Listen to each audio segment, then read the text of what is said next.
It's 7 a.m. Do you know where your slashing weapons are? Because we're going to be doing a lot of cutting. Alright, good morning. Welcome! If you can see and hear me, please say... lights, camera, axes. If we have the three things we need to make a movie, we'll maybe be able to begin.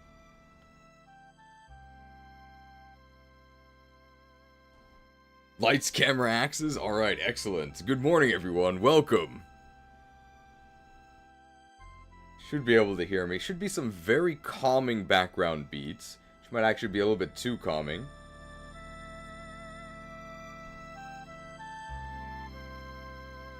Thank you for joining, everybody. Both today and yesterday. Yesterday we made some really good progress. I think we went pretty hard, as the kids say. We did edit for basically the entire 12 hours. We took like a little break to just like read comments on the channel. Might do just a comment reading stream someday. It seemed pretty fun. So yesterday what we did over those 12 hours was we started going through the raw VODs, uncensored, which actually, for these VODs, I actually might have to censor one of them. If you were there, you know. We started going through the raw VODs to begin assembling our premium. We made it to Franz, who's a unit who joins you in Chapter 1. But we did do basically everything that we had to up to Franz, and that included mostly, well, in Fire Emblem 10 Tellius, there are the subhuman hunts, and we did the subpar level hunts, and that's what took the vast majority of the time. But I'm very glad we got it done. It's some of the most tedious stuff to do, and we did it not just for Franz. We actually did it for Franz, Vanessa, Mulder, Ford, and La Rochelle. We also got a lot of other relevant clips. So we actually did a ton of very, very important stuff. Probably the most tedious stuff we would have to do for the entire video. These level hunts were especially bad, because for, like, Franz, we used him in, like, half the game. So to get his levels, we had to jump between, like, 12 different 2-hour videos. And scrub through all of them. And we did that already, so don't have to do it again. So today, I think we can enjoy the rest of the vanilla process, and mostly just jump around and cut the unit reviews together, I think. By the way, we still have not made a single second of actual edited video. That's actually the last thing we do, so buckle up, it's gonna be great. Thanks for joining.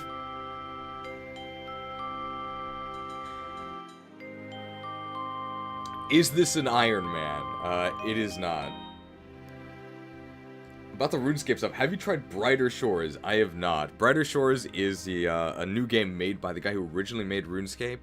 Apparently it's kind of bad, so I'm not too interested in trying it.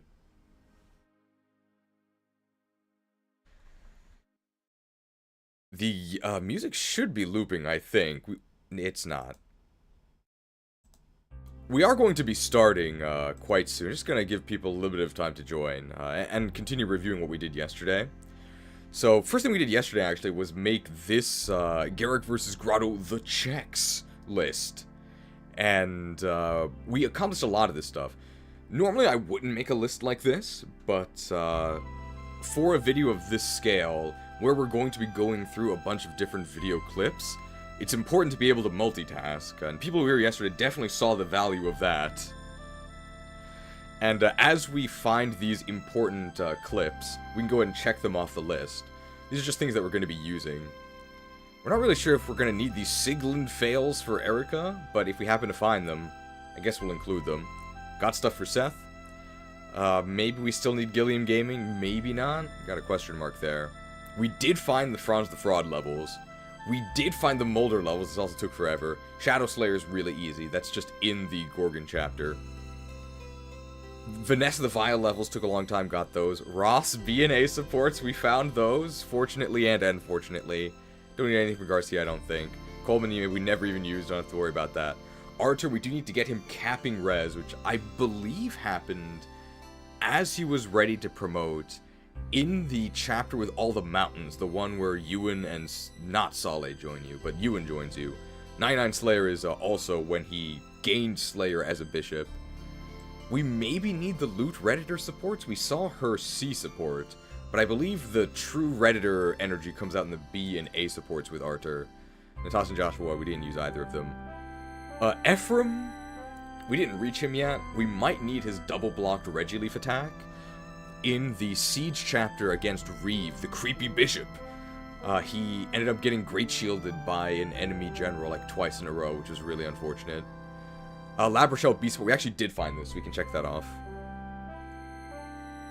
Kyle's a unit in this game. We didn't use him.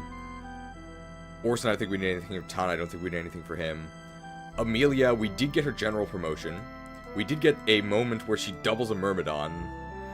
We did not get the moment where we fix her only weakness with Swift Souls, but that was as soon as we got Swift Souls, which was in the Desert chapter, where Erica and Ephraim reunite, so we gotta watch out for that. Dusel, we need to get the Dusel drop, but the Dusel drop happens, like, immediately after we recruit him, so it's gonna be pretty hard to miss this one, we just have to remember to get it. We actually did get the lab levels for La Rochelle, we can check that off. We did not get her saying, "I'm a monster," but there's like a zillion clips of that, we don't have to worry about that. And then she's the one who defeats the evil Reeve in the Siege chapter, so keep in mind to get that. Also, we don't need anything. Renak, we only need his recruitment, but his recruitment is immediately before his analysis, so can't miss that. Inez, Silver Card Kaiba discount. The pinned comment. The wonderful studio interns, you guys, do have the ability, thank you guys, for creating these wonderful assets that we can eventually use in the premium. Oh, they added Axis to the Lights Camera Axis logo, thank you. I do believe the Silver Card was made by someone, yes, beautiful. So we can use this silver card when Inez goes shopping. But we do need a clip of Inez shopping, so we gotta remember to get that. Gerik, the main character, he was in his trailer the entire day yesterday. We might actually see him today. And we just need these clips. So Gerik versus Grado is gonna be throughout the entire thing, you know, just him kicking Grado's ass. It's like most of the game after he joins. We got to get some key moments of that. S-Axis is... I need to put this on loop. Otherwise, it's not going to automatically repeat. I really like this song, by the way. S-Axis is, I believe, in the Gehenna Palace map. We get a notification. I think it's as we're going south. It's like a horrible map where you split into two paths. But as we're going south in Gehenna Palace, I think we get a notification that says your axe rank has increased. And I was like, oh, did we get like B-Axis or something? And then it was S-Axis. Because I think as soon as we, I was going to say evolve, as soon as we promote into hero and gain access use, I don't think I ever equipped a sword. We just went straight to S-Axis. And then of course we need Gerik failing to retire against the Demon King. Tethys, we don't need anything. Maybe? Actually, I'm going to say we're going to need the A support with Gerik. So be on the lookout for the A support with Gerik. Marissa the Crimson Flash, we don't need anything because we didn't use her. Ewan, of the trainees, we actually do need the We Want Magic, We Want Speed training arc. Which does happen mostly during Tower of Volney. But we also need... I think I spelled Siege wrong. We also need him surviving a Siege Tome. God damn. We also need him surviving a Siege Tome. There was, I believe, after the entire training arc, I think this is the beginning of the Grado, not Grado Keep. This is in Gerik vs. Grado 3, Return to Renee. As we're entering Renee Castle, I think we get hit by a Siege Tome. And we actually would have died if we didn't have insane res, so the res actually ended up being useful. Gotta remember to get that clip. Waterboy arc is as we're trying to find a new character who can maybe defeat Orson. And we're hoping that our water boy can step up. He does eventually. Takes a few retakes though. And of course, Ewan gets the honor of actually having the trainee triangle clip in his segment, because he's the final trainee, and you do need all trainees. Don't need anything for Saleh, I don't think we used him. Cormag, we just need to be on the lookout for his 99 woodcutting support with Tana. I do believe this happens in Gerik versus Grado Gaiden, the Tower of Terror. It's A support with Tana. Cormag's just a wyvern rider. Tana is the princess of Frelia, I think, one of the regions. And in their A support, it's very funny. Tana basically says, "Oh, you know, Cormag, I could really use a strong knight like you, maybe as a personal bodyguard." And his reply is basically, "Thanks for the offer, princess, but I've got other things I've got to focus on first. I was thinking of taking up wood carving." It's very funny. So we need that. Don't need anything for Noel. For Myr the Manakete, I think we just need her dueling her dad. Her dad, unfortunately, is one of the bosses, and she has to fight him. Very, very sad. And then for Cyrene, we don't need anything. I don't know if we can actually make the Gerik vs. Grado trailers, so one of the ideas is that throughout the entire video, we're going to be playing trailers for the various Gerik vs. Grado movies. And we just have to make these trailers. The most important one by far is the very first one, Gerik vs. Grado, because that's going to be the intro for the entire video. But we are going to need very short trailers for all of the other ones. And even if we can't make them together, we can at least discuss them together and maybe write the scripts together. So I think that's actually everything we need to review to just get started. The stuff we need to actually be on the lookout for. But I do believe stuff was added to the document yesterday that I didn't actually get to review because we ran out of time. So what tab was that stuff on? I think it is in... Is it in MCU? Maybe. It is an MCU, okay. So we'll go ahead and take a look at that. These posters are all, like, so high quality. I want to find a way to use most of them. I just need to make sure that it, like, makes sense.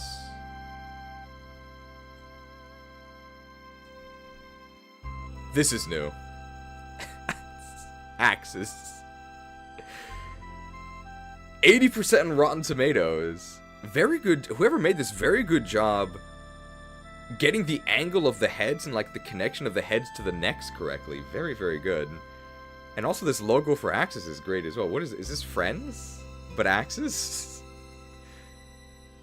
No, there's, like, too many characters for it to be Friends. They're also not in a coffee shop. Epilogue series to the movies. So is this Joey? Catchy theme song. Not sure why... Yeah, why was Gilliam invited? Axe users from other regions make guest appearances. Do they? They're not on this poster, though. It's from Cheers. Okay, I've never heard of that, that show. Might be after my time. That Ike character sometimes shows up. Seems interesting. He'll be next. He doesn't even get axes until his second game. I wonder what his story is. FE9 teaser, yeah. Oh, I've never seen Cheers or Fraser. Okay. Excellent Axis logo, and very good Photoshop on these faces. Alright. So if at some point we identify that we do need additional assets that will be needed, I'll ask you interns to make it if you'd be so willing. The ones created yesterday, beautiful. With this, we can definitely add Saint Seth sparing the thief. We'll have to identify them as we get to them in the video.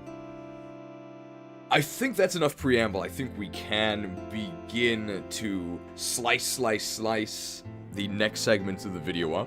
Thanks for joining. I think it's almost time to get to work. Almost. Of course, on every set, it's important to have patience. It's important to have refreshments.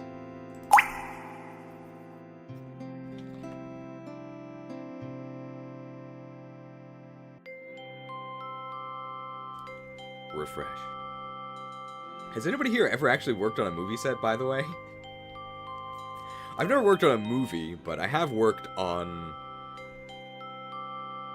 shorter scale, like, film shoots here in Japan, and back in the United States, I did a lot of plays. I guess you might call them live action productions, but I mean like stage plays. And our motto there is, I think it's the same motto in TV, hurry up and wait. Which sounds a little counterintuitive, but the basic idea is you've got to, you know, obviously you have to be on time, and you've got to be ready at a moment's notice to act. But for the most part, you do nothing and just sit there. But you have to be ready. So lots of days at rehearsals, literally doing nothing, but ready to do something.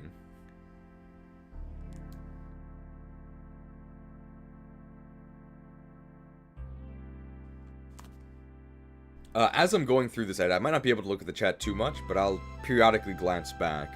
But I'm going to be mostly looking at this monitor, and I'll glance back at the chat when I'm able to. Watching this from Japan? Whoa! Where from? In Japan. Found the Talented Core make A support. I can give you the name and time. Thank you. Keep that in mind for when we get to that segment, because the timestamps on YouTube are going to be very different than the timestamps of the clips I'm working with. Gifu! Oh! Unfortunately not near Tokyo, that's where I am. Otherwise I'd invite you to Jerk. It's a very nice jerk chicken shop. Aren't we all just actors in this world? You know, I heard that all the world's a stage, and all its men and women merely players. What Shakespeare play is that? Do you guys know I was a theater major? It's a very famous line, so I do think people would be able to answer that. Goodbye, RuneScape music.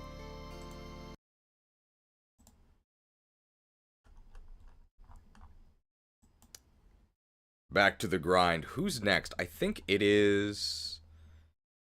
Ooh, it's Vanessa, I think. Do you have a nickname for Prince Inez? I don't think so, because we didn't use Inez. I don't really want to live in a crowded city, especially Tokyo. That's fair. I'm only here because that's where I initially found the TV job. Inez the inadequate? He's not that bad. Inez the irate? He's the angriest sniper you've ever seen. Alright, let's see. Oh, Vanessa's actually first. I'll actually do this. For people who might not have been there yesterday, but who was here today. People might not have been here yesterday, but who are here today. I'll just very quickly explain what the hell you guys are looking at, why there's like 3 of me on the screen. So the only, I should be able to see my cursor. Obviously the only me that's actually here, like, right now is the one in the upper right, this one. And I'll just quickly explain what all of these things we're looking at are. So down here in the bottom left, these are all of the video files.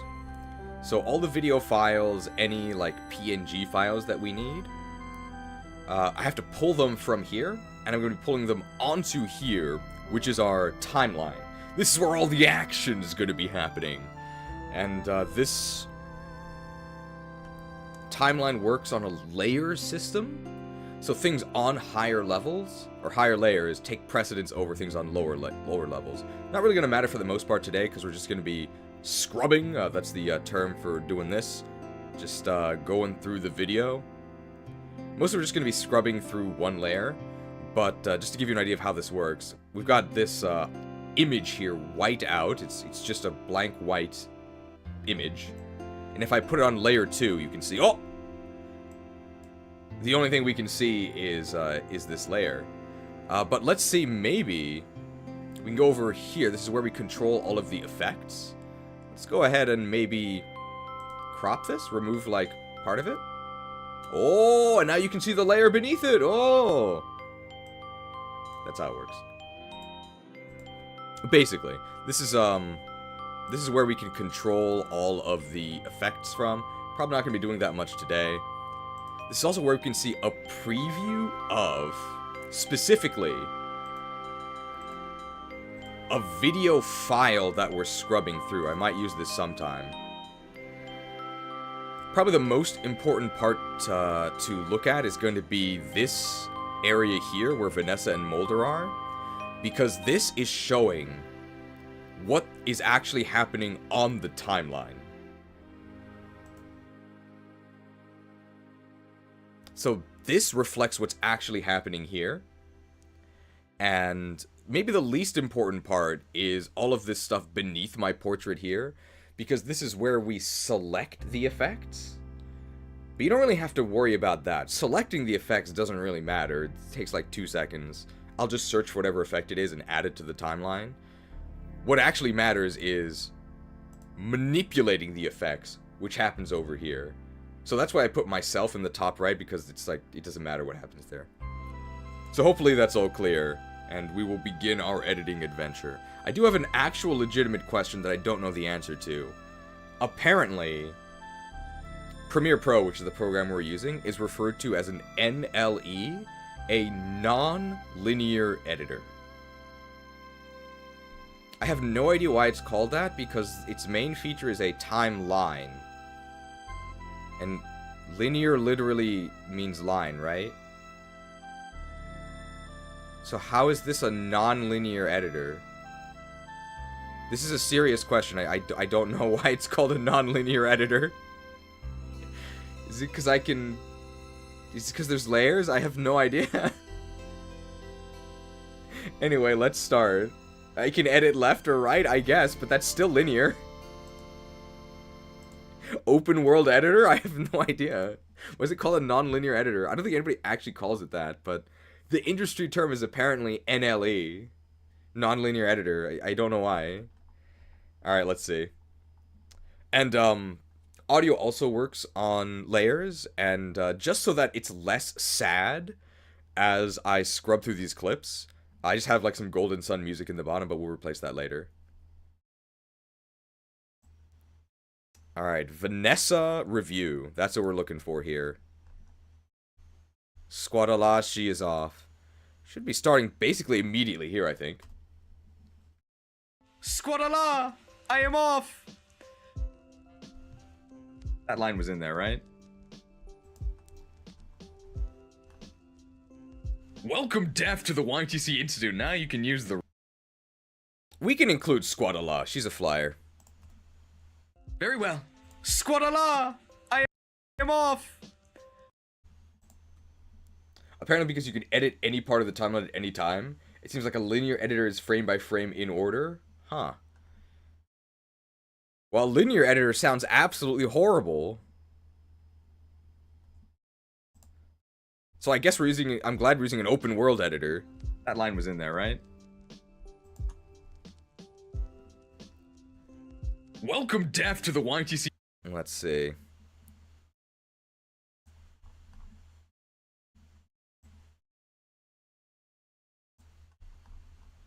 Want to be talking about Vanessa. So I think here's where we start talking about her, my guess. King Hayden was kind enough to gift us 2 of his finest soldiers, and also Gilliam. Let's talk about the first one that he gave us, Vanessa, a Pegasus Knight. Main thing we're going to be doing as we do this, by the way, is just removing gaps in my speech and removing retakes, or finding the best take. So if you're wondering why when we do these live things, I say the same thing like 2, 3, 4 times, well, this is why.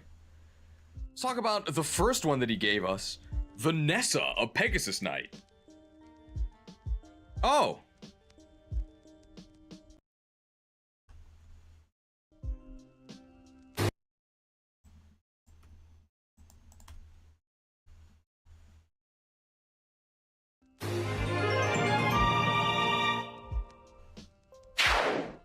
5 stars.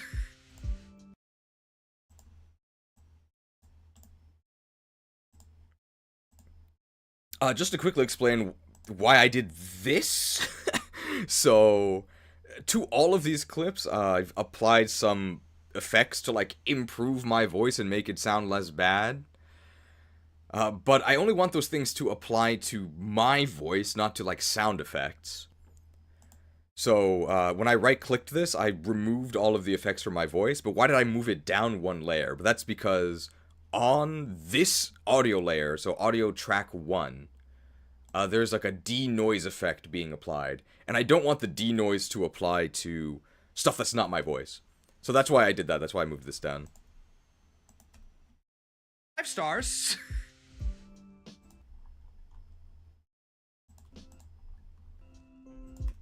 Yes, Vanessa, our 5-star unit. Welcome to Fire Emblem, but I guess we'll look at her stats. Welcome to Fire Emblem, but I guess we'll look at her stats anyway.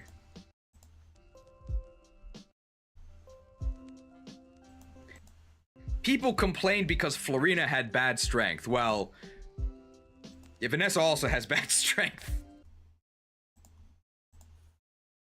Bad strength must be a bad unit. Hey, one more than Erica, though.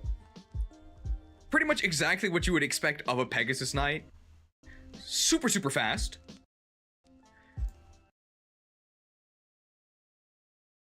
Super, super fast. Does he know? Does he know?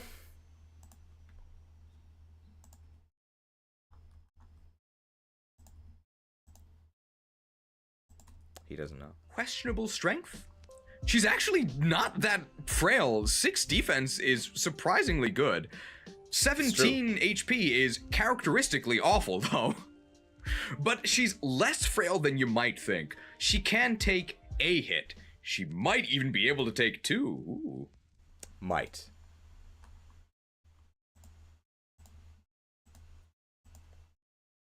And her durability isn't really that bad because she will never be doubled. Does he know? Does he know?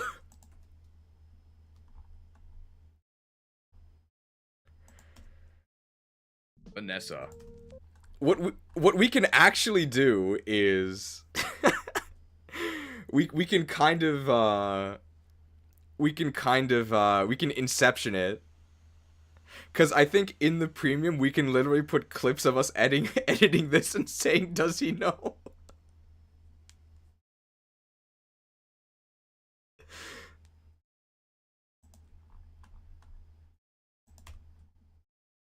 %35% strength, that looks extremely bad, but it's effectively the same as 40% strength, which, let's be real, that is bad, but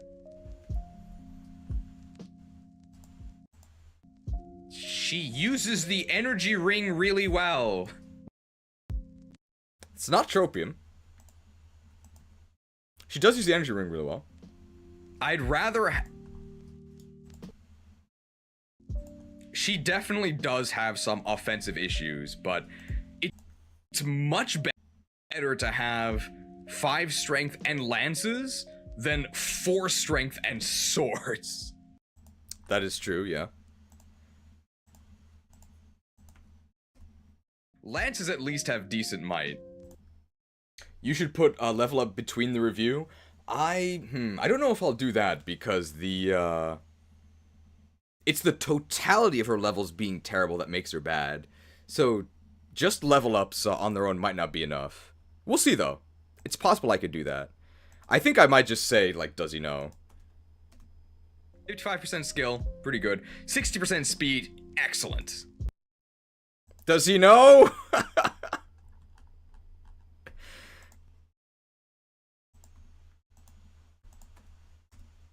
So 0 issues doubling, but because of that, very suspicious strength. Does he know? Might not be the best combat unit. At least unpromoted, because good news for Pegasus Knights, as if they weren't good enough.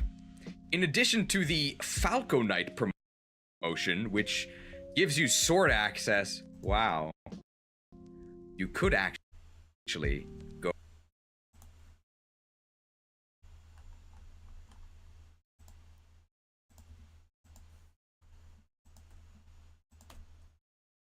You could actually go Wyvern Knight. Hindsight is 2020, boss. Well, nobody actually reaches level 2020 in their playthroughs, right? Every single unit that can promote into Wyvern Knight should go to Wyvern Knight. Wyvern Knight is really good. That's true. We never promoted Vanessa. She was too far gone. Same strength bonus and speed bonus as Falco Knight. The big difference is here. Look at this. Wow, +4 con for becoming a Wyvern Knight. That's crazy. +1 con for Falco Knight versus +4 con for Wyvern Knight. Whoa! That's basically better than a Speedwing, because she's definitely a waifu with her pathetic 5 con. But when that goes up to... No breaths allowed in the premium. Pretty good. Falco Knight is better because it can rescue Great Knight Gilliam. Sure, pal. 5-star tactics. And Wyvern Knight gets one of the very few actually useful skills in the game, Pierce.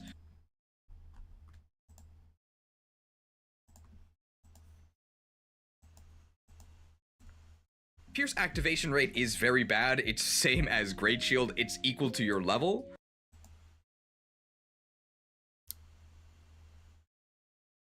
Great Shield isn't equal to your level, right? Hang on. Can we fix this? Pierce activation rate is very bad. It's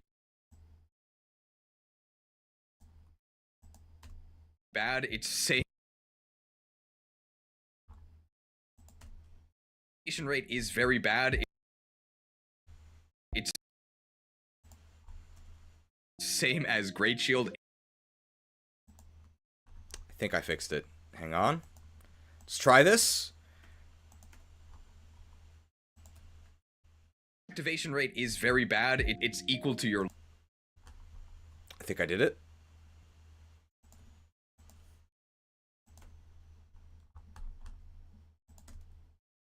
Pierce activation rate is very bad. It's equal to your level. We're going to be using the extremely advanced editor technique of hoping they don't notice. So it's actually not the same as Great Shield, because Great Shield procs off of enemy level, and Pierce procs off your own level. And now they'll never know that I said it wrong. They'll never know.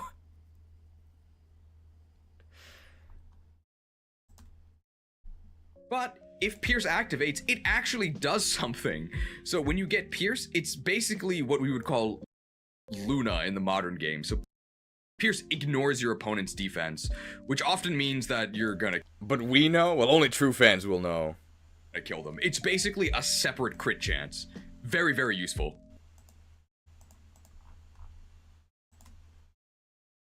Interesting hero's portrait. Interesting hero's portrait.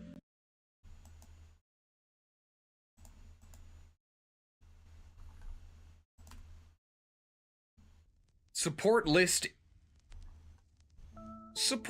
is okay. The only flyer she can support with is Cyrene. I think it's her sister. I mean, they both have green hair, but Cyrene is not good?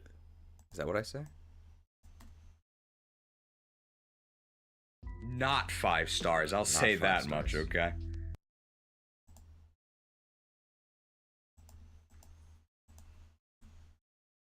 Sacred Stone's my favorite GBA Fire Emblem. I probably like FE6 a bit more, but I really like FE8.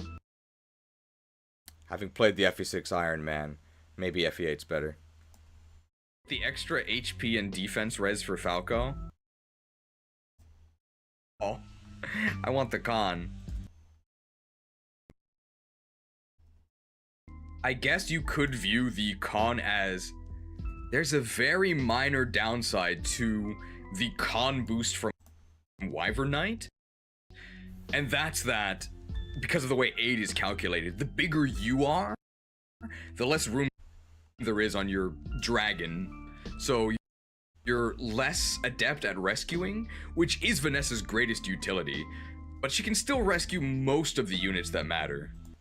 But not Gilliam, apparently. So let's actually go ahead and move this clip earlier to when we're actually talking about promotions, right?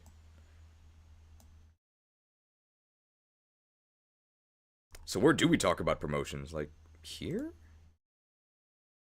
Lances, then 4 strength and a little bit later.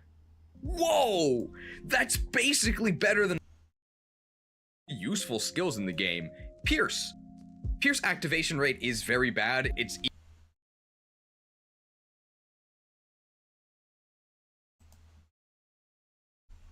Pierce activates, it actually does. So what am I talking about here? Yes, okay, so it'd be right before this. Maybe before I talk about Pierce. But when that goes up to 9 con, that's actually pretty good. And Wyvern Knight gets one of the very... Should probably put it, there then, before I talk about the skill.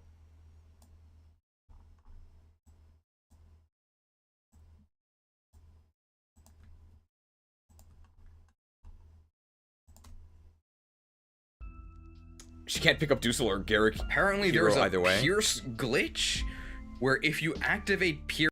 Only mounted unit who can pick up, Dussel is promoted Ephraim, right?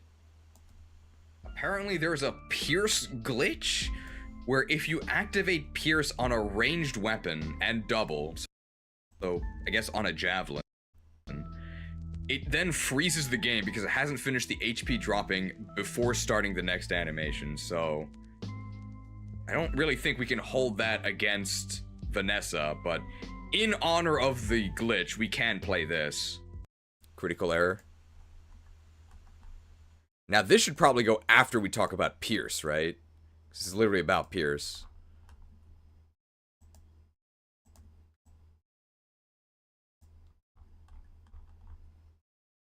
Critical error.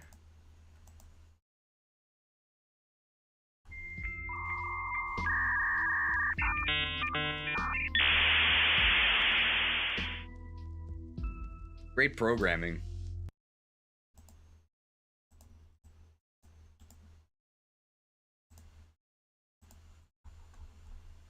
Let's go ahead and move that all right after we talk about Pierce.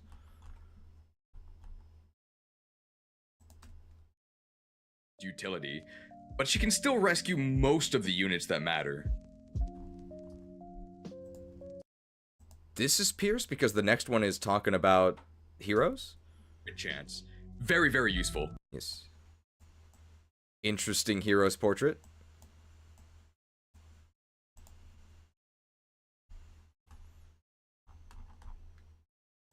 Probably almost did for Vanessa, right? Apparently the only thing that the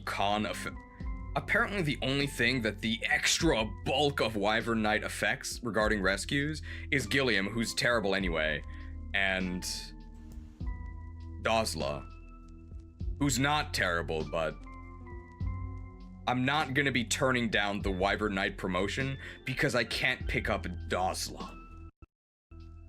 Dosla left to die. Apparently the only thing that the extra bulk of Wyvern Knight affects regarding rescues is Gilliam, who's terrible anyway, and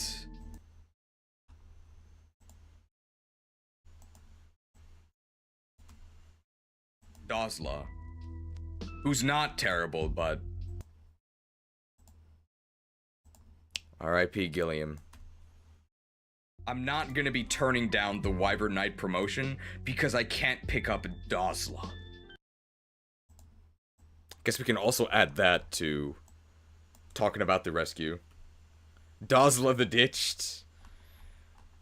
But what about I ordered from Dozla Dash, but his base speed is bad. Worst delivery service. What we would call Luna in the modern game.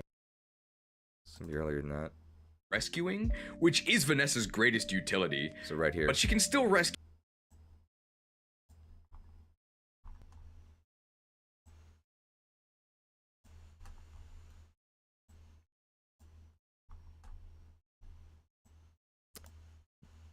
It's unit delivery apps.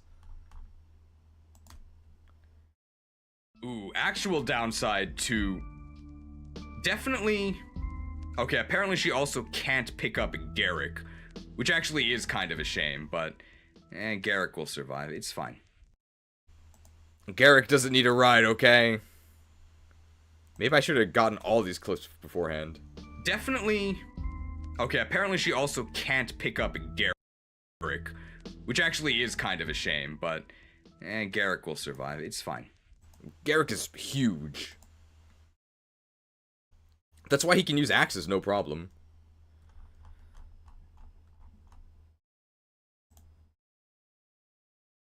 The Wyvern Knight promotion, because I can't pick up.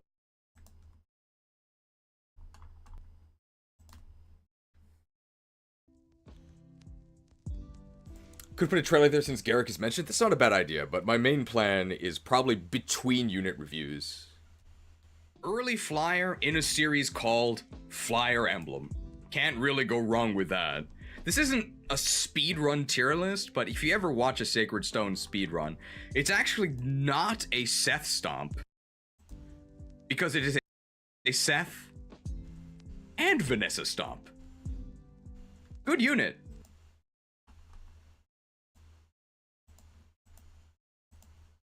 It's true, it's because she can fly. Fire Emblem.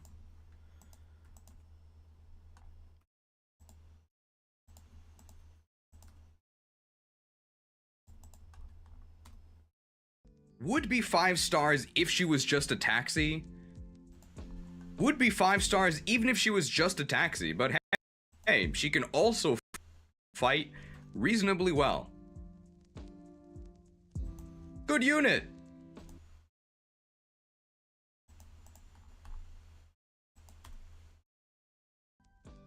Vanessa flies high in the sky.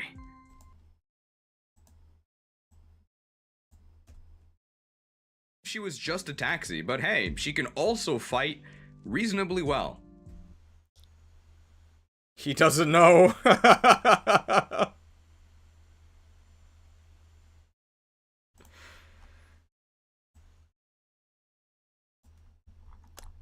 think that's all of the Vanessa clips that we need.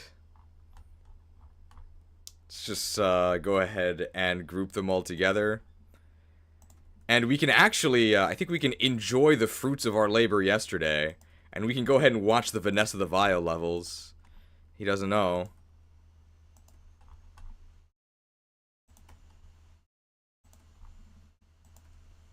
How can you be so lucky? Oh.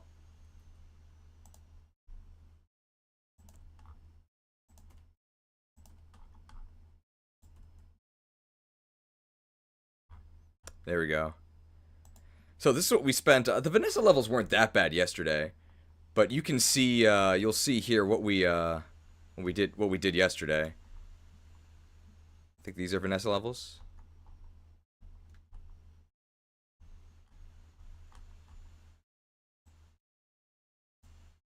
Yep. So grab your lemonades, because that's also what I'm going to be doing. Behold. I think first Vanessa level, 35% strength. The greatest tactician on Magvel. I don't deserve to be treated this way. I feel like overall our levels have been very bad. Hey. Strength, please. We need strength desperately. Oh!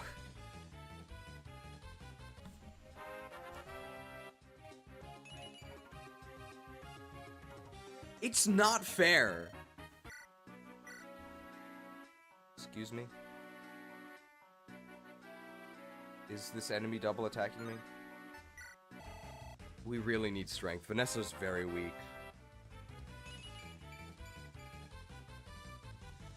Probably need to use the Iron Lance. I don't even think we kill him.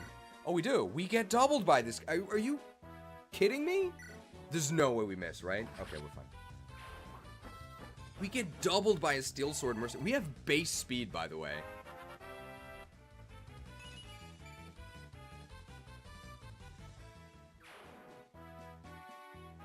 Foul sorceries. At least we got resistance.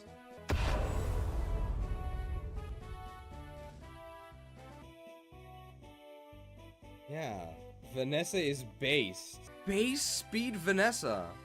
Isn't her speed growth like 60%?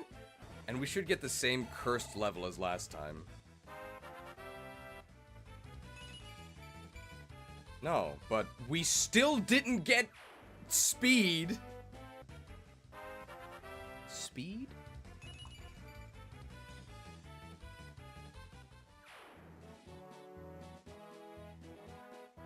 What did I do to deserve this? Do not become so enthralled with the sights and sounds that you forget. This is probably too long of a gap. And this actually shouldn't be here at all.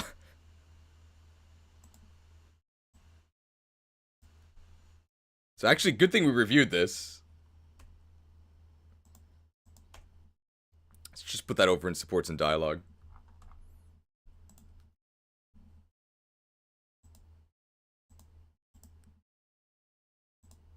Back to the highlights.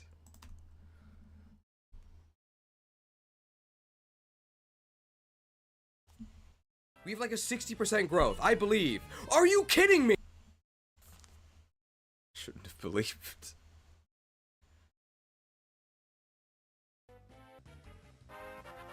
Speed? What did I do to deserve this? I believe we can escape base speed Vanessa. We have like a 60% growth, I believe. Are you kidding me? Kaga's Curse. Level 8 Vanessa with base speed was not on my cursed unit bingo board. Speed level?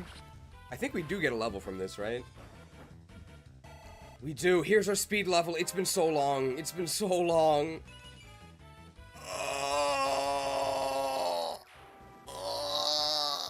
We'll get speed next level. We didn't say that the level before that, or the level before that, or the level before that, or the level before that. Level 9 Pegasus Knight with base speed. Did you guys know that low con and high speed is better than low speed and high con? It's true. You might not believe it, but it's true. 1999 macro transaction from Prometheus. We need Thank you for more the macro gold. transaction in these trying times. That is a 0.06 chance you are officially less lucky than Bartra. Or more lucky, depending on how you look at it. Also, please destroy all mobile phones. You have to type this on mobile and the autocorrect is god-awful. Whatever you say, man. I'm in a vulnerable state, okay? I agree with your suggestion. I don't know if it's related to Vanessa having no speed, but... Ready to work. I sacrifice 5 Patreons. And I cast the Wrath of Arceus. Destroy all video games wherever they are. Destroy mobile games twice. Maybe. Once each and every mobile device has been scoured from this earth, we can finally type messages correctly, and maybe hit a speed growth on our Pegasus Knight. Maybe. I have my doubts, though. We die if we miss. We die if we miss. We didn't miss, though. Are we finally free? I've suffered long enough. Have mercy. Have mercy! Level 10! Let's hear it for level 10 with no speed! Possessed by the spirit of Bartra, he was housed within the Darkstone, and Leon unleashed him. Now all of Magvel is destined to live in space speed hell. I believe. I believe. Ah, yes! We're free! And the victorious music starts. Now we're gonna get great levels.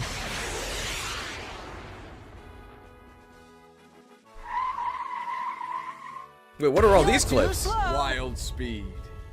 Of course, our stats are absolute garbage, but hey, we no longer have base speed at level 11. Small victories. Now we're only -4 speed. Hey. Hey. Pay attention to the gameplay. It's on screen, okay? And here's my speed level up in recognition of my prowess. My prowess! Can we get a second speed level? I actually don't need strength. Nobody has ever said this about Vanessa. I just need speed.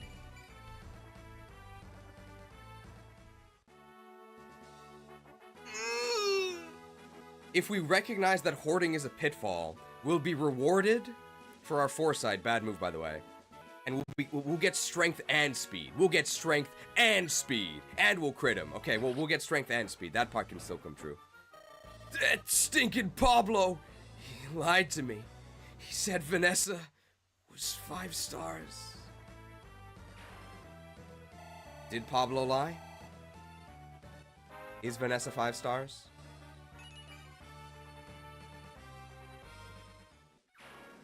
I think Pablo lied to you, man. I wouldn't trust Pablo. 13 levels and less than 20 max HP? Yup. Look at this. Have you ever seen a Vanessa this bad? Not on 0% growths. I think of all of our units that got horrible level ups, oh, and there's been some bad ones, I think Vanessa was the worst. Ford was also absolutely atrocious. I'll show you the final state of Ford.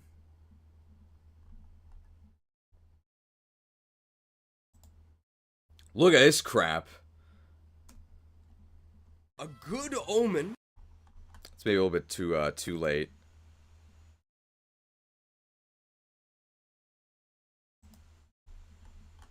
Probably here-ish. Oh yeah. This is what we want. Those graphics are so loud. Which one? Oh my god. Oh my god. Foul sorceries. At least we've got resistance. Level 14 Ford. Ho ho ho! It's beginning to look a lot like Lindis. Ho ho horrible! Level 14 Ford with single-digit strength. His base strength is like 7, right? We don't die if we miss. We promoted him at level 20. So, level 20 promotion for this. It looks cool. Great color palette. Hooray! We have 11 strength. Level 20 promotion. 11 strength. After promo bonuses. Yikes. Good night, Shared. Thanks for watching.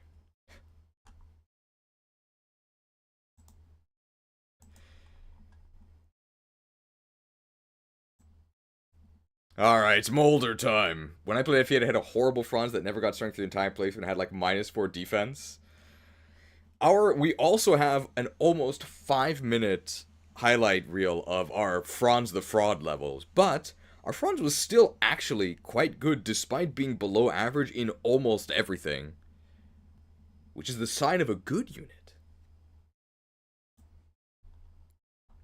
Vanessa was just unsalvageable for us. She was so bad that it was a lost cause. Vanessa flies high in the sky. But Molder, he's much more down to earth.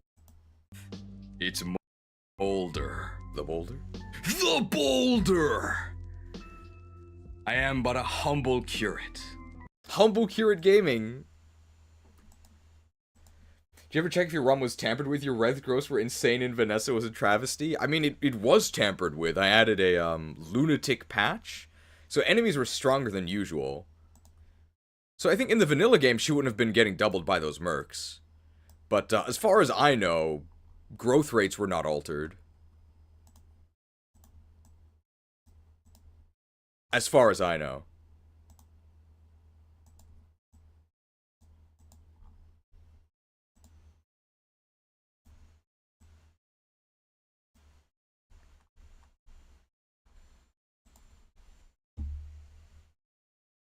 Molder, a man that is so ordinary, in a world where everyone is anime incarnate, Molder is so ordinary that he becomes extraordinary. You could have drawn anything, and you chose to make Molder a middle-aged, brown-haired man. This is the most normal-looking guy since Ralph from Thracia. I think Ralph is probably the most everyman unit of any character in Fire Emblem. I'll actually I'll show you guys FE5 Ralph because it's pretty crazy. He's literally just a guy.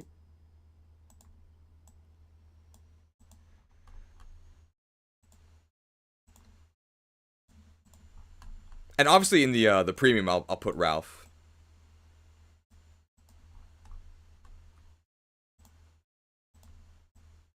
But I'll show you guys now.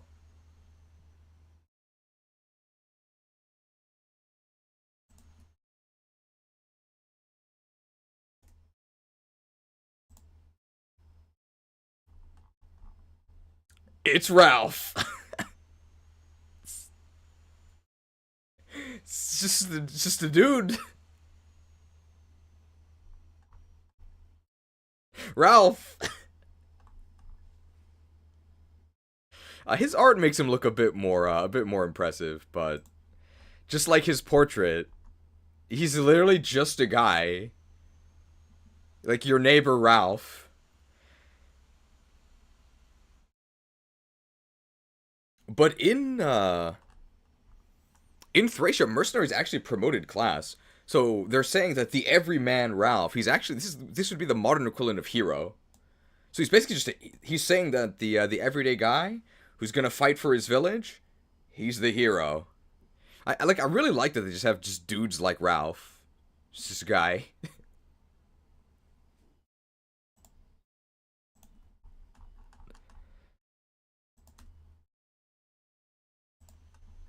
Molder is a huge meme in the community just because of how distinct he looks.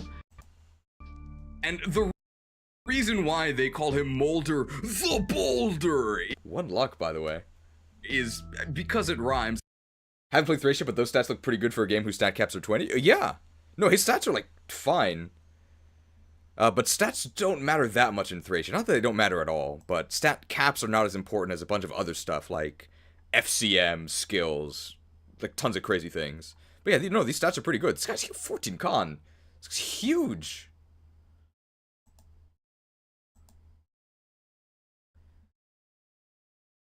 And also because you can see his class is priest. He's actually a priest at the Temple of Iron. He has 9 con. 9 con.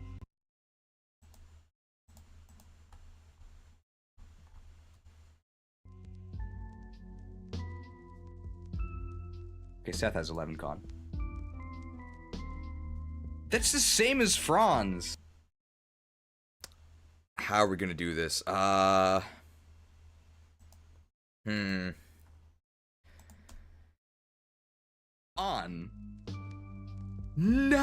con.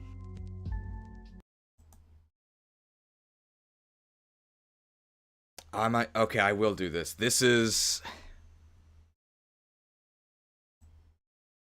Yeah. 9 con. I will do this. I will do this because we're on camera. You're probably like wondering what I'm even talking about. So, see this? 9 con. 9 con. But then I cancel and go to the overworld here, right? But I don't want that to happen. I want it to stay on the status screen as I say 9con. So I'm gonna do this. So let's duplicate the clip.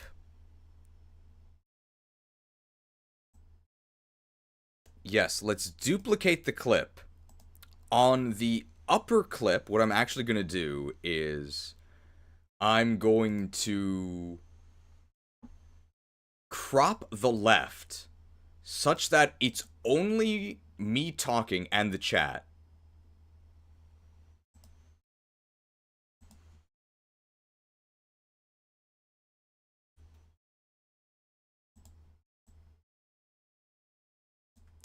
I'm editing the wrong clip. Like this. So now it's me overlaying this, the bottom clip. Then what I'm going to do is I'm actually going to remove the part where I switch. And I'm actually going to slow down the clip underneath. So now it won't affect me talking, but you'll see that I won't actually swap to the map. 9con. Wait, that didn't work.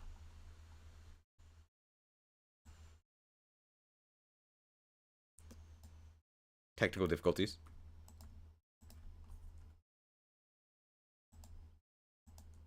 This time for sure.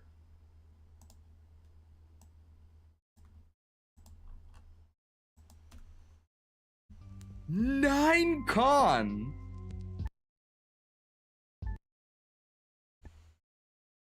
I did it!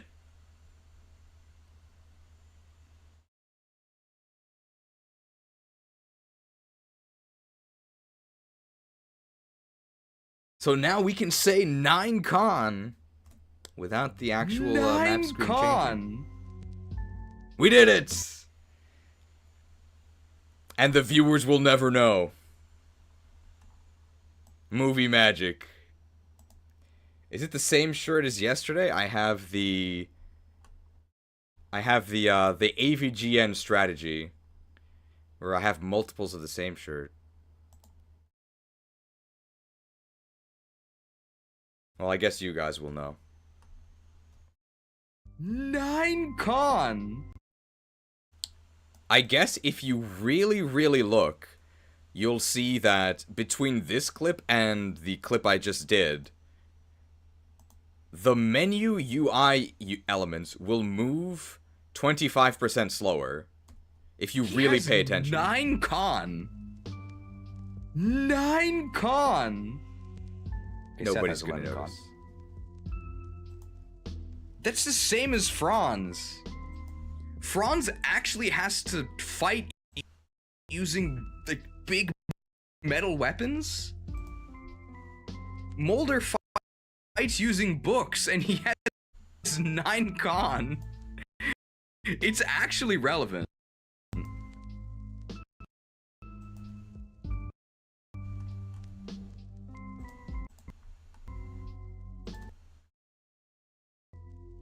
As for Mulder, I just noticed the slightly slower menu and it hurts. Well, you'd never know if I didn't tell you, right?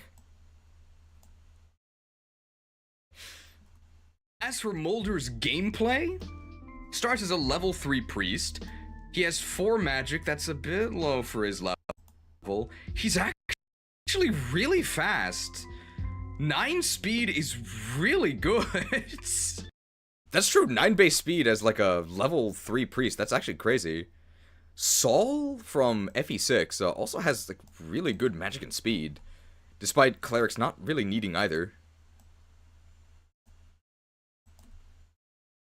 He has 4 magic, that's a bit low for his level. He's actually really fast.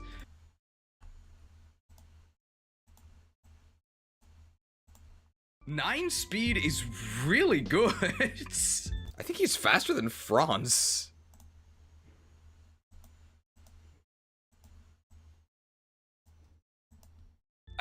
I think he's our third fastest.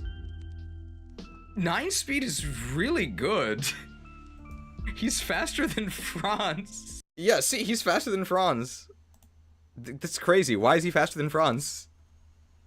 He's just a guy who read books. I work out at the church, apparently.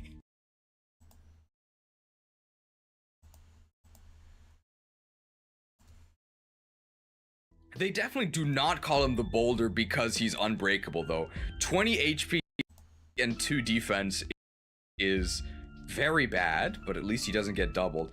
And surprisingly, 5 res is also kind of bad. I thought Priest had good res. Oh yeah, his res is actually not good. Well, not yet. Molder reminds me a lot of Saul from Fire Emblem 6 because... Wow, this cheese guy. I really agree with his line of thinking. Is this just a repeat? He actually has... It's not.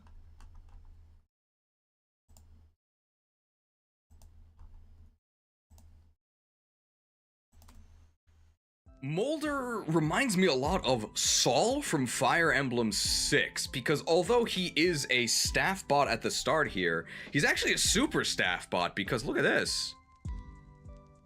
He actually starts with C rank staves, which is really good. So he just rubs his staff on... I don't think we need this word "so," right? Let's just get rid of that. He just rubs his staff on all of your other units for a little bit, and then he is your ticket to the earliest possible access to a lot of the more powerful staves later on. Molder is gonna be the first one to be able to use them, so I think he does get credit for that. Better than Natasha. However, we all know why Molder has the title of Boulder. It's not because he's rubbing his staff on people, oh no. This guy has got 99 Slayer, and he is on task to kill the Demon King. Your next task is to kill one Four Mortis, whatever his name is.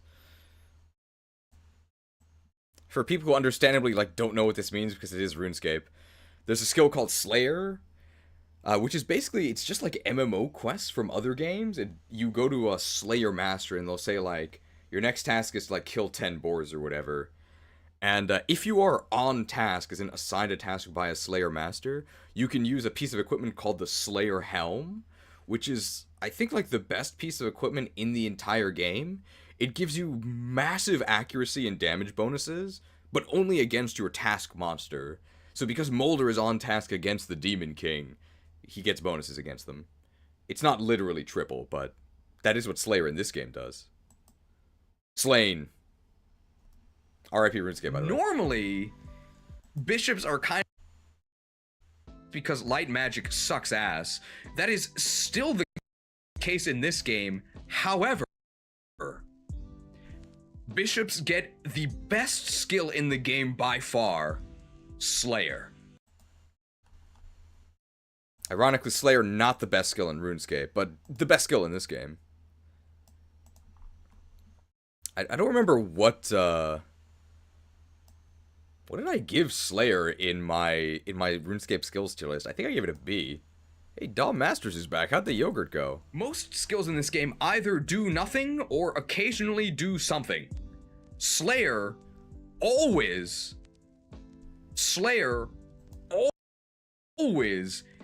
gives you triple effectiveness versus monsters. Hopefully I do say that the triple effectiveness isn't actually a feature of light magic, it's a feature of Slayer. Now, of course, the only thing bishops can attack with is light magic, normally. The last third of the game is almost entirely monsters, and Molder can one-shot pretty much all of them at 1-2 range. The main issue with light magic, there's two main issues with light magic. The first is that the might super. It turns out when you triple that, it turns out when you.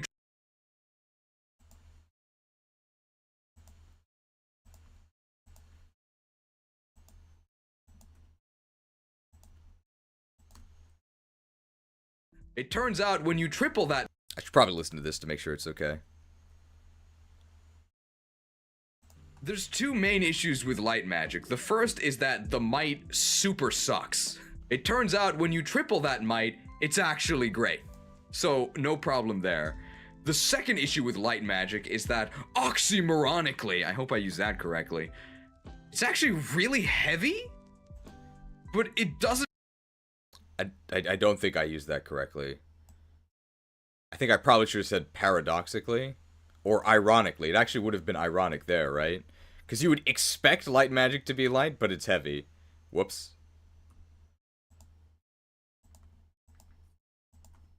What an oxymoron, am I right? But it doesn't actually matter on Molder because he is the boulder with 9 con. So his great base speed and his great con means that up to using, I think, Shine Tomes, he doesn't lose any speed. That's really good.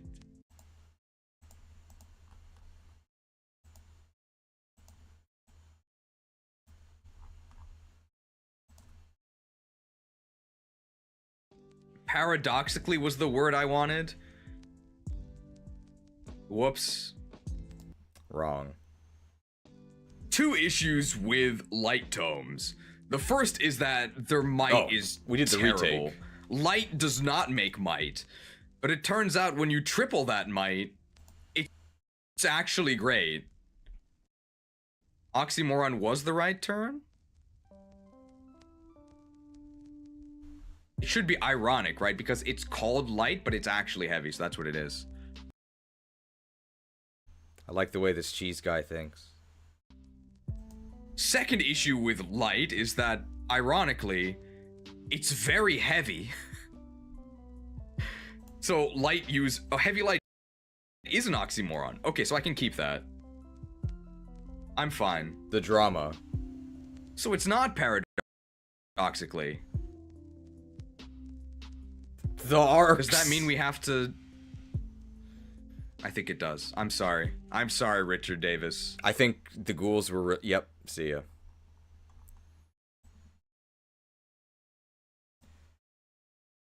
So I guess nothing actually happened there in the premium. Hi, I hope the stream is going well. I think I missed most of it. Sorry, you didn't miss much. Don't worry. Thanks for joining now. I think Richard Davis is literally from England. I thought the language was called English. I can't really dismember him, though. He has a volcano badge. He's a true friend. Had a volcano badge last April. It's crazy. You get the badges based on your length of channel membership. How do we do these live? I don't know how many people are watching this live for the first time, but I make all of these graphics ahead of time. Oh, they were impressed by this incredible ghoul graphic. We've been singing holy hymns regarding Molder, but at the end of the day, he is. We've been singing holy hymns about Molder, but he does have quite a few weaknesses. Although Slayer is really strong, you do have to actually promote to get that, and it is notoriously difficult.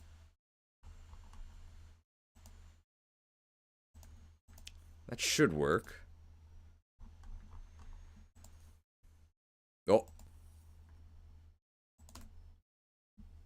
We've been singing holy hymns regarding Molder, but he does have quite a few weaknesses. Although Slayer is really strong, you do have to actually promote to get that, and it is notoriously difficult to get staff-locked healers to promotion, because the best you can do is 10 HP a turn, and you have to have an injured ally nearby. So you'll maybe get 1 level per map, if you're lucky, assuming you're not doing heavy grinding. Yeah, I agree with that. Molder is definitely someone that you should probably just go ahead and early promote. He gets way easier to train once he can actually fight things. I guess if you're on a fog map, you can also torch for some XP. That's nice as well. We, of course, did not early promote him. So, do as I say, not as I do. Difficult to get to promotion. He is a little squishy. So he can't just frontline with no worries. You do have to kind of watch out. He is wearing a robe. He does not have mana shield. He has 2 base defense. He's kind of what? Can't just frontline with no worries. You do have to... No worries. Okay, that's fine.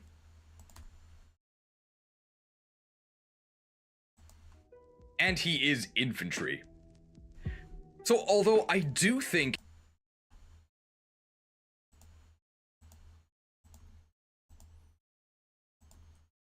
I wish this guy would speak more clearly. So although I do think his strong points do outshine his weaknesses, I cannot in good faith give him 5 stars. But I think for his excellent early game staff utility and his very powerful end game 99 Slayer grind, I think we can give Molder the Boulder.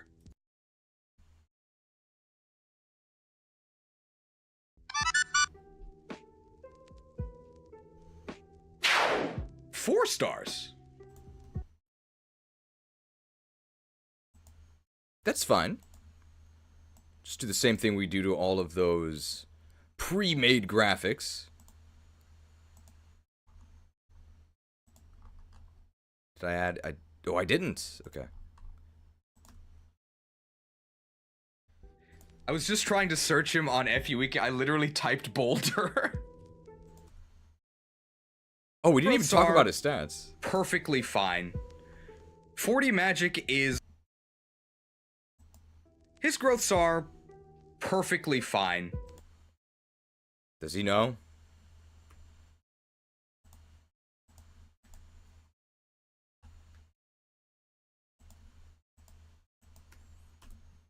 .40 magic is a little disappointing considering his base magic of 4 and the fact that he's probably not going to reach level 20 before promotion, but it's workable.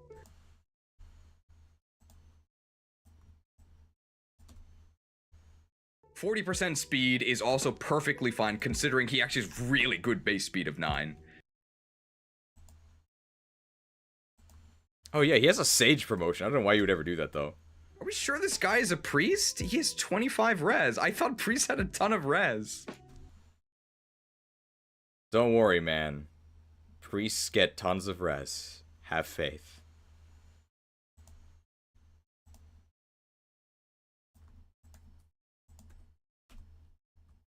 I won't spoil it yet, but all I'll say is...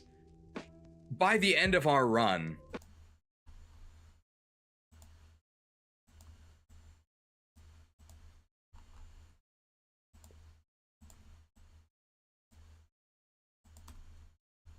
he might not be such a holy man. This was actually planned to make him the Shadow Slayer, basically as early as the run beginning. I won't quite spoil it yet, but I will say that by the end of the run, I don't think... Which take do we use?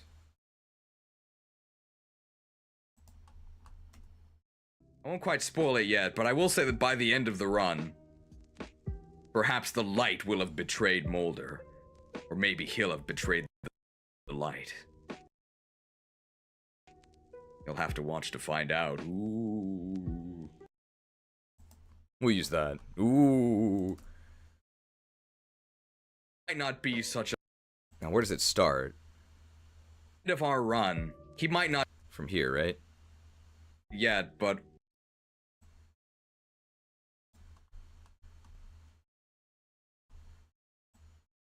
So all of this, and then that should be what I want? I won't quite spoil it yet, but I will say that by the end of the run... He has a better base speed, but a 10% lower growth. Better base is definitely better than lower growth. Perhaps the light will have betrayed Molder. Especially when it's difficult to level up as a priest. Or maybe he'll have betrayed the light.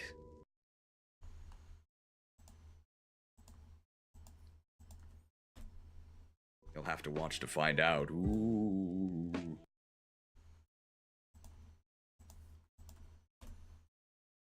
Just for completeness sake, he can promote to Sage. Don't do it. Don't do it. There is...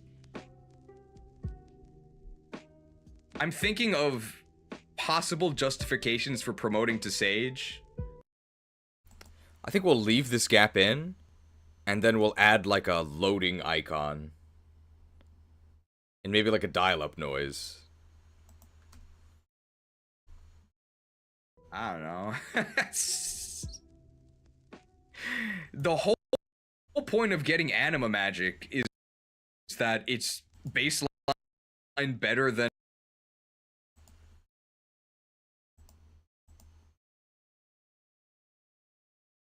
light magic, except Slayer light magic is definitely better than anima, so just go Bishop. I guess you lose out on 1 res. Oh no. Will you really pay the res tax? I don't know.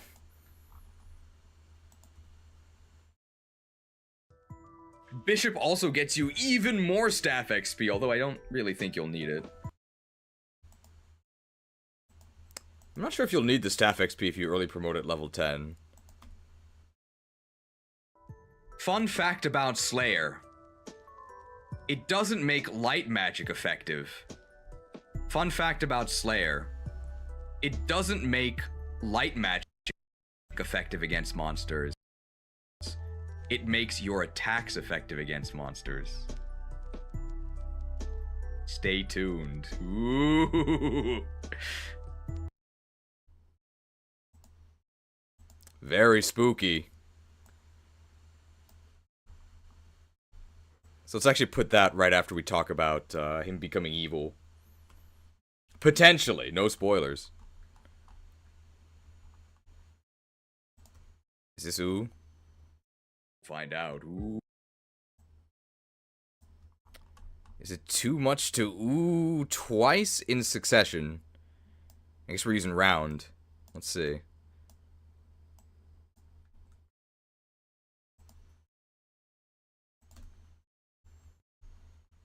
Find out. Ooh. Fun fact about Slayer. It doesn't make light magic effective against monsters. It makes your attacks effective against monsters. Stay tuned. Ooh. Well, the second ooh is different, so it's fine. Gonna be real with you, this support list sucks, so... I guess Molder's best support is you, the player, because he definitely has an S rank support with the player base. People love this guy, including me. Molder's really fun. We're gonna be using this guy for sure. Big Molder fan. Its echoed voice, each use becomes stronger. That's why the second ooh is louder. Okay, I think that's everything from Molder the Boulder, right? Everybody okay with 4 stars? I was considering 5 stars, but no, he's it's a little bit too difficult to level him up, and he is pretty squishy. Squished.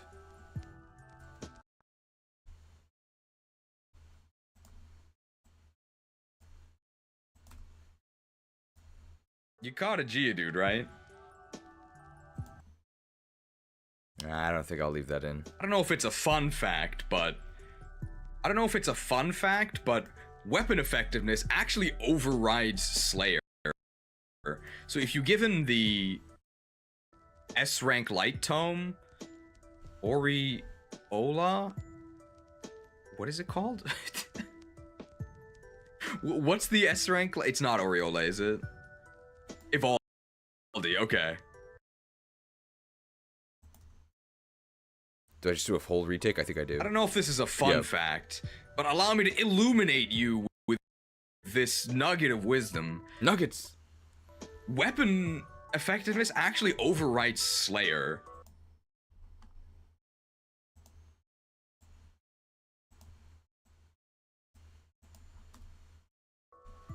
So if you give him the S rank light tome Evaldi, it invalidates Slayer, and instead of a triple effective boost, you just get a double effective boost. The enemy is still gonna die, but I guess it makes Slayer a little worse. The only other class that can even use light magic is... Actually, sages can use light magic. Sages and Valkyries can both use light magic. So I guess they could theoretically use Evaldi, but not have Slayer. Alright, that's Molder.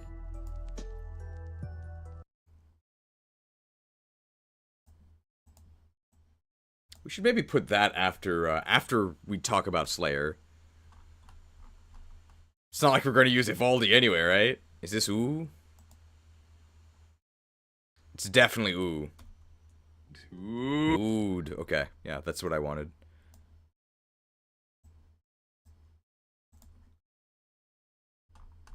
Is that the... I doubt that's the last thing we say about Molder, because there's still blocks of speech here. Where's the game? Well, Tricky says hi, welcome. $5 microtransaction. And they say, Ross is the true... Big Ross propaganda.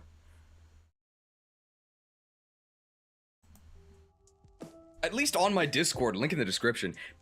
Discord link in the description. I agree that Lin mode in the previous game is kind of maybe that actually is it for super Molder. handholdy, but yeah, is this Pokemon Conquest? Okay, so that actually is everything for Molder.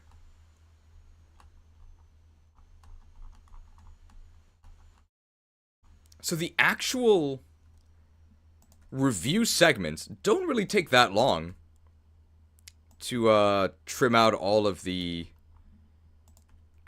fat. It's mostly the clip hunting that takes a very long time. There we go. So next is going to be Ross and Garcia. As with most Fire Emblem games, the recruitments are very, very front-loaded.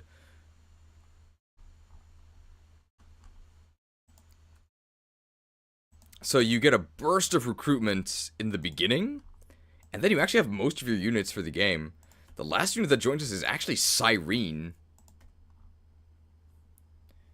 Just maybe like 2/3 of the way through the game. Sacred Stones actually has very few characters. I think maybe one of the smallest playable casts outside of like Gaiden.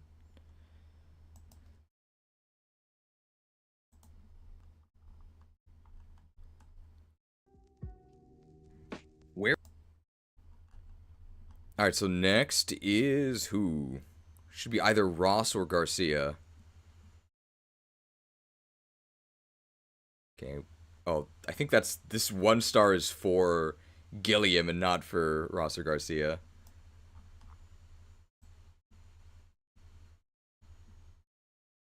How did we give Garcia like 3 stars? Let's see if we need to include the Ross recruitment. Maybe we do. Quit is correct, it's just archaic? Okay, so it is fine. Hey, listen! My village is being attacked by bandits! My name's Ross! Come on! You have to help me wipe those thugs out! Alright, just take a deep breath and calm down, Ross. Erica, this man just lost his home. He has been critically injured. Don't tell him to calm down, okay?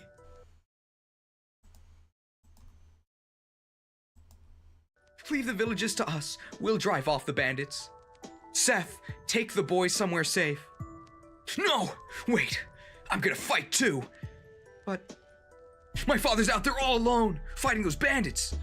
I've gotta get back to him as quickly as possible. I'm the son of the great Garcia! As long as I have my axe, no bandit will ever defeat me. He is very confident in his abilities. Alright, I can see you're not gonna be swayed. But you must promise you will stay close to us. Does that relate to what we say to him? Say about him. Erica, Noodle-armed lady. Pampered. Erica. Noodle-armed lady. Pampered in a castle her entire life. 4 base strength. Ross. We can add a bit about him being the son of the great Garcia. My father's out there all alone, fighting those bandits. I've got to get back to him as quickly as possible. I'm the son of the great Garcia. As long as I have my axe, no bandit will ever defeat me. He is very confident in his abilities. All right. I can see you're not going to be swayed, but you must promise you will stay close to us. The Last Promise. I've never played The Last Promise. I don't know if it's any good at all. I think it's one of the earlier Fire Emblem ROM hacks, I think. Erica. Noodle-armed lady, pampered in a castle her entire life. 4 base strength. Ross, who's been training woodcutting with his dad in the forest. He's probably got at least 70 woodcutting. I think he trains on use. 5 strength. 2 skill. 3 speed! That's the same as Gilliam. 3 defense.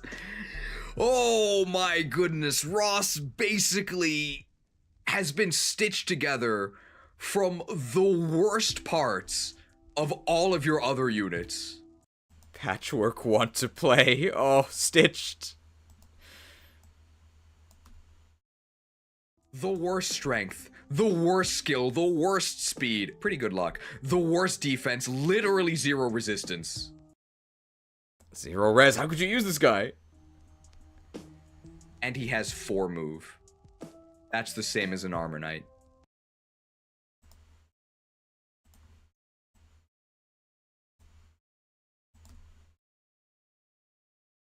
It's looking dire.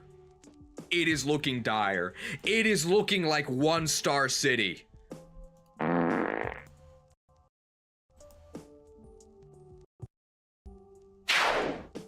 2 stars.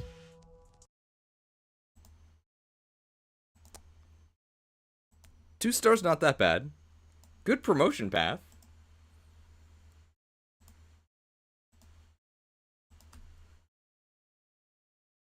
So Ross is the very first of the trainees that we receive.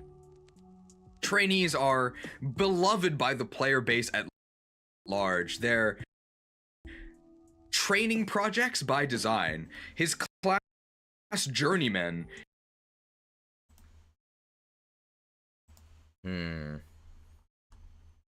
We do emphasize how terrible his growths are, I think, but we also compared them to Seth's. We'll see. Training projects by design. His class journeyman is actually 1 tier below a normal class.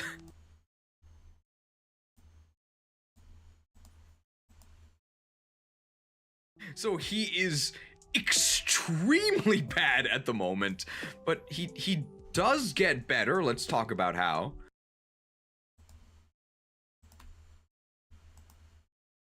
One thing that really helps Ross is... The hatchet? Something that really helps Ross is... The hatchet.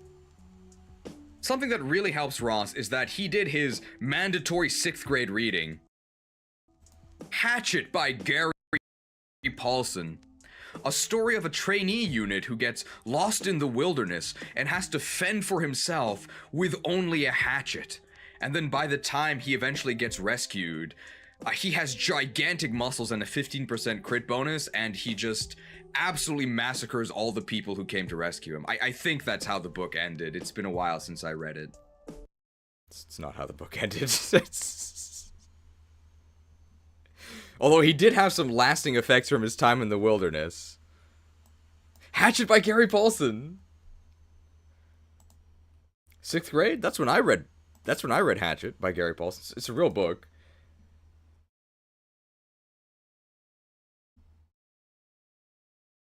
The Last Promise is one of the first fully completed ROM hacks. Ah, okay. It's revolutionary for its time. Ooh. It was also written by a 14-year-old. Was it? I've never actually played FE8. He's that bad Bartray. He's pretty different than Bartray. His dad is like good Bartray. I think that trainee classes are like different enough that I wouldn't even consider this a parallel to Bartray. She's just popping in to say, this is my first Soul Heritage attempt. I got absolutely crushed. Well, congratulations on reaching him. Unfortunately, I canceled my sub, so I probably won't be able to cheer you on for much longer. For some reason, advantages over the other two. For some reason? For some reason? For some reason, Ross has a lot of other advantages over the other two trainees, who are both 1-star, by the way. Spoilers. The big one is that he's actually in the game here in chapter 2. It might be chapter 3, but he's the earliest by far. Which I think it's chapter 2.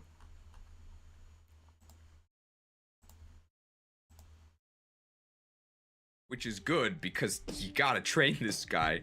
And this personal weapon, the hatchet, really, really helps him out. It's basically a mini hand axe.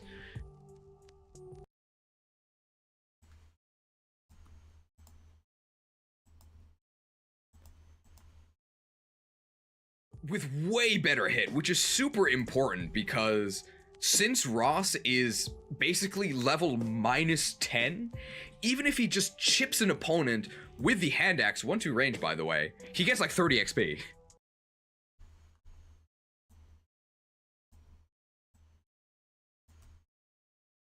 If he did not have the hatchet, I think he would actually be 1-star, because he would be so much more. No breathing allowed. Breath of the Wild is not a real Zelda game. Because he would be so much more difficult to train. Because he'd have to use a hand axe, which is both inaccurate and also would completely kill his already pathetic speed.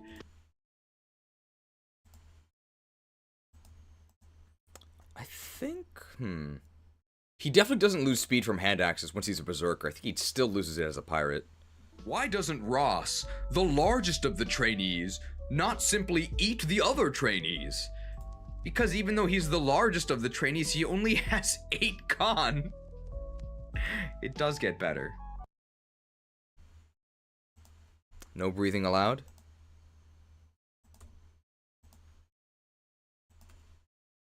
No breathing allowed? Con. It does get better.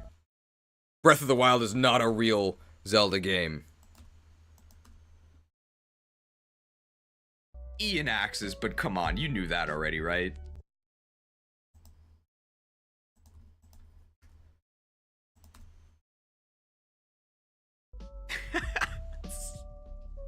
Lightweight and easy to hit with. Deft in the chat brought up. It equals comfy and easy to wear. He's literally a youngster. That's true. We'll leave the laugh in as well. So relatable. Even though apparently we don't take any breaths, which maybe that's not relatable. I think most people breathe. The selling point of the trainees. It's not the promise of a great start. I mean, look at this. You could not get a worse start. The point of the trainees is not to have a strong start. I mean, look at this. Look at this. This is the definition of slow start?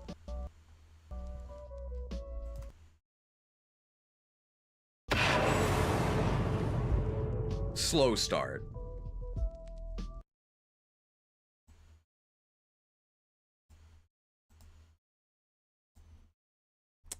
How do we do this? I do clip it somewhat. I think this'll work. Let's see.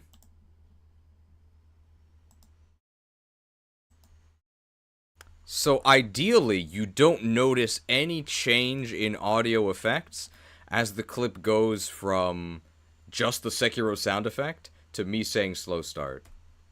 Definition of Slow start.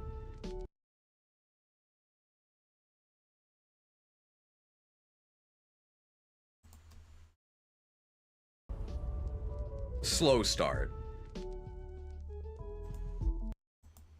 We're gonna use the advanced technique of hoping they don't notice. Could also potentially do this. This might work. Gonna add a crossfade.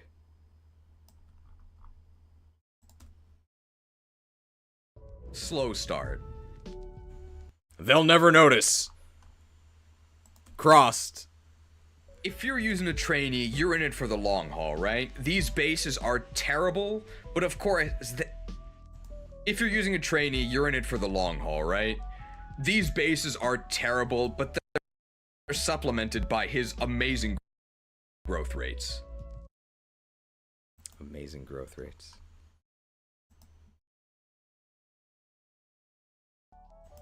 As a trainee, Ross boasts some of the best growths in the game. 50% strength, 35% skill,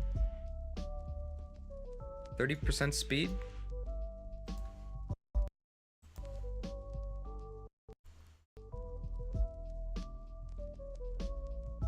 What were they thinking? What were they thinking?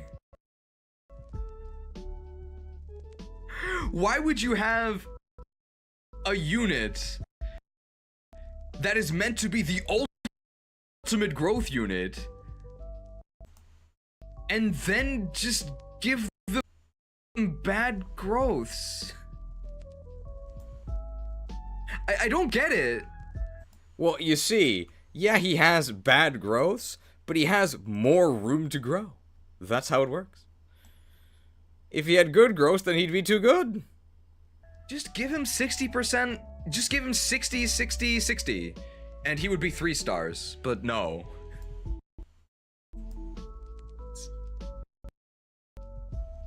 Why?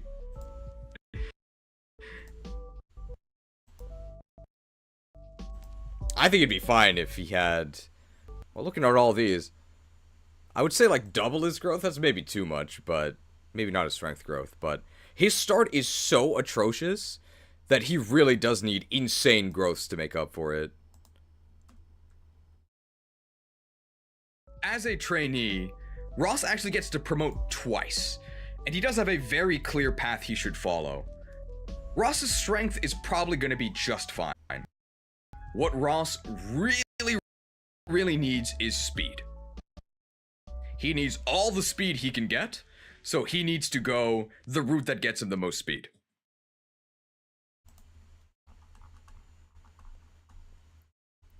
What I'm going to do here is I'm just going to go ahead and close the gap. Oh! Close the gaps in all these, and then I'm going to move the music track forward.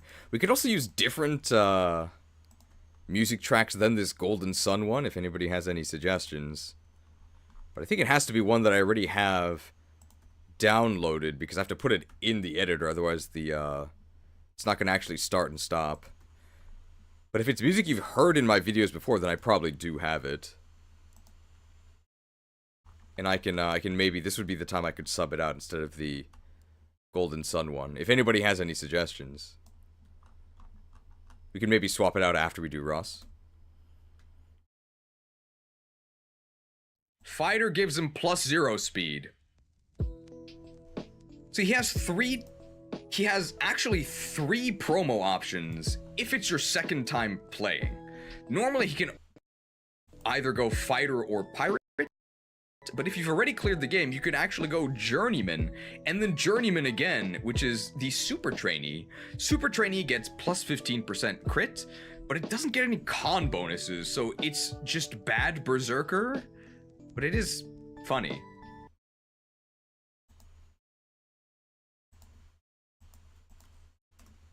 Oh.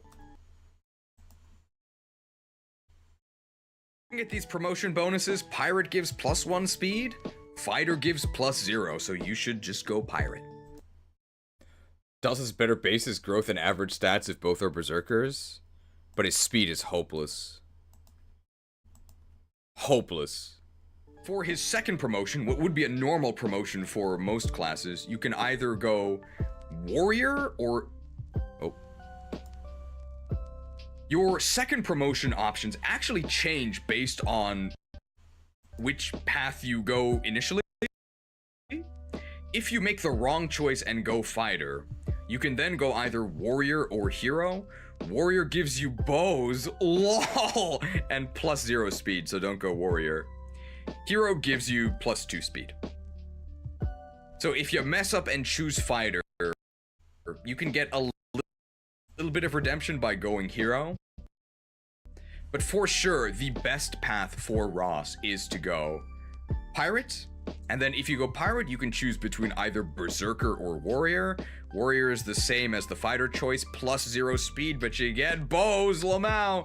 Berserker gives you +1 speed, and it gives you the 15% crit bonus, so you should definitely go Berserker.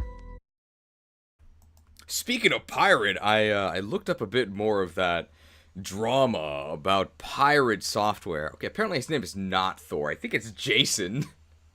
Not quite as cool as Thor.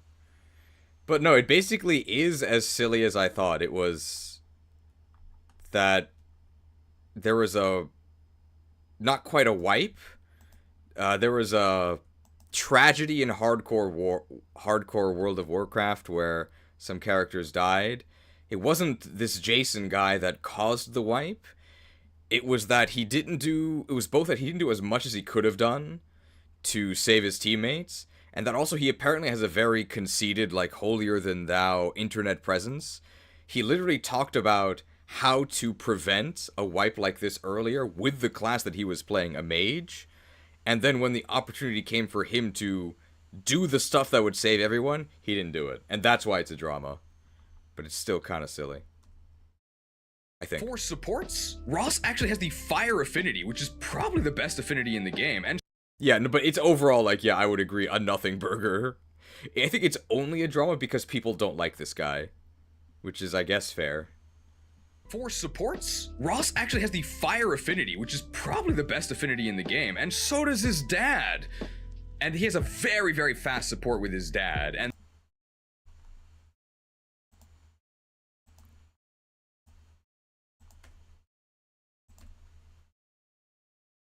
he has a very, very fast support with his dad, and they do want to be together, so good idea to support Ross with his... We're cutting this so. I don't like Sawaddle. Good idea to support Ross with his dad, if you're using him. I guess it's not clear there whether I'm talking about Ross or his dad, Garcia, but I do mean his dad. Fire has really good bonuses, so you definitely want to make use of this guy's supports. We did... what did we... A-sported him with a melee who has Thunder. Thunder's also okay. I think the rankings maybe for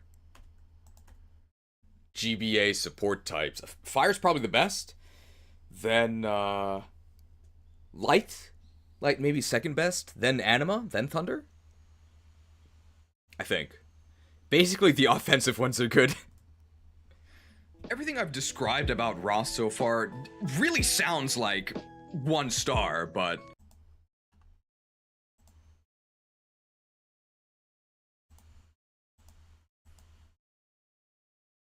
Everything I've described about Ross so far really does sound like 1 star. The reason why he's 2 is that he does actually have some unique utility. If you train Ross...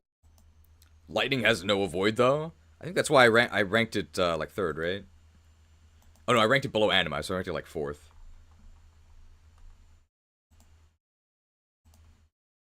Fire, Wind, and Light all give attack, hit, and crit.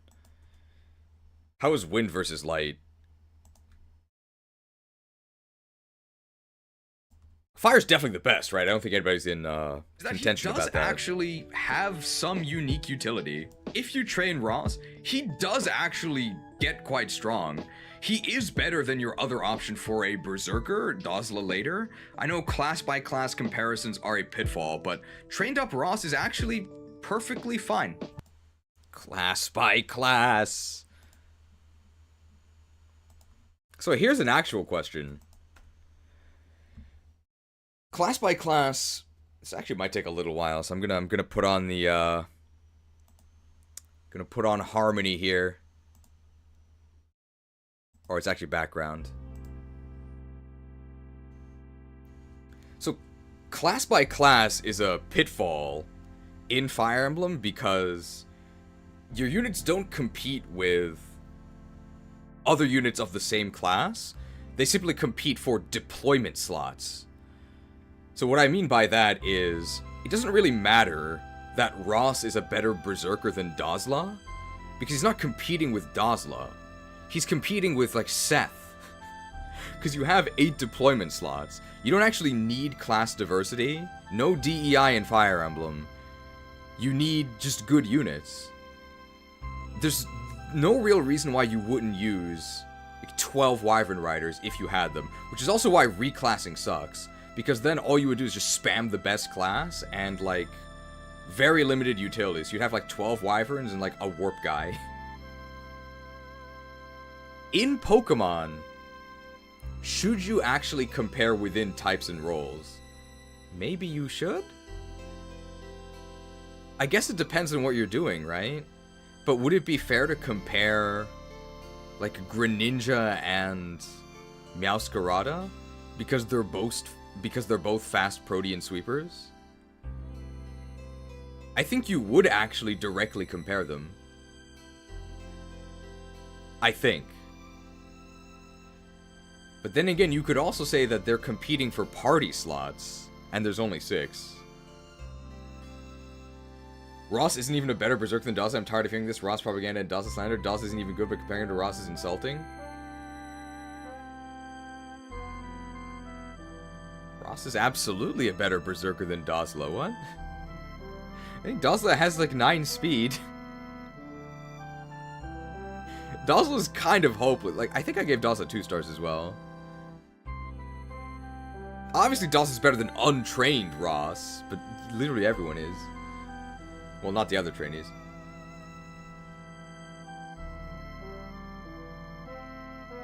Burn Emblem is less true and engage, at least. Burn Emblem meaning Wyvern spam, right? Because Burn loves Wyverns.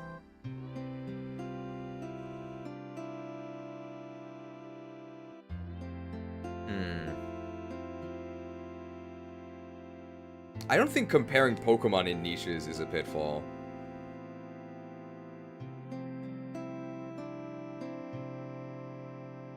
It's instead FE Warriors 2. Some offensive teams double down on similar Pokemon because they have the same weaknesses, so if one of them muscles through that weakness, the other has an advantage? Oh, I see. Is that what they mean by hyper-offense teams? I think back in the day when I played competitive, back in the day meaning like Gen 4, nobody even used the word hyper-offense. In Pokemon, type-by-type comparisons because you want to cover the most matchups. That's true. Type matchups are a lot more important than in Fire Emblem. Because Fire Emblem, type matchups would be like weapon triangle and like weapon diversity, right? But weapon triangle doesn't matter that much, so what really would matter would be you need physical and magical attackers, right? So as long as you basically have both of those, you're set. It doesn't really matter if you have minus 15 hit against the enemy's sword user when you chop their head off with one attack at 85% accuracy anyway, right?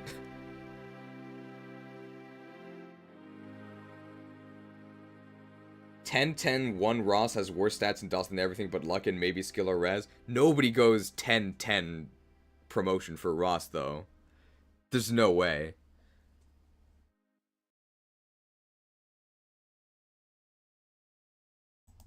We'll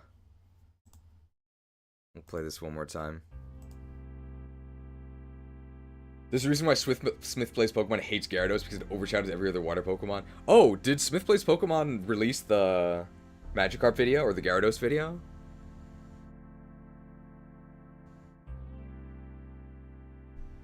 Why ever pick Piplup if you can just catch a Magikarp?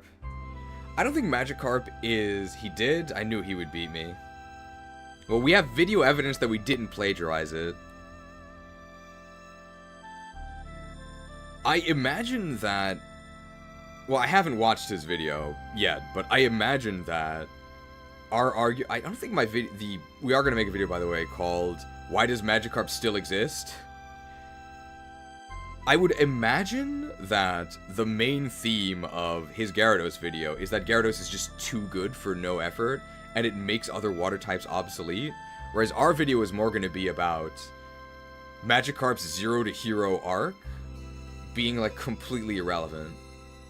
See, it used to be the case that... There's going to be some overlap for sure, but it used to be the case that you had to actually sacrifice to get Gyarados.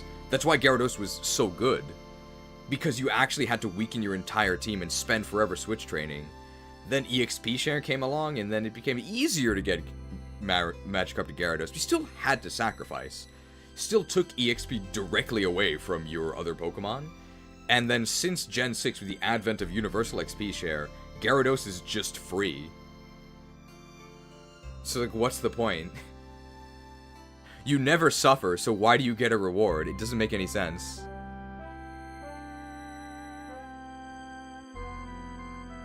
I don't know if I should watch the Smith Plays Pokemon video before I make mine, because then it might affect me. But then again, if I do watch it, I might get new ideas. I'm not talking about plagiarizing it, but I mean, like, he might bring up points that I should also address. Which I don't think is the same as plagiarism. I'm not gonna say I'm not literally gonna copy what they say.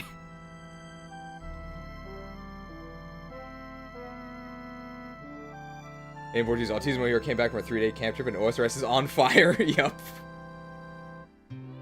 If I leave, everything is yours. Well, have you seen my video on it? I'm done too.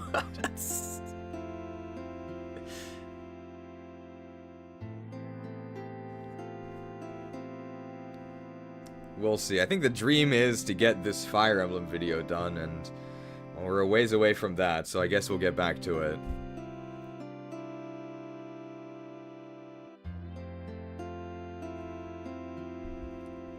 Class by class is a pitfall. We might actually reach Dazzla today, so we'll see what we say about Dazzla, but I do think Ross is better than Dazzla. I don't think Dazzla's particularly good. Sounds like a great time to start playing if you have friends quitting. You will see that the wars are beginning on the RuneScape forums. Or the subreddit. So now, they're beginning the bootlicker phase. Boots are the best stat booster. I mean, the riots are still ongoing, but you've got people saying, what's the big deal? It's just a survey. If you've seen my video, 25 minutes, thanks for watching. Hopefully, you'll agree that it's not just a survey. Particularly for the OSRS community. We've been down this exact path before. We know where this leads. We're not gonna take it, okay? And he does have unique utility. But at the same time, of course, you know, it's not that serious. It's a video game. But it's a shame that it's gonna die. Because pirates and berserkers have water walking, which sometimes comes in handy, and they have peak walking. So if you put them on a peak, they become basically unhittable. I think peaks give like 40 avoid or something crazy. Might be 30 avoid.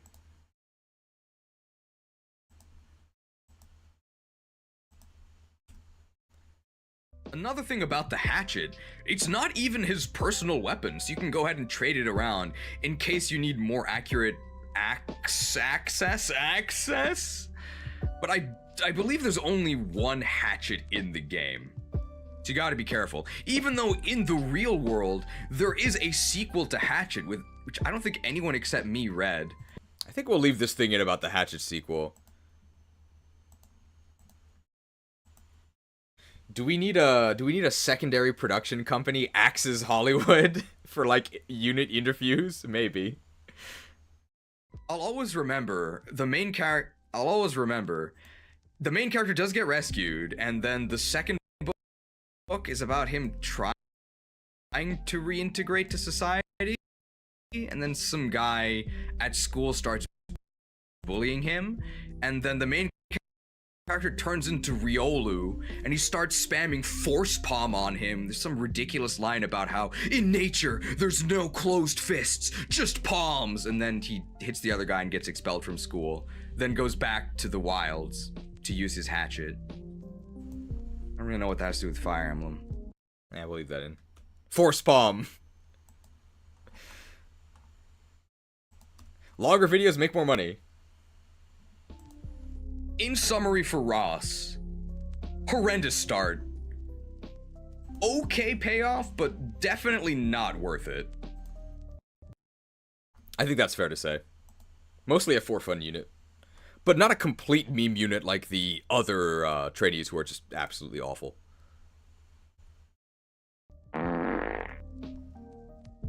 Two stars.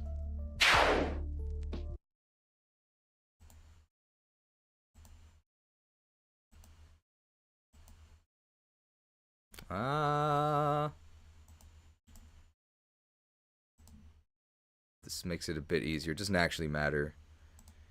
Actually, trying to do it this way might have actually made it take longer.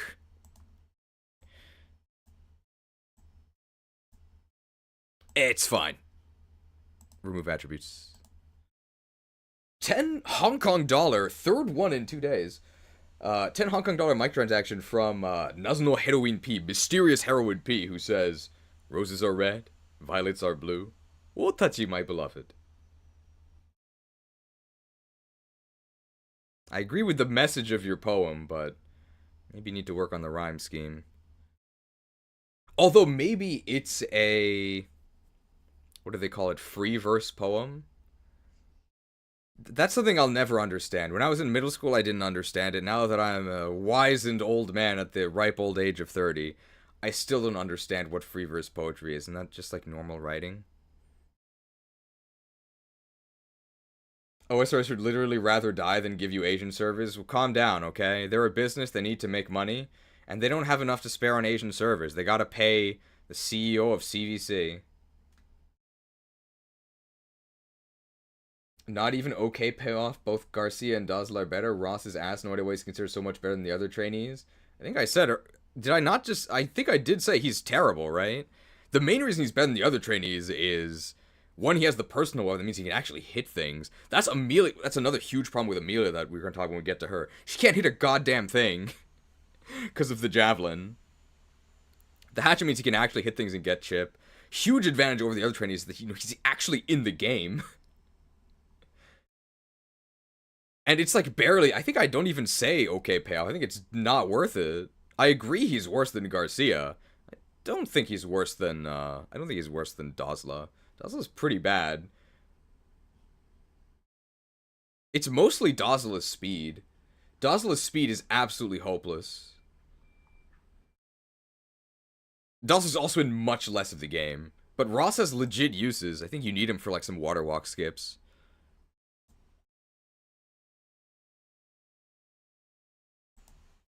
He should not be 2 stars. The hatchet is even his personal. It's an E rank axe. I think I said, didn't I just say that the hatchet is not his personal? But he does come with it, and he is the best user, like he needs it. I have some free time, never played Fire Emblem, where should I start? There is literally a Fire Emblem pipeline. I don't want to play it now, but, well, this game, actually, Fire Emblem 8, Sacred Stones, that's where you should start. And you should watch this tier list once it's ready. Freeform poetry is just dramatic sentences. We can write some freeform poetry now. How about this? Ross is on a journey. Long path ahead. At the end. Still worse than Dazzler.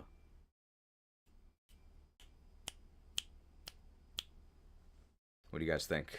You like my poem? Most Canadian story ever. I'm not actually from Canada, but I think...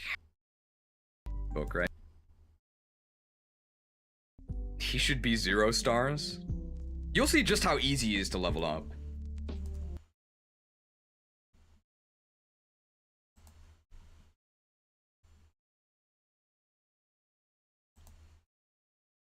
We'll recruit his dad next. Oh, this is actually something we talked about yesterday.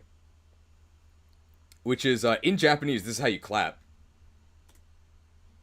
You spam 8 because 8 is hachi, which sounds like the Japanese onomatopoeia for clapping, which is pachi. That's why pachirisu is clapping squirrel. Pachi is clapping, risu is squirrel. But in English, we don't have the same abbreviation for clapping. And I was wondering if that's because we just don't have a clapping sound that we can write. So instead, we just have to use, like, emojis. But how would you, like, convey the sound of clapping in text in English? You have to literally write clap. I think because of that, we don't have, like, an internet shorthand for clapping. Just because we don't have a convenient, We'll recruit his dad next easy turn. way to spam it. 5 stars? Can we recruit his dad this turn? I think we can. Well, the Dosla duel, I guess we'll just do, once we actually reach Dosla. It's 5-star Vanessa utility. Alright, well, Ross is in no shape to talk to his dad. So Mulder the Boulder has got to... Okay, so that's everything for Ross. It ends with us saying 2 stars, which I think is fine. And the Dosla duel will be happening later, I guess. Where does Ross start? Is this the start of Ross? Wow, we got a lot of clips for Ross.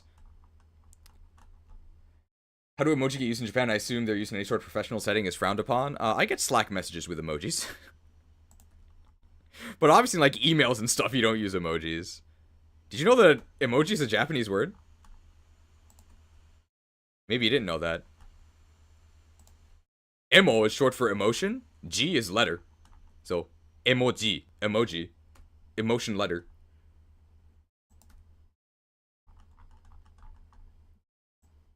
But of course, we say it like Americans, so we say emoji, not emoji.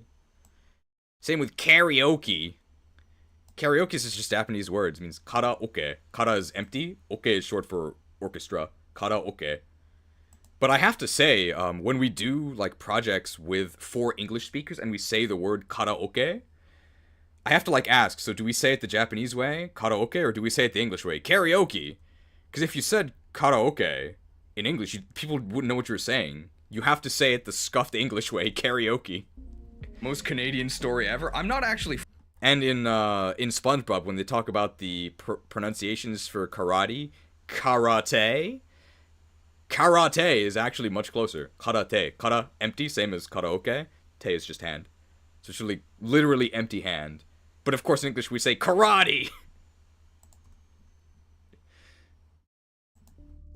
Alright, well, Ross is in no shape to talk to his dad.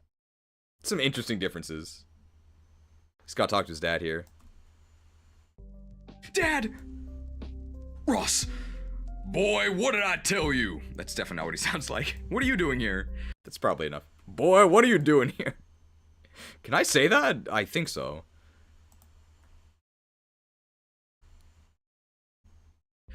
So SpongeBob is actually right? Yes, he is, when he says karate.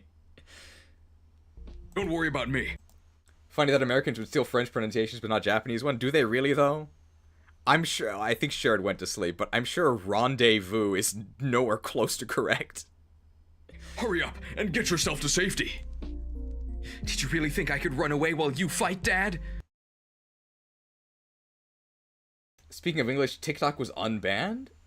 What? Didn't they just ban it yesterday? Maybe they paid for enhanced customer support. Unbanned. Way out of here together. 114514 stands for Yoisei Koiyo. Really? So is that 114514?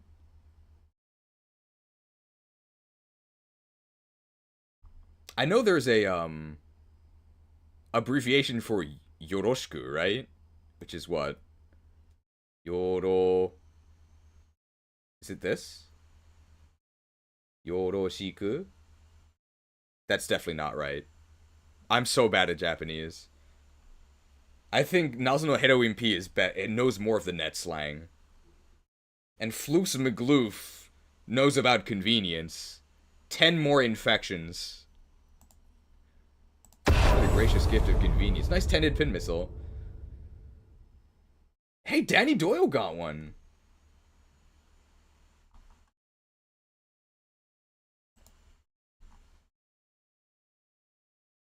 Oh, actually, good thing we're on, Are any of these people actually in chat? Not all of them, I think. I think it's just, like, random. Let's get this line in here.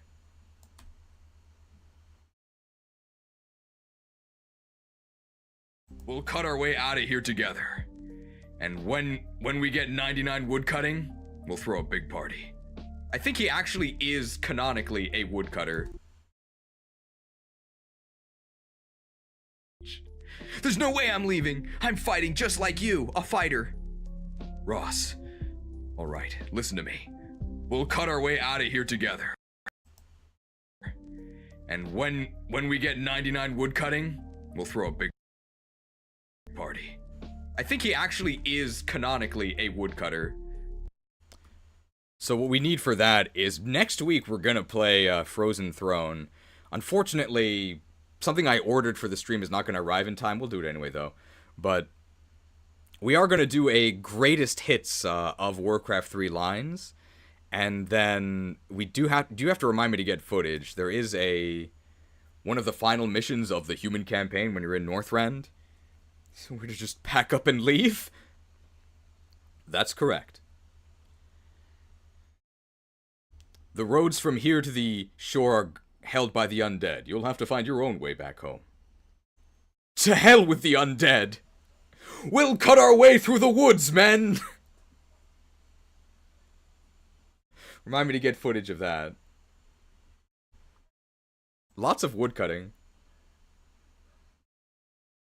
The Great. Introducing the Great Great Garcia. What a hero. I mean, for a GBA fighter, this guy's pretty good.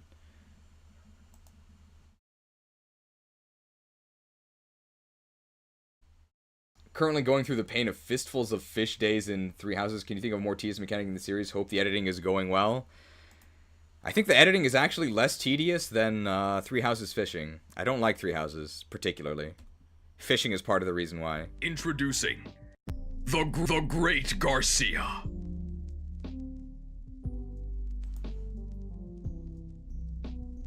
Is Garcia a first name? I don't know. So we actually don't need this gap here. We can also add in here that, well, actually, I still don't know if Garcia is a first name, but actually in Golden Sun, where the music is playing right now, you'll remember the character Felix. He's the Earth Adept, he's Jenna's brother. He's the main guy of the second game, but he's sort of just a side character in the first game.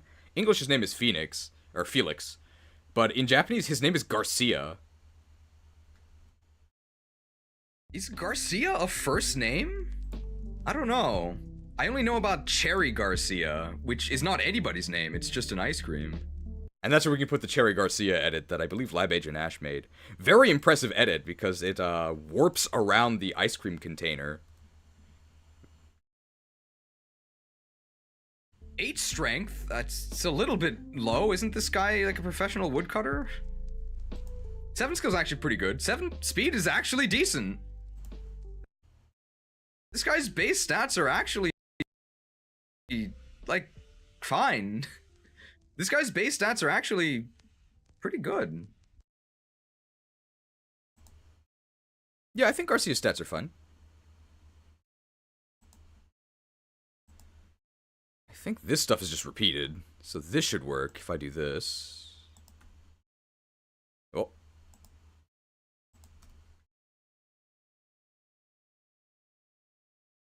Like a professional woodcutter? 7 skill's actually pretty good. 7 speed is actually decent. This guy's base stats are actually pretty good.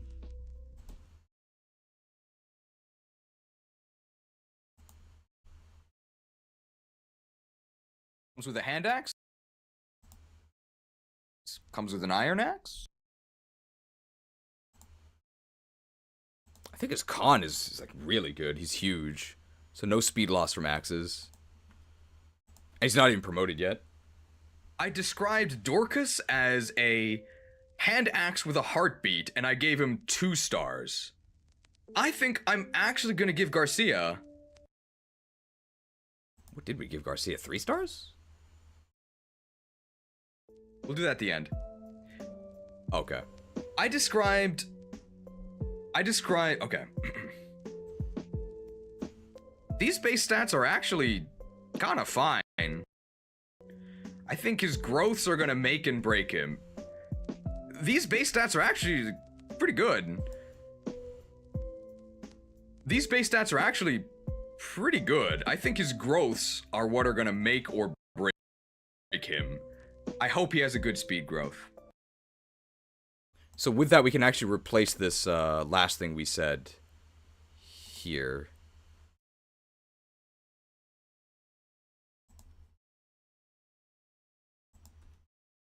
And that should be fine. So now I should describe the stats, talk about the axes, and then say stats are fine. 7 skill's actually pretty good. 7 speed is actually decent. Comes with a hand axe, comes with an iron axe. These base stats are actually pretty good. I think his growths are what are gonna make or break him. I hope he has a good speed growth. That's fine.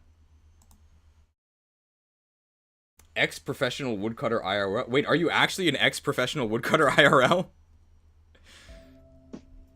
Nope. Obviously, we're going to cut straight to that, right?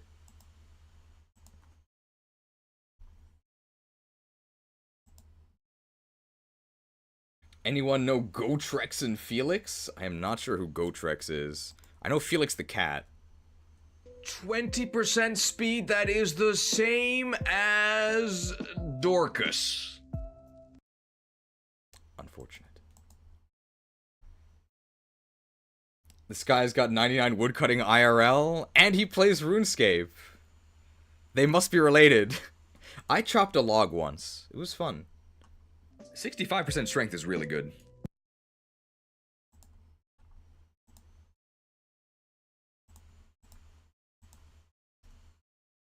But hey, I do think that Garcia is actually way better than Dorcas. He has one addition.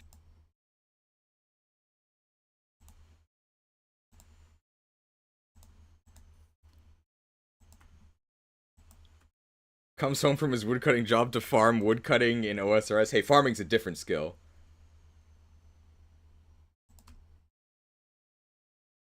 He has one additional base speed, which, considering their 20% growth, means that he has a 5-level lead on Dorcas in terms of speed growth, and far more importantly,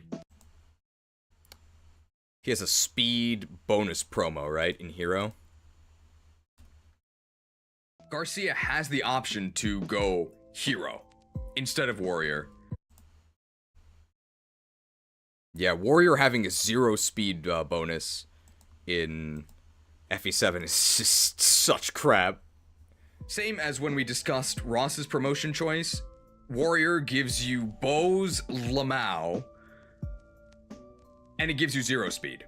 But Hero gives you +2 speed.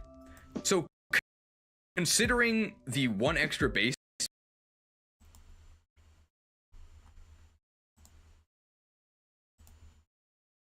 I don't need this so. Considering the 1 extra base speed and the extra +2 that he gets on promotion, he has, on average, 15 additional levels worth of speed on Dorcas, which makes him way better.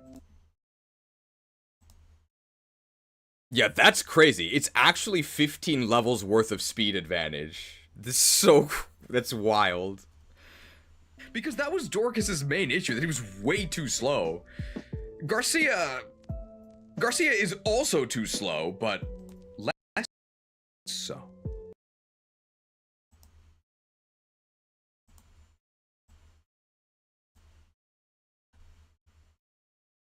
I guess enemies in this game are also, like, slightly faster, though.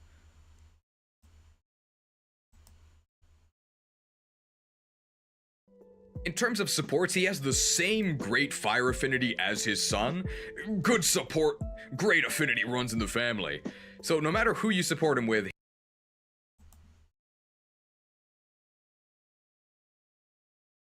good support, great affinity runs in the family. So no matter who you support him with, he's probably going to be providing some very real benefits.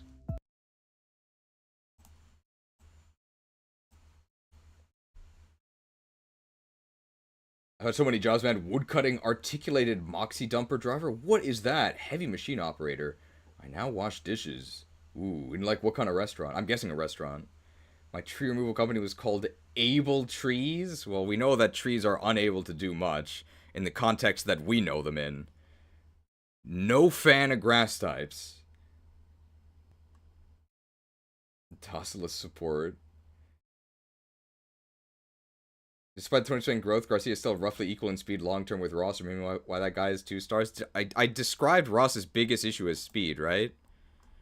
I don't understand this Ross hate. I don't think Ross is good. I also don't think he's useless. Can we get the woodcutting Garcia picture? Oh yeah. No, there isn't one of him near a stump. But I think he is a woodcutter. No woodcutting.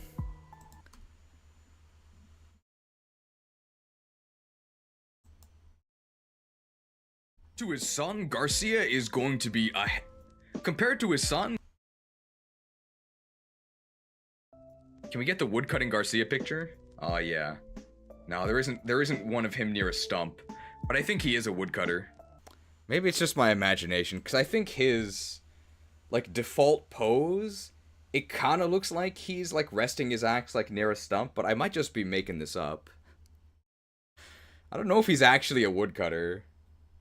I really like woodcutting.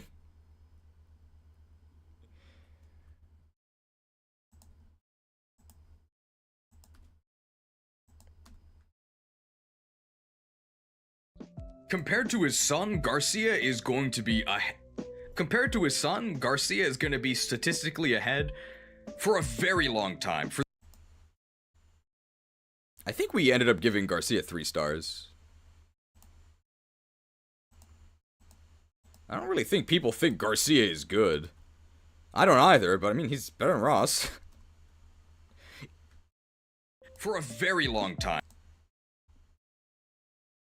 I think even though Garcia is better than Ross, most players prefer to use Ross because Ross is more fun. For the majority of the game. Eventually, Ross will be... Eventually... Is this where I say eventually? I think so.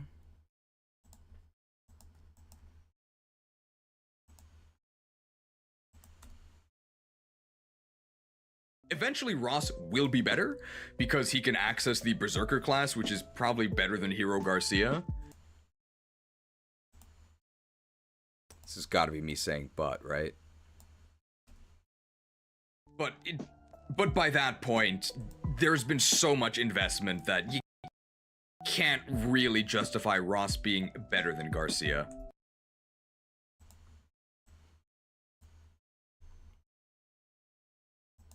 See, I know what my own butt looks like in audio form. Don't call me a casual. I described Dorcas as a hand axe with a heartbeat, and I gave him 2 stars. Garcia is a hand axe with a faster heartbeat, I guess, by +3.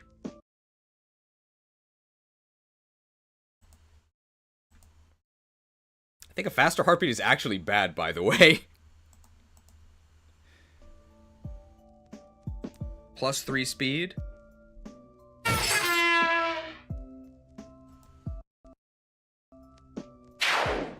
Three stars. I actually have a very low resting heart rate, which is good.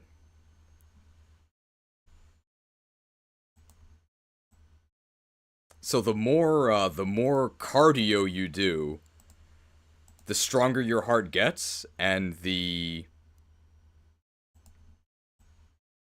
less it has, or the less frequently it has to pump. So if he was faster, so if he did more cardio, he would actually have a lower heart rate. But I mean, don't tell the premium viewers that.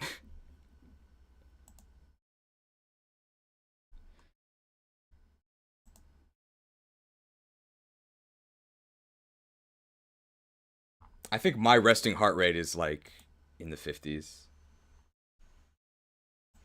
Per minute.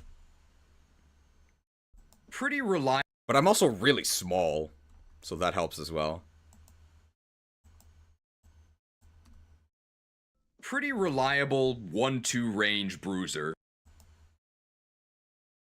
Permission to rant real quick? I mean, go ahead, but if I disagree with you, I won't show you any mercy. For a decent portion of the game, but you could definitely do better than this guy. But you could also do worse. I think this is the first guy we rated 3 stars.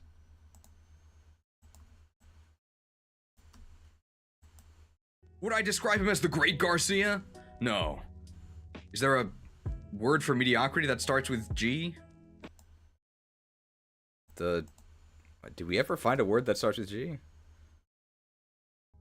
I don't think I would say good Garcia. Yeah, he's not good. Everybody's suggesting the good Garcia. Okay. Garcia the good enough. Yeah, Garcia the good enough. It's good enough.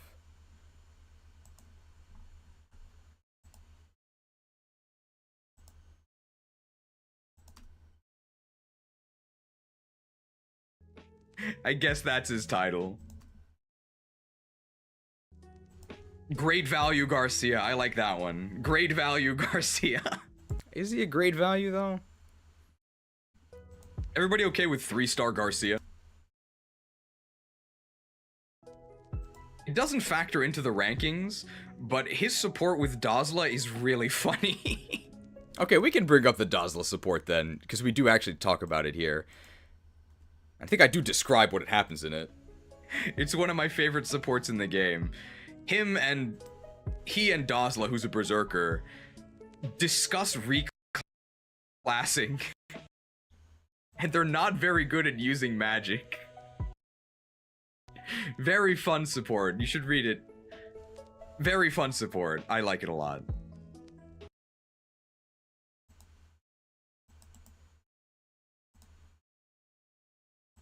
I don't know why I unlinked these. I shouldn't have. And that's where we can put the support in. We can just add it over on the left. And that's why reclassing is a bad idea. Why would this guy be able to use magic? He wouldn't. So of course when Garcia and Dazla try to start using fire magic, they give themselves a pretty close shave. 3 might be a bit high. We'll see who else we put in 3. Sacred Stones has very few units. I think that's everything for Garcia. Which I think means it's actually the end of this particular 2-hour clip. Sacred Stone. Rest of this should just be gameplay of this chapter, I believe. Yep. And I didn't even think we finished this chapter. We don't, so... That's actually it. Next one is going to be clip 3.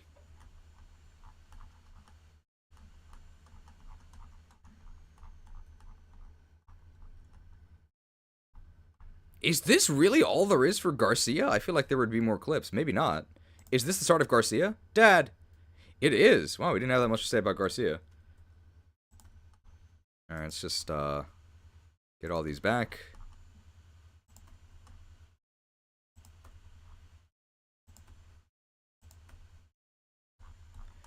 Then we'll load in the next clip, begin the audio processing, and then we'll have, like, a 2-ish minute break as it processes. So we just did 2. Are there any units that we... Oh god, Coleman Nime. Yeah, so we do need to use this clip. Oh, that's not right. I want the whole clip. That's not it. I want the whole clip.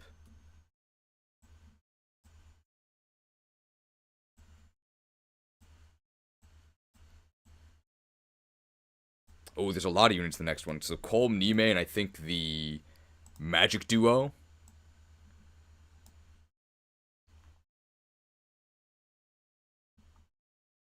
Let's actually make FE8 Premium Assembly 2.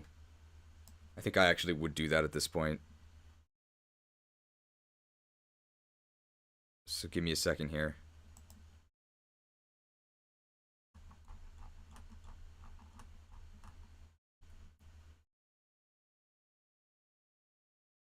We can do one more here.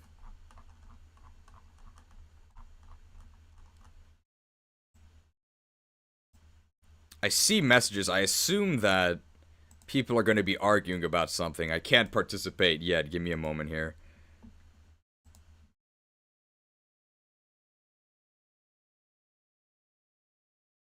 Balanced low tone is what I want. Alright, we are now processing. So, can't actually do anything for a few minutes here. Alright, what did I miss? Oh, not that much. Did a rant about Pokemon or RuneScape? Jesus, running out of interest to collapse. All of my favorite franchises are going up in flames. I wonder why. There's a point where a lower heartbeat is bad. You have cyclists who die from their heart being too efficient. Really? I didn't know about that. You think he's 2 stars implying he's not used? I think this is about, Ross. Implying not useless. I wouldn't say Ross is useless, yeah. Even Nime is better because Nime at least chips a wall while Ross does nothing. Let's not go too far here. What in the world? Ross is a genuine nothing burger of a unit. Actual waste of cartridge space. Incredible. If it would be easier if Ross wasn't in because then no one would waste XP on him. Deluding themselves into thinking he's good or even acceptable. I don't think he's good. I barely gave him 2 stars. Isn't most of my Ross analysis about how bad he is?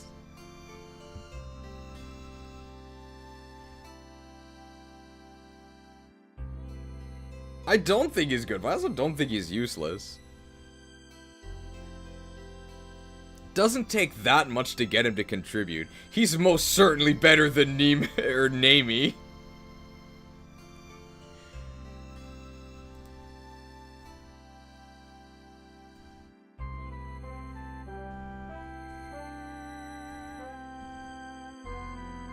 Are we done processing? Not processed. Well, we're making pretty good progress, right? We've been here for 2 hours, and we did quite a few units. We did 4, right? That's not bad at all. And that's with reviewing everything. So I think today we could actually assemble everything. We still might not actually be able to make any edited content, but we're preparing to edit, and that is part of it. The Ross Wars? I think there's only one person on the enemy side, though. I don't think anybody thinks Ross is good. This isn't game facts.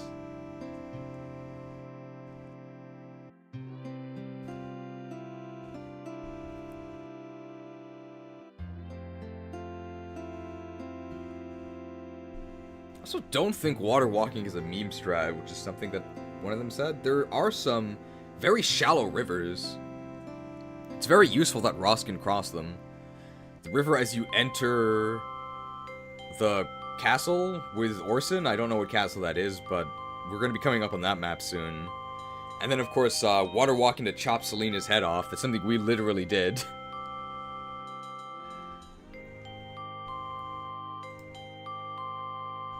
And peak walking is nice, too. Because you can drop Ross on a peak. You can kill a bunch of spiders. And a bunch of gargoyles. Although that map sucks. This is, I think, the Saleh map. I forget what it's, I think it's called, like, Care Palin. I'm thinking of Care Darrow, which is in, like, the Plague Lands. Processed? Clip analysis in progress, so not yet. You could feed every kill you get to Ross to Garcia and still get a better unit with less effort. And Garcia isn't even that good. Now she also steals for EXP for Ness and Arthur. Did I not... I feel like we're in, like, Bizarro land. Did I not literally say that Garcia is better than Ross? I rated him higher.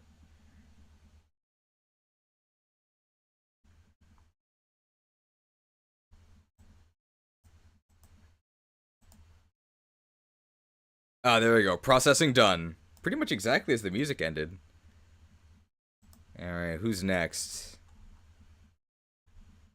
Namie joins you before Colm? I forget if you have to actually recruit Colm. I think you... Oh, apparently Gilliam died. Whoops.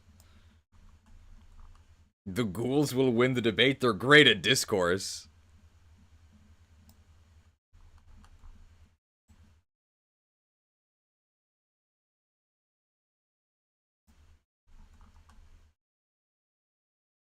Since Renee was invaded, things have become so dang. So dang.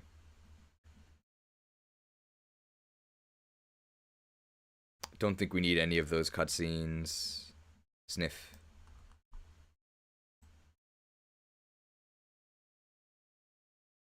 Here's Namie.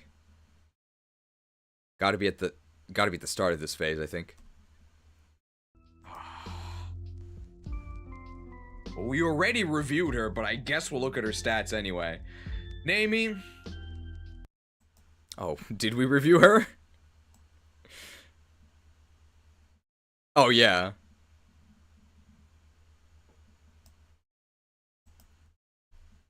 Is there anything else I can do to help? I feel so. When I was little, I used to go hunting with my grandfather. What I mean is, I'm not bad with a bow. Do we really have to review Namie, or is this enough? I'm not bad with a bow. Yes, she is. 1 star. There's our review.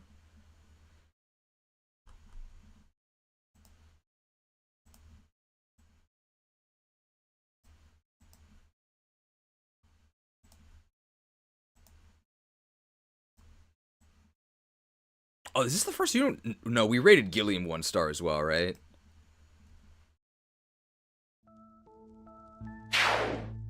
One star.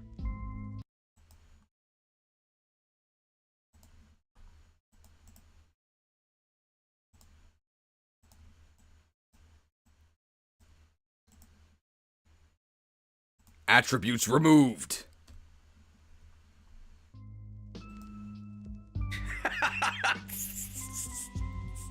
Yeah, Seth doesn't believe it either. Really? Can leave that in.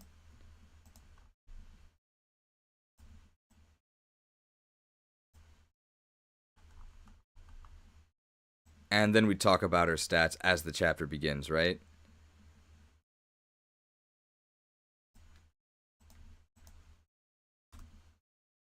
We already reviewed her, but I guess we'll look at her stats anyway. Namie. I don't know if it's Namie or Nime. GBA Archer. 4 strength. Oof. Oof. Hey, Ross had 5 strength.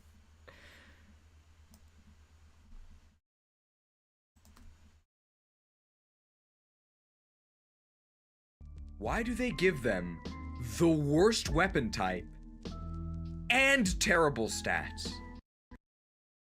Why does it have to be both? I think we can skip the second 1 star graphic. Because I think we're probably going to play it again, I would guess, by the end.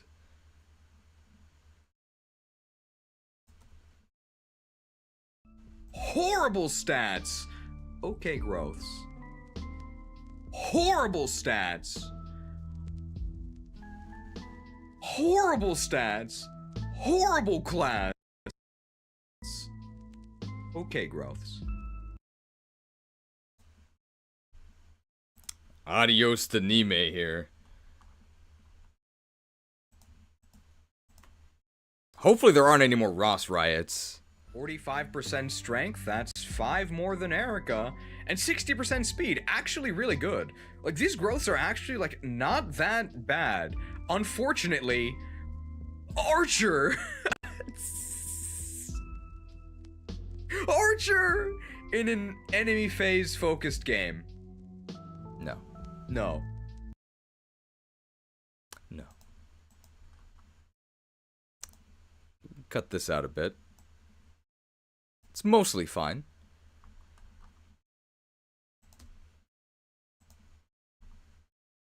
she's...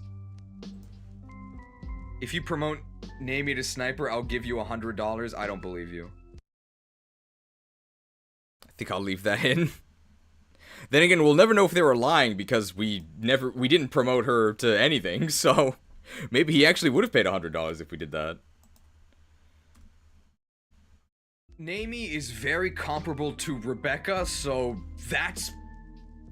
Naomi is very comparable to Rebecca. Maybe the comparison's here. Naomi is very comparable to Rebecca, so you know we're in trouble, but she's definitely better than Rebecca. For one, she's in Fire Emblem 8, which means that her bow at least does deal triple effective damage. That's nice. And her promotion is way better than Rebecca. She has maybe the easiest promotion choice in the game. So you can go either Sniper or Ranger. Sniper gives the skill Sure Strike, which gives you a... Is it Sure Strike or Sure Shot? I don't think it really matters. I think it's Sure Shot. A chance to have a guaranteed hit on your attack. Bows have no issues hitting anyway, so this is almost worthless. Oh, it's literally on screen. It is Sure Strike. It should be Sure Shot. If you go Ranger, she gets one of the lame Magvel ponies, so she goes to 7 move. And hey, she's no longer bow locked because she gets swords. So that means she has 1 and 2 range. That's what you meant by 1-2 range, right? I think I do have a request. Because this is something that happens a fair amount, and I'm guessing we're going to be doing it a lot. In a lot of other reviews. I think we need some sort of image that represents 1,2 range. I don't know if it would be like Lyn, who's rocking like a sword and a bow. It's got to be one of these lame units that has 1,2 range. I trust whatever artist is able to create the proper encapsulation of a 1/2 ranger. But that is a graphic request. If anybody is able to create such a resource. Probably the best known 1/2 ranger is like Lyn. Even though she's not literally a ranger. The Tropius Hunter does have 1/2 range. Look at these stats. Might be a bit too far away from Fire Emblem, though. Back to Neme, unfortunately. Constitution at 5, which is pathetic, by the way, is tied for her second highest stat. Why is she so bad? It's really bad. Aid 4.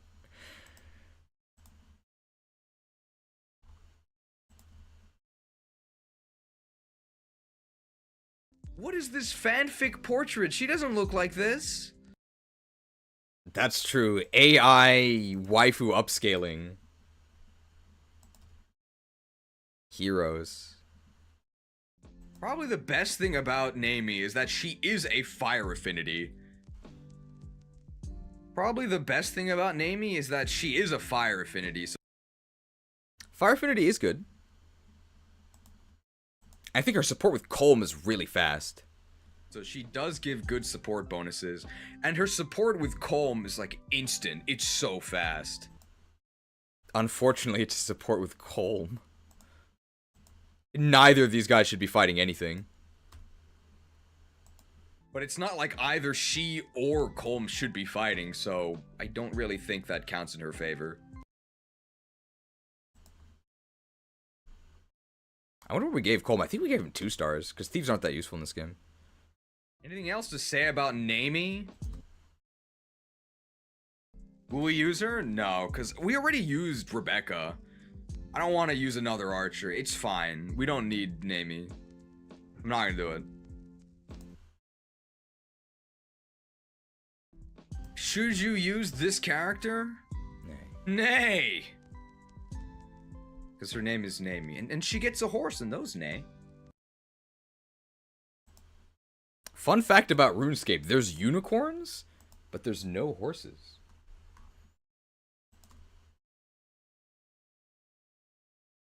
I think that's it for Naomi, right? Horrendous. Modern Haze, you're out of here, bro. Oh yeah, it's just some guy getting banned from the chat.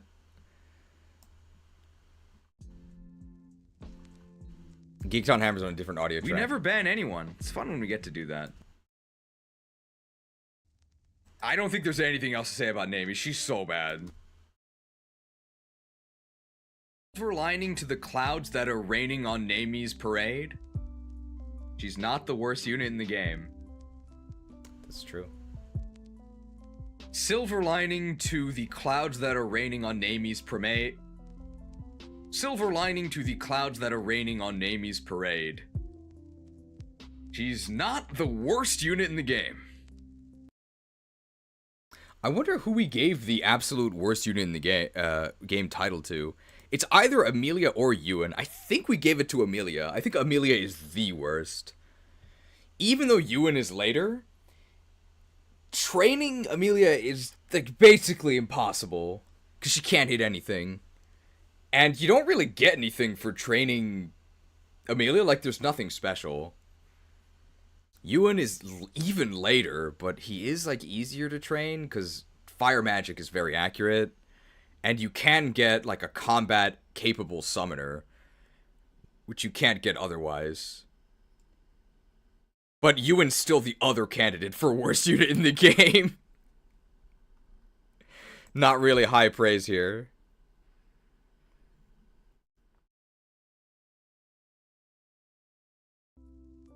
I haven't... It has been a while. It has been a while, so... There's actually a pinned... The pinned method... Okay, so that doesn't have to do with Naomi. So that's the end of the Naomi review. Maybe it's Nime. I keep flip-flopping. Wow, there's basically no clips for the Naomi review. It's really short. I mean, what do we have to say? She's a GBA archer. She's god-awful.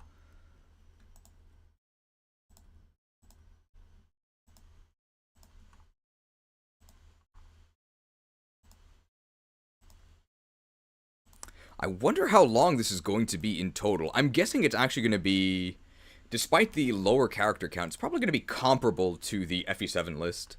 So definitely over 3 hours, I think. Bumbling Crybaby.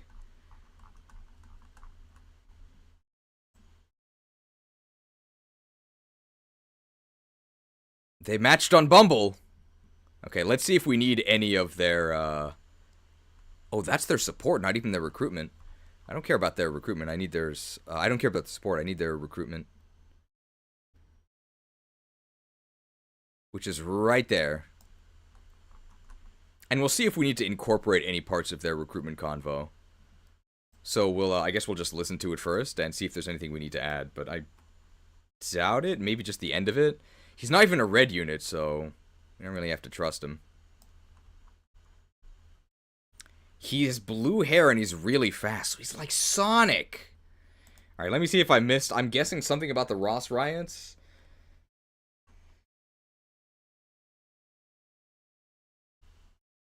I think the last message I saw was about the ghouls winning the debate. Ross is an axe unit gacha. I mean, people love gambling. We can play more RuneScape music for this. I think the Ross riots are over, right? I can't believe Cheese said Ross is the best unit in all of FE history. I know, there's video evidence. Mock Naomi all you want, but all Ross is good for is 2-range chip with a hatchet, something Naomi does better. Clear need to fix GBA Fire Emblem. She has worse stats than everything compared to Franz? Yeah. Okay, I guess the Ross riots are over. Maybe they'll restart when we get to Dazla.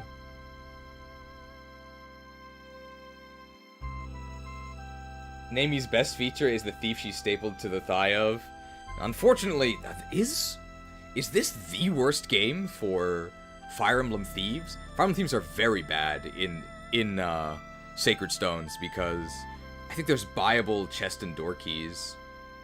So why would you use this garbage dude Colm when you could just turn Seth into the master of unlocking, who has better movement, doesn't have to worry about evading combat because he wins every single fight in the game?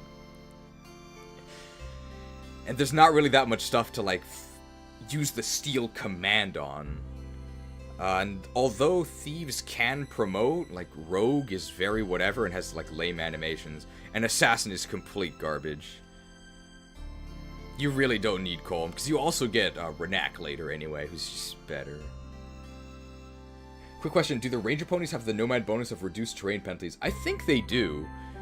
But they also have less movement than the old Nomads and Rangers, so you actually don't get that much of a benefit. Hey, brother, I know how much you hate Pokemon Coliseum, but I love it. Uh-oh.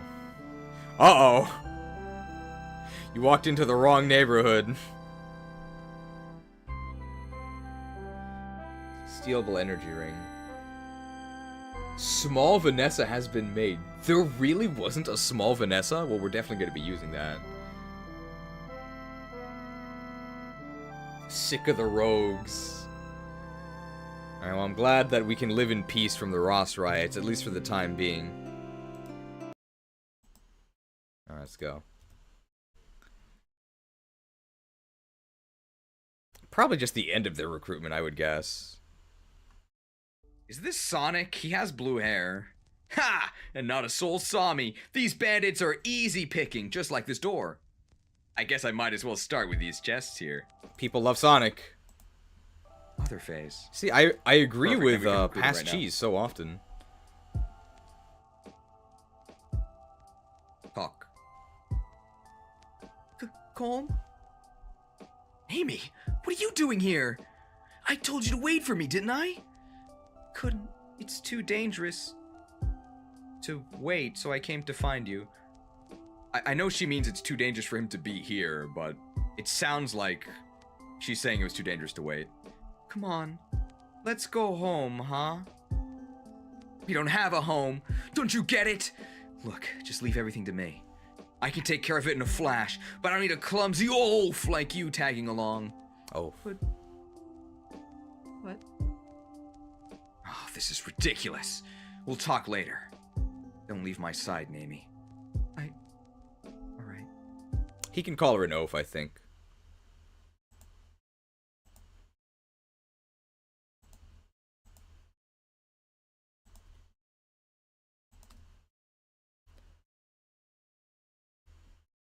A fast blue-haired unit with a pink-haired sidekick. It is Sonic and Amy. Oh. Where's her hammer? If only she could equip axes, she would be so much better.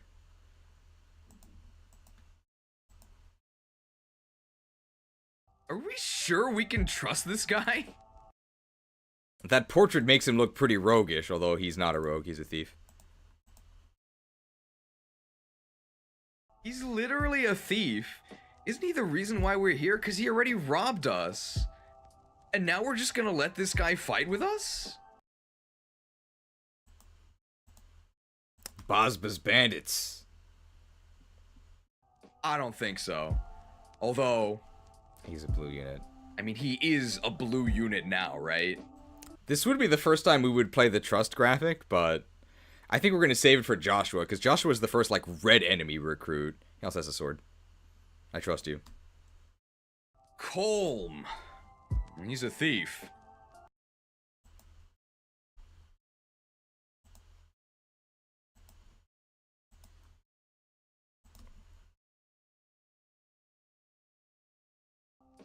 Ooh. Good thing chests and doors don't fight back. Yikes. Really? He has 10 speed. Remember, Molder had 9.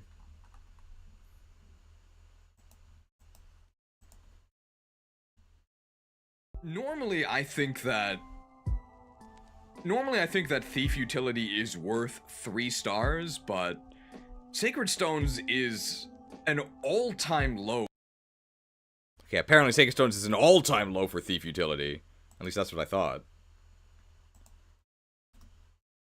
For thief utility, because you have buyable chest keys, not quite buyable door keys. Okay, so there aren't buyable door keys. At least that's what I thought.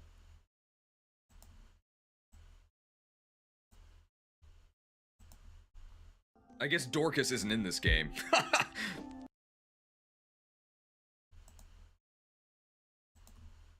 Very organic laugh. No antibiotics. I guess door keys isn't in this game.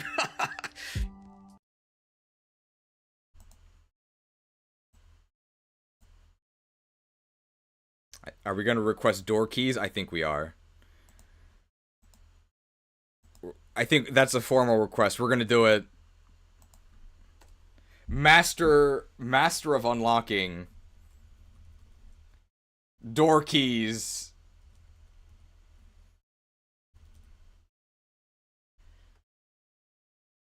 I think pretty much anytime we say door keys, we end up talking about Dorcas, so if we can get a master of unlocking door keys, he'll probably appear later as well. There are, oh, fun fact about, one thing I used to have to do back when I worked in Japanese TV, one of the things that I guess the director has to do, and I was an assistant director sometimes, is we had an art department at NHK, which is like the broadcast studio. So I'd actually have to go to I'd send emails, and I'd actually go to meetings with the art department. You got all these artists working on carving together props and stuff. And then you would talk to them about what you actually want to see and commission, and then they would do stuff like make rebranded labels for cooking ingredients, because you can't display brands. So instead of it saying Chef Boyardee, the art department that you would have to contract would have to make a special label that was Chef Boy Farty or something. So it's not copyright infringement. Art commissions. Unrelated question, but Japanese work culture, is it common for work to go uncredited? Some recent examples I think of is Nintendo Music App not credited composers. I don't think so. Usually there's credits at the end of shows and stuff. But I'm not too familiar with that side of things. 4 base strength swords. This guy is never ever going to be a combat unit. He should stick to sneaking around in the shadows, which he is okay at. Thieves do have 6, yeah, they do have 6 move, compared to ordinary unpromoted infantry 5. But I don't think rogues have 7. But I might be wrong in that. Let me see. Yeah, rogues don't get any additional movement. I think rogues should have gotten 7. Taking a peek at his growths? I mean, what can I say? He's a thief. Mediocre. Taking a look at his growths? I mean, what can I say? He's a thief. I can actually take one better.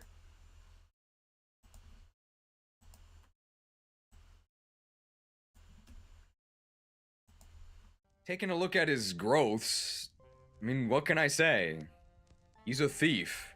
Really good speed, really bad everything else. Well, I guess we'll just use that, because that also includes the same emotion as take 1.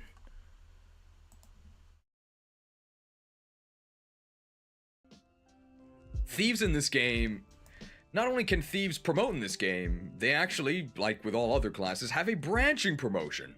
So you can go either rogue or assassin. Assassin is the more combat-focused option, because you get the silencer skill, which gives your critical hits a 50% chance to insta-kill the opponent and give bonus experience. I'm not sure if you have to actually inflict at least 1 damage to be able to silence your opponent. I think you do.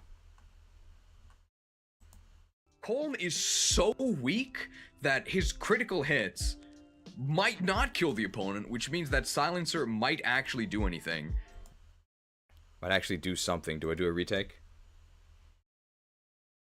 Colm is so weak. Retaken. Weak that his crits might not kill the opponent, which means that Silencer might actually do something. However, if you're using Assassin Calm, you're already doing something wrong, so I don't really think that's much of an upside. Almost made me forget mages had armor movement. Mages don't, right? Not in this game, at least. I think Celius mages do. Mages in this game, I think, have standard 5 to 6. Rogue is the more utility-focused promotion. Sick the rogues.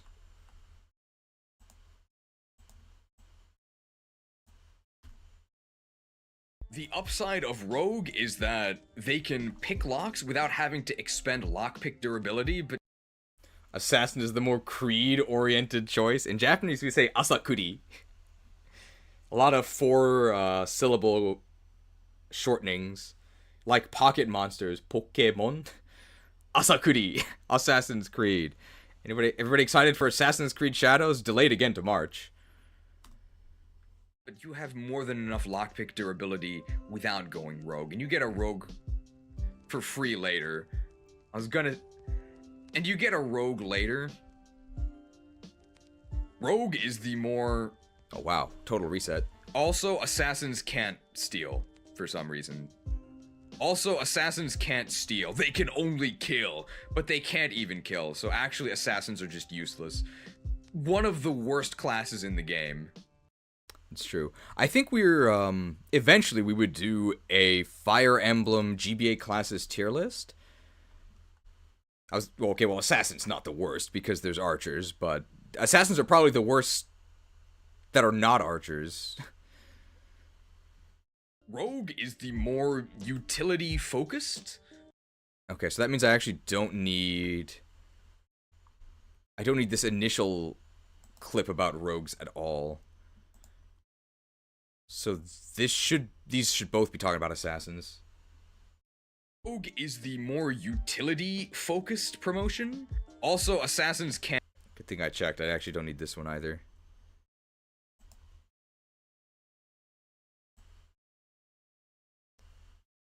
Rogues? Rogue is the more utility...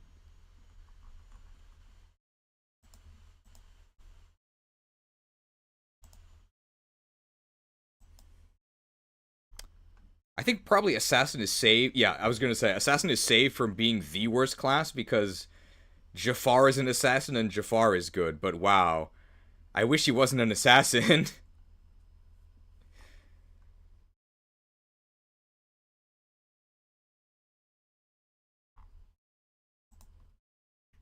Rogue is the more utility-focused promotion. The upside of Rogue is that they have the skill Pick, which allows them to open doors and chests without expending lockpick charges, but you have more than enough lockpick charges without the pick skill, so this doesn't really matter. You also get a Rogue later in the game. I would say for free.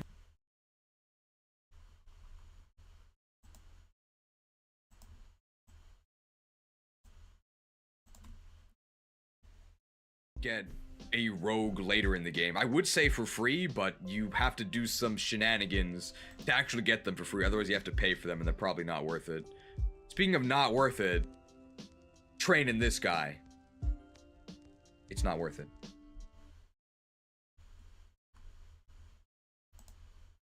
Maybe a little bit too much of a gap there. We still have not actually rated him, right? I think we gave him 2 stars.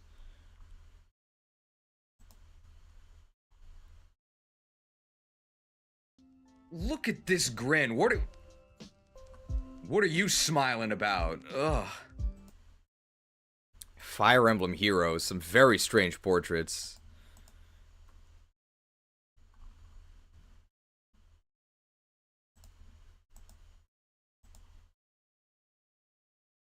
Port list is kind of huge, but this guy should never be near where fights are happening, so his support giving combat bonuses doesn't really matter. If you want him to babysit Naomi, I guess he can do that really quickly. Light affinity, and yet he's a thief. I thought stealing was bad.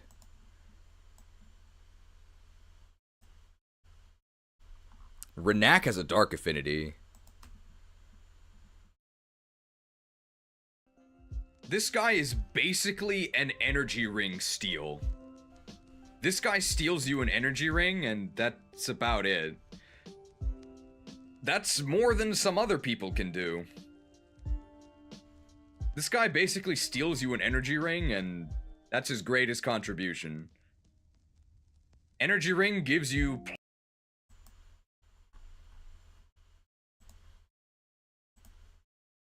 Don't need those other takes, and we can remove that gap as well. I'm guessing we say +2 strength, and that's why we give him 2 stars. Energy ring gives you +2 strength or magic, so I'm gonna give Calm...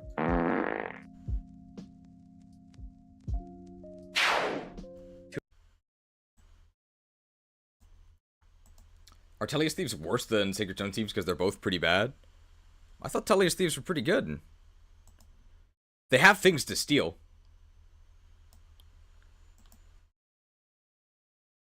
Of course, FE9 rogues are completely useless at combat because they have the worst weapon type in Fire Emblem history, the Tellius butter knife. But there's lots of things for them to steal. So in that sense, they're useful. And FE10 Tellius, you have throwing knives, so knives are a lot better. They're still kind of bad, but they're like not a total joke.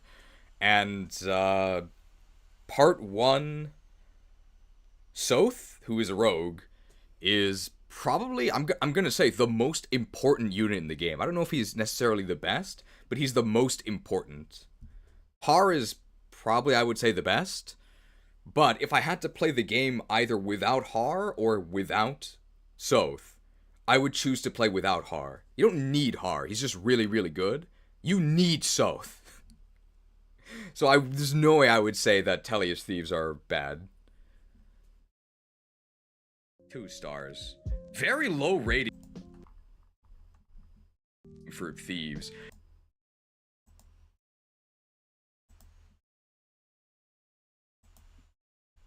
Very low rating for a thief, but this is just not a good game for thieves. You can either babysit this guy and escort him over to the door or chest, or you could just give Seth or Franz or Vanessa or Cormag the tools of the trade. Just give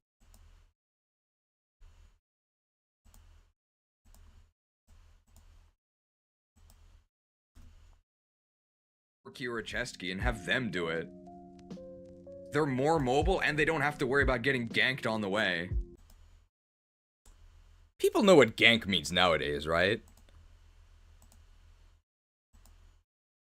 I wonder where that comes from. I first heard it not even in League of Legends or like a MOBA. I heard it first in World of Warcraft. You'll never guess what class does the ganking. It's rogues. Oh, finally, some peace bloom I can gather. Ah! Right behind you. Sorry, Colm.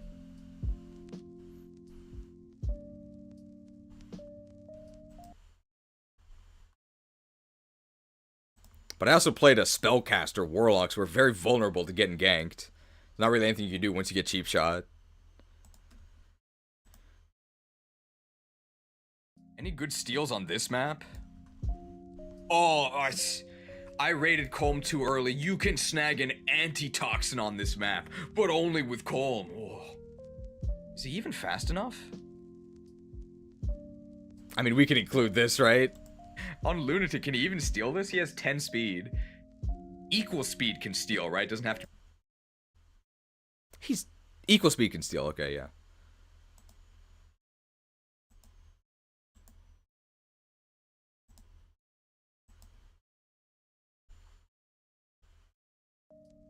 On Lunatic, can he even steal this? He has 10 speed. Equal speed can steal, right? Doesn't have to be greater. Bosba. Should we raid Bosba? Should we raid Bosba? Look at that fire affinity, 9 base strength. We gotta raid Bosba. Fire affinity, 9 base speed, 10 strength. I guess we're rating Bosba. Hey, Cheese, where should I be posting requests on the spreadsheet? Put them in here. If you go to the Discord link in the description, there should be a pinned comment in channel discussion. This checklist, Gerik versus Grado, the checks. This is stuff that we should be able to comment. And I can, like, review the comments, and then I can add them to the list.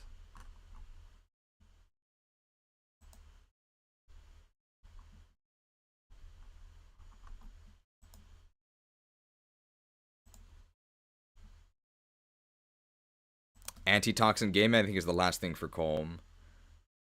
Antitoxin on this map, but only with Colm. Oh. Is he even fast enough? I think he is fast enough, so we don't need to worry about that. Bosba review? We love Bosba.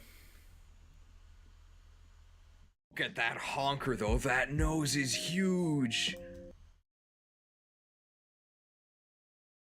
Steel Axe weighs 15, but Bosba... Oh. Bosba. Should we raid Bosba? Should we raid Bosba? Look at that fire affinity. 9 base... strength. We gotta raid Bosba. Fire affinity. 9 base speed. 10 strength. Oh. Level 6 Brigand. I think we did this because Bosba is in the 3-star graphic. Steel Axe weighs 15, but Bosba's way down by 3. Oh, okay. Not big enough. I don't know. Look at that honker, though. That nose is huge. He can sniff out hidden treasure, no problem. Sniffed. How good is Makai in Radiant Dawn? Is she the first Mage Lord? She's really bad. She's really bad. She is the second Mage Lord. Depends if you count Celica as a Mage Lord. I think what we're probably going to do is, when we do Radiant Dawn, which is infamously difficult to rate because you flip-flop between armies so much, I think I'm going to give the units a different rating for each part. So I think I would give Micaiah in part 1 2 stars, because like you really don't have anyone else in the first chapters, and she does get the PRF Thani, which is like her magical like rapier basically. That's the main thing she can do. She gets an automatic promotion at the end of part 1 that allows her to use staves.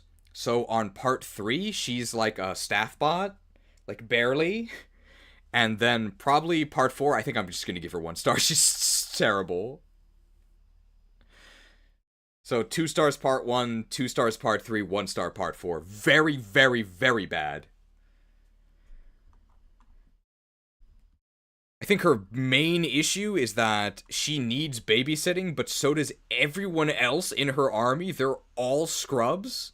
And her speed is absolutely unacceptable. If they swapped like her speed and her res, I'd probably give her, I'm not even joking, like 4 stars part 1. It's that much of an issue. I gotta give Bosba 3 stars. 3-star Bosba.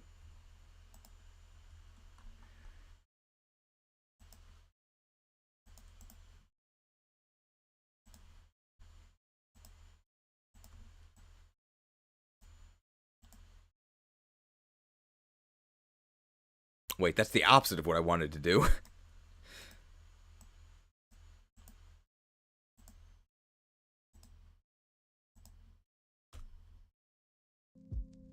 What a monster. Shame we gotta kill this guy. If we even can. This might be a job for Seth. Anybody know how to recruit Bosba?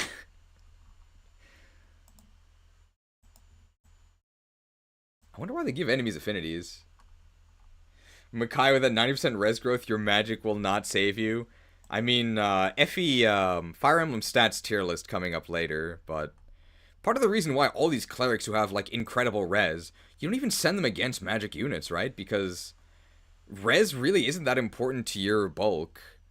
Because they have trash can HP, and usually horrible speed, and they get doubled, so even though they technically take very little from each instance of magic damage, they can't take that many instances of damage because they have such little health, and they take 2 instances each time. 80% magic growth is actually super good. Look at Laura's growths. Radiant Dawn Laura's growths. They're crazy. Are we sure she's a staff bot? Let's play the map, shall we? I'd put her in C tier, honestly. I think if you had to give her, like, a complete, like, game-wide contribution, I don't think I would put Micaiah in the lowest tier. I'd agree. Yeah, I'd give her, like, a C. She's definitely on the worst end of things. But she's not like Leonardo. She's probably better than hard mode Eddie. Eddie's such a shame. I really like Eddie. I'd probably give normal mode Eddie 3 stars. Eddie gets absolutely crushed by every single hard mode mechanic, so I would actually give hard mode Eddie 1 star.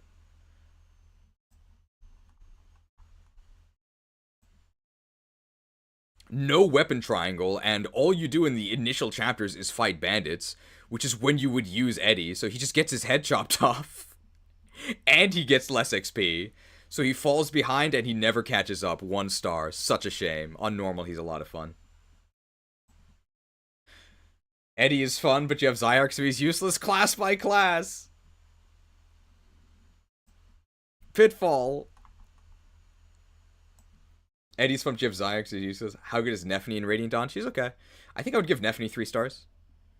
I'd probably give her 4 stars in part 2, because, like, who else are you gonna use?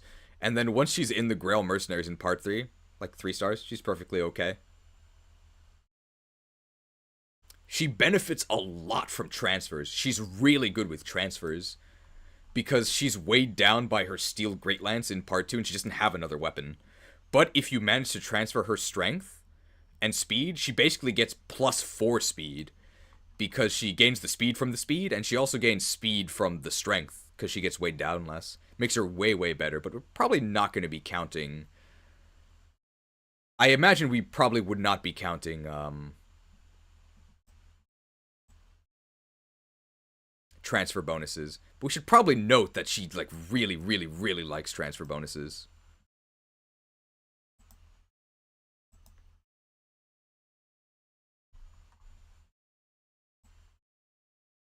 Obviously, everybody likes transfer bonuses. Ike also really, really likes transfers.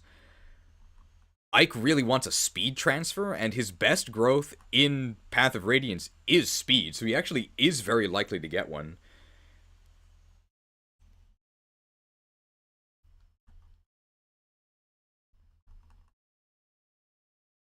Alright, did I miss any drama? I don't think so.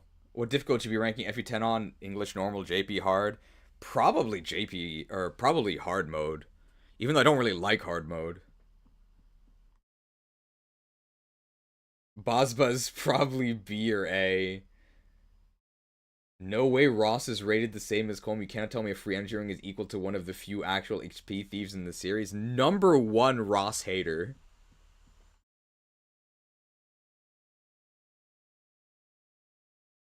R.I.P. Micaiah, I like you conceptually. She's really cute. She has the power to morph into infinite online profile pics. People love Micaiah profile pictures. She's like an evolution in that sense.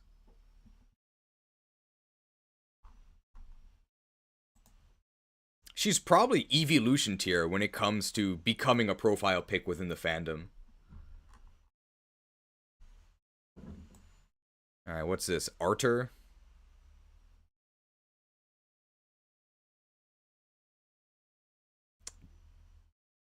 We got to get Arthur killing that mogul, right? Travelers, you must listen to me. The ancient forest of Zaha is dangerous. Head south and pass through this place before the fiends surround you. Who are you? My name is Arthur. The temple has assigned me the task of cleansing the forest of these things. There are so many of the fiends, though. I wonder if I stand much chance alone. So if you would, please flee now while you have the chance. Fiends? You're not talking about the same fiends that serve the ancient demon king. That can't be right. They're nothing but legends and fairy tales. Yes, I felt... This conversation's kind of long. I don't know if we can get the whole thing.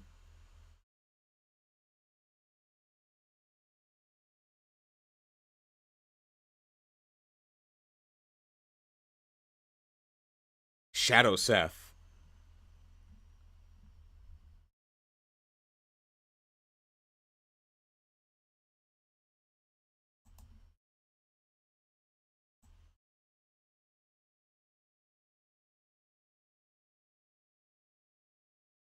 I think before the fiends surround you. Surround you. Who are you? Before the fiends surround you, and then beware, your highness, something approaches.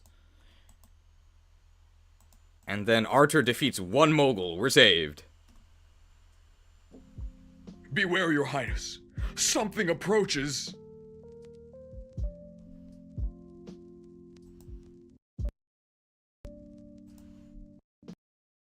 Please, allow me to deal with this.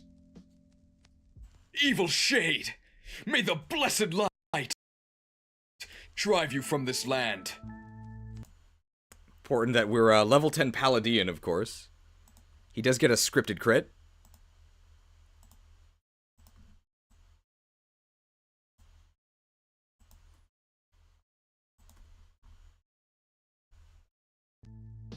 Blessed light? Where's my blessed light? I'm calling on the light. Blessed light. I need the blessed light. There's the evil shade is where's the blessed light? The light doesn't answer when we call. I will bring honor to my father and my kingdom. Lit. Light, guide my path.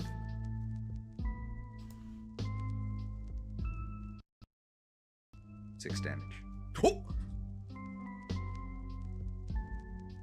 Guided by the light. Oh. If you put your faith in the light, you can get a single-digit % crit.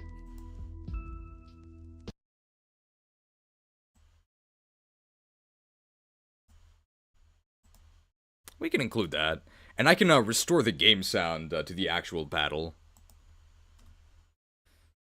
If you put your faith in the light, you can get a single-digit % crit.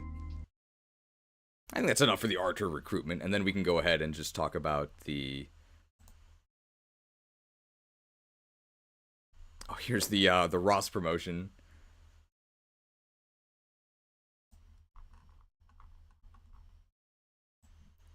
Two stars for the promotion.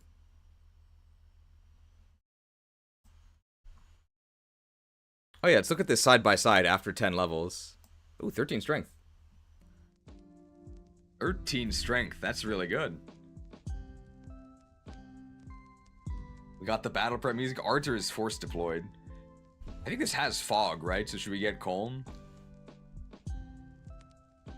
There's 13 strength. 13 strength, 3 skill. 12 luck. 13 strength, 8 speed is pretty good. Let's compare him to his dad, right? His dad's still level 1. Well, he hasn't leveled up at all. 5 more strength than his dad, but we're extremely strength blessed. 7 speed, and we have 8 speed. Hey. And all we had to do was spend the entire last map very, very slowly feeding stuff to Ross. Yeah. Oh, doesn't sound like this guy's a believer.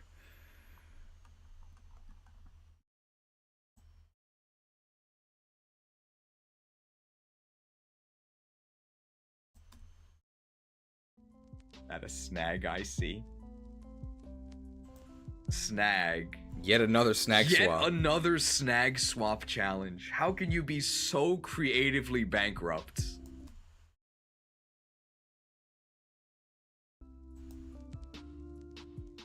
if it isn't my favorite educational childhood show protagonist. Having fun isn't hard when you've got a library card and can rent a lightning tome. Still don't know why it's called Lightning. Is this Hector Hard mode? Is this an Iron Man? Yet another snag swap. I imagine not everyone was there for that, but it was the beginning of our XD snag swap. So our snag swap run was... We did it first for Coliseum, and the idea is that we can only use our most recent 2 snags, and then we swap them out as we snag more. We did that for Coliseum, and then we were going to do it for XD, makes the game a lot harder. And then a guy in the first XD stream, like, he left a donation, which was nice.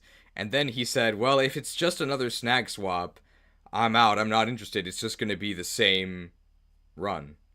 Despite the fact that the game is completely different and you snag different Pokemon. Like, it was very strange. And yes, it did end up being extremely different because it's a different game with completely different Pokemon. It was very weird.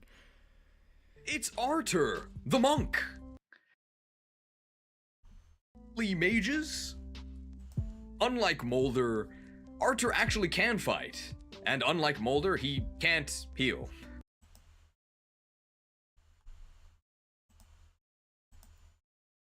For Might Lightning Tome. That's pretty bad. How much might's an Iron Sword?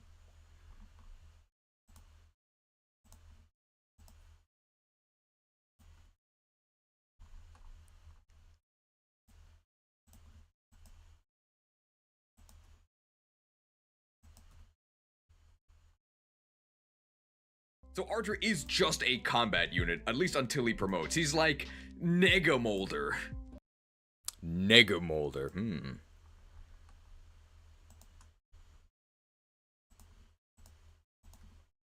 5 might for the Iron Sword, wow. At least These magic hits stats res. are okay. They're not that...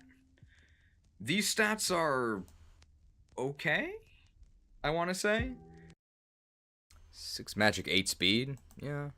I think it's just worse than Lucius, but Lucius is in a different game. Class by class.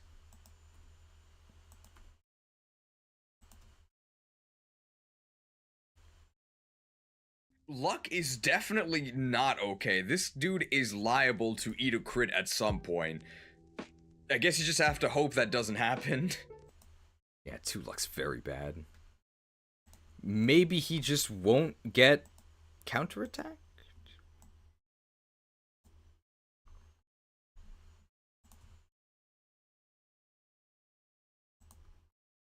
Gotta look up Arthur. 50 magic. Very average growths. 50% magic with a 6 magic base. It's fine. 40% speed with an 8 speed base. Also fine. Not setting the world on fire here, because you can't use anima, right?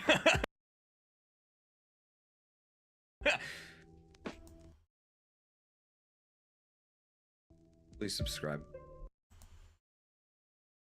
We do have to actually ask people to subscribe. It does increase subscription numbers. It's true. Not very impressive stats on paper, but in general, mages are quite good unless you're on the continent of Tellius. Perpetual 1-2 range, and as a monk,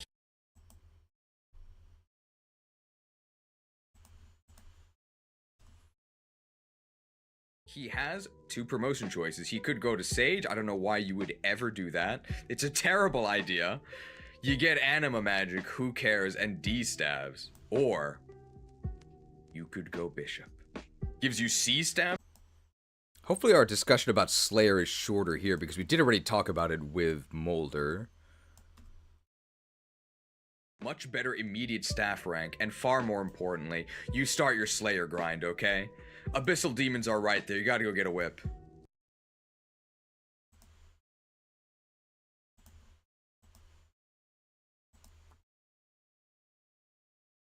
A very clear promotion choice.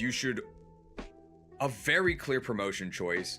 Bishop gives you both better combat and better utility, so you should definitely go Bishop. You can trust me.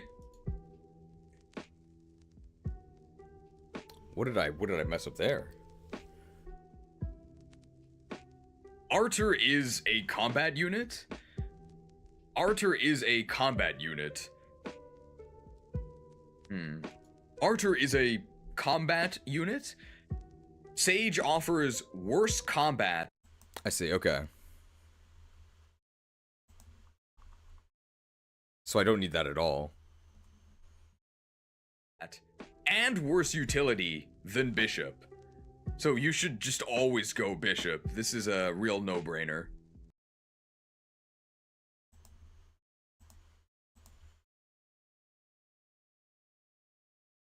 This doesn't look anything like Arthur. This looks like Pandreo. Who's in charge of heroes? I don't like this hero's portrait. It's kind of unnerving. He's looking right at me.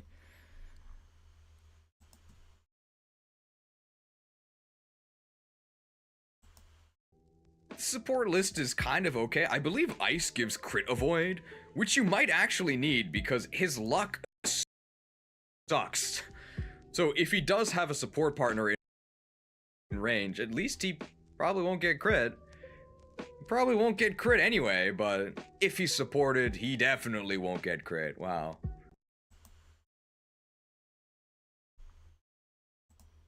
Wow, he has support with Cormag.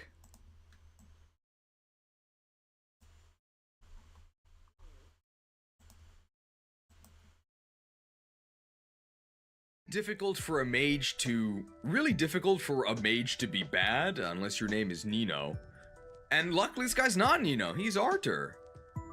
I think for the...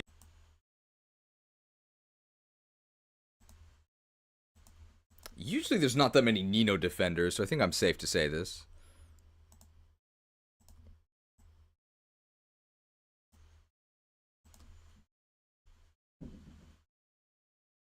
I think for the excellent staff utility upon promotion, and the fact that he's got a high Slayer level, I think we can actually give Arthur... What did we rate this guy? Is it 3 or 4? It might have been 4.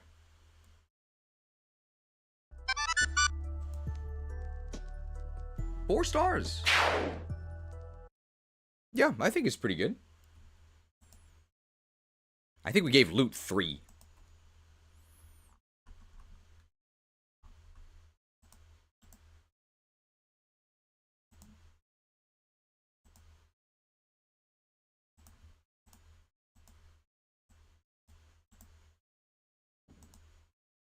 Slayer's pretty good. Reasonable at combat early. Reasonable at combat early. Very good at combat after promotion. And gains staff utility. Good unit.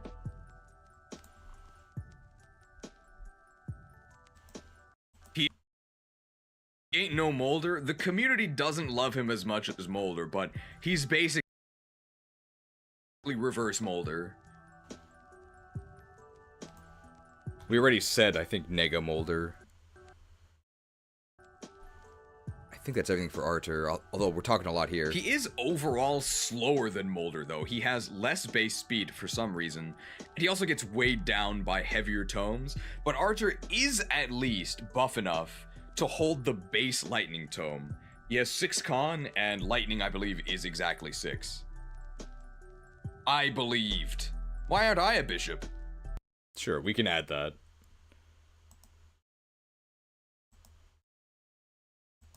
So, Molder being huge doesn't really matter until you get stronger light tomes anyway.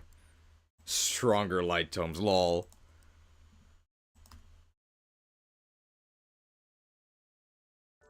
Everybody okay with 4-star Arthur? Slayer's really good. Paladin. Is Slayer that good? Yeah. It is. How many monsters do you actually face? Have you played this game before? The whole endgame is monsters. Someone got destroyed for doubting me. And I think Loot is actually not in this segment. I think she's in the next one.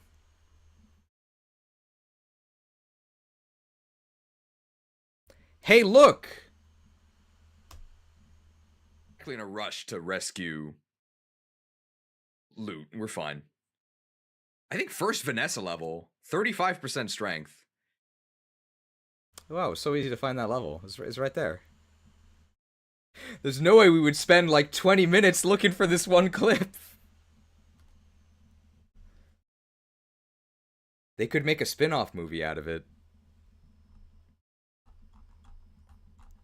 Is this Arthur?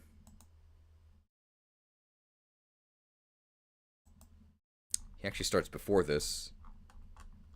This has got to be the start of Arthur. First episode of Arthur? Yes. It was an omen of things to come.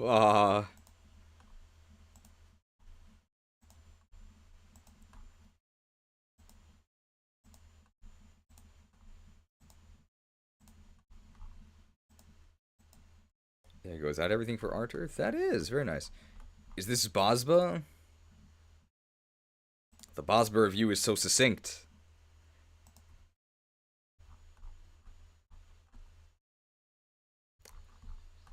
Oh, Colm is still in pieces, so we gotta stitch Colm together here.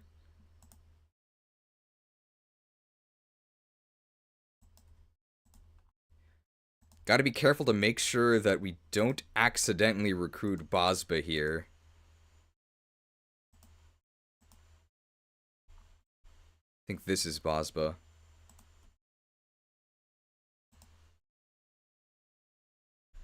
Yes, success.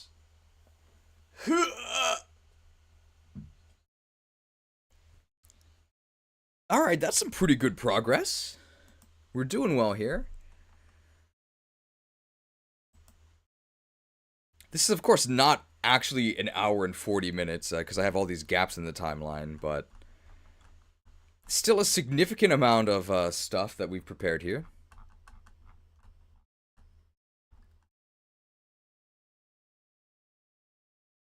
Should we go get Arthur's capped res and 99 Slayer now? Or should we just add it here when we find it later? We're gonna find it when we recruit Ewan. Should we just do it now?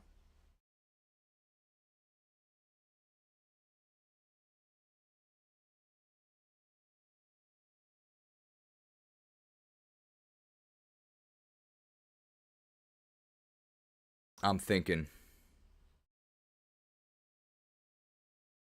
Let's just do it now. We'll do it live. We'll do it now. We need the eventual Radiant Dauntilus with unique bonus EXP mechanics influence any rankings. Like the 3 guaranteed levels? Is that what you mean? Or 3 guaranteed stats?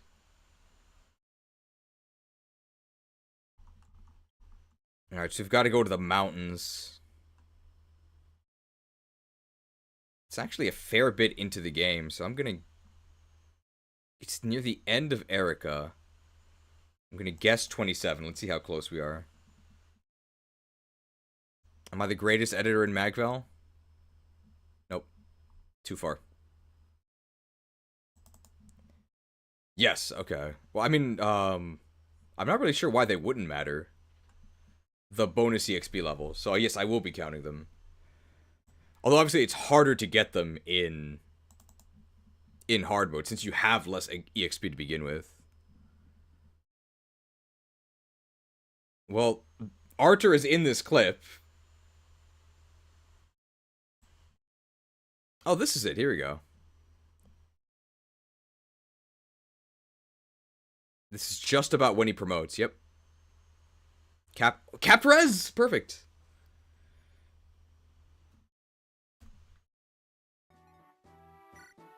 We did it. So we want to actually... There's Gerik! I love Gerik! Look at that. 21 strength at level 3 hero. 19 defense. This guy is invincible.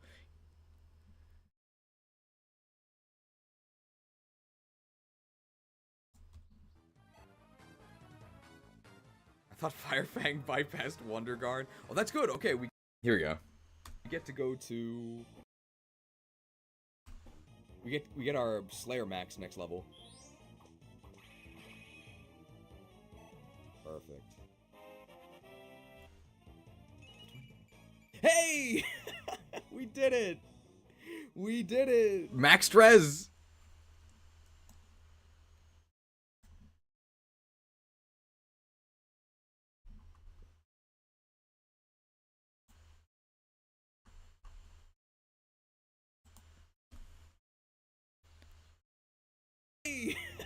We did it!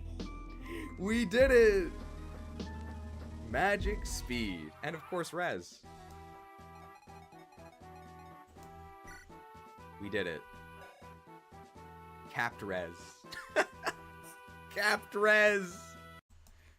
The Holy Light.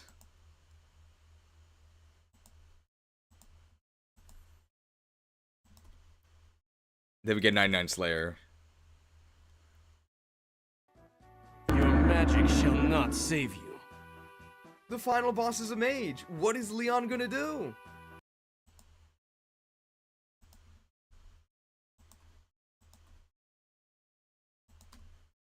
Time to guide. We're trapped in these woods. I guess we're gonna do a spiritual communion to achieve bishop status.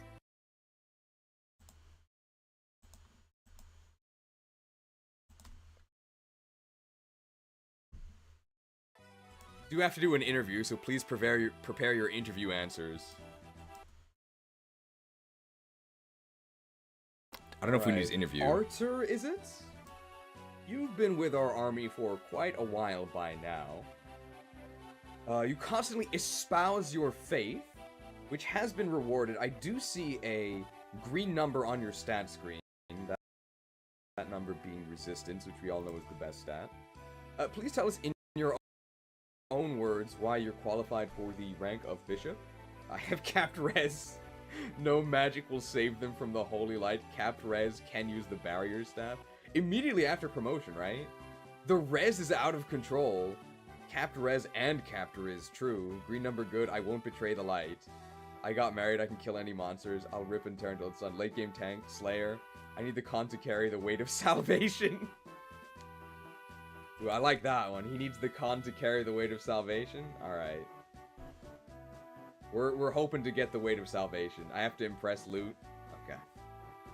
Congratulations, Arthur. I believe we do grant you the rank of bishop. Probably just the weight of salvation there.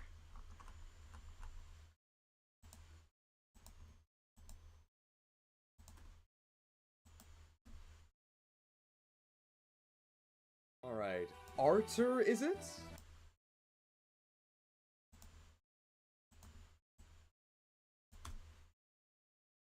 You've been with our army for quite a while by now.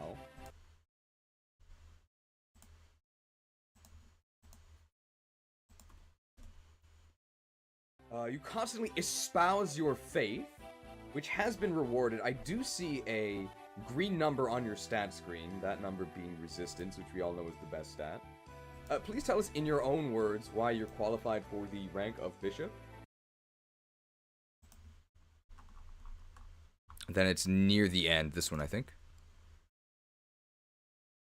I like that one. He needs the con to carry the weight.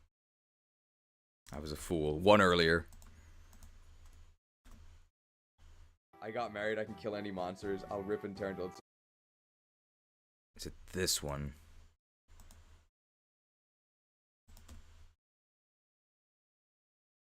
I need the con to carry the weight of salvation. That's probably good. Ooh, I like that one. He needs the con to carry the weight of salvation. Alright.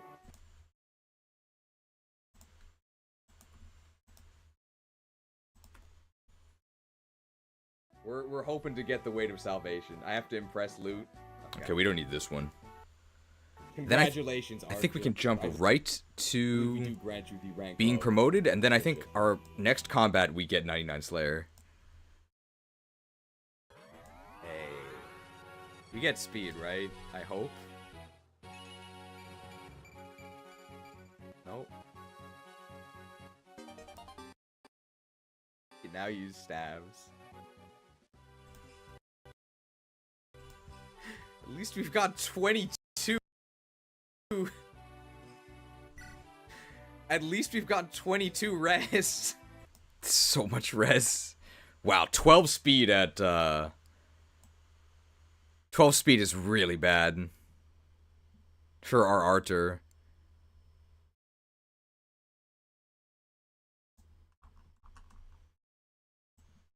And then I think after our first combat we get 99 Slayer. So you have to go find our first combat.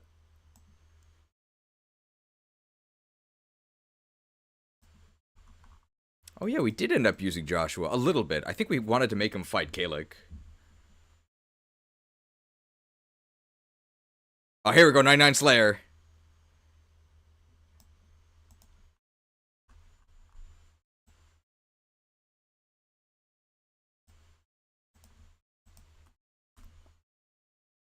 Is this the power of promotion? Is this the power of promotion?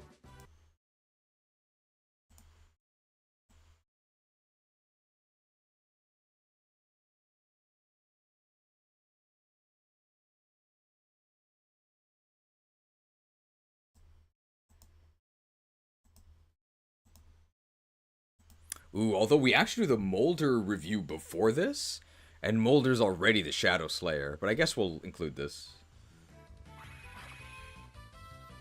Oh! What was that?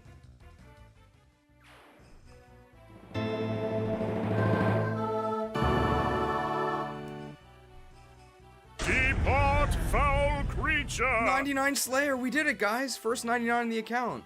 This changes everything. This changes everything for the account. What's the Demon King gonna do? 99 Slayer! I don't think the Demon King's actually weak to Slayer. What's the Demon King gonna do? 99 Slayer! Alright, there we go. We got all of the Slayer stuff we needed. Oh, he is? This changes everything for the account. This is huge for the account. What's the Demon King gonna do? 99 Slayer!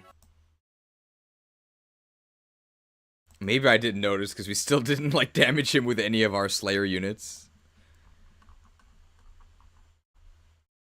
Alright, there we go. I think we still need the loot and Archer B and A supports. We gotta be on the lookout for that.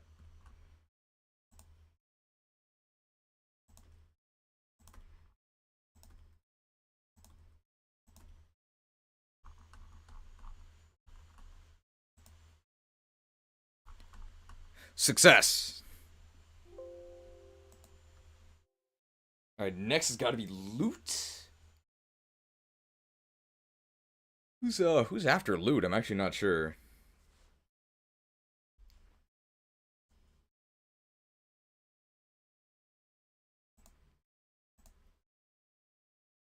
So we're currently on... This was, I think, clip... We just did clip 3. So we just finished clip 3 of 35, and actually it should be more than 35. It should be about 40 because one of these I forgot to actually record and split into segments. But I think we're actually like a third of the way done. Because again, there aren't that many characters.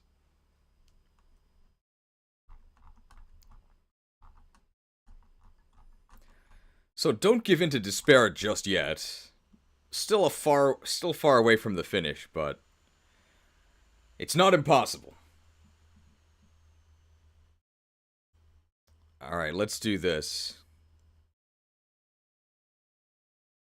New sequence from clip.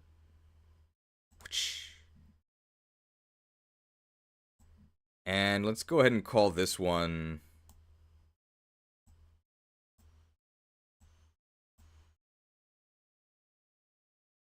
FE8 Premium Assembly 2.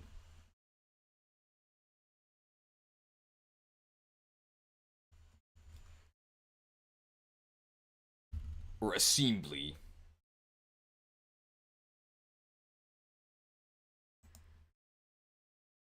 Wait a minute, this isn't all of... It's just a tiny clip. We need the whole thing. There we go. Unlink. Not linked. Get rid of these.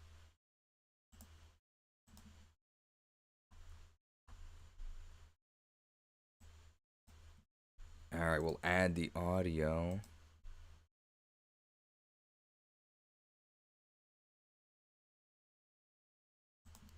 Oof, alright.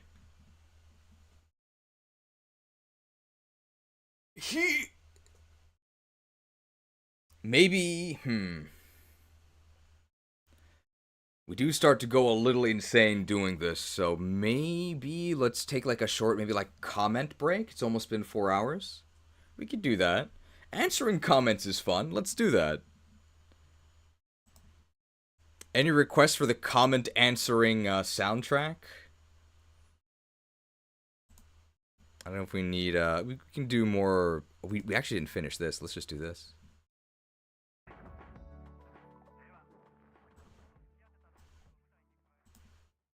We can answer like a couple more comments streamed too. Well, not too many. This actually might be too loud. Ike's on the computer.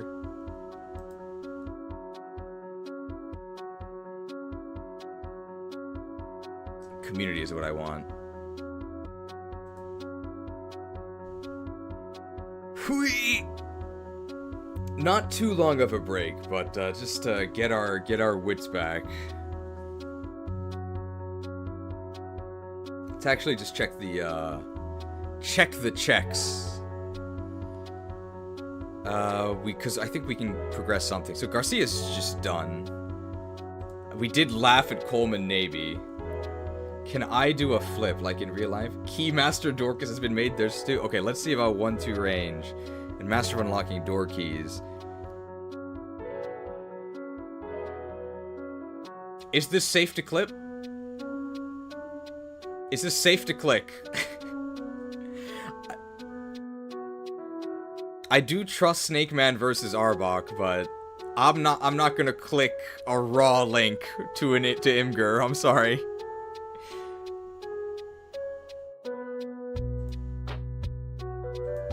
Let's see.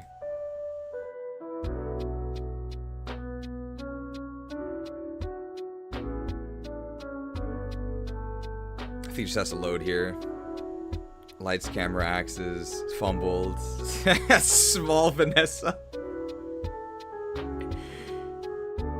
You added the wings to this, right? Beautiful. This has to be Lab Agent Ash, right? Because she's the expert tailor on graphic design.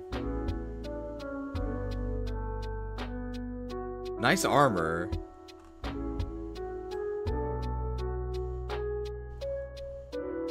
The keyblades. Good job putting the key in his hand. And door keys. 1-2 range and 1,2 range. They're the same picture. That is Lynn. Very nice. I can't guarantee that all of these images will be used, but most of these should be. Thank you. You put the Waterboy Ewan is amazing. Look at his eyes. They're so cute. I think this was a joint effort. Lab Agent Ash did some of this, but it's also someone else did other parts of this. Oh, is this the Imgur link? Walking cheese wedge just wind me up. Definitely wound. Made in China. Untrue.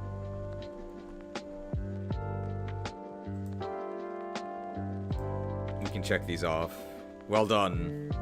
We did get Captorez. We did get 99 Slayer. Do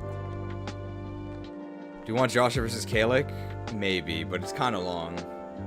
Deft made the original Ewan. Okay. So let's actually see, how far in are we? We just finished Archer, so then Lute, Natasha and Joshua, Ephraim, Kyle. We actually didn't review Ford. We got all the clips for Ford. Orson's pretty quick. Tana, Amelia, Dussel, Larshel, Das Labranak, Inez, Gerik, Kethis, Marissa, Ewan, Saleh, Cormac, Noel, Mur, Sareen. We still have a lot to go. And we also have to do... the tier list itself, right? Remember that at the end, we actually did a tier list, but that part's, like, kinda easy. Because it's all in, like, one clip. You just have to remove all of the gaps. Lab Agent, how'd she get to go to the Teams edits? You can actually see, I think the first one she did for us was the protagonist of... the Imgur was Dorcas holding the key. Okay. I think the first Teams that Lab Agent Ash made for us was Michael, the protagonist of XD. I think XD was the first stream of ours she watched. And then she recently made a reforged Mike. And unlike the Warcraft Reforged, it does actually appear to have become better, even though the original was already more than competent. For now. Let's see some comments. I'm so excited to see the editing. Cheating to get on streams by commenting here.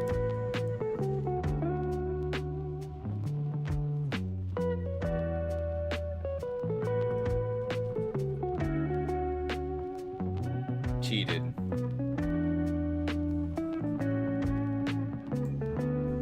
Most comments are on these, on the RuneScape video. The RuneScape video is doing very well for a RuneScape video. I think it already, if we look here, almost 7,000 views. So it's already beating the, oh, okay, well, no, not quite, but it will be overtaking the RuneScape skills tier list because this has been out for almost half a year. Unfortunately, it took RuneScape dying. Whoops.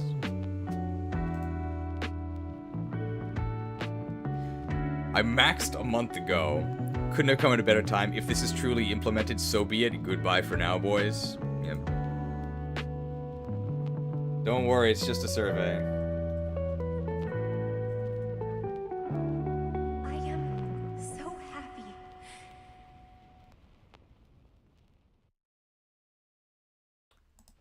You did not, you in fact did not cut it out. This has got to be milked. Nope. Whoop. People do love drama, it's true.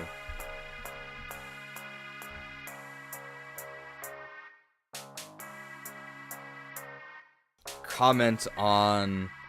Oh, this is actually my most viewed video ever. The Nimona one. After playing Radical Red and Elite... Is it Redux or Redux? I think it's Redux. Maybe it's Redux. This isn't... Oh, I'm guessing he means that this isn't actually that difficult, but at the same time, my in-game... Pry? Wouldn't stack up. I'm pretty impressed.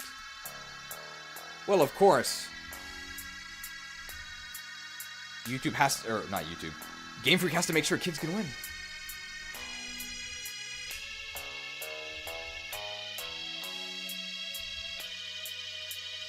Finding Nimona. Is the video doing well? Yes, but at what cost? The RuneScape one, right? Most of the comments on the RuneScape video are actually names I don't recognize, so that actually means it is reaching new viewers, which is important. I love RuneScape back in the long ago, circa early 2000s. Earlier this year, I'd stumbled across old school RuneScape. Is old one of our emotes? Or is it currently out? I think it is in. Earlier this year, I stumbled across old school RuneScape. I made a free account to see if it was, if it recreated what was. My big takeaway was that they have made everything so soul-crushingly solitary. There's no real person-to-person trading anymore. Just dumping resources in and out of a single trading stock market. No one is asking for help or info. We also like a walkthrough on the wiki. The body might be alive, but the soul is dead. I'm not sure I agree with that.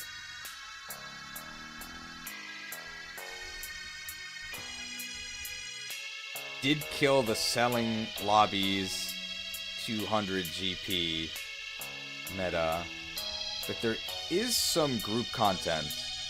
at high levels.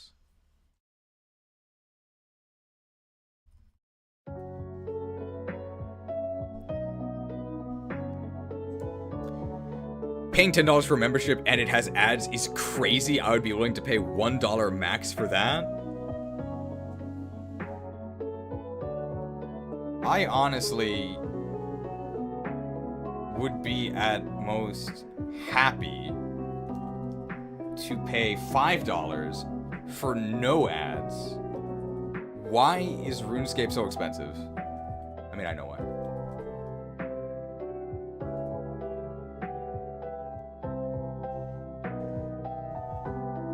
Did the legless guy comment again? Oh, he did. He actually has the redemption arc.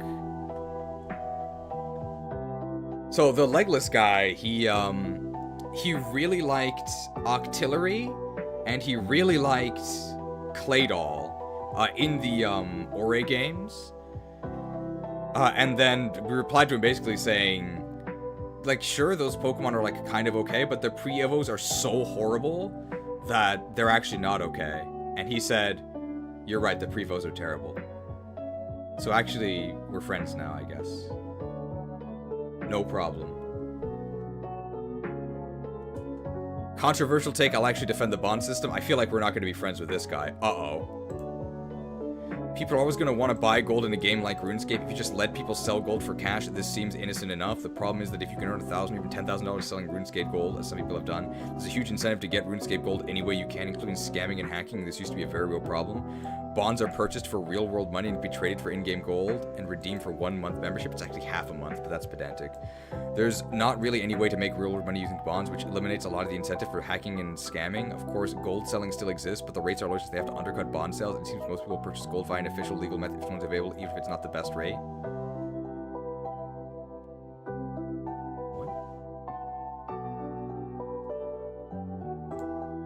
No.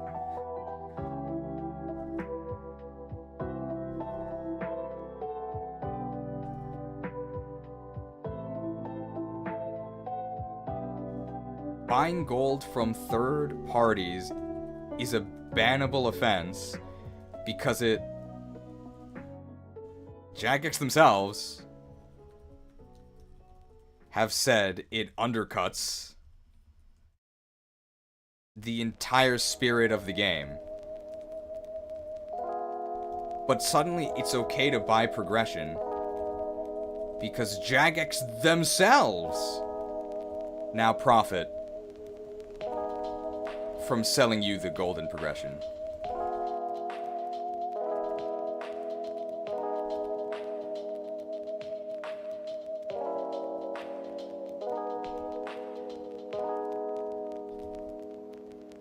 How about they ban the gold sellers and buyers? How about that?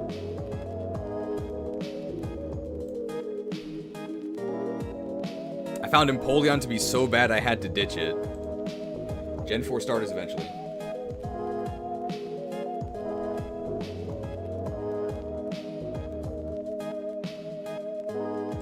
Another Nimona comment. I need to add that amazingly crafted version of Garchomp to the game right now. I'm guessing it's, I'm guessing they're talking about the Phelps edit of Garchomp.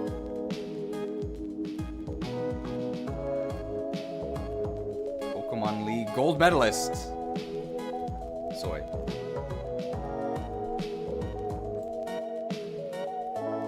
It's a very neat video. I know nothing of RuneScape, but it's still nice to watch. It would be nice to have some more game news from you. I may check your RuneScape videos now that it's slighted what the heck it is. You gotta watch the tier list.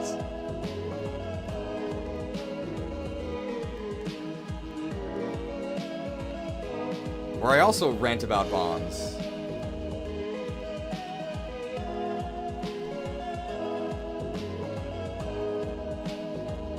Oh, this is something that was brought up on the forums quite a lot. Since RuneScape is basically just a pure time sink, your enjoyment of the game is directly related to how much you think you will enjoy playing the game in the future, and also the existence of the game in the future.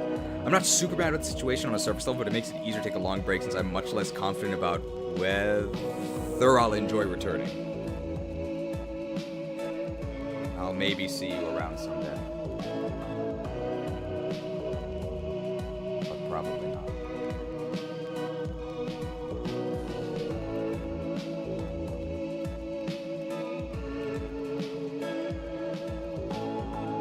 $134, and funniest one I ever had with this Pokemon was Okoing a Mega Diancie with it in a draft league with Terra Steel of Vivillon. We're not ready for double Coil Milotic plus Vivillon Sleep Core with Terra Steel Calc to guaranteed one-shot Mega Diancie after it Megas. Because Vivillon cannot ever one-shot normal Diancie, but Mega Diancie has lower SP, lower special defense, so it can.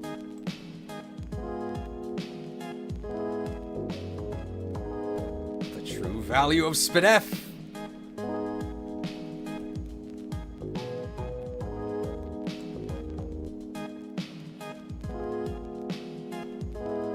Devs were like, let's make this cow produce some milk. More comments about being milked.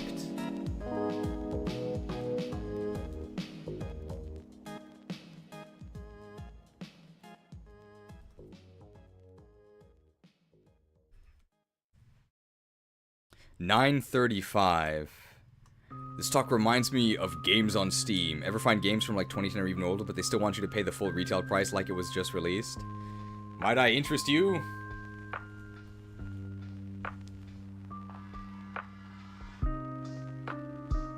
In the latest version of The Elder Scrolls V Skyrim?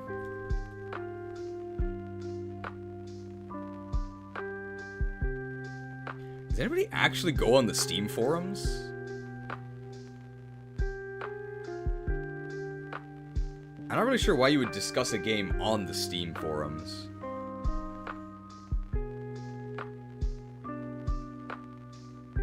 To sum up the new Final Fantasy XIV expansion, it's basically Stormblood 2 in terms of both quality and how it's discussed online.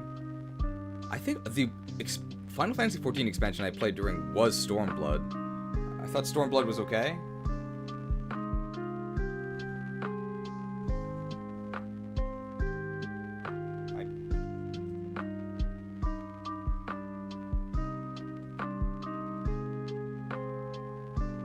I don't know if it's considered a low point or not. I think the next two, Shadowbringers and Endwalker, are both considered the best. And I think the current one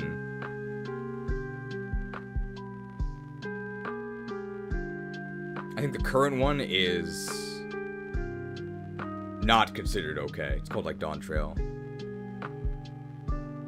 In Japanese, it's called Golden Legacy, so Legacy soon, guys. It's gonna be great. As someone who played RS from 2001 to 2003 and briefly in 2009 with some friends, it's actually sad to hear where this game went. It's a path we've tread before.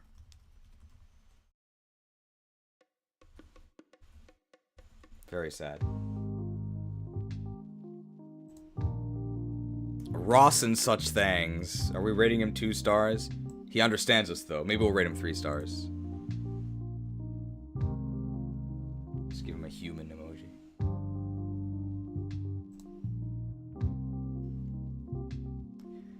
I've only ever gotten woodcutting level 3 back in 2007, but I'm a swim out of seeing Portuguese. I wanted Portuguese simple as.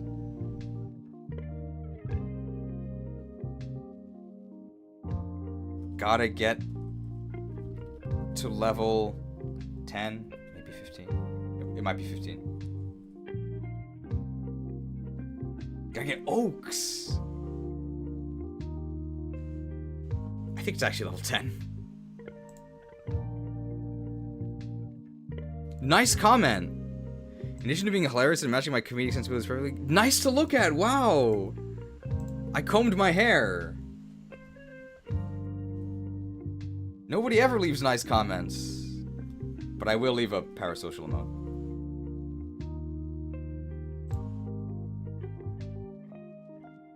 Oh, okay, so bonds are okay in your JRPGs, but in your MMOs are suddenly bad? Well, this is obviously a joke, right? Though, honestly, I never played RS94. I used to like hearing some friends talk about it and seeing them play, so a little sad to see going on here, but I get it. Wait, why are there... Oh, people miss the ghost. People miss the joke, okay. Well, we gotta confirm that, okay, that we got the joke, so we'll leave a heart there. I never do that. My bonds are my power.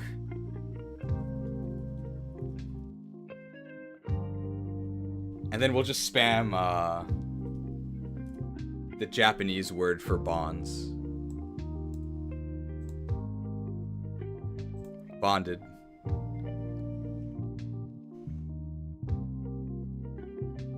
This is... Alright, Gelatrix, maybe not that okay. This is not the premium that I was expecting. How convenient.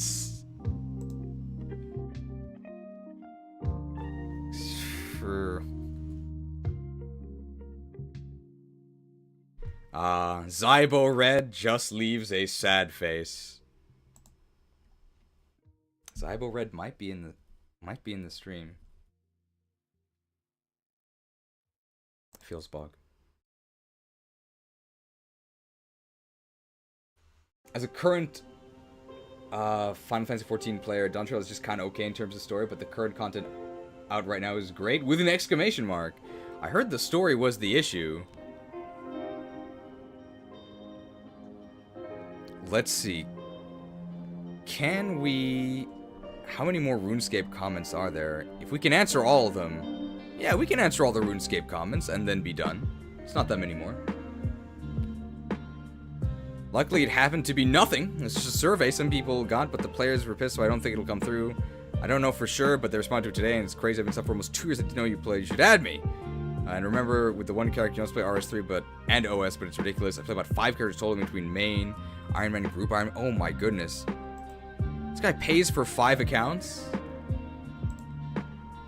I don't think I'll be coming back.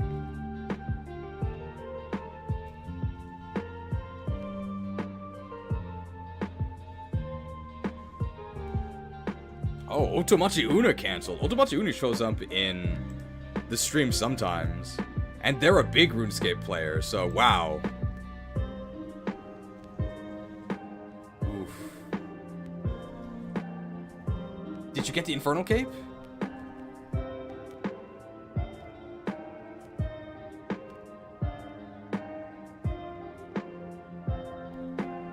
I didn't know that OSRS had it worse than Final Fantasy 11, not a typo. On the return for your monthly sub-content, at least 11 has some argument for literally made on PS2 hardware we can't upgrade without remaking the whole game. So they can't add too much to the game.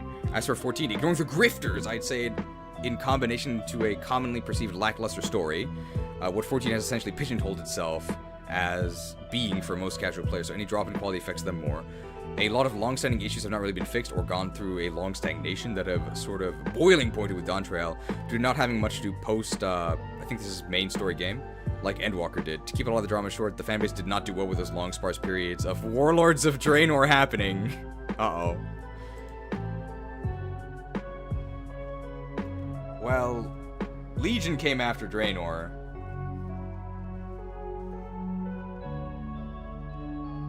So that means the next FF14 X-Pack will be great. Maybe. Okay, and this guy commented and then replied to himself twice. Better customer support requires hiring more people, so they need to raise the price of the game to pay them a decent wage. That's the one thing that actually sounds reasonable to me. You could say they should run at a loss and expand the customer base year over year, so they should always offset costs the next year. But if you mess up, the whole company crashes and no more RuneScape. And I think we all know the player base isn't going to be expanding enough to run that strategy. Oh, okay. With the price being the same as well on 14, I see why they don't need to raise the price. Economy of scale can apply, but not that much. Pulse price is the same thing with selling membership for in-game gold, but didn't really break the economy. Actually helped because it was the most... I don't agree with this guy. They have tons of money. They just give it to the execs instead of hiring people. Sick of the bootlicking.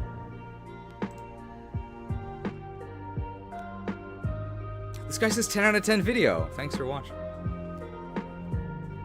I don't really know what else to say. What to say. Here's emotional support, Jolteon. I guess they lost their membership gift because they're unable to say small ghost, but we'll go ahead and type this. What even is a hardcore Iron Man? So, it just means that you start with what's called just like hardcore status. Iron Man just means you can't trade other players. Hardcore is just like a special tag that you have, and if you ever die, so if you die even once, your character doesn't get deleted. You can keep playing. You just get downgraded from Hardcore Iron Man to normal Iron Man. So Hardcore is basically just like a little status symbol that says this character has never died. Jesus, this is so dumb. Why do you need 2 memberships to play multiple modes? This is mobile levels of horrible. Well, mobile games make a lot of money.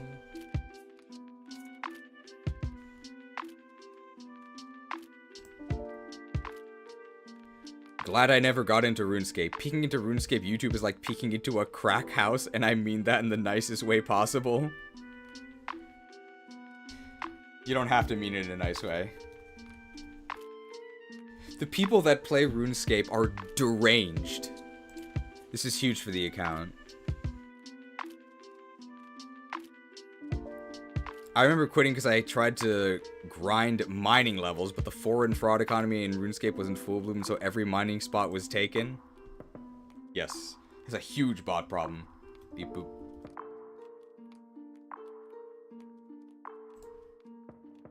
Addicts promising to go cold turkey. Let me laugh, see you in a bit. It's time for censorship? We can just ban them.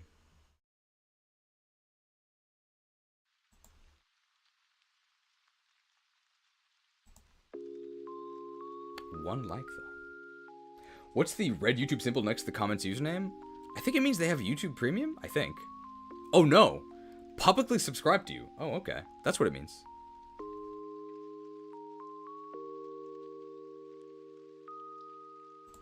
I guess we can ask, what cooking level do you need for cold turkey?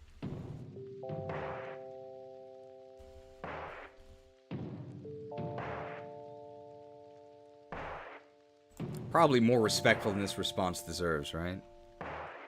Or that comment deserves. This is what you meant. This feels predatory at levels I haven't seen before, even who's never played it. Played Escape from Tarkov and Battlestate games recently. With a €250 edition, taxes excluded. With tons of bonus gear, inventory space, and the exclusive perk. Enemy scavengers, NPCs, far away won't shoot you. That made us laugh, but what's happening to RuneScape is not making me laugh at all. I'm not sure what BSG is. I guess Battlestate games. At least had the sense to immediately roll back all the absurd changes with Unheard, even if the pricing is still latency, because they're directly connected to their player base. Venture capital pushing the change in OSRS are not going to listen. They're going to steamroll ahead. No pay to win.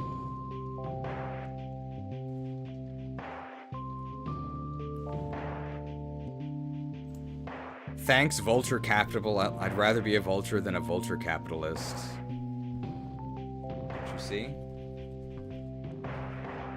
They generate value for investors. Man, I can't believe venture capital firms are a thing. It really does make you reevaluate what money actually means. How can you create such obscene amounts of money without actually generating anything? It's crazy. So what does money actually mean?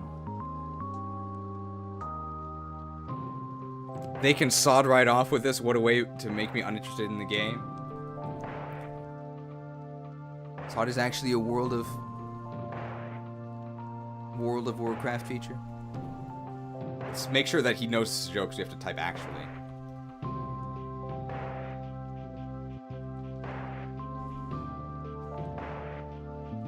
Stands for Sieges and Discovery.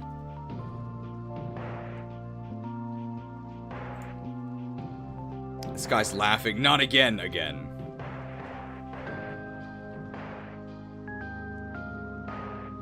Again, sadly. And we'll go with Fieldsbog to counter. I put actually, not actually.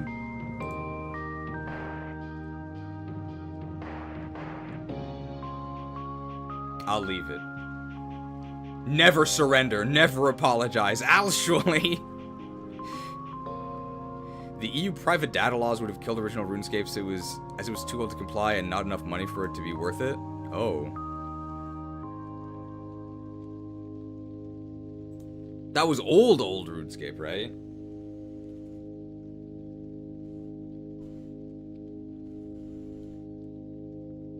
I guess we'll add 404.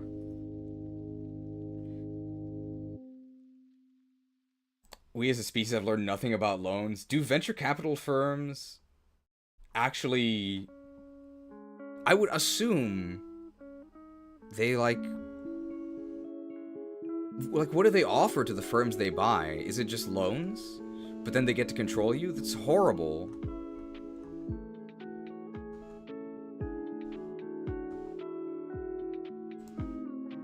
Horrible.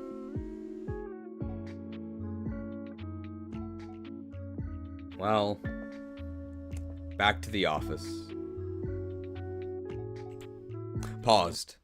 Hey, it's Jill. She's on the shelf. Is this Bernadette or is this loot? I think this is loot, right? I hope it's loot because we're literally about to do loot here. Let's add, You can add Pokemon music. I like the spin-off. Yeah, I have the spin-offs. I like that one.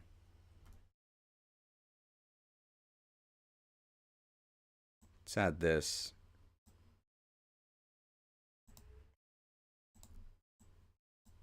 And it's also very loud, so we'll make it less loud.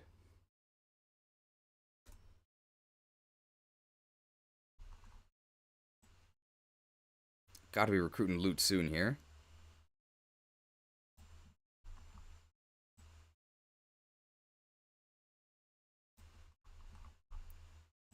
Talks about her superior abilities, allegedly.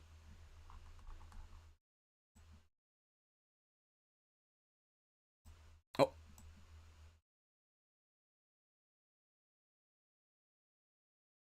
Great entrance. Maybe we'll start from actually entering the village, just to see if we need any of her recruitment convo. Vanessa being useful, right? Are these not connected? They're not, so I should link them. Linked!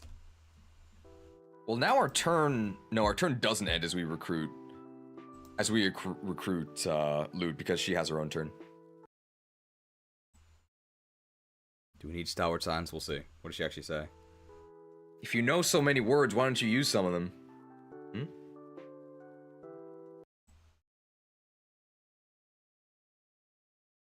Maybe that'll just be the start.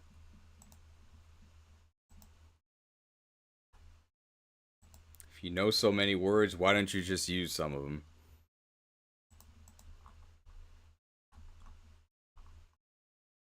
Looted. Putrefaction.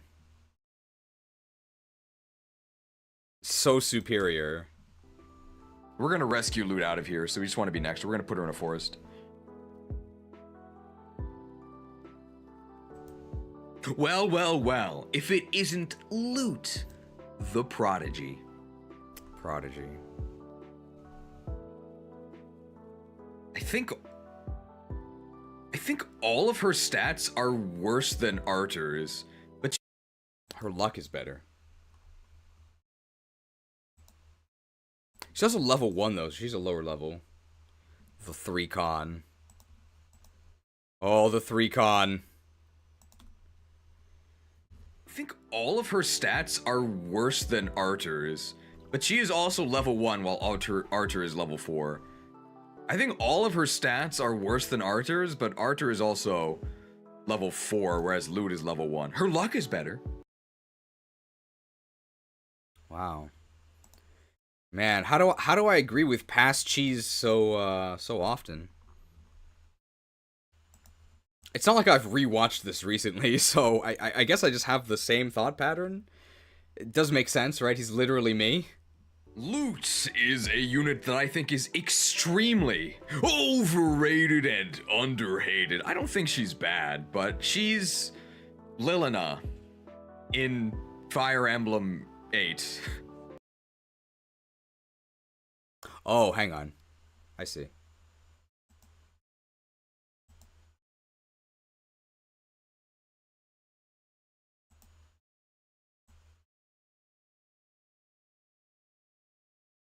Reduced. I don't like making reductions with red wine, because when you boil down red wine, it gets kind of bitter. When you boil down white wine, that tastes like candy.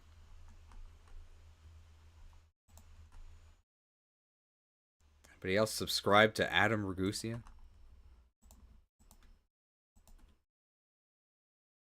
Why I stat boost my tactician, not my units. Her magic is very, very good. She has a... this out. Her magic is very, very good. She has a 6 magic base, and check this out. What are we checking out?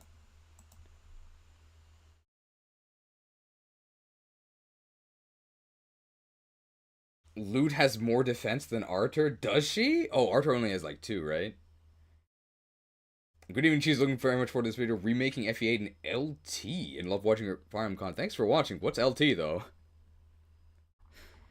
If you had another T, I know that that's some Linus Tech Tips. I just don't know what LT is. Oh, Arthur's level 2, apparently. Sorry. Does that mean I have to redo it? 65... Just move that earlier to when I say that Archer's a higher level. Overrated and underhated. I don't think she's bad. Maybe that was here. Level 4, whereas Lute is level 1. Her luck is better. I'll just put it right there. I'll say we're Archer's level 2. Why did I think he was level 4?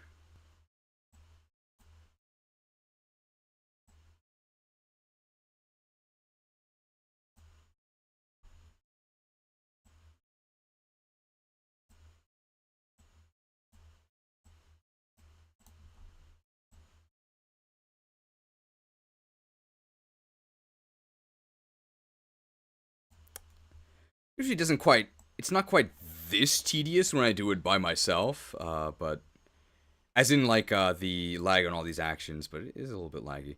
I'm actually gonna open the window here because it's burning up.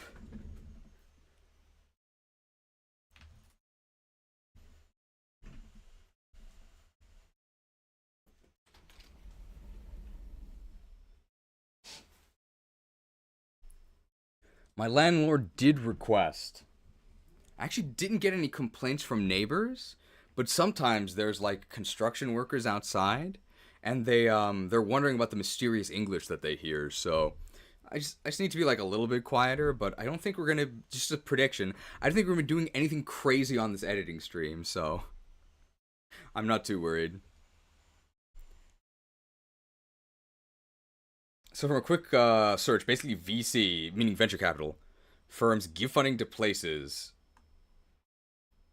that might not be able to get it otherwise, and they can use that investment to help secure future financial backing. However, you can lose creative control over your company. VC groups often want a really big share of company equity, and a lot of VC firms basically just want quick cash from a startup to then dump them or flip them to another venture capital firm, right? So it is like getting... It is basically just like getting predatory loans. My sister really likes watching Shark Tank. And that is kind of a fun show, but at the same time, it's just like, because you have money, you get to make more money off of other people doing stuff. Or I guess because you have capital, you get to do that. I mean, I guess that's why it's called capitalism, but like, man, it seems really unfair. All you need to make money is money. It's not fair. I want money. 65 magic growth. That's super good. So she is firing nukes for sure. The issue is that she fires a nuke once.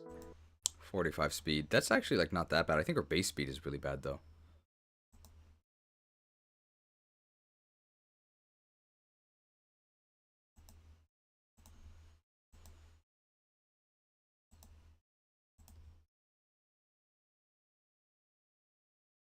She is firing nukes for sure. The issue is that she fires a nuke once. 45% speed growth. It's not bad, however. She has a 7 speed base. What? Oh, maybe her speed is fine. Wait, what? 7 speed? Do I have to reevaluate? I know she has speed issues. My mistake. I thought it was 6 for some reason. 65% magic growth is massive, so she's gonna be firing nukes. It probably should be singular nuke, because while 45% speed is okay as a growth, she starts with 7 base speed, but it's not actually 7 base speed because... Oh, right. Her base speed is fine, but, yeah, we know what the issue is. That's right, I forgot. Uh-oh.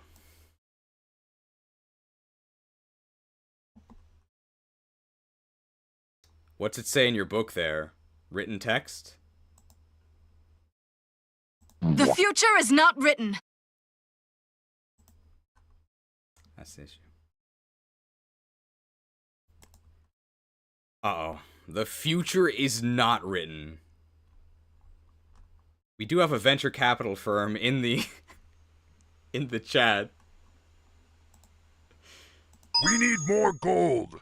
Thank you to Prometheus for the 2233 macro transaction. Always very interesting cent amounts. Okay, cheese, have some money. All I want is a 25% stake in Imported Cheese LLC. I'll expect an earnings statement my check in the mail by the last of the month. Be sure to email all business inquiries to importedgouda@gmail.com. What are the rates like in Shark Tank? I don't think they're actually as high as 25%, but they do get kind of outrageous. I've definitely heard as high as 25%. Thank you for the investment. I don't know if you were here when I said it. I did purchase things for the Frozen Throne stream, but it's possible that... I also got the delivery date prediction, and it might not arrive. I think we'll do it anyway, but we just might be missing a couple items. Okay, geez, what is it? That's my secret identity. I run a VC firm? Uh-oh. I thought you were a good guy. Then again, Professor Robotnik, maybe Eggman, is not a good guy, so maybe I shouldn't be too surprised. Fire. The most basic animatone. On shows like Shark Tank, 25% is basically the minimum? Wow. Well, I guess it is called Shark Tank, right? So... why would they give you a fair deal? Of course, yes, loan sharks. Infamously fair. Weighs 4. These books are just, they're so heavy. 3-con is a joke. That's the same as Nino. High speed and bad con is bad. The heavy books. How do you think I got the money to build a giant spaceship in the shape of my head? I thought you inherited Ark from your grandfather. Gerald? Maybe I'm not up to speed on Sonic lore. High speed and bad con is better. I haven't played FE8 and 6 base. 45% speed at level 1 still look enough for FE7 standards. It's not a disaster. But enemies are a little bit faster in FE8. And yeah, she's taking a speed cut from basically every weapon in the game, because she literally cannot pick up books. Than good con and bad speed. However, she has mediocre speed and horrendous con. The Thunder Tome, which is really good, I think causes her to lose 3 speed. It's really bad. Is it actually a 3 speed cut from Thunder? That's actually unacceptable. Thunder is a lot better than Fire. Thunder's a really good tome, so you want to use Thunder.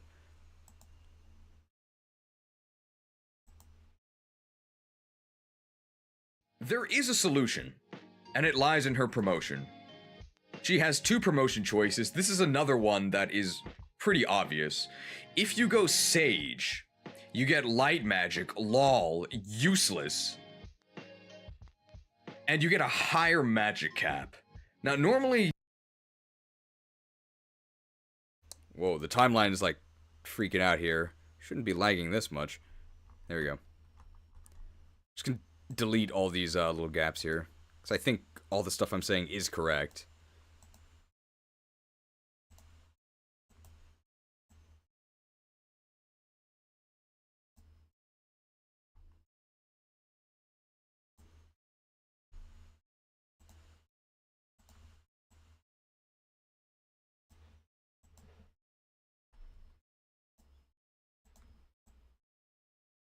Chop, chop, chop.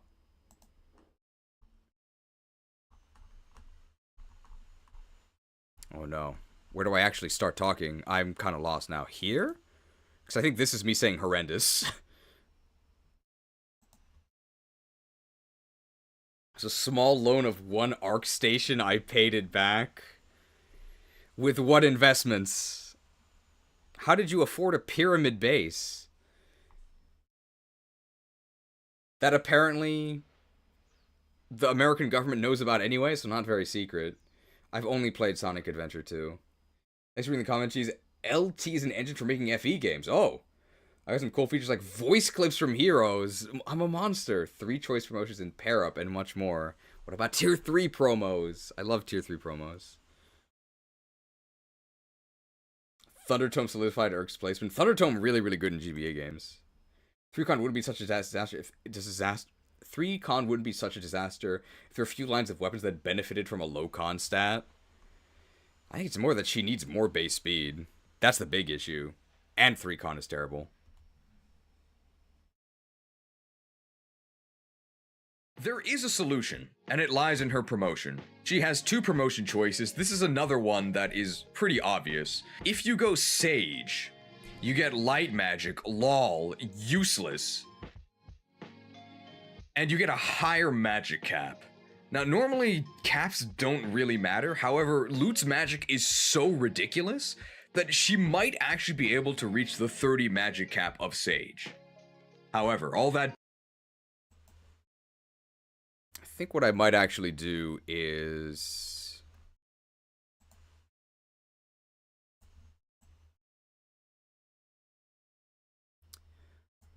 Franz, Vanessa, Mulder, Ford. We don't actually need to have that open, I don't think, anymore. Because we're not really going to be revisiting these. So I'm actually going to close these timelines. We can open them back up whenever we need them. I'm just going to give the Nintendo PC a little bit of a break. Let's also, I think, these windows tend to be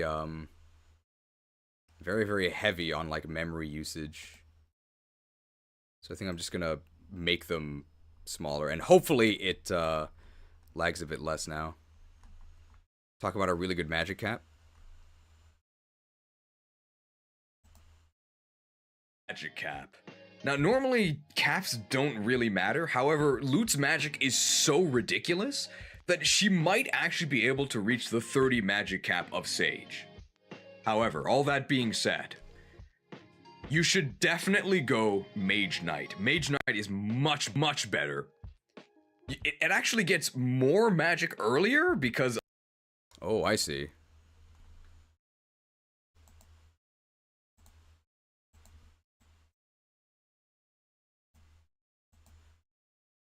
More magic earlier?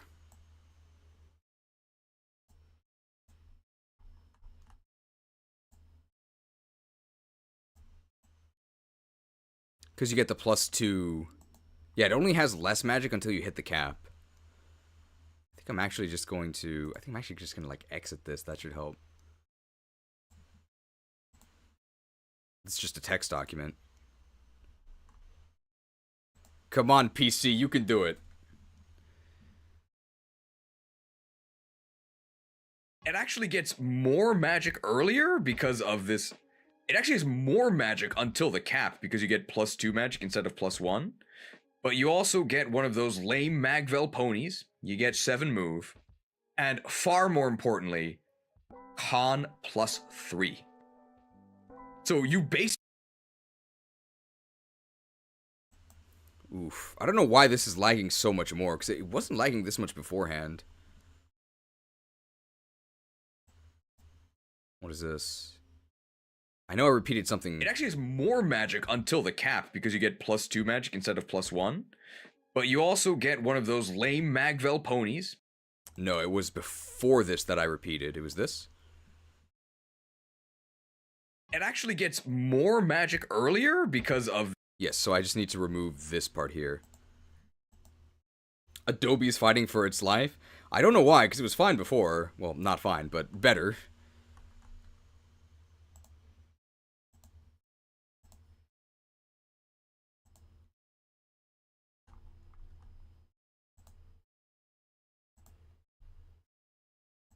Definitely cut this. Tech trouble.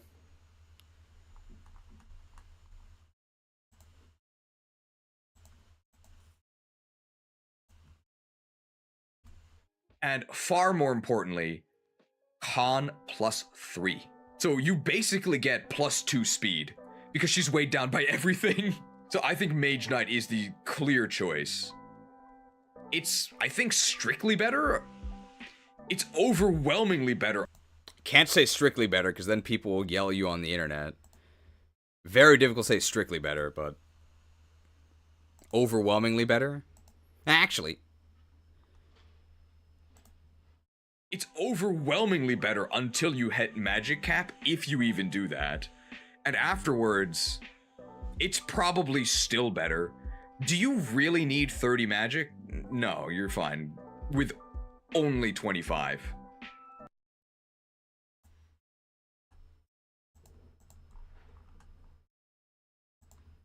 looted. Ugh. Very unnerving.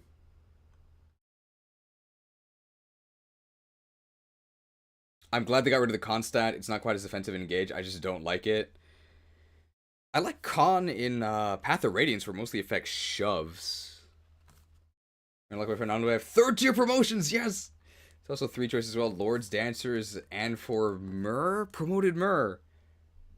What makes Shadows of Valencia your favorite, Effie? I know people give it flack for having poor map design, but it's also my favorite for the overall atmosphere created by the art style, music, and writing. Well, there you go. There's your answer. Overall atmosphere created by art style, music, and writing. Also, I like that sword masters are good.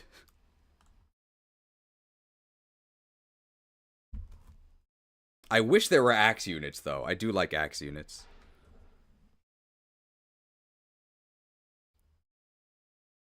Who is in charge of heroes? Loot is leering at me. My defense stat. Yeah. Very unnerving.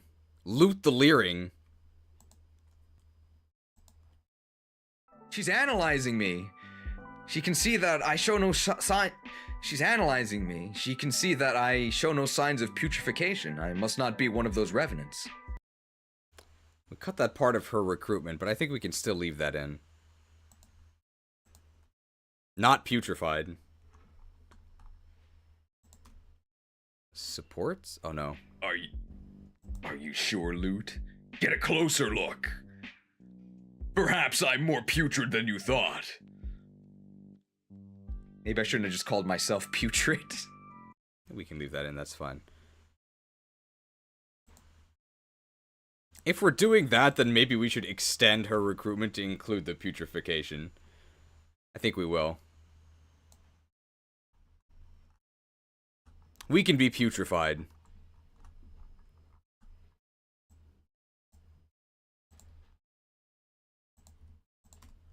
It's back here, right? Your flesh shows no signs of putrefaction, a word that fighters wouldn't know. It seems you're not a revenant. Very astute of you, Loot. You need glasses? We are not a fan of this lady. The way she talks is horrible. Putrefied. Actually,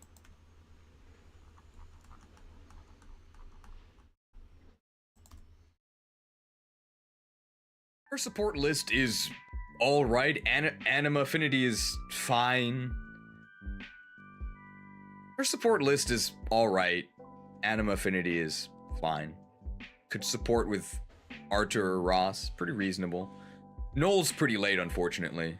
Maybe Vanessa. what do I say over here? So that is actually all we say about her supports.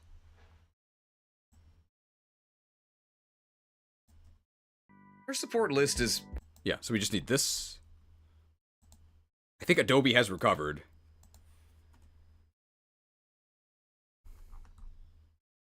What do I say here?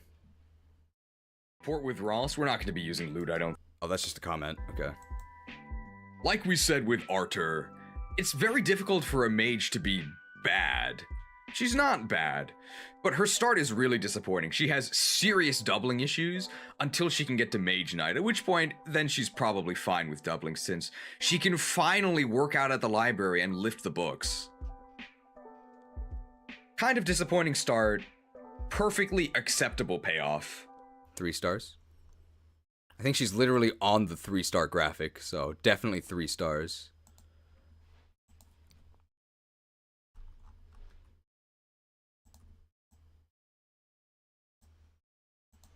And if this is 3 stars, that means that the middle here is when I actually say 3 stars. So we know what to do here. We're going to give him the standard treatment of completely messing up the order. Should be the mech rusty horn sound. 3 stars?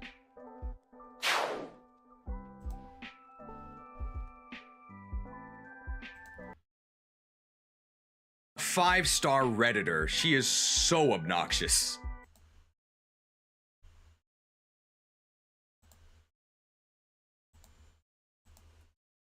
Actually, tired of reading Loot's comments. I bet she thinks that bonds are fine in old school RuneScape. I thought this was a research run, yet we're leaving out Loot. We can't use everyone, okay? We're gonna use as many people as possible. Some people are gonna get left out. I think they were making a joke, though. Not everyone makes the cut, okay? Not everyone makes the cut. Sick of being backseated. I only take advice from elites on my level, okay? Luke's the prodigy? No. I'm the prodigy. It's gotta be Gatekeeper. I think we are going to be including loot supports, if we can find them. At least B and A. Gatekept. What do we say to end loot? Loot? More like... nude. Doesn't make any sense. Well, I guess it's not that. Loot? More like... toot. Okay. Toot. Okay.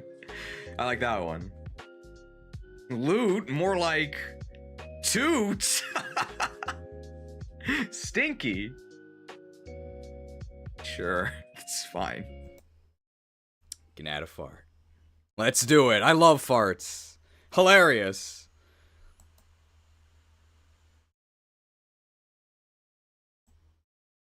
Where does it start? Here, I think? Loot? More like... toot. Stinky. Even though 3 stars is not that bad.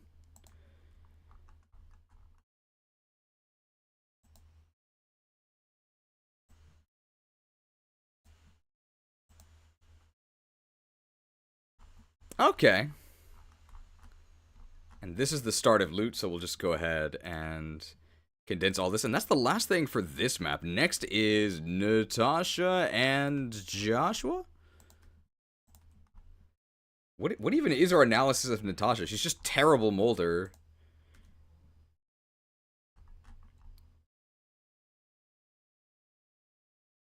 What did I miss here?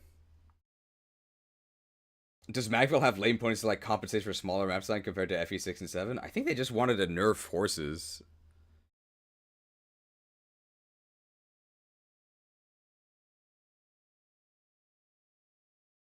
I've been raided. The ambush spawns are endless. Have I been raided? By who? What's going on? Should we actually... because we do so little... we can do this. Shall we actually... let's add the toot?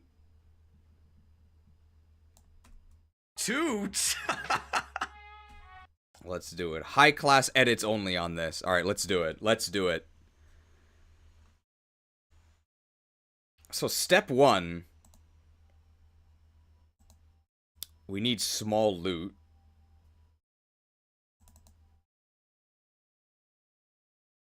It's a nightmare, by the way, so...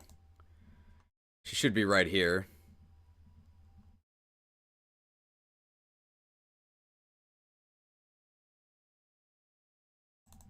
Got loot. Then we need what? That actually might be it. No, we need a smoke cloud, which I should be able to get here. It's in the green screens. Only an expert like me could navigate this labyrinth, okay?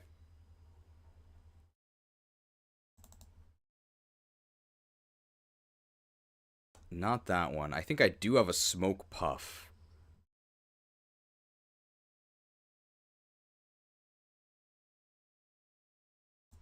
Smoke explosion. That's not quite what I want. Smoke puff. But I don't think I want that one either. It's not that. It might be this smoke puff. Maybe it's like gas. It's a lot of these green screen effects here.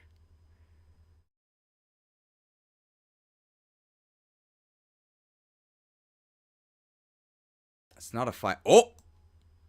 Fart smoke. We want this.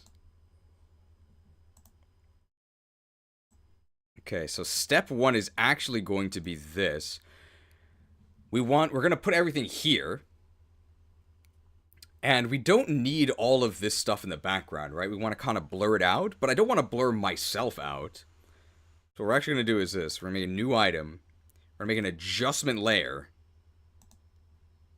When we drag the adjustment layer over this, nothing happens. But we can do this. We'll go to effects. We'll go to blur. So we've got Gaussian blur. I have no idea what Gaussian means, but I think the Marines in StarCraft 2, their gun is called a Gauss rifle. This is the closest thing I know to whatever Gaussian means. I think he was like a physicist. So go ahead and do this. We're going to set the blur to 30. And now we're blurred. However, I don't want to be blurred, right? So what we can do is we can change the dimensions of where the blur affects. So now only the thing under this box is blurred. So we want to make this box affect everything that is not me. I wish there was a way to like click this and then keep the dimensions, but I don't think there is. So I just have to drag it and like try and make it fit. Great program, $60 a month, by the way. There's got to be a better way to do this, but I don't know it. I tried shift clicking, that doesn't work. Okay, so now this part is blurred. Perfect. Of course, now we're going to add loot. Gonna need more layers here.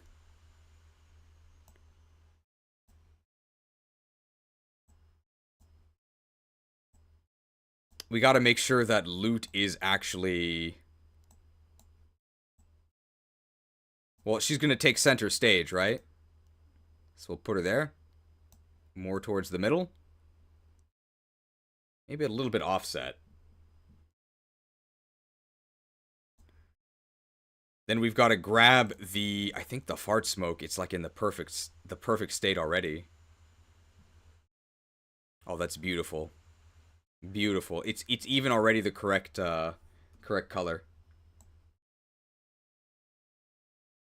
Incredible. Incredible. Let's grab that. I don't think it comes with a sound effect, but that's no problem. It's probably not big enough, so we'll make it really big to begin with, and then we'll probably scale it down. So now we need Ultra Key.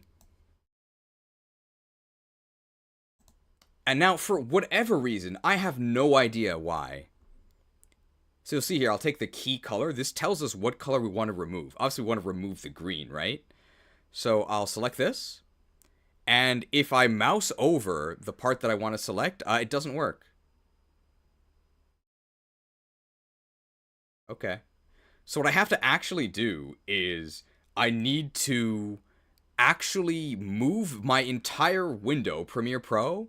I need to move it onto a different screen, like not my monitor, and then I can select the green and remove it.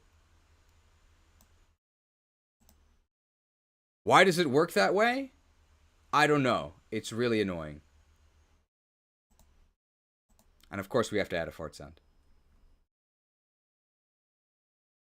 We've got quite a selection. I think we just want a, we don't necessarily need, I think fart sound echo effect 2. This is really intense.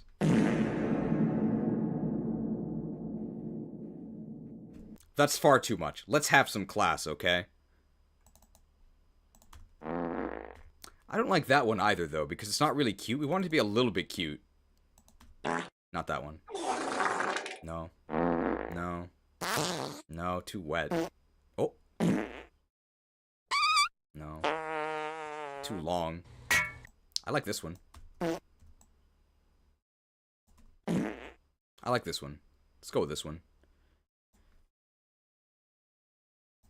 Although, we might need a bit of a stronger one. Hang on. No. No. No. No. I think we'll go with this one. Hopefully, you can still hear the fart over me saying toot. Alright. Let's try it. Let's actually try it with me muted. And let's see if everything lines up. So let's actually mute the music and let's mute me. That's not bad. However, you can't actually see the beginning of the toot, right? So I think what we're actually going to do is we're going to move Loot a little bit this way. Loot herself. And I think we need the... Oh, actually, maybe that's kind of okay. Let's actually do this. Let's move the gas cloud a little bit. Let's actually shrink it. It's a little bit too big. We really want to see the initial generation here. Let's test that. I'm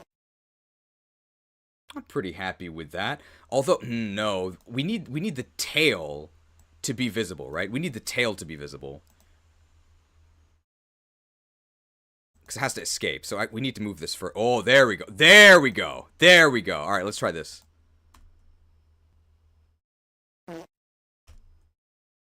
I like it.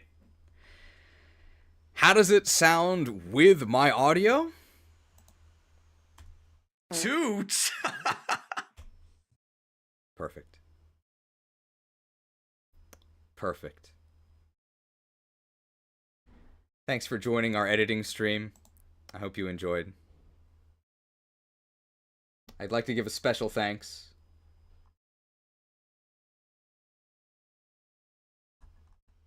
to, of course, our most important viewers.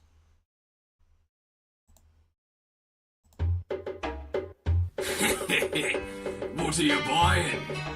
Might I recommend the Patreon membership? You'll find a link in the description.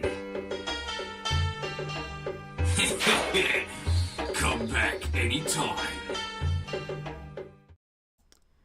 Thank you to the mighty patrons who support everything we do here. By the way, all of this work just to add this, like, toot joke. It's probably not really worth it. But that is how many steps it takes just to add that simple toot.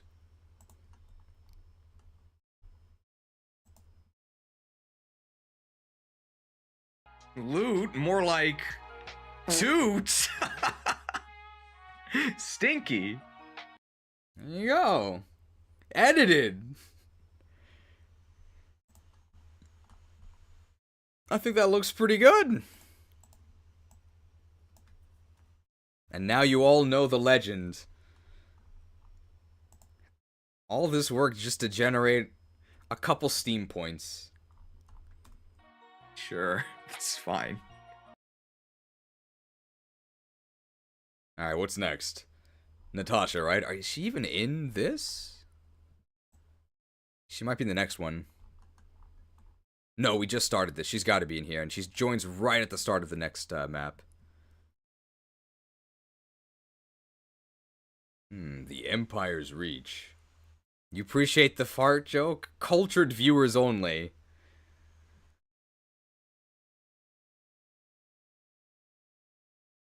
Okay, it's gotta be what we're talking about, Natasha, right? Oh no, not yet. Here it is, okay. Who's this lovely lass? It's definitely where it starts, right?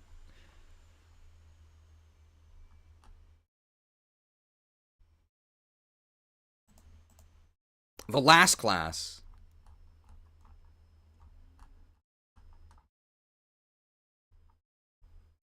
Natasha's existence is so sad.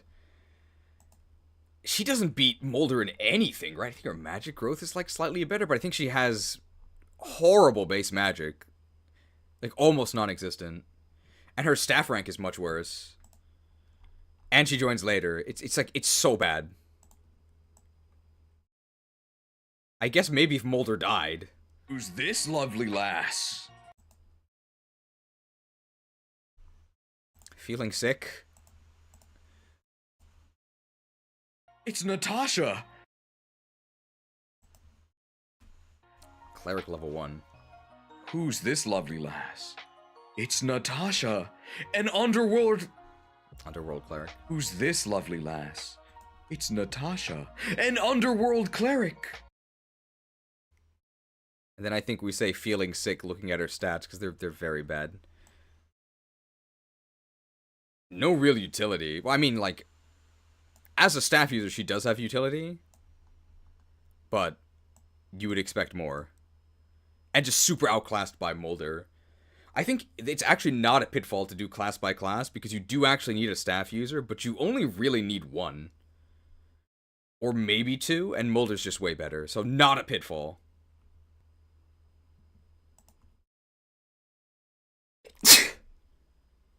Maybe I need a cleric.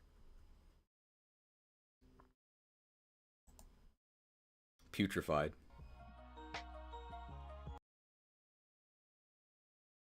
Lag? Oh, okay. So it shows these stats and then feeling sick. That's it, yep.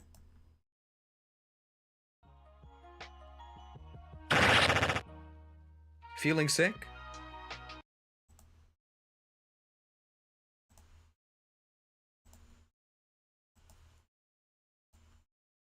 Well, I wasn't, but... Terrible stats. Oh, 2 magic. 2 magic. 2 base magic. I'm feeling a little woozy now.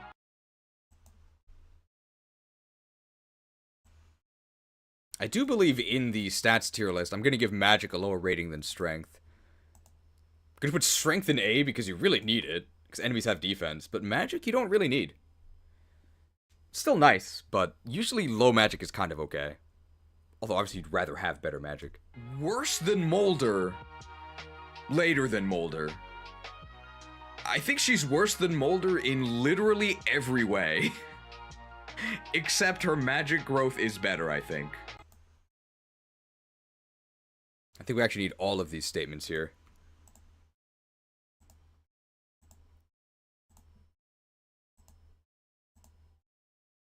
And I think this is a breath. Except no breathing allowed. Breath of the Wild is not a real Zelda game. Get it out of here. No breathing.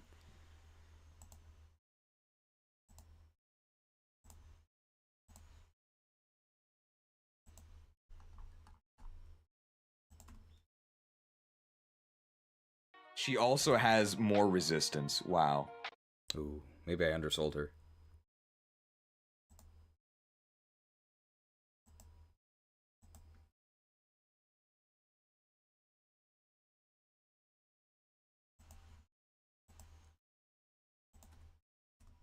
What really makes Natasha significantly worse than Mulder as a staff bot? Staff bots don't really need stats, but they do need a staff rank, and Natasha only starts with D.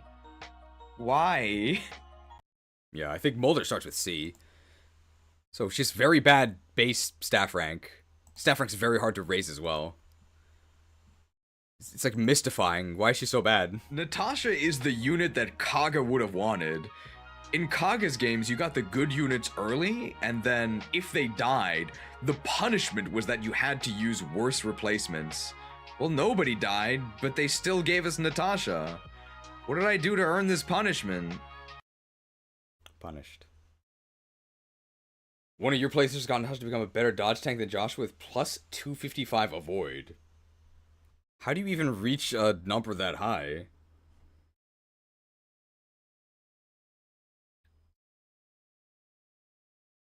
My first run ever that I did not finish, I used her over Molder because I thought she had to be better. Like, yeah.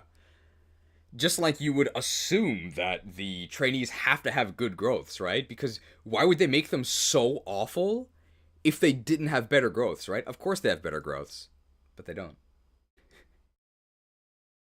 The initial training to gamble on Natasha takes so much longer than Ross's little arc to maybe get a unit that as good as fresh in the box Molder. But Ross can use the hatchet to get 30 XP per chip effortlessly, and Natasha gets 10 XP per turn, maybe, if you have an injured unit. It's so sad. I do think it's actually too difficult to train staff users.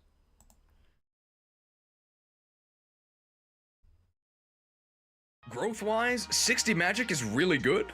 40 base. Growth-wise, 60% magic is really good. 40% speed is okay. Hey, 60% luck. Unfortunately, bases are better than growths. She has 2 base magic as a level 1 cleric. If you don't arena abuse, it's going to be difficult to even get her to level 10. Yeah, Molder's higher base level also makes it easier to actually get him to promotion level, which is most important for these cleric type characters. Since usually promoting them actually means you gain faster experience because it's something you can actually fight.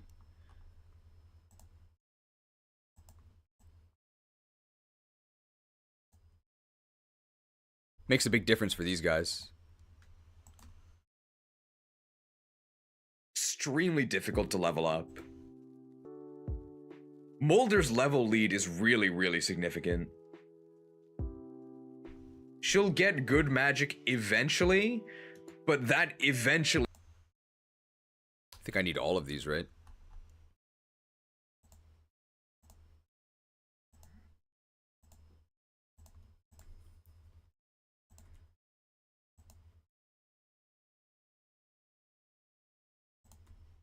Look at that. It was like judgment cut. You didn't even see them disappear. Extremely difficult to level up. Molder's level lead is really, really significant. She'll get good magic eventually, but that eventually is probably not within the span of your playthrough unless you really dig into the creature campaign post-game. She is so rough to level up. The difference between... Another big difference between Molder and... Major difference between Molder and Natasha, aside from Molder just being better, is that while Molder is a priest, Natasha... This is the branching promotions.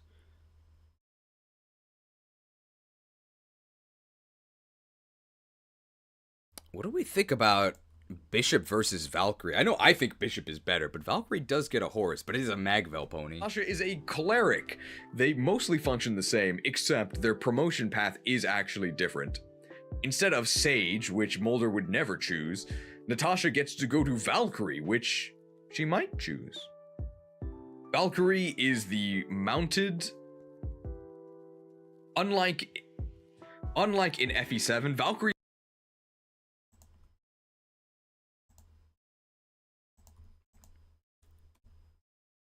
do not use anima, they actually use light magic, and they are mounted on one of Magvel's crippled horses, so she... Yeah, I think it's kind of weird they split Mage Knight and Valkyrie into two. I don't really know if that was necessary. I think I just would have kept them combined as Valkyrie. Magvel's crippled horses, so she only gets 7 move. But hey, that is extra mobility. but you don't get any bonus staff XP, which is a problem because her starting staff rank is so bad. And light magic without Slayer is ass. Yeah. Light magic with no Slayer, very, very bad. So don't get duped. You need Slayer. That's what actually makes light magic good. But it's not even the light magic, it's the Slayer skill. So you'd be going Valkyrie pretty much purely for the mobility, because you're not going to be fighting anything with D rank light after promotion, starting from 2 base magic. Ugh! Obviously, this voice form here, at the end of talking about light magic, what could it be other than, ugh?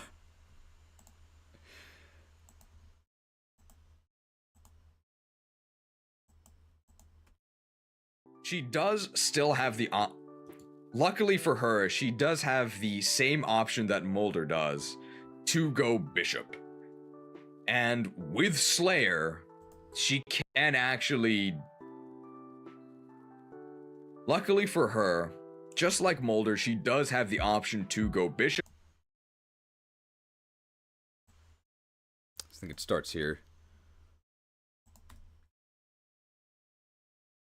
Luckily for her, just like Mulder, she does have the option to go Bishop, which does give her Slayer, but we're talking, like, Turiel tasks, okay? She's a real low-level Slayer. She can fight cave bugs. Turiel's the lowest level Slayer Master in old school RuneScape. I don't think the old school RuneScape jokes are gonna stop. I still like old school RuneScape, which is why I'm upset that it's dying. At worst, she's a staff bot.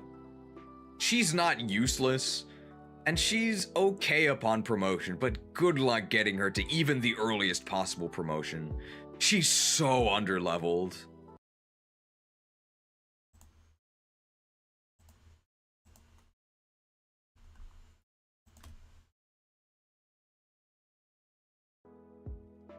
Natasha the Underworld Doctor.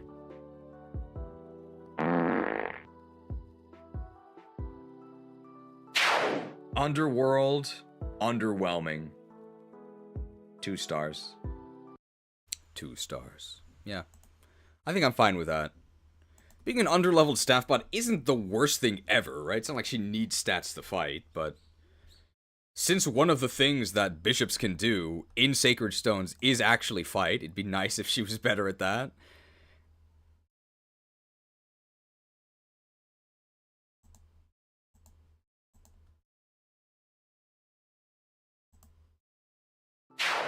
Underworld, underwhelming. So it's actually just this that I need to change. Everything that I say is outside.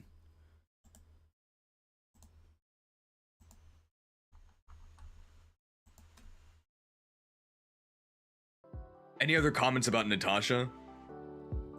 Can't imagine there's much more. She'd probably be 1 star. If not for stabs, but I mean she does have stabs because she's a cleric. She's another esteemed member of the Waifu Club. 4 Constitution is terrible. And unlike Loot, she can't get the...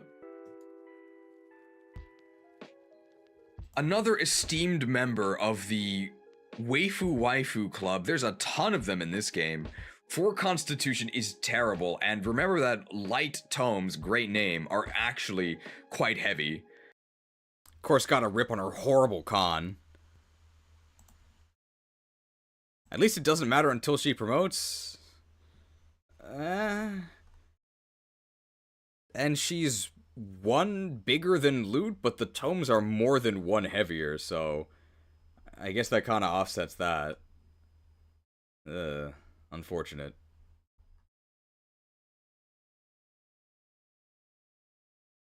We know this story. Oft repeated, especially in the GBA games.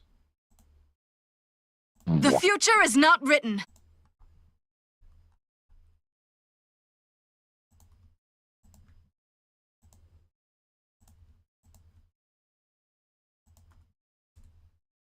So even after promotion, she's going to be weighed down. If she goes Valkyrie, she doesn't lose any speed to the lightning tome, but she loses speed to everything else.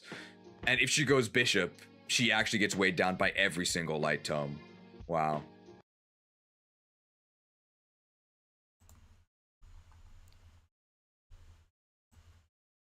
I think we just put this after we talk about the promotion split.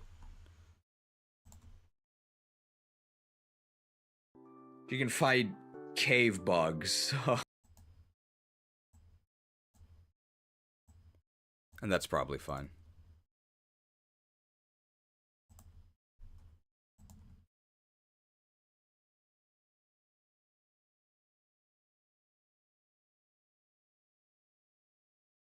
Just join C where Natasha the Pebble. Surely a Pebble would have at least 5 con, right?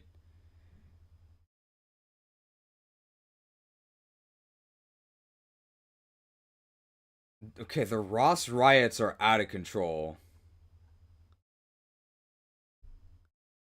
Give it a rest, pal. I explained my reasoning already. I'm not gonna keep doing it. Oh, these scriptures, oh, the weight of faith, it's so heavy. The con.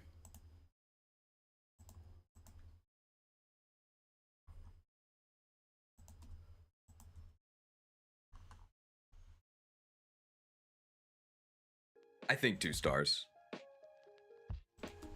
Is this back to the gameplay? Our plan was to just go...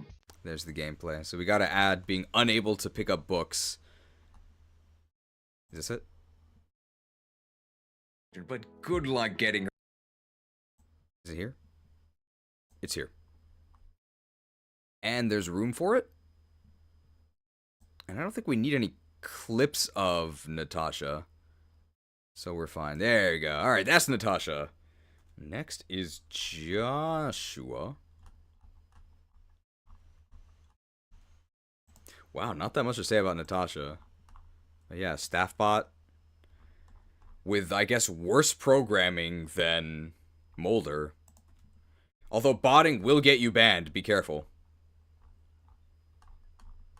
Joshua is definitely in this clip. I think we are actually going to... We do have to trust him.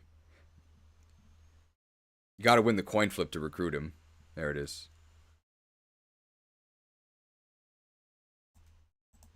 Gotta talk to Joshua. Very dramatic recruitment here.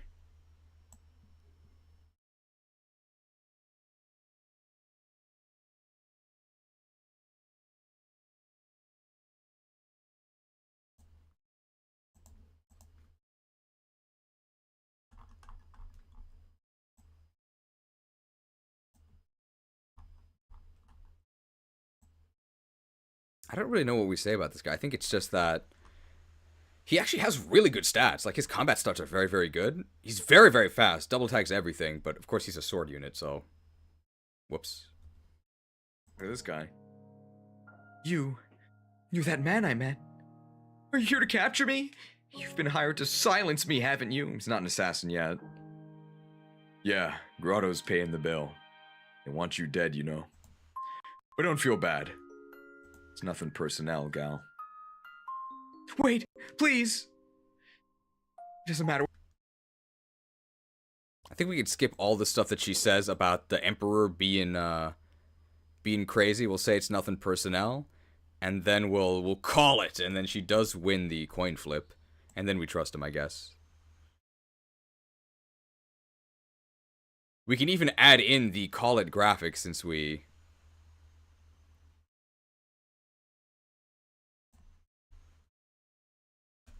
My math. Tell me, you like to gamble? What? Gambling's what I live for. Even when I lose, I never want to stop. This guy's a Fire Emblem player. Let's have us a little wager. If you win, I'll believe you. Heads or tails? You call it. Call it! He literally does say it. You can't. This is no time for games. Would you rather I get on with the job I was hired for? Heads. No, Tails! Alright. So Wow, he actually let her switch. Nice guy. I'm heads, you're tails. Here we go. Which is it? What do you know? It's tails. You win. Figures. I haven't won anything all day. Well, Lady Luck has spoken. Guess I'm on your side now. Oh, that was easy. Are you serious? Yeah, sure. I might cheat, but I never worm out of a bet. It's a rule of mine. Does that make him honorable? If he doesn't cheat?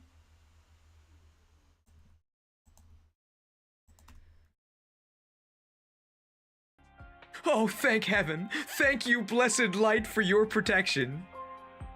Winning I got gambles with the nothing power of against light. heaven, but I'm right here if you want someone to thank. No? Well, get behind me then. I gotta take care of these fools. You gotta thank him for not killing you. Are we really gonna trust this guy? I think we can actually add the full trusted graphic. We won't play it too many times, but we can put in the full trusted thing, because this is the main, like, enemy recruitment. It was literally a coin flip.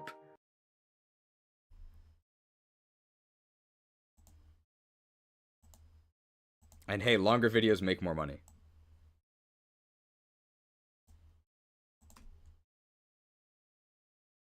If the 50-50 had gone the other way, we would literally be a corpse in the gutter. Are we really gonna trust this guy?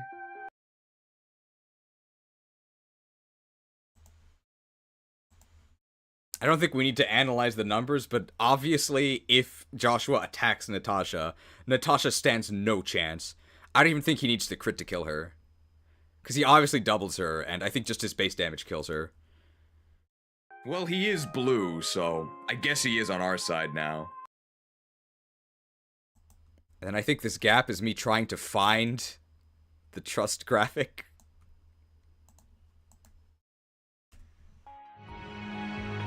I trust you.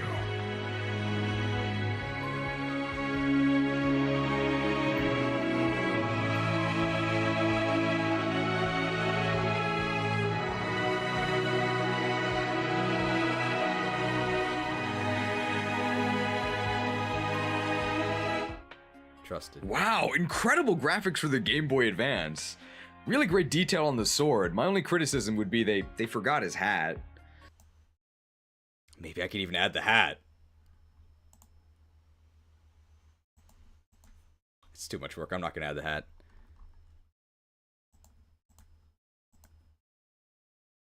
We lost a whole bunch of coin flips. Seth actually almost died. That's how unlucky we got. But we did win a coin flip that got us a new unit. Joshua.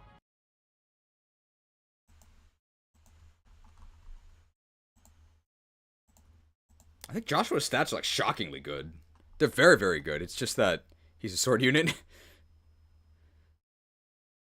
Well, he's a Myrmidon. Wow, 414 speed. He's so fast. 8 strength is not even that bad. Double Erica.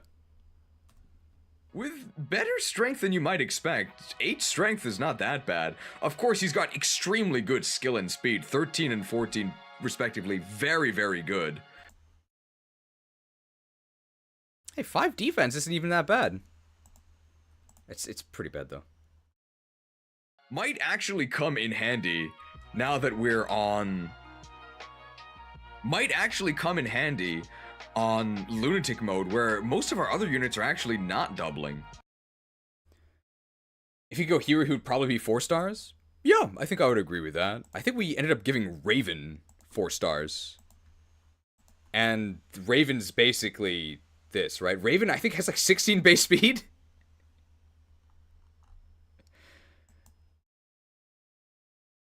Made of paper.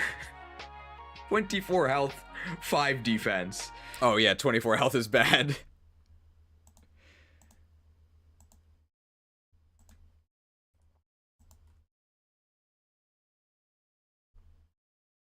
But just dodge and you'll be fine, right? He does have good evade.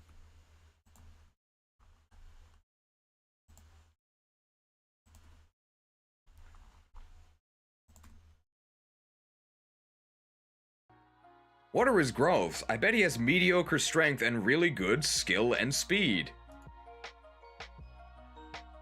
Yup. It's a Myrmidon, alright. At least he has good base strength. This guy is... Wow, Swordmaster gives you plus 5 HP? That's wild. I don't think it really matters. Why is Assassin so bad? Why is Assassin so bad? It's crazy. Plus 2 defense, though.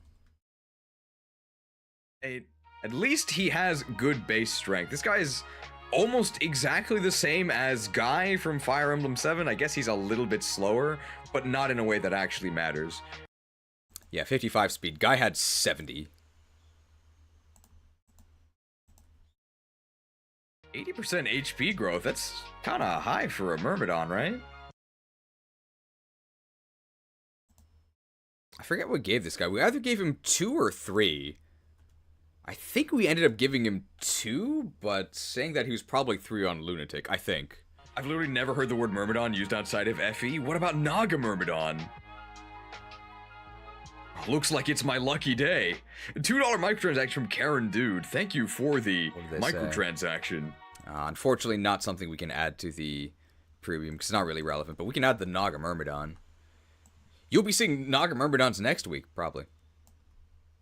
The Myrmidon branching promotion is either to Swordmaster or to Assassin. They're both combat classes. Assassin offers a little bit of utility. He gains the ability to use lockpicks, and he gains the Silencer skill, which we covered before. Generally, if you crit the enemy, they're gonna die anyway, so a 50% chance for your crit to insta-kill the enemy doesn't really matter.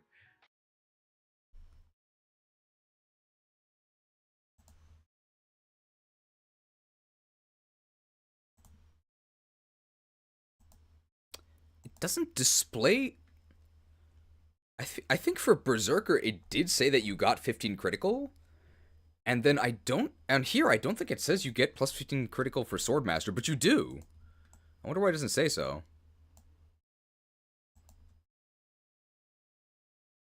And lockpick utility isn't worth much. If you go Swordmaster, you get an additional point of strength. You get weapon XP, which I don't really think you need.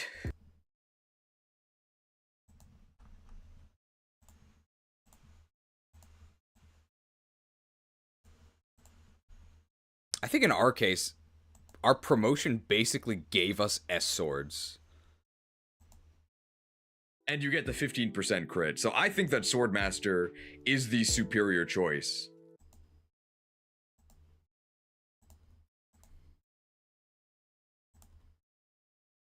Might be more contentious if Assassins could still steal.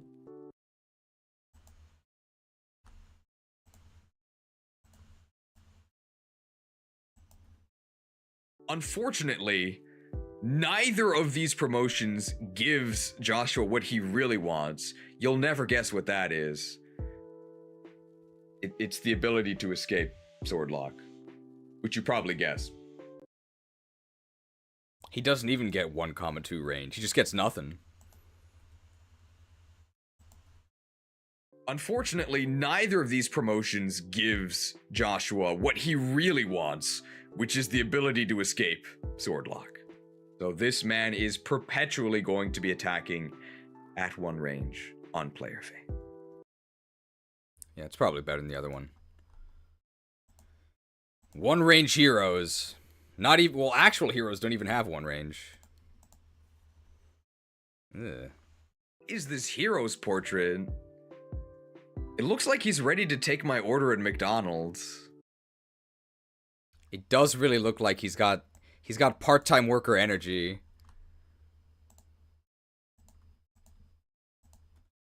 Flip a coin. Heads, you get the combo value meal. Tails, he crits you with the killing edge. I know the Call hat it. is a prominent part of his character. I think the hat is too big.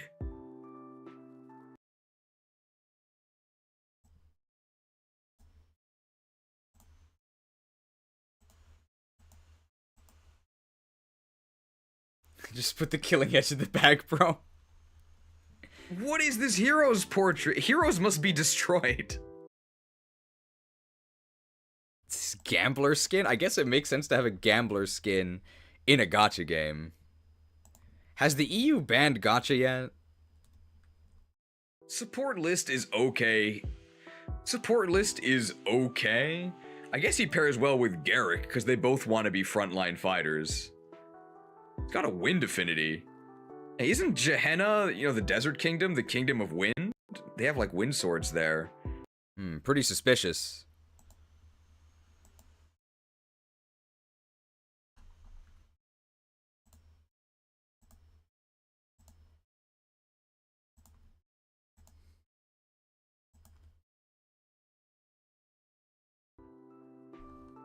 Doesn't the queen of that region have red hair? I don't know.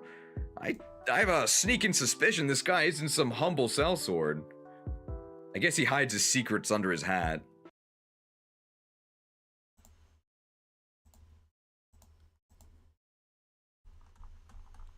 I think the canon promotion for him is Swordmaster. Since his mom's a Swordmaster, too.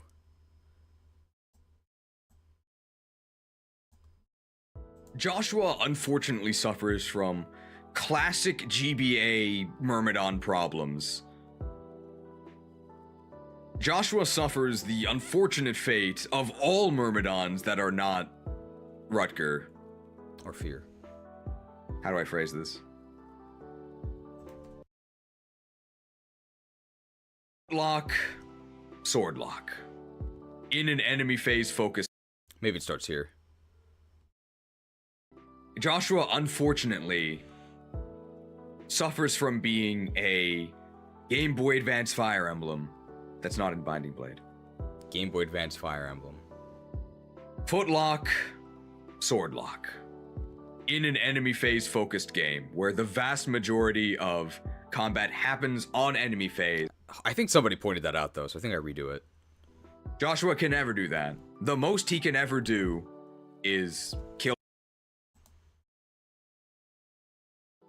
Might actually be kind of useful here on Maniac mode where other units. No, but what can I do here? I think I can take the part where I said he's not Rutger. Footlock, sword lock.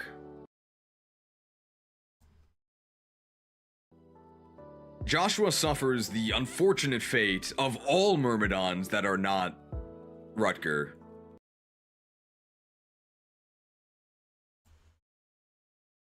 I guess that doesn't specify GBA Myrmidons, but...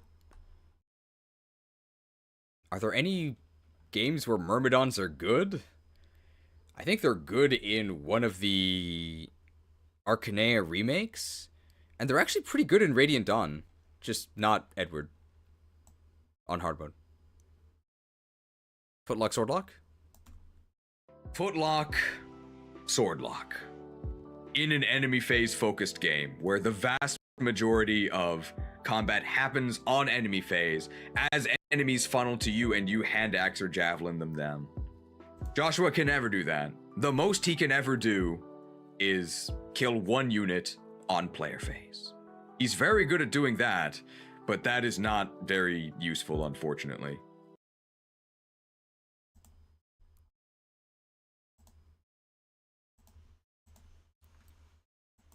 The Rune Sword and the Light Brand. Might actually be kind of useful here on Maniac mode where other units don't double, but in your actual... Might actually be useful here on Lunatic mode where your... Might actually be useful here on Lunatic mode where our units actually fail to double quite often. How do we phrase this? Might actually be... His super high speed might actually be more useful here on Lunatic mode, where our other units are actually failing to double. But Lunatic mode is only playable on the Nintendo PC, and we are considering vanilla hard mode, where Joshua's lightning speed isn't really that helpful.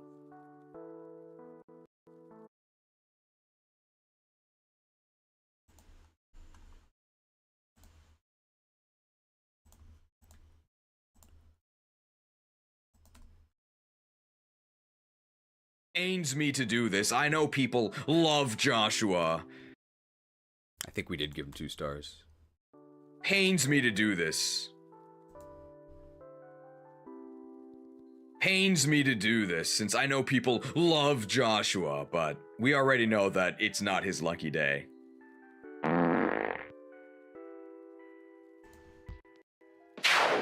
Two stars. Unfortunate. Sword locked, foot locked GBA unit.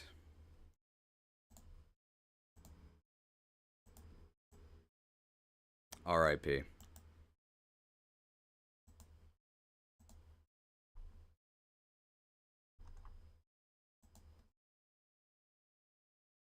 Finally get here. Is Erica channeling her inner Lyn and still at base strength? Erica is actually average strength. She's fine. Our Ross is... Is that really the last thing we said about Joshua? I think it was. Yeah, because we're not talking about him anymore. Is this about Joshua? Everybody okay with 2-star Joshua? Very fun unit. Definitely the best Myrmidon in the game, but... Very fun unit. Definitely the best Myrmidon in the game, which isn't saying much. Lol, Marissa. But... this is Sacred Stones.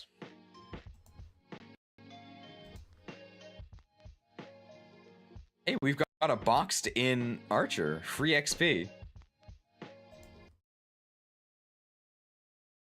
Get behind me, Natasha. Okay, that's the last thing we said about Joshua, I think. There we go. So that's Joshua complete, I think. Excellent. Making good progress. Good progress. Is this Joshua or is this Natasha? It's Joshua.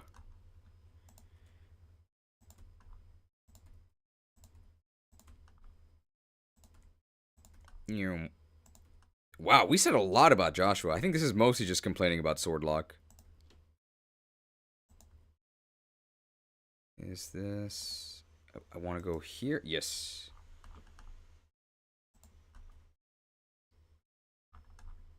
Wow. That means that's his rating, and then we have just that little bit afterwards where we say that this is not, or this is Sacred Stones. And there we go. Okay. Gah!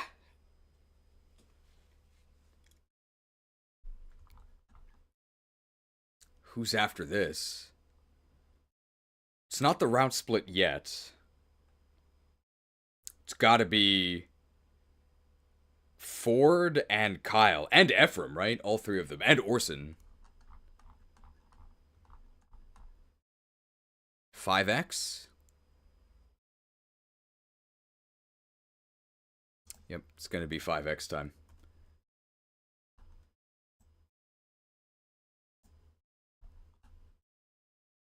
This is clip 4, so I need clip 5. I don't have an image folder.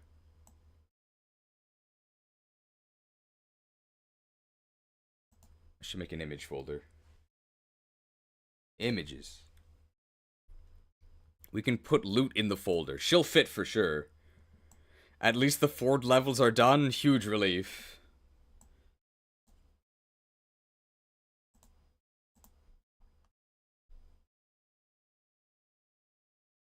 I just did 4, so I need 5, right?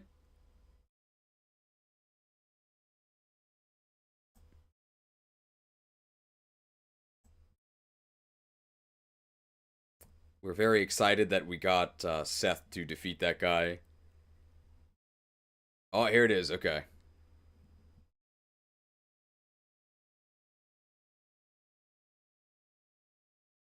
This got to be the start, so that's probably good enough.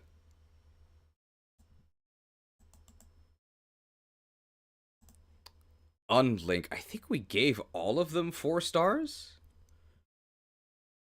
Should Ford really be 4 stars? Should Kyle really be 4 stars? The Cavalier Wars. 2.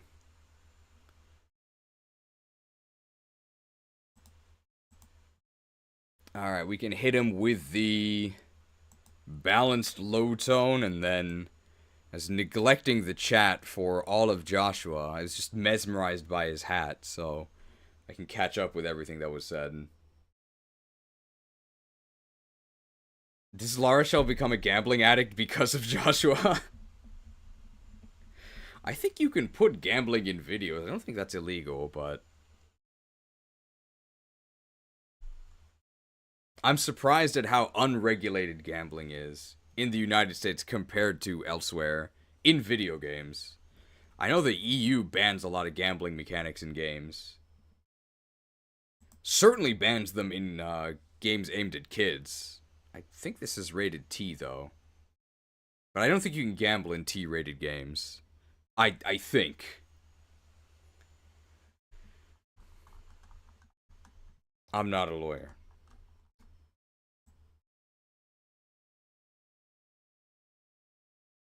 Let's go Kyle and Ford. Great game, right?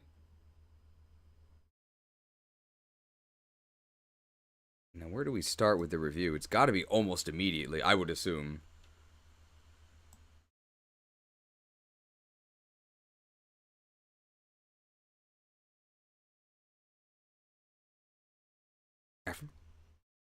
Free Silver Sword? We'll talk about that soon. Here it is. Here it is. Okay. We'll probably talk about Ephraim first, right? The invasion of Fort Renval has begun. Fort Renval, that's what it's called. The invasion of Fort Renval has begun. We're rating Orson as a silver sword. The invasion. There you go. The one where I actually keep talking. That's got to be the one that we actually use. Invaded. I'm surprised at how unregulated online gambling is. Sports betting? Oh, yeah. Have there been YouTube creators that have done sponsorships with sports betting? I think I've seen some, right? That's crazy. The US loves gambling, especially from your mobile phone. When's the DraftKings sponsorship? I didn't even read that message. The FTC recently sued Genshin Impact. Really? Wait, what? They unbanned TikTok? I heard this, but I didn't see any follow-up on it. Hang on, I'm trying to turn the light off.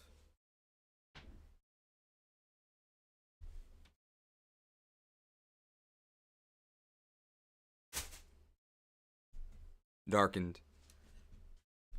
So, why did they ban it? And then how did they unban it? I thought they banned it because of... It, like, didn't comply with some law about, like, data collection or something from, like, enemy nations? But then how did they unban it in, like, a day? How is that possible?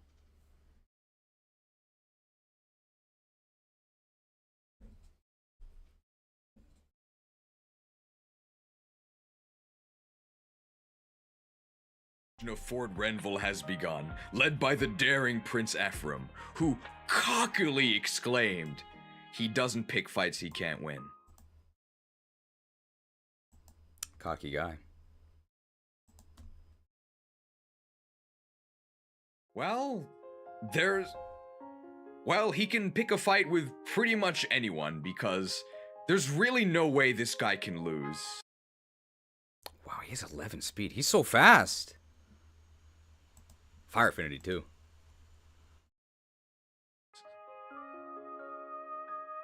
Ephraim. He has a Chad emoji for a reason. This guy is Hector if he were good. Most of the issues that hold Hector back do not apply to Ephraim. I do believe we gave Hector 2 stars. Of course, people were very upset about that, but I stand by it. I do think Hector is 2 stars overall. Even though he is really cool.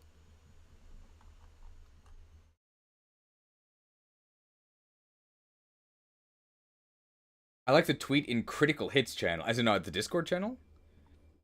Executive order, really? I wish sports betting advertisements were recriminalized in my state. Is it state by state legislation? What state are you in? Doxed. They directly thanked Trump for letting them put it back up? Was it an executive order? Is he even the president? I thought inauguration is like tomorrow. It's not actually unbanned yet. Trump was going to try and put it in a 90-day stay of the for sale ban. I don't know if that's going to happen, but TikTok isn't guaranteed back yet. Okay. Yeah, he's not even president yet, so how could it possibly be unbanned? I hope they not only ban it, I hope they destroy it. TikTok must be destroyed. I hope they destroy YouTube Shorts too. It's a plague.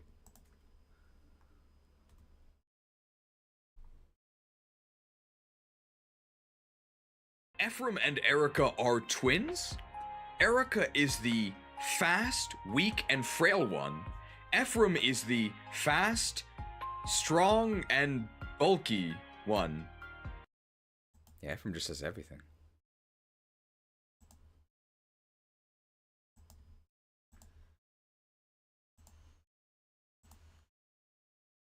He's just so much better than Erica. They're not even comparable, and I don't think that's an accident.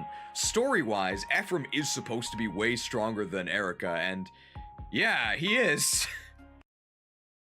Only 2 res though.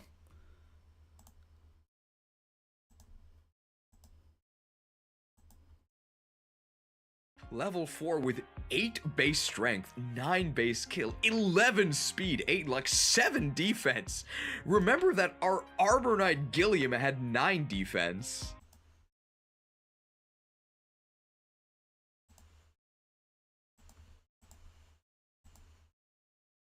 Why is this guy so tough? They took themselves down before the ban went into effect as a stunt? Did they? Like, it might surprise you I don't exactly follow TikTok news. I don't even have TikTok on my devices, because I would never watch this crap.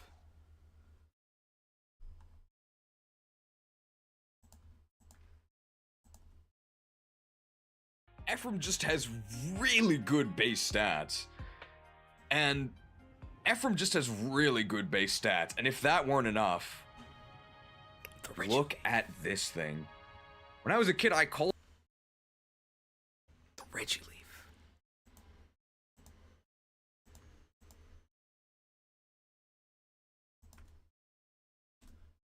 Called it the Rain Leaf. I think it's actually called the Regin Leaf, but I'm just gonna call it the Reggie Leaf. You put in the very exciting Reggie battle music there. This might actually be the best personal weapon in GBA Fire Emblem. The Reggie Leaf is so good.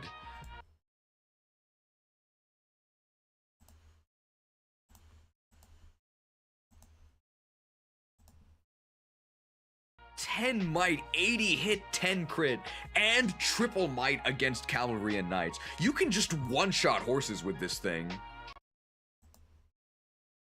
I think we ended up Hermerning our Reggie Leaf. Reggie Leaf is effective against Mudsdale. R.I.P. Mudsdale. Does small Mudsdale exist? I think Mudsdale is actually pretty good, so there wouldn't really be a reason to make a small Mudsdale. Except for, like, dex completion. This guy, I'm not gonna say he's carried by Reggie Leaf, but it definitely makes him a lot better. Super, super good. And 40 uses.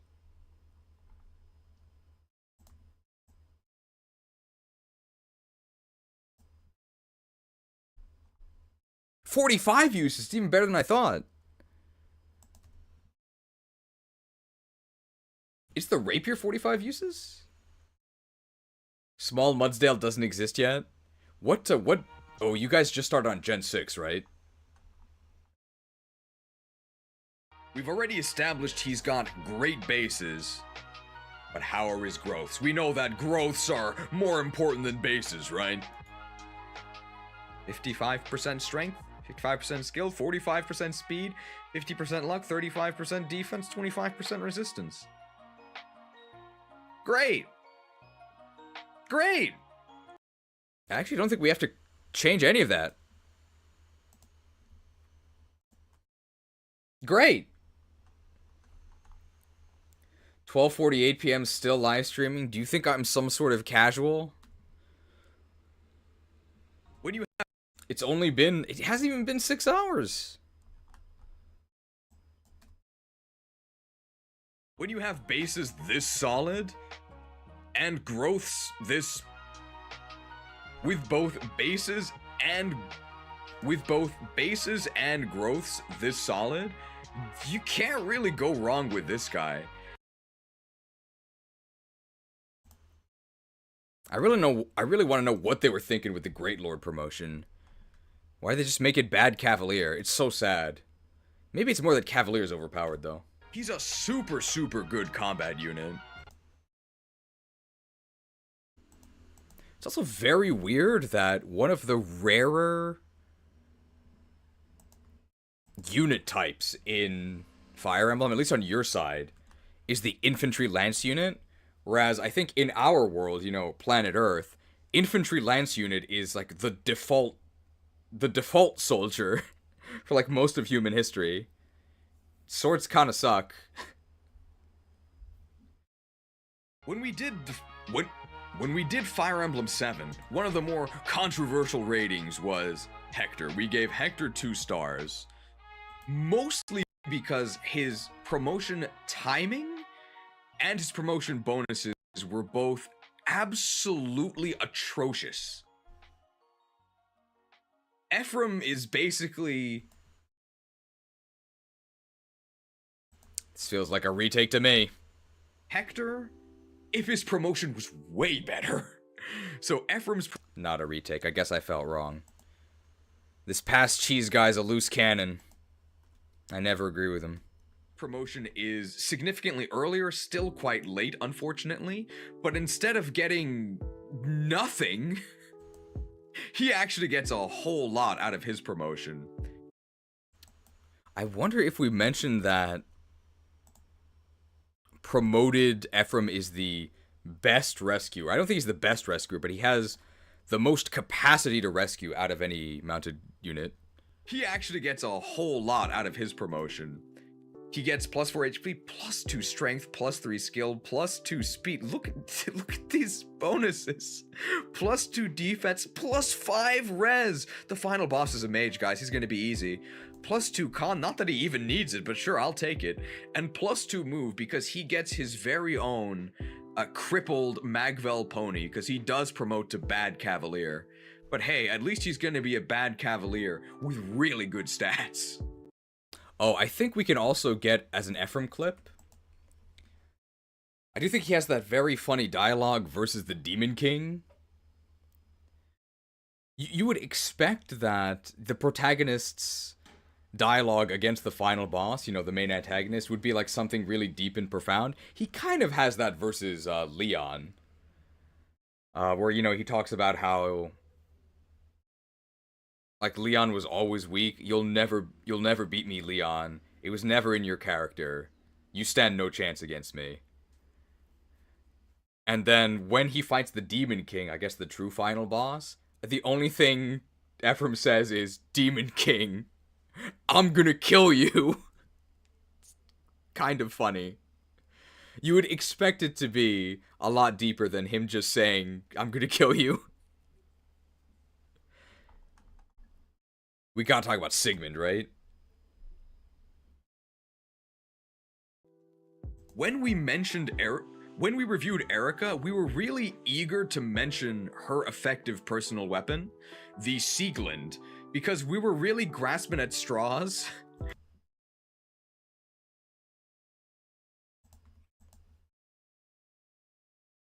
to try and get her to a 2-star rating.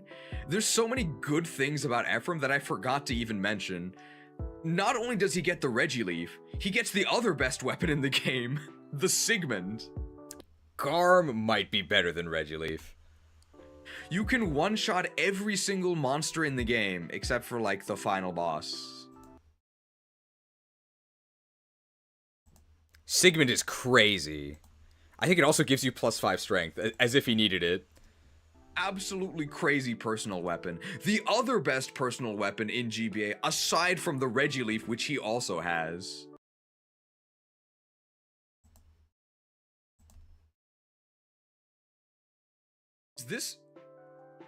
Is this what it means to be a lord? To just have all of the best valuables of the realm fall into your lap? Oh.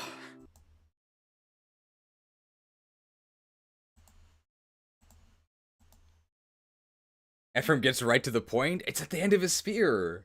Ephraim looks like a stereotypical A Studio action movie. Are we sure this isn't Ephraim versus Grado? Maybe like Ephraim versus Evil, right? Gotta be the same letter. What are peasants supposed to do against this guy? Ready to work.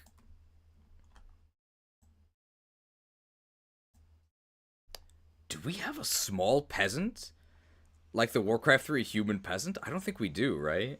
I feel like we would use that a lot. What are the Sigmund and Sigmund named after?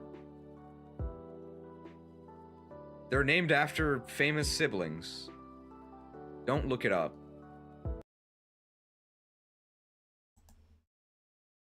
I think there in the premium edit we can maybe put... Oh, Ephraim versus Empire. I like that.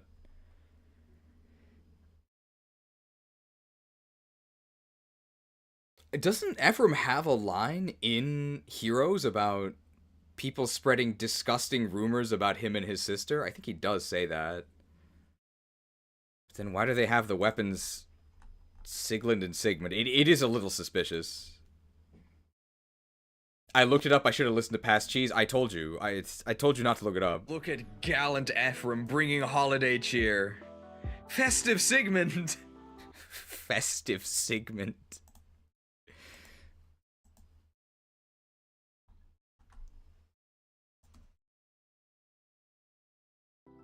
Ephraim can A support with Erica. People have been spreading rumors about this. Disgusting rumors. Gigantic support list. Well, Ephraim has probably the best affinity in the game in fire. So no matter who you support Ephraim with, he's going to be benefiting from it. Pretty much all these support partners are actually pretty good, except for Larchel. Maybe don't do that one. Even though we got an A support with Larchel. She does have a light affinity. The issue is just that La Rochelle is, like, not good. Normally. Don't trust our La Rochelle.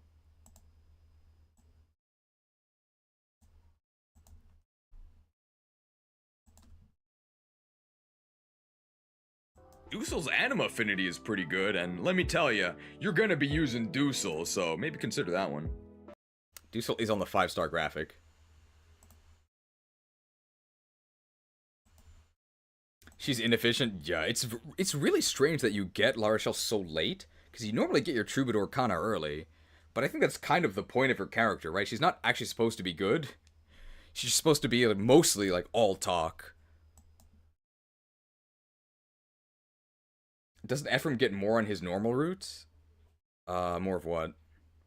It is +5 strength on Sigmund. Oh, but he loses 1 speed to it. Lord Ephraim, super solid combat unit. His only weaknesses are that he is infantry. Lord Ephraim, a super solid combat unit.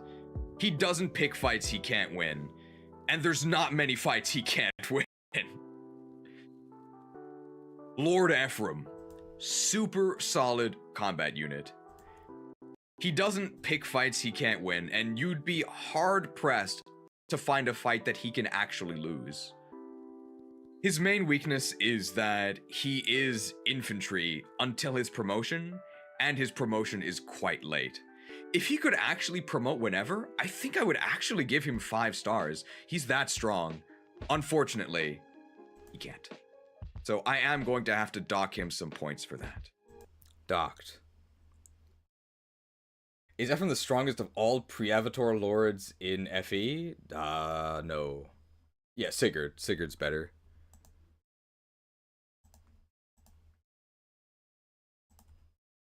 He might be the second best one. Lords tend to be kind of bad.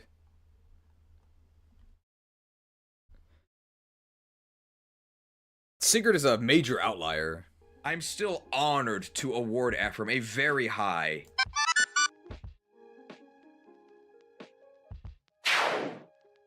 4 stars. I think the sound on this one did... Oh, it did.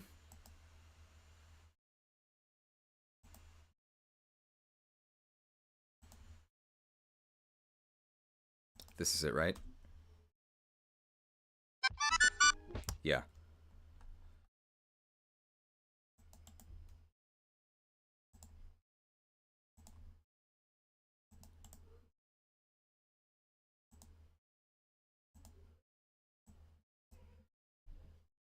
It's lucky, I think.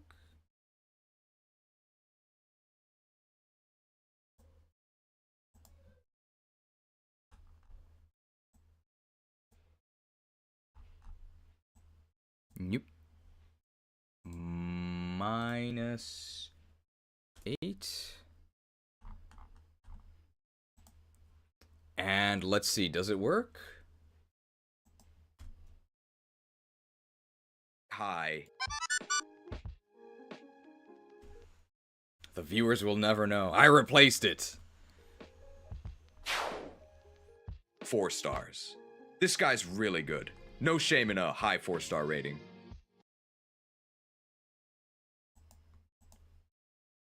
Larsha was empowered by the YTC Institute. I think our attitude on her completely flipped after we saw her hero skins. Maybe Heroes doesn't need to be destroyed.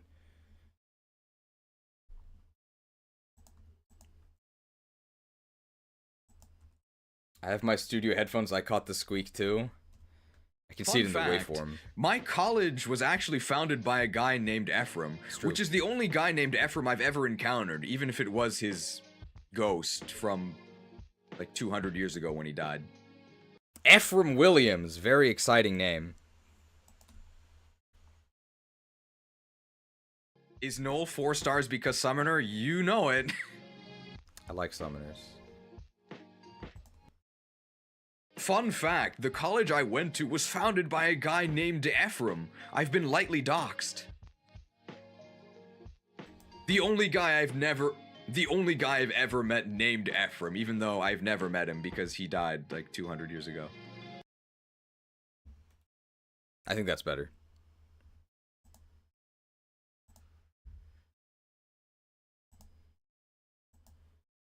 Removing all these.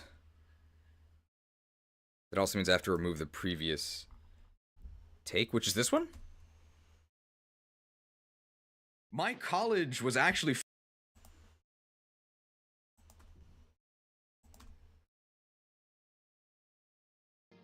Fun fact, the college I went to was founded by a guy named Ephraim. I've been lightly doxxed. The only guy I've ever met named Ephraim, even though I've never met him because he died like 200 years ago.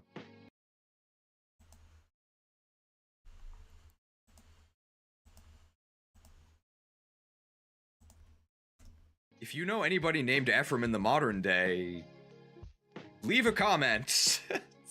Farming engagement, 99 farming.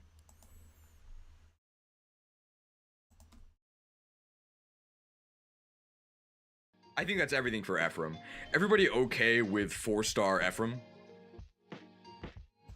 We didn't even mention Sigmund gives you +5 strength. Stars? I think I explained why I didn't give him 5 stars, right? It's almost entirely due to promotion timing. You don't think it's worth docking him an entire star? I do. Very, very late promotion. Very, very late. You hate low movement so much, I'm surprised Dusel is 5 stars. Have you seen Dusel's stats? It's Dusel, yeah. Thanks for the Japanese. It's Dusel. Not Dussel. Pair with the game, it's a 4, but the rest of the franchise, Ephraim is a 5-star? No.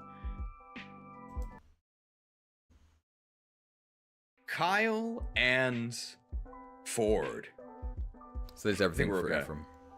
Are we gonna get to see Dussel's stat screen? I mean, when we get to Dussel, yeah. But that'll be next time. If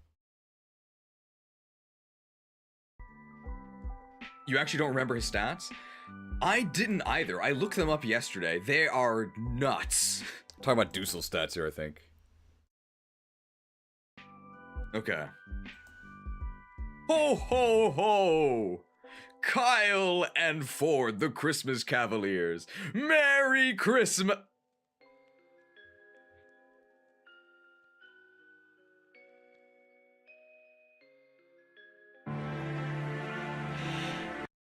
I see.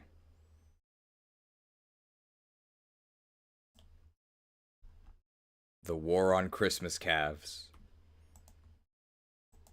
It's a difficult video for me to make.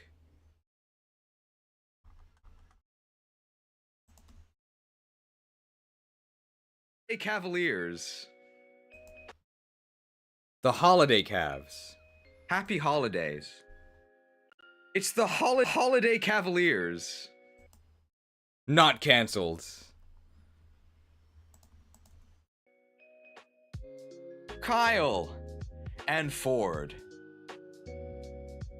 Look at Kyle. 9 straight. That one's pretty good.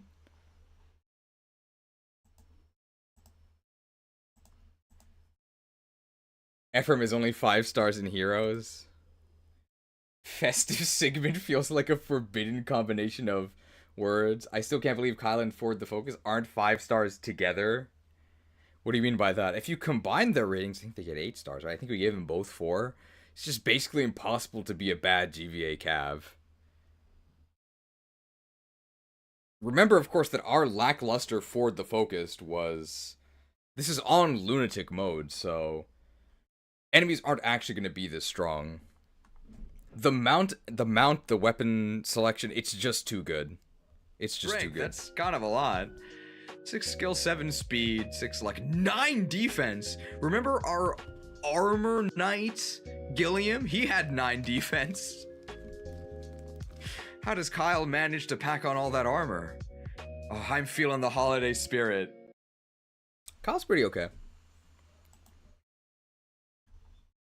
Surely everyone has seen that video on Unit Field by now, right?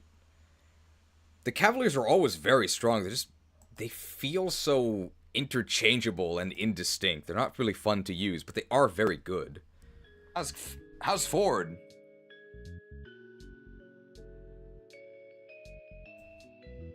Christmas is canceled, guys.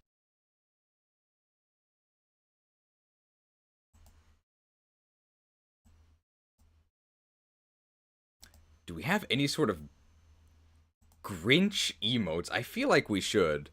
We can just use Delibird, right? Christmas is canceled. At the time of editing, Kyle finally got into Heroes. He's just so popular.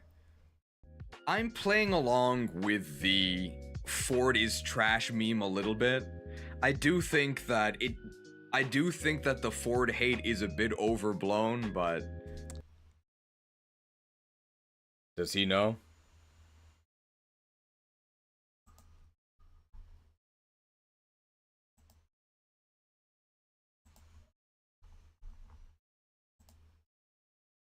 We have a small Santa and a small Grinch, really?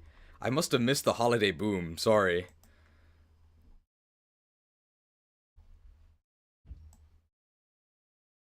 I gotta say, as a kid, I mostly sympathized with the Grinch, though. But that's because I couldn't celebrate Christmas anyway, so... It just seemed like fun I wasn't allowed to have, so of course I would hate it.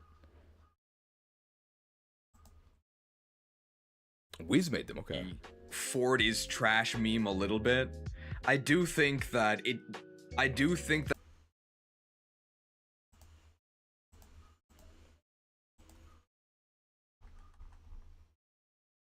blown, but I don't know, man. I don't know, man.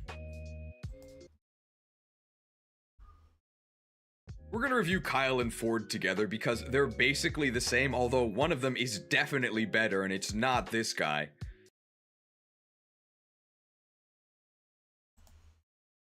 We can take a look at the Ford focus reel after we do this as like a little break. But let's get all of their clips assembled first. Past Cheese is prone to stutters? Well, Past Cheese has to actually generate new sentences, right? I think it's fine that we stutter as long as we get the things we want to say in the end. Ford is definitely the closest to a bad GBA Cavalier. I agree with that. People hate on Lowen a lot too, but Lowen's bases are actually crazy. They're really good. It's just his growths are very underwhelming, so he feels very bad. Maybe Trek is the worst. Kyle is the stronger of the Christmas Cavaliers. 9 strength and 9 defense is super, super good. Super solid for a level 5 unit.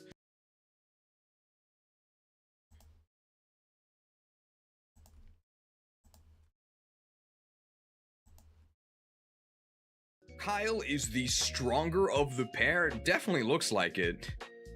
And unlike Gilliam, he doesn't have 3 speed. Oh yeah, we already talked about his stats, so I guess we don't really need to say it again. Like the numbers for his stats.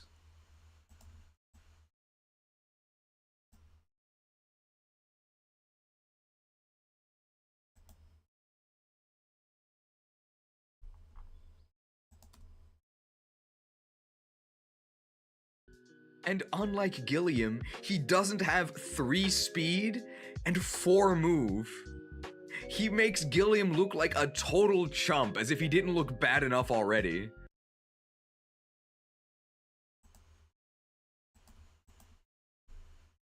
And unlike Gilliam? Unlike Gilliam, he doesn't have 3... Weapon exclusivity feels like the right way to differentiate Christmas Cavaliers. What do you mean by that? Do you mean like how Cain and Abel have different lance ranks? I'd be down to actually give them PRFs. Growth-wise, he's also very solid. Maybe give one of them like a PRF sword and the other one a PRF lance, like make them actually specialize in opposite weapons. That'd be pretty cool. We could give Lance the Lance, and we could give Alan the Alan... Armor Slayer? We need a... Is there a sword type that starts with A? The Alan Arbalest? Now he uses crossbows. I don't know. The Alan Axe? Maybe make one of them an axe unit. The Lance, the Alan Axe?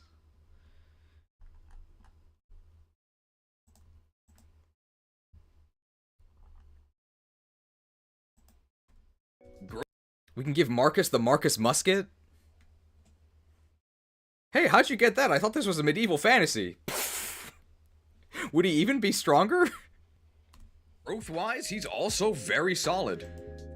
50% strength, 40% skill, 40% speed.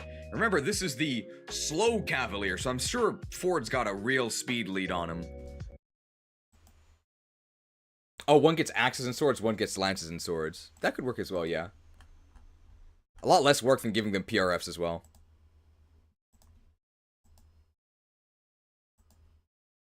I will say this, Ford at least has a personality.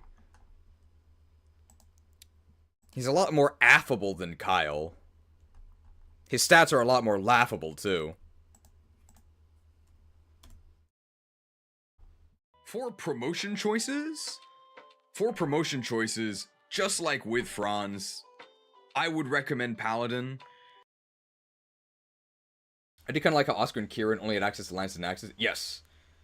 But are they they join at such different times as well. I know they're red and green, but they do feel pretty distinct. And of course their personalities are very different, which does help. Great Knight gives you slightly better stats, but your stats are fine.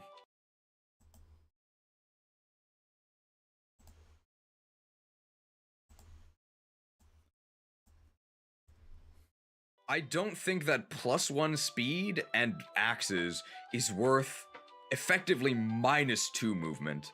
The best attribute of paladins is their mobility. The best attribute of cavalry. The best attribute? The best.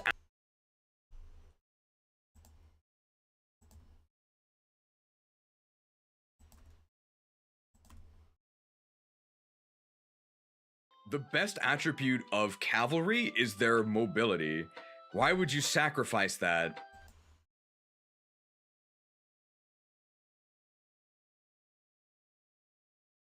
I'm gonna preemptively cut this because I think I re-said why sacrifice that. I trust past me. Why would you choose to give that up for very marginal benefits? Close enough. Paladin all the way. Warcraft 3 rephrased.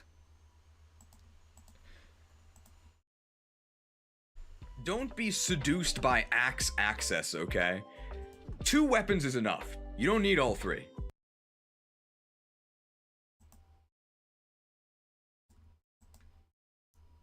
Do we even talk about Kyle's support list?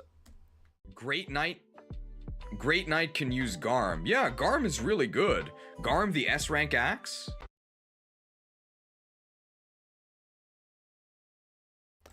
Are Great Knights actually capped at a certain axe rank? I don't even know if they can reach S axes. Or is it that you can reach S in any weapon that you have access to, but only one type? Don't be seduced by the axe access, okay?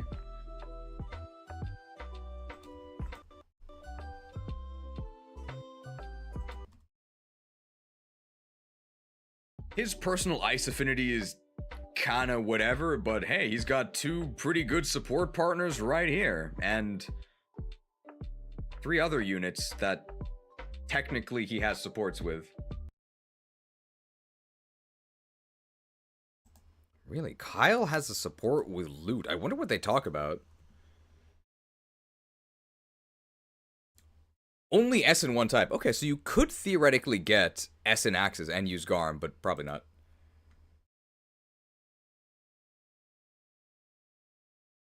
Cavs get way more balance with a single weapon if only FEA didn't do a certain other decision to make Cavs even more OP. In Yggdrasil, or maybe not in Yggdrasil, in Thracia, wait, which is also Yggdrasil. So I should be more specific. In Fire Emblem 5 Thracia, I think you have Sword Knights, Lance Knights, Axe Knights, right? They're all separate. But then you have Cavalier. Like the dude, I think his name is Carrion, like rotting meat. The dude Carrion, or maybe it's Callion. He is a Cavalier, not like a Sword Knight or a Lance Knight, and he can use swords and lances because he's a Cavalier, which is like a special class in that, I think. But you can't trust Thracia. Ford is the swift. Ford is the swifter of the pair. He's got 8 speed, so that's 1 more than... Ford is the swifter of the pair. Compared to Kyle, he's -2 strength, but he is +1 speed. And of course, his speed growth is way better. Oh yeah, somebody mentioned their levels being swapped. It does seem that way. Why is Ford a higher level with worse stats? That doesn't really make any sense. Kyle had a respectable speed growth of 40, and Ford here, Kyle had a respectable speed growth of 40, but I don't even know why Ford is on a Cavalier. President of Ford Motor Company, he is zooming around with a massive speed growth of 45. Oh, okay. So -2 base strength and -15% strength growth in exchange for plus... Do I do a retake? I hope I do. Promotion recommendation is not retaken. He's on a Cavalier. I guess I'll just stack him on top of Franz then. a respectable speed growth of Cannot be 40. salvaged. But I don't even know why Ford is on a Cavalier. President of Ford Motor Company, he is zooming around with a massive speed growth of 45. Oh, okay. Whoops. So -2 base strength and -15% strength growth in exchange for +1 base speed and +5% speed growth. Really bad. He should have like 60% speed. That wouldn't even be that much of a buff. Kyle had a respectable speed growth of 40, and Well, I mean, it'd be a pretty big buff. It'd be I believe- on average +4 speed over max level ups. I'm not saying it's not a buff, but it's not like as big a buff as it might seem. promotion recommendation is the exact same as for Kyle. These technically better stats and axe access does look a lot more alluring because Ford's stats are, as the kids would say, so much more medium. But no. You should always go Paladin if that's an option. Medium guy.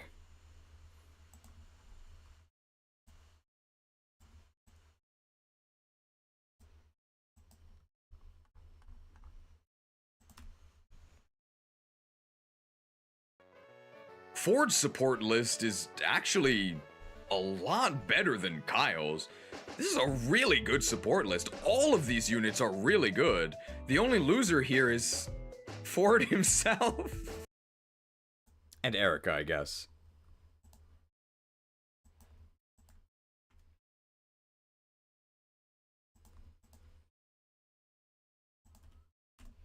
Did you know that Franz is his brother? Did you know that Franz is his little brother? Even though our Franz has gotten some pretty horrific level ups, still looking a bit better than this old timer. Yes, old timer Ford.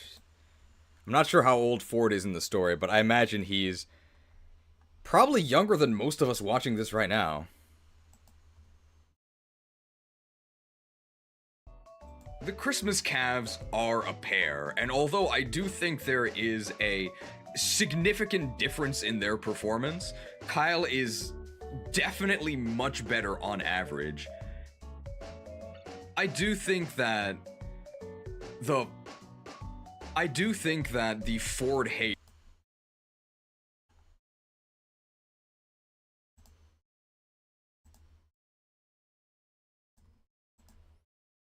Ford hate is overblown? Is old not an emote? Or is it the lack of membership? I think old is a an bit emote. overblown. He's not that bad. He's a GBA Cavalier. The floor is really high, even though it's a floor.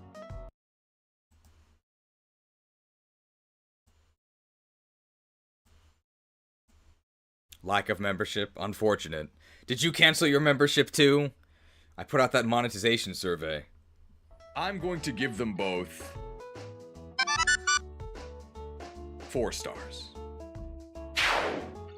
Yeah, I did end up giving them 4 stars. I mean, they're GBA Cavaliers. I hope we don't have to fight the Cav Wars again.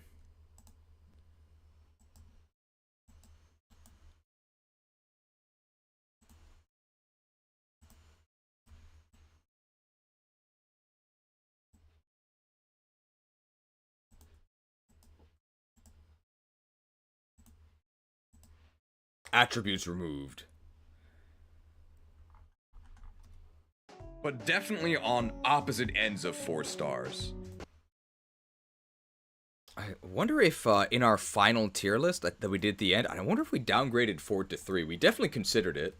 Kyle is a really strong 4-star, and Ford is a much weaker 4-star, bordering 3.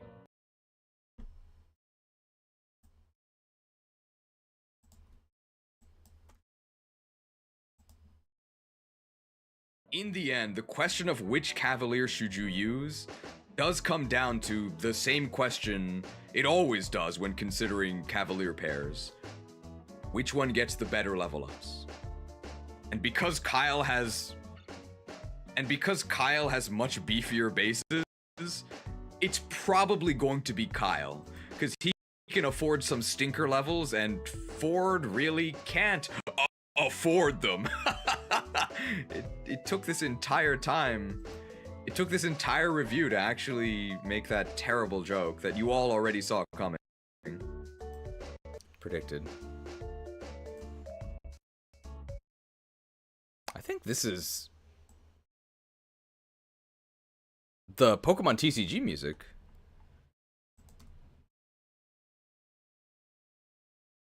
I'm assuming everybody is fine with 4-star Kyle. I don't even know why I'm asking you that. Is everybody okay with 4-star Ford? Any Ford haters here? Looking at FE Builder, I can confirm the levels are switched. Okay. Were they really switched? Conspiracy time. Okay, conspiracy time. Apparently, Ford and Kyle's levels may have been switched. Is it really a conspiracy?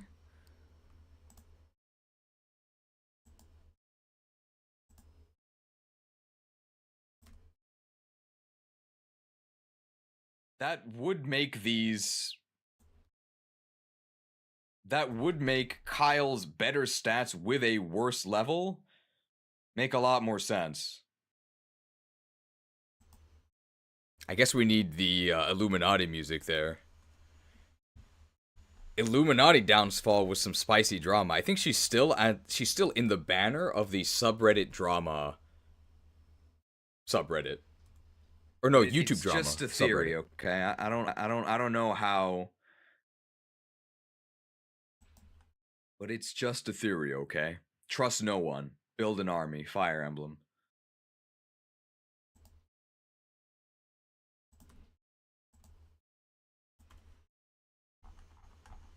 And last one is Orson. Wow, so many. This has got to be the start of Kyle, right? I guess we are talking about or is that Ephraim? Evil has begun, led by the daring. It is Ephraim. Okay, so we have to be careful not to mix his clips with the Cavs.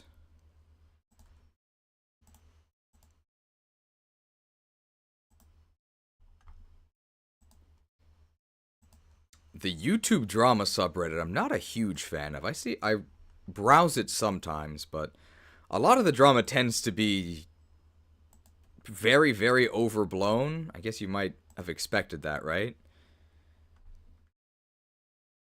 Very, very overblown, which means it actually isn't that interesting.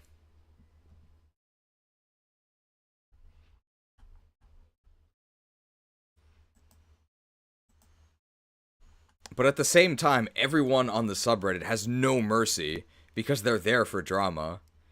So they just always assume the worst about everyone.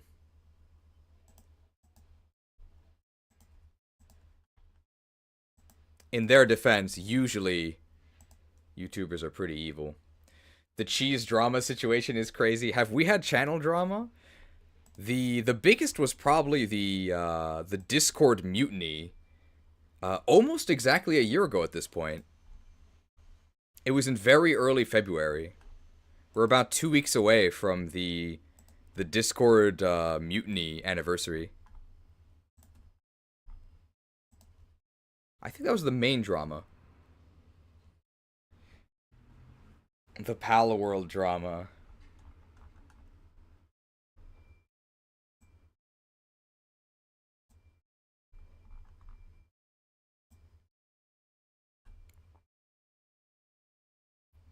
What was the mutiny about? It was about a couple things. I think the number one complaint, I think you can actually still see it if you scroll up in the server announcements of the Discord. My apology for it. The server announcements of the Discord. I think the number one complaint was that I was creating a hostile environment for viewers.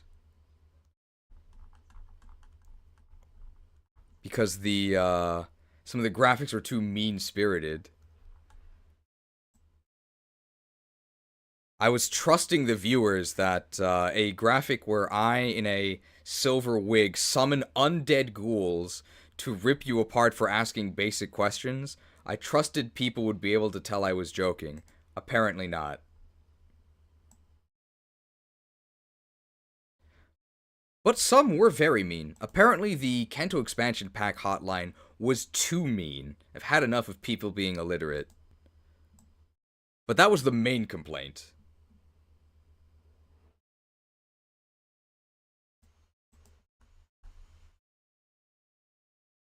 You love that graphic? It's so funny? Well, maybe you should take it more seriously. Apparently it's ruining people's days.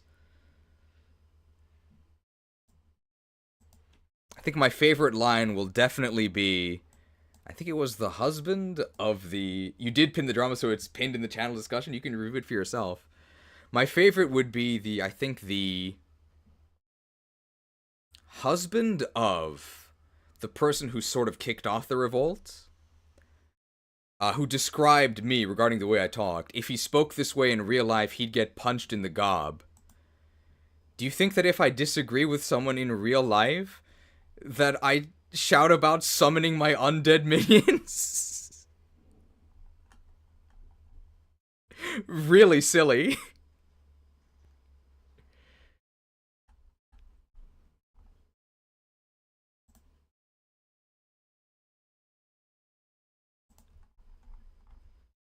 I think I would mostly describe it as a, for the most part, like, it's a pretty terminally online controversy. But I will agree, some stuff that I said maybe is not obviously enough a joke. So I try to be more firm and explicit about it these days. In that sense, I think the revolt maybe was a little bit successful. Although, of course, the people who revolted just left, so it doesn't really matter. You missed the burn the beds graphic? What do you mean? You miss it? It didn't go anywhere. Damn it! If my interns abandon me, I'll never complete my research. The beds must be burned before the interns fall asleep. Isn't that a bit much, sir? Burned down to their frames.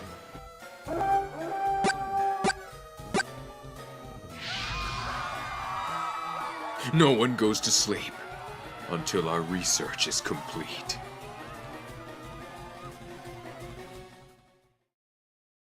Damn it.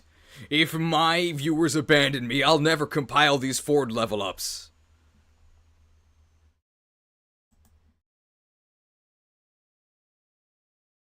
My favorite cheese drama is the Dunsparce versus Kingdra debate, but I didn't even do anything. It was just a commenter. That was the most toxic thing I've ever seen. Referring to the Dunsparce versus Kingdra debate. Let's enjoy some premium Ford levels. We worked so hard yesterday to compile these. Let's enjoying.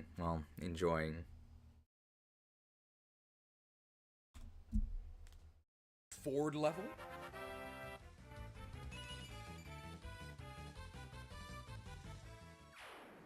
I don't know what people expect. Ford is the Speedy Cavalier. We do get a Ford level up here. He is the Speedy Cavalier, which of course means that he levels nothing. Extra chip XP. Okay, Ford Redemption incoming. We really need good stats. Foul sorceries. Do you know that Ford is the Resistant Cavalier? We did get speed. That's something. Strength, please? We're so weak. We're so weak. We're so weak. Didn't I... Yesterday, I got the... What happened? Yesterday, I fixed this not having sound. I distinctly remember doing this. And how did I lose the sound again?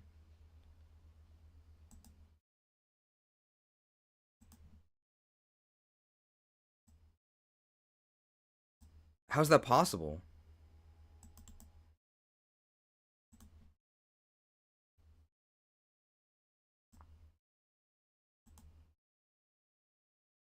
Small Mudsdale has been created. Excellent work. A week.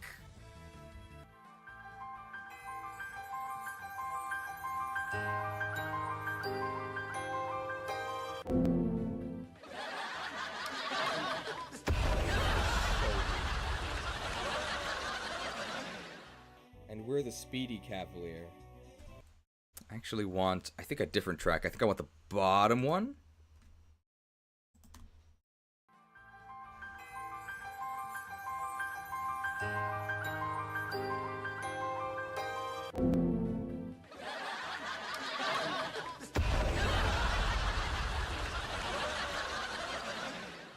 And we're the Speedy Cavalier. It's fine, we'll get speed next though. You think you can stand up to Ford the Feeble? I guess Ford the Focused, right? Good level? This is the... Okay, we gotta box this guy in. Ford level? He's the Speedy Cavalier. He has 8 strength, by the way.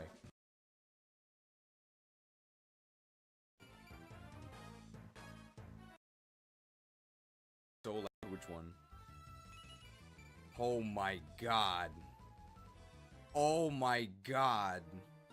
Foul sorceries.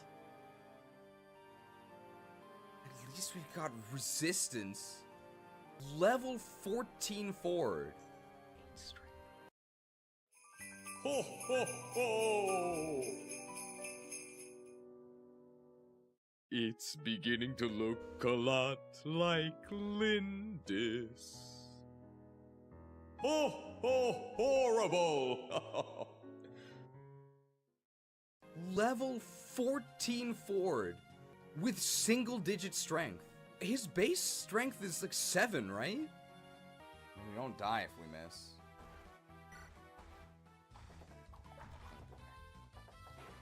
Chomped. I would expect nothing less from Ford the Fetid. Horrible. Can I please have double-digit strength? I don't think I'm asking for that much.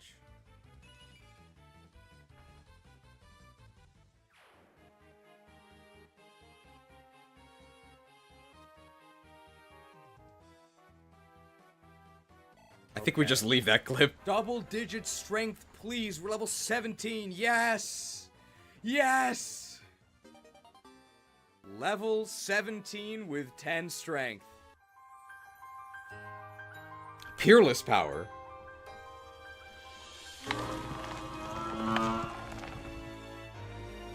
He doesn't want to let his brother down. He's a family man.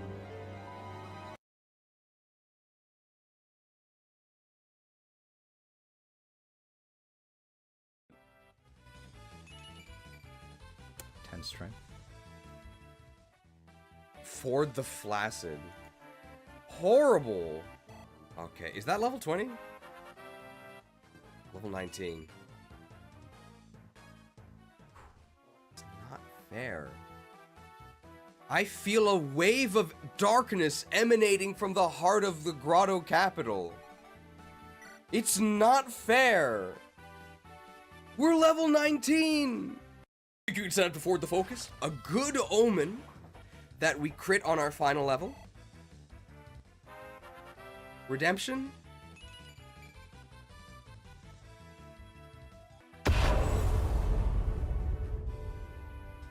Redemption is a paladin spell, okay? And we're not a paladin, we're a cavalier. That's why we didn't learn redemption. 15 levels. 15 levels.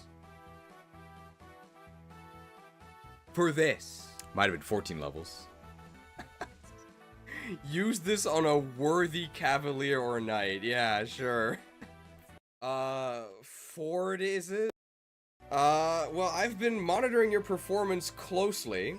I was actually recommended against hiring you for our forces, but perhaps against my better judgment, I decided to. Why do you think you're qualified for the rank of Paladin? Please tell us in your own words. I help support Budget Seth. That's probably the biggest thing I can say in Ford's favor. He supports Franz, who is actually good. He fights for his brother. He can't let his brother down. Congratulations for it. I guess we grant you the rank of Paladin. Hey, he looks cool. Great color palette. Does look cool. Hooray, we have 11 strength. Leveled him up to 20 to get 11 strength. Horrible. I think Vanessa the Vile was still statistically worse, but this fort is a tragedy.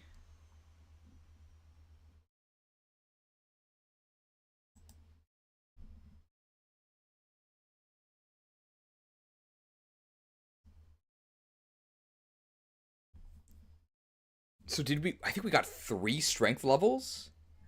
Because we started at 7 strength. So I'm not sure how far under average we were. I think maybe 3 below average. We'll do the Orson review, which I think is kind of short, and then we'll... Wow, he has 15 strength. We'll do the Orson review, which I think is kind of short, and then we'll go ahead and check out this small Mudsdale. I think there's a pasta. It's not quite Orson, but it reminds me of the name Orson. Orzo, maybe? Ephraim's pretty confident. Ephraim's pretty confident in his ability... Ephraim is pretty confident in his band's ability to take this entire fortress. I know that Ephraim believes in himself, but he also believes in his team. Because he's got Orson. Seth, is that you? Oh, it is Orzo, okay. Who's the guy that can't be... Or who's the guy that needs you to break yourself upon his body? Not Orzo. Ozruk?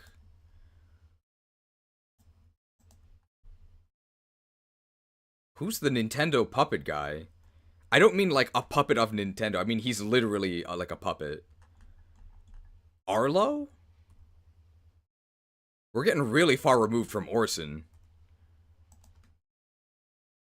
Orson the Paladin, the Jagan of Ephraim's merry band of men here.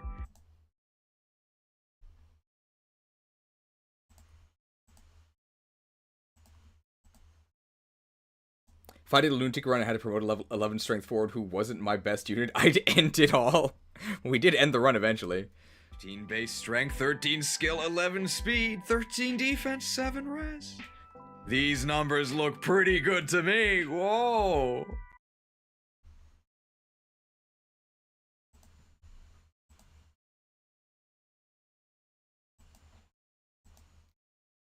It is Arlo, okay. I wonder, how do creators like Arlo... I'm assuming that, because they have like a lot of fans and stuff, do they go to like VidCon and stuff? And then what happens? Do they like disguise themselves, or can you actually see the guy behind the puppet? I'm also really curious how he like syncs the puppet's movements. So is he like puppeteering it as he speaks, and that's why it matches? Or does he like speak beforehand and then puppeteer to match it? I don't know how puppets work. And as always with pre-promotes, excellent bases are balanced with poor growths. Just kidding. Seth, is that you? Wow, his growths are so good. Is this guy also 6 stars?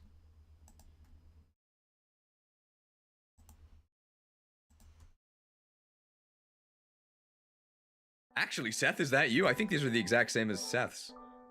Crazy growth rates as well. And Aeon swords and Aeon lances. Although variety.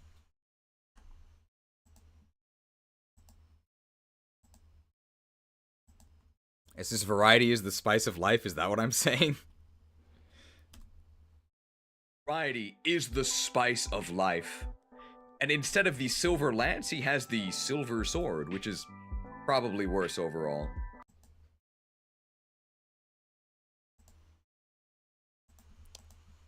Just make sure I didn't miss any messages, because I'm so focused on this incredibly riveting editing activity here.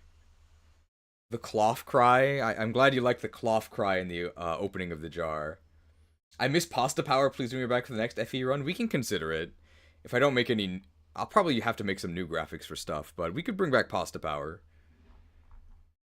Would it be 6 stars if not for a certain doublet? Uh-oh. Doublet? What are you talking about? Did you misspell double? He double attacks everything, yeah. Just a typo, right? Somebody just called him Dark Seth. What do you mean by that? I guess he has the dark affinity, but that doesn't actually reflect his personality, right? Weird comment.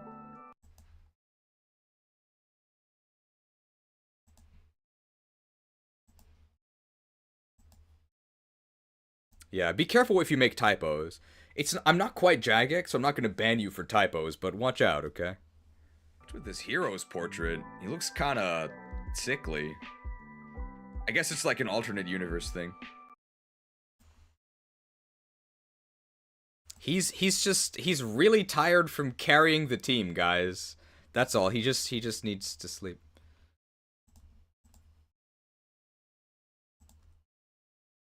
Where's his support list?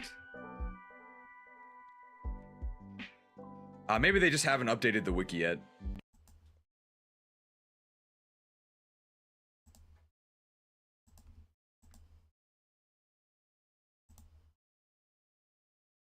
It's only been 20 years since the game came out. They'll do it eventually. Let's not rush them, right? They're doing it for free.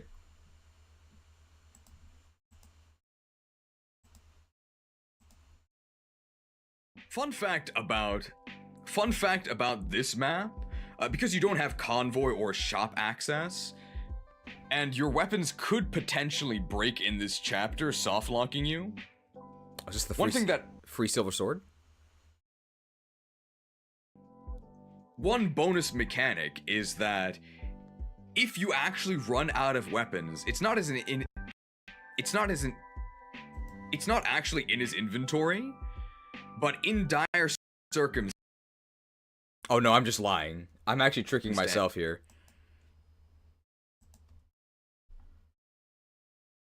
Mechanic is that if you actually run out of weapons, it's not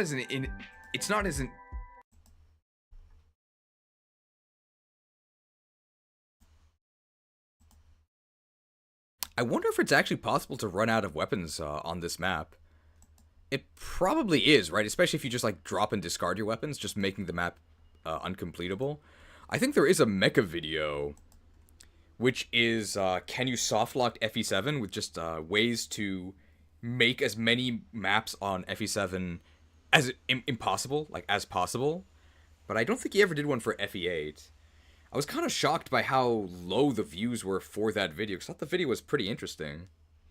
I don't know why it had such few views.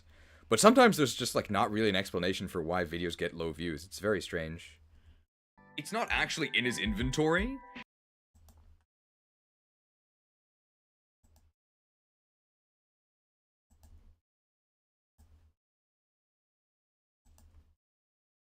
But in dire circumstances, Orson will pull out a secret blade. I don't really know where he's holding it. I guess it's concealed within his doublet, but that's a fun mechanic. How could I lie to you? I don't know if other people are also obsessed with this doublet line, but I really like it. Seth number 2 with slightly worse availability. But Seth number 2 is a title to be proud of.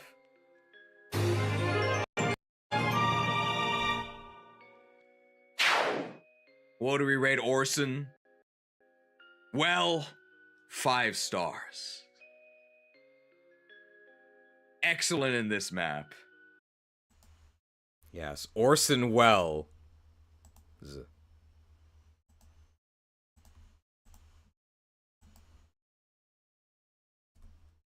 Wait to see what the future has in store for this guy.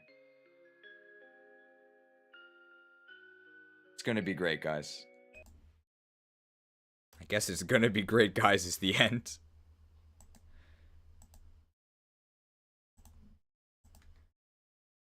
I'm imagining everybody watching this editing stream of Fire Emblem 8 has to have already played this game, but of course the Orson Monica scene is, I think, very effective, and also a showcase of why just the portraits, the 2D portraits, can be better than the super janky, completely unanimated 3D cutscenes. Not even the 2D portrait, just the text box, darling, darling, darling. Really unnerving. Okay, I think that is the review for this entire band. Very, very memorable. For a good reason.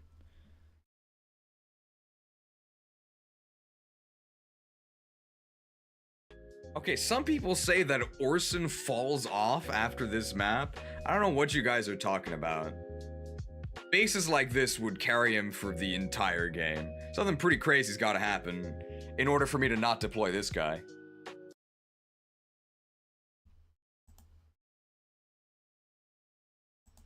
We should maybe grab the line about the doublets. Just because I like the line about the doublets.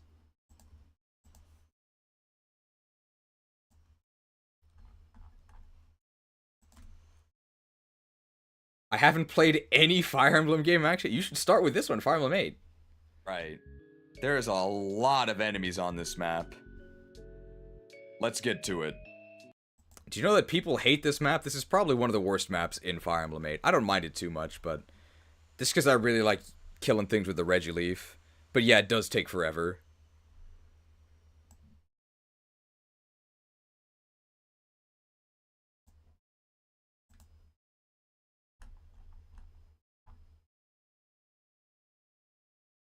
This has got to be where the Orson review starts, right? We don't have that, Yeah, that's got to be where the Orson review starts.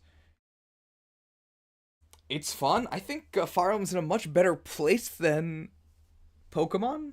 Very high crossover between Fire Emblem creators and Pokemon creators.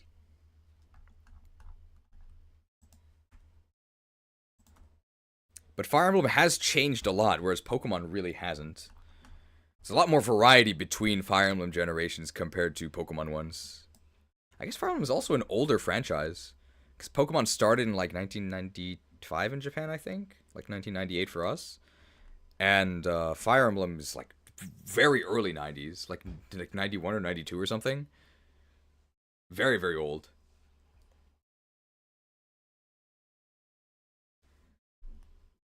That was 5, so then we need 6. Wait, do we even have a unit review in 6? I actually don't know. I think our next unit is Amelia? Our next unit is Amelia, isn't it? I think all of that was the very first day of the stream, by the way. Here's Renval. I'm sorry, General Seth. Tana, but we recruit Amelia before. There's actually nobody on this map. And there's no dialogue we need either, so we can actually skip that. So yeah, things gonna pick up now.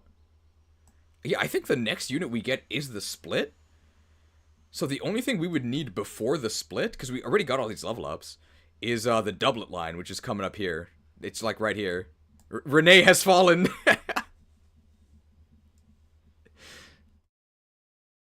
Renee has fallen. King Fado. The king is dead. Dead. My king. My... Renee has fallen.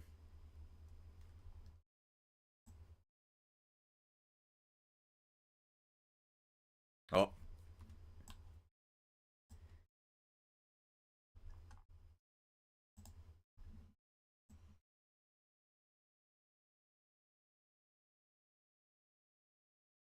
Trust no one.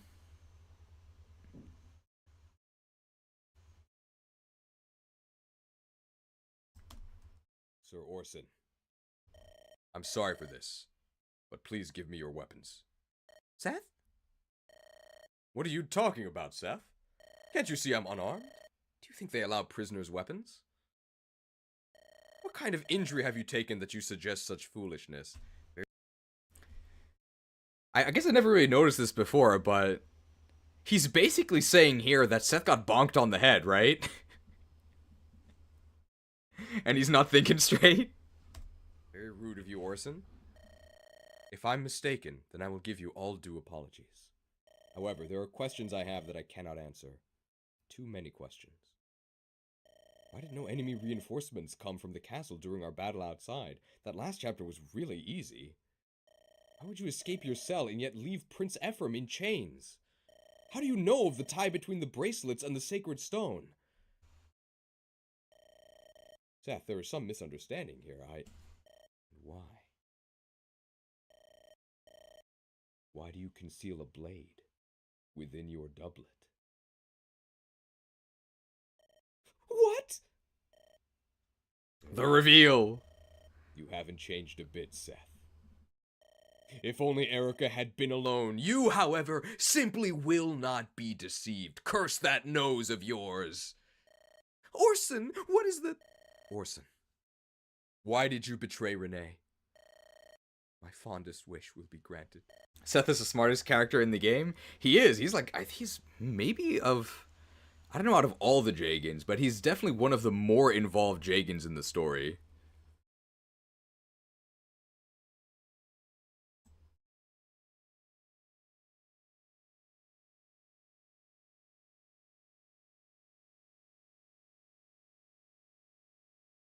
Doubled.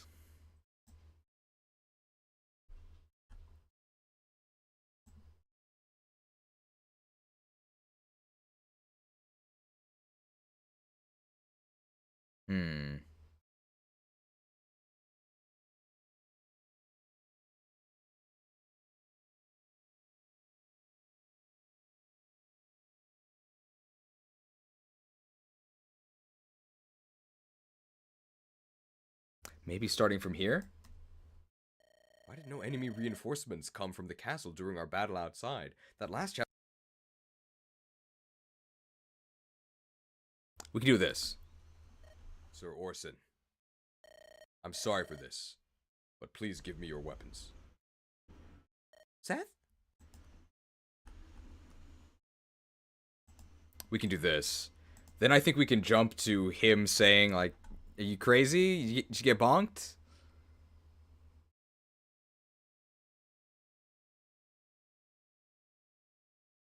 Or I guess here. To suggest such foolishness. Then we can jump to... Why did no...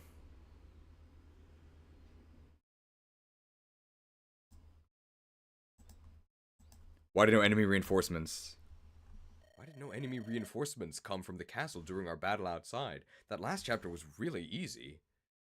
How would you escape your cell and yet leave Prince Ephraim in chains? How do you know of the tie between the bracelets and the sacred stone? Seth, there is some misunderstanding here. Why? Why do you conceal a blade within your doublet? And that's where we can add the Ganon music. And we can have a very dramatic zoom in to, well, an image that doesn't exist yet, so... We've got to add it to the list. We got to summon the interns.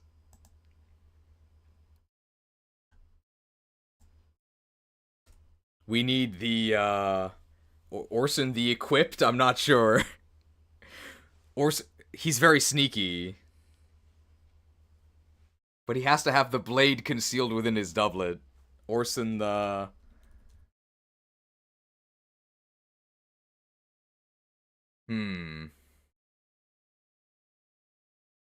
He's very, very sneaky.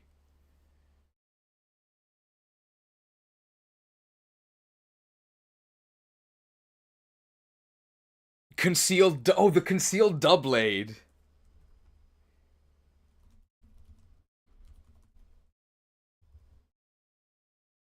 I don't know if it's dual blade or doublet. I think it's doublade. Concealed. Very, very sneaky.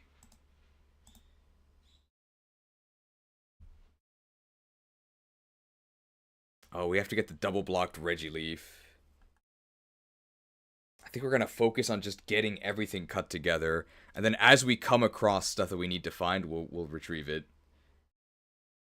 Should make a graphic or editing stream to summon the interns for when new graphics are needed. We'll see.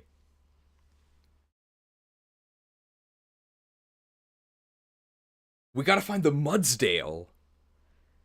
I think Lab Agent Ash was hard at work on a Mudsdale. That I would imagine is on this tab.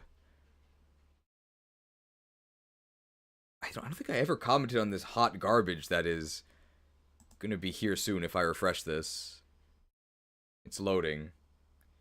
Orson the Occupational Governor, featured in Gerik vs. Grado 3. I feel like this hot garbage had to have been made by Lab Agent Ash as well, right? Because they're very good at adding tiers. Not like tier lists, but like making them cry. This is so cute. The winged horse. There it is, the Mudsdale! Nice hair. And very nice shading here. And then I think Wiz previously made the Grinch and the Santa. Very nice. Ooh, Orson the Oathbreaker.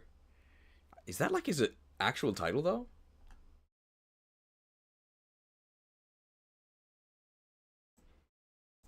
These Dorcases will definitely work. Excellent. How are we doing? 7 hours, so we have 5 more.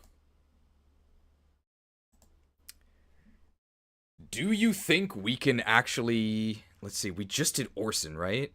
Do you think we can actually get everyone? I think we can. So next we have Tana, Amelia, Dusel, La Rochelle, Dozla, Renak, Inez, Gerik, Tethys, Marissa, Ewan, Saleh, Cormac, Noel, Mir, Cyrene. I think we can do it. I think we can do it, guys. Of course, we're not going to finish the list. I don't even think we're going to start making the video. But I think we can trim the fat. I think we can do it. Alright. Let's set a point where we can take another break. I think we can do it after Gerik. I think we can do it after Gerik. So after Gerik, that's when we'll earn our next break. Then we'll only have Tethys, Marissa, Ewan, Saleh, Cormac, Noel, Mur, and Cyrene. And maybe we can do that. So our goal is to, within 24 hours of fairly focused editing, get to the place where we can begin to actually make the video. I think we can do it. Never give up. Never surrender.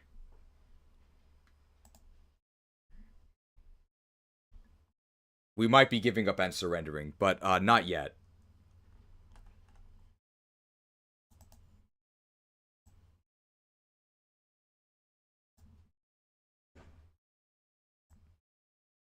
I don't think there's anything else we need from here, because we already got the scene with the thief.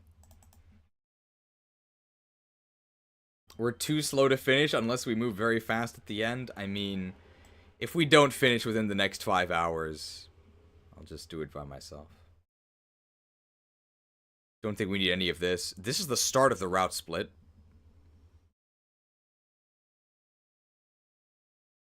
But that's still fine. This gets us to the Amelia recruitment, I think. It's very nice to be able to skip over all of this stuff because we got all of this footage ahead of time. It also lets us get Tana, but I don't think we need anything after Tana. There's Tana. So we can just go up to there. Just so we have a little bit less to deal with. We don't have to worry about extra stuff to get rid of.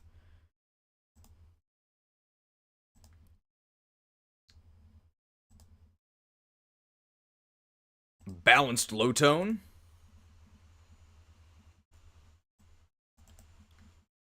Link, I guess we're actually kind of stuck here for a couple, a little bit, for like a minute or two.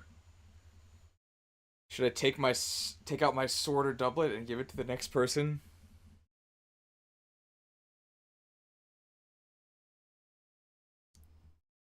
After 7 hours, I can go to the bathroom, right? Are you going to call me a casual? Don't call me a casual. Don't call me a casual, okay? But I am going to go to the bathroom.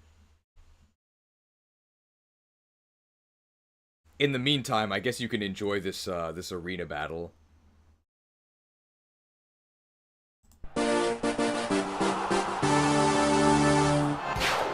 I have fought bravely, and I have triumphed.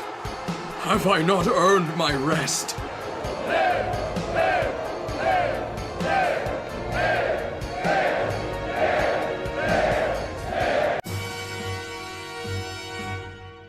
No. I trust in you! Light, save my soul. Sweet dreams.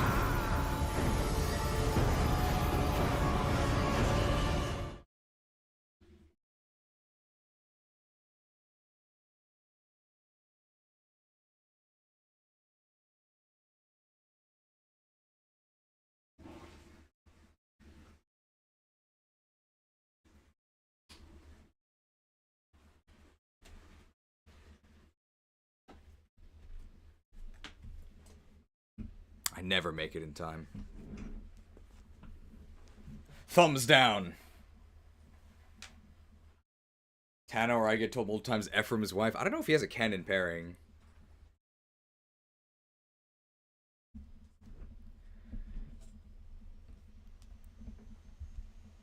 Alright. Amelia recruitment.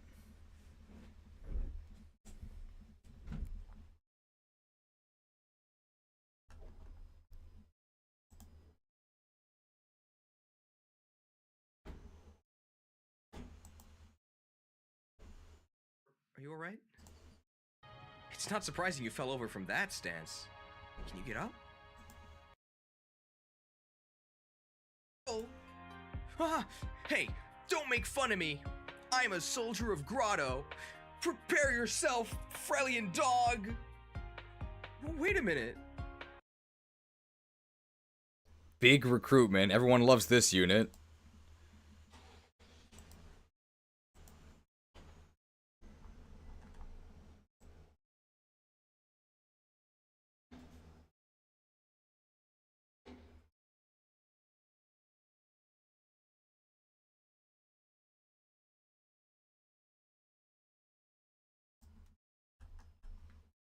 And maybe this part would be enough, because she does literally say, I trust you.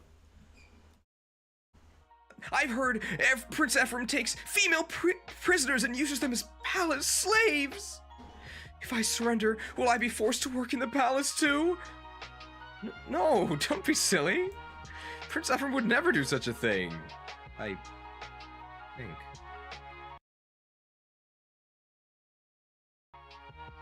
You think? No, he wouldn't. Of course not. You have my word of honor. Well, you seem sincere.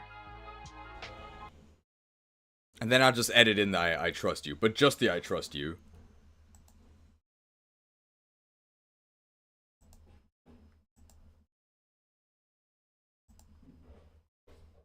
I'll trust you, Franz.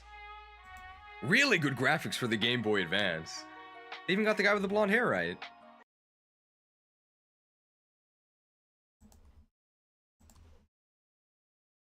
Trusted. Are we really gonna trust this guy? He's below his averages. I don't know.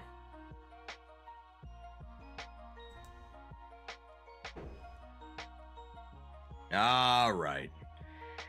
It's the moment you've all been waiting for. It's Amelia. I don't know if there's people left in this day and age that unironically think Amelia is any good. I think GameFAQs has been destroyed.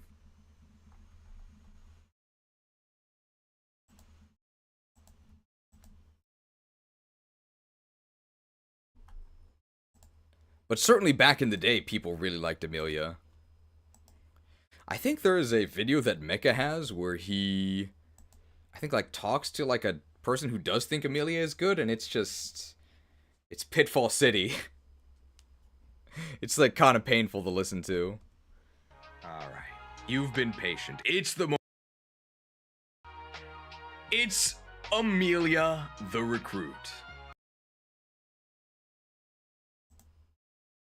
I think it's like a response to Amelia is good in general.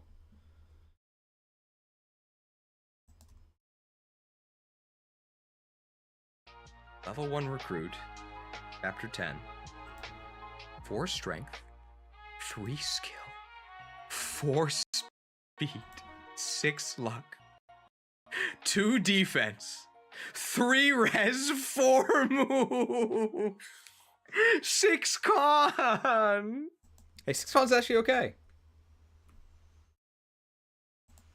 You would think she would have less. Are you ready? You think I'm gonna give Amelia 1 star? You're absolutely right. You might have been ready.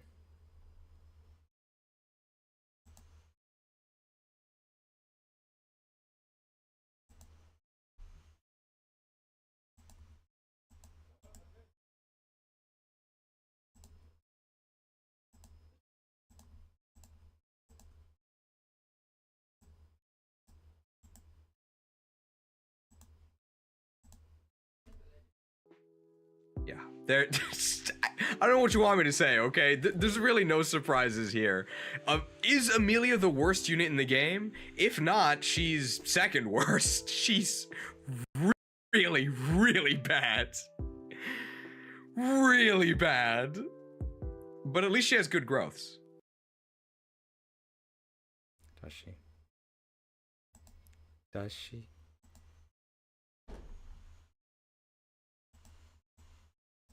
You would think. Always baffled by this choice.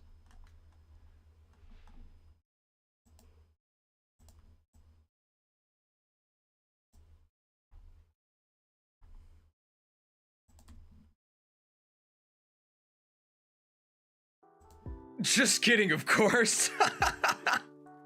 Did you think that they would give a Just kidding, of course. Just kidding, of course. Just a little. Just a little. Just kidding, of course. Just a jest by Intelligent Systems. Did you really think they would give a level minus 10 units? Just kidding, of course. Just a little jest by Intelligent Systems. Did you really think that they would give a level minus 10 unit whose only purpose is to grow good growths? No. You'll take 35% strength and 40% speed and you'll love it, okay? Worse strength than Lynn. Why? No mercy.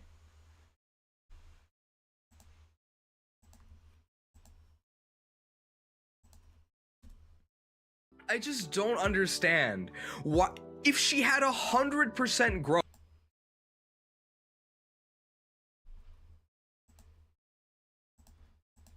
Are there any villager or like trainees that are unironically good? Maybe the Gaiden ones. Understand. If she had 100% growths, she would still be one of the worst units in the entire game. How the hell are you gonna kill something with 4 base strength on chapter 9? I think I said chapter 10 earlier, it's chapter 9. E-rank lances, by the way, but of course.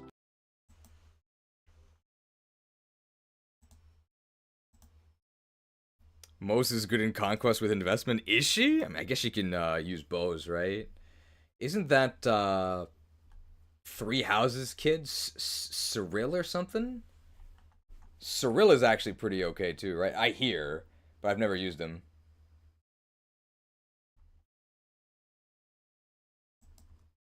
It really does not get much worse than Amelia. If it does get worse, it's the other trainee in the game, and that's only because of timing, not because they're actually worse than Amelia. Light affinity. Ugh. Amelia is a pure meme unit, and unlike the other trainees, you don't actually get any unique utility by training her. If you train Ross, you get the best berserker in the game. He's definitely better than Dazla. If you train Ewan, you get the best summoner in the game, because although summoner stats are kind of, you know, they don't really matter that much, they do matter a little bit if you want to fight with them, and a trained Ewan is definitely better at fighting than Noel. Hopefully I clarify, I'm sure I do, in the Ewan review, that although a trained Ewan is better than Noel, it's still not worth it.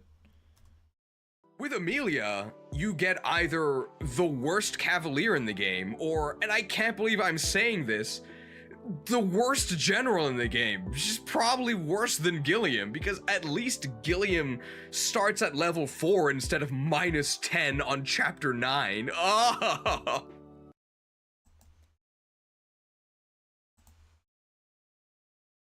The water boy, hopefully we can reach Ewan today, otherwise Ewan Scott will have been here for nothing. As a recruit, as the only trainee, It's gotta be as the only trainee. for her first promotion, she can. No. I was wrong. I do need both of these.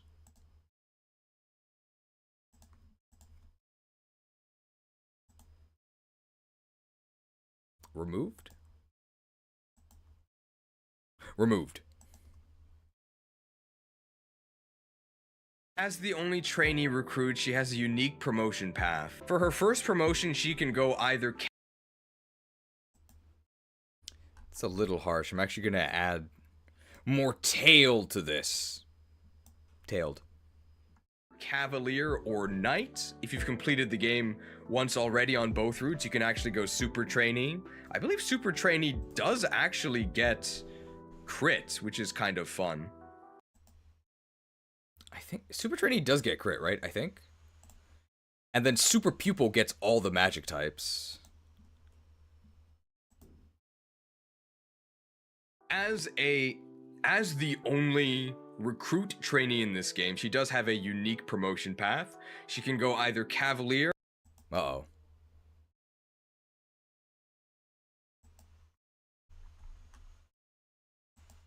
What did I say here? The only trainee recruit. So I just delete all of this. R.I.P. As the only recruit trainee in this game, she does have a unique promotion path. She can go either Cavalier, Knight, or if you've completed the game once on both paths, you can go Super Trainee.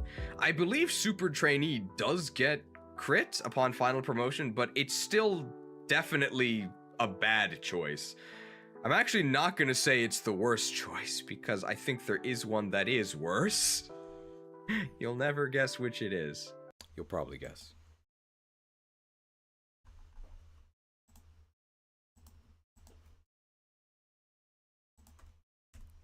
So if you're playing seriously, you're not using Amelia at all, but if you're trying to use Amelia pseudo-seriously, 600 BST, I wish, then the correct choice... Pseudo Legends tier list someday.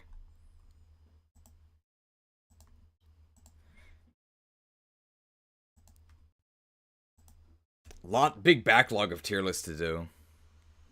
Then the correct choice is to go Cavalier, and then to go Paladin.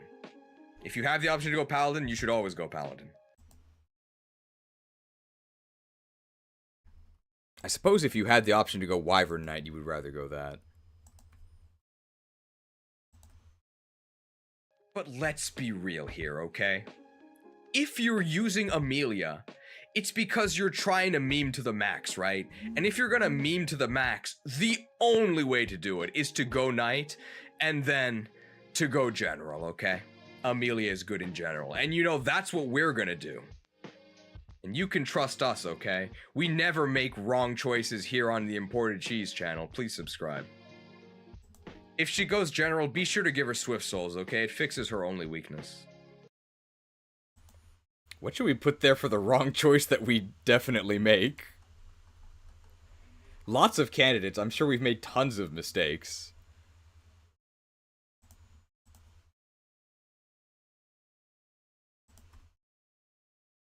In terms of supports, she supports with 2 good units. That's pretty good. 2. Using Ford. Hey, I'm about to go to bed, but I want to check if you had any feedback for my Dorkies edit I made. Was it the... Is it the one that's the clef key? Or the one that's the Keyblade? They were both great.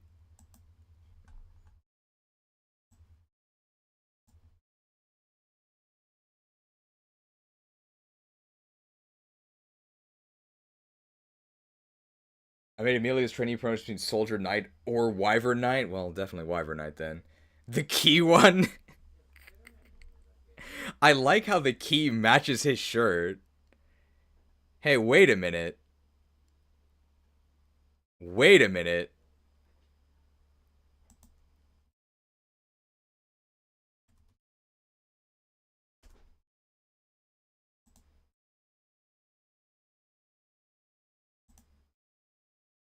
Hmm.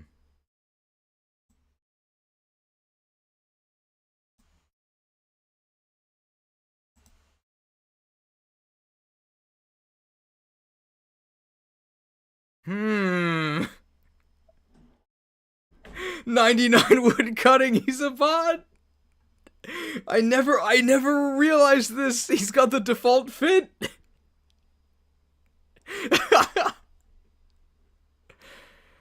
Dorcas also just has the most disgusting warrior palette in the game. If you've seen the warrior Dorcas sprite, it's so bad. It's so ugly. He's got like this putrid mustard colored armor. It's so bad. So that's what happened to Dorcas. I hope he canceled his membership too. Huge realizations in the editing stream. I like how the key matches his shirt. I think we can use both of these. What happened to Dorkies?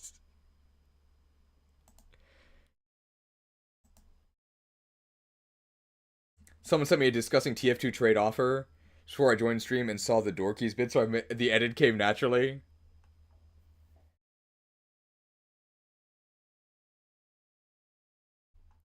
Thank you for the edit. Good night. What happened to Dorks? He trained agility on RuneScape to solve his speed issues forever. 20% speed growth is actually better than any agility gains you're going to be getting on RuneScape. That's for sure. In terms of support, she has a personal thunder affinity, which is... This is just supports, right? Have a great night. And you made the Dorcas Clefgate Agent Ash. I think both will see use. In terms of supports... Hey, the reward for what's widely considered to be the most annoying quest in RuneScape, one small favor, the reward is a keyring. In terms of support, she has a personal thunder affinity, which is kind of whatever, but Ross could be a good support, and Franz could be a good support. And maybe she needs the tutelage of Dusel. Lots of good options for her. Unfortunately, all of these options involve using Amelia. Wow, literally all of her support partners are good, in terms of affinity. Fire Anima, Light, Fire, Light. Wow.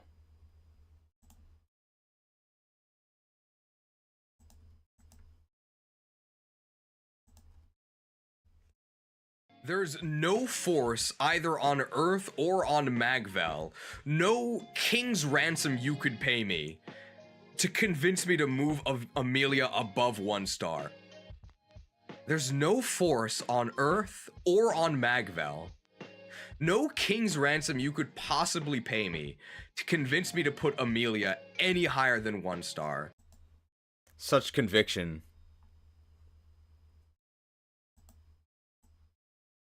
Is this the start? There's no force. Convicted. That's what it means to have conviction, right? No king's ransom you could possibly pay me to convince me to put Amelia any higher than 1 star. She is a pure meme unit through and through, but, you know, the weaker the start, but, you know,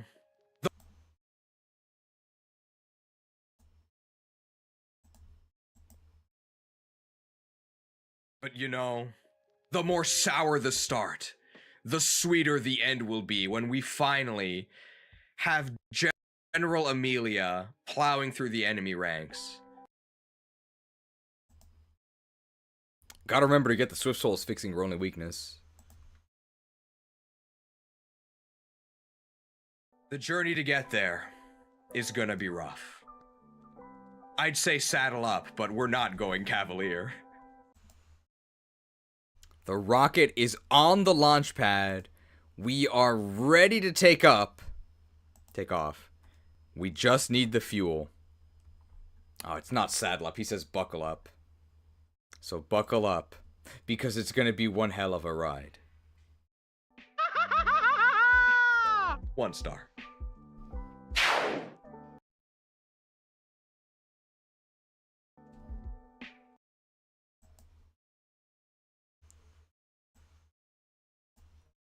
I wonder why they call them Swift Souls in this game and not the boots.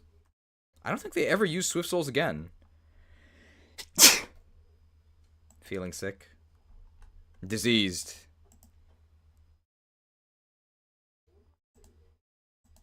Did we give Tana 5 stars? I think we actually did.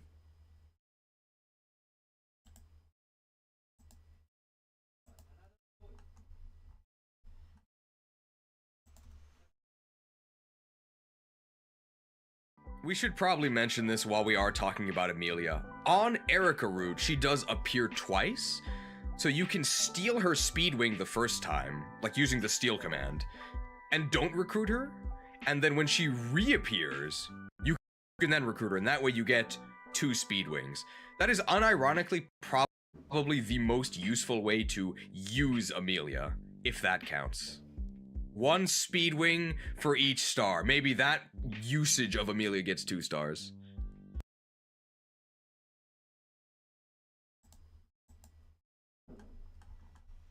This gotta be the end of Amelia, right? Okay, take this!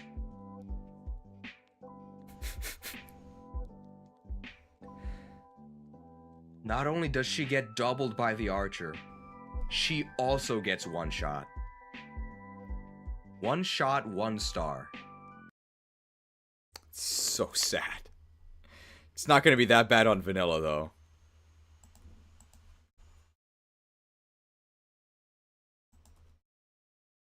Is this Sophia?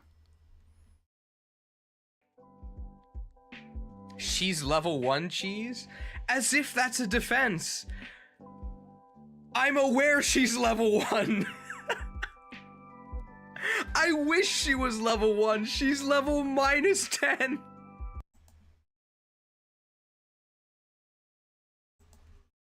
Terrible. Whoa. Ross got 2 stars with worse stats. He didn't have worse stats. He had better stats, and it was chapter 2. And he had the personal weapon, the hatchet by Gary Paulson. That helped him out a lot. Amelia doesn't. I guess it's not actually a personal weapon. Wow, we actually don't one-shot this guy. Maybe we can deal 3 damage with the javelin.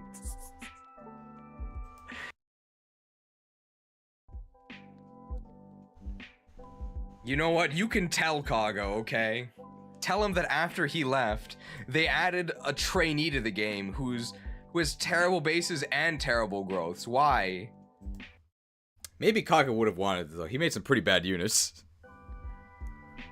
I think she can deal 3 damage to the mage. It might be possible. That guy's coming towards us, right? We gotta stop these cavaliers. Can we get it? That's a longbow.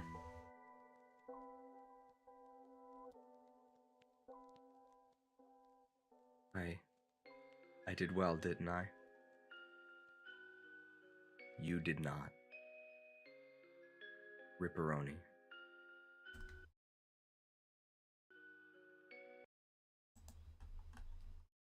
Great start. We can include that.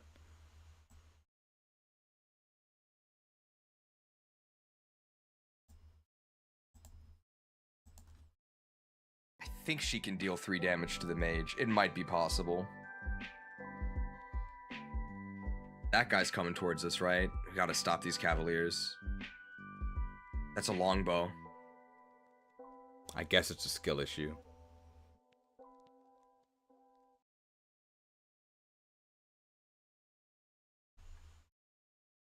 Well, there's the Amelia review. Next is Tana. I can't remember if we gave her 5 or 4. It was definitely one of those. I think we actually did give her 5. For Ephraim, where she joins you a lot earlier.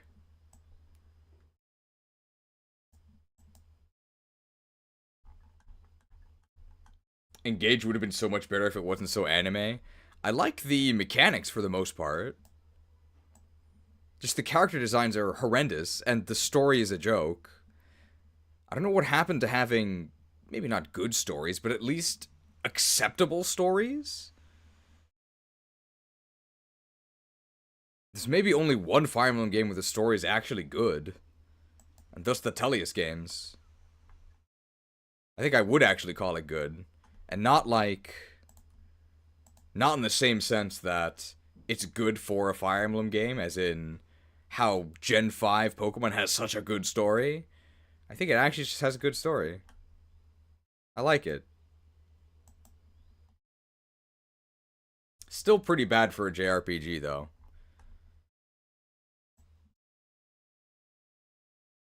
Is the Tana review really this short, or did I just... Oh, here it is.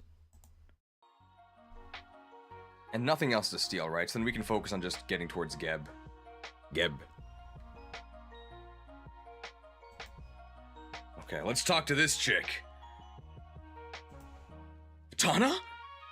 What are you doing here? I came here in hopes of helping you in some way. But while I was looking for you, I got captured by Grado troops. Is that so? Well, I'm glad to see you're unharmed. Tana, you should head back to Castle Frelia immediately.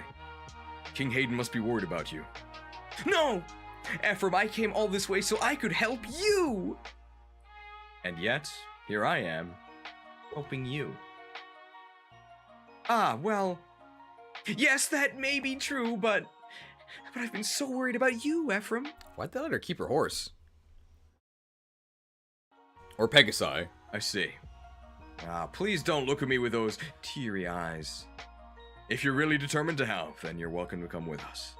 But you must promise me not to try anything reckless. Ephraim, thank you. I knew that you would understand how I feel.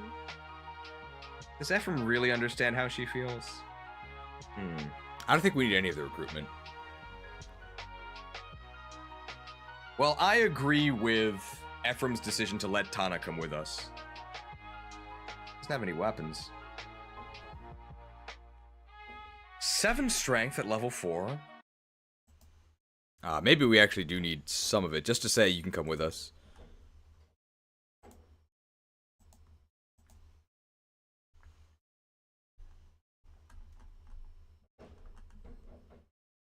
So where does it start? Here? Here. Okay, let's talk to this chick.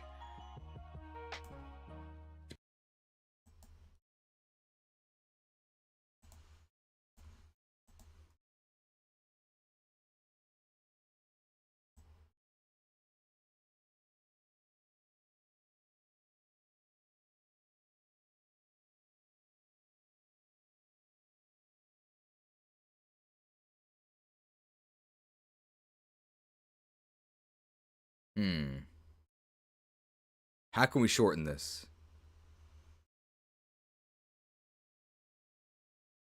We could probably just start here.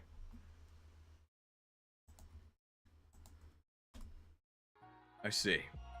Ah, please don't look at me with those teary eyes. If you're really determined to help, then you're welcome to come with us. But you must promise me not to try anything reckless. Ephraim, thank you. I knew that you would understand how I feel. It's probably good enough. First time Tana was faster than Vanessa in a playthrough. Well, Tana's speed isn't bad. It's actually very good. It's just that Vanessa usually has really, really good speed. Usually, on average. Uh-oh. Surely we're going to get the FE4 remake in April. It could happen. April 2nd. I'll see you there. I think FE8's story is fine. Nothing special, but at least it's not ridiculous. Yeah, I agree. It's like a pretty standard fantasy story. It's fine. It's probably better than FE7, right? It's better than Fate. 7 strength at level 4, 9 skill, 13 speed, that's really good. 6 defense, more than you would expect for a Pegasus Knight, right? 5 con. I don't know, it's chapter 9, right? These stats are a little bit low for her level, right? 20 HP as well.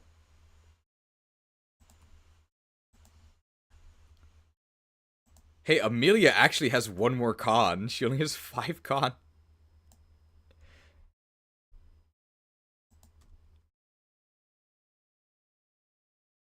Oh. 1, 2, 3, 4, 5, 6, 7. And she flies. I think we did give her 5 stars. Flyers is just so good.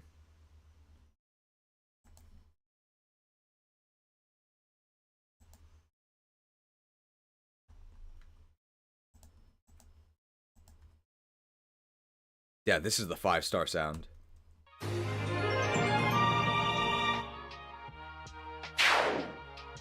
Five stars. Fire Emblem.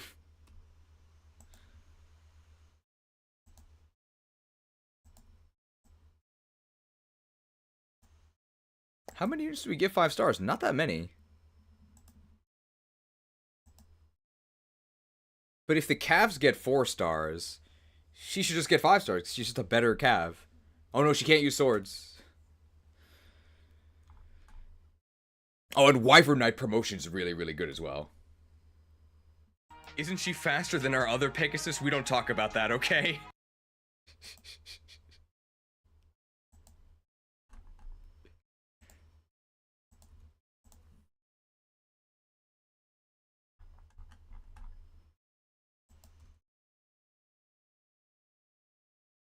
Her growth rates, 45% strength, 65% speed. Well, she's a Pegasus Knight. 45 strength is not that bad. I think Artana did get some pretty lucky level ups as well.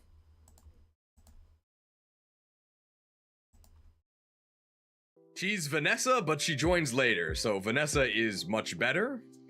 But if your Vanessa happens to be base speed...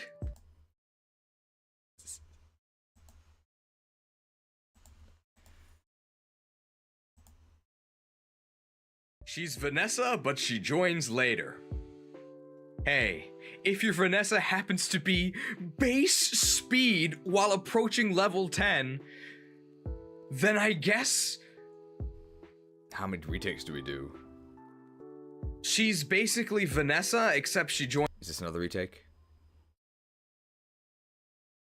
She's Vanessa, except she joins... Retaken. Retaken.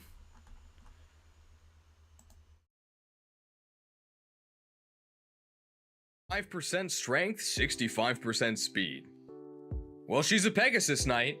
She's Vanessa. So get rid of these. Where would you say SOV's rates against other FE games? I guess you mean story. I think probably I'd put Shadows of Valencia's story in like the upper half of Fire Emblem games. It's very basic, but it's like okay. It's like decently told, except Celica is just really dumb. I think in like an unbelievable way. I don't think she would actually be that dumb. It's very hard to believe. And I wouldn't consider it a very good story by, like, real JRPG standards. But for a Fire Emblem story, yeah, it's probably one of the better ones. It's a prince and a princess, that's it. Is there a flyer in the series you'd rank below 4 stars? Probably some of the later game ones, yeah. I don't know if there's any early game flyers I would rank below 4 stars. I think we gave Cyrene, like, 2 or 3 stars. Are we getting more info about the Switch 2 in April? Yes, on April 2nd specifically. Celica was made dumber in the remake? Was she? I really don't think she would be that dumb in universe. I don't know why they did that.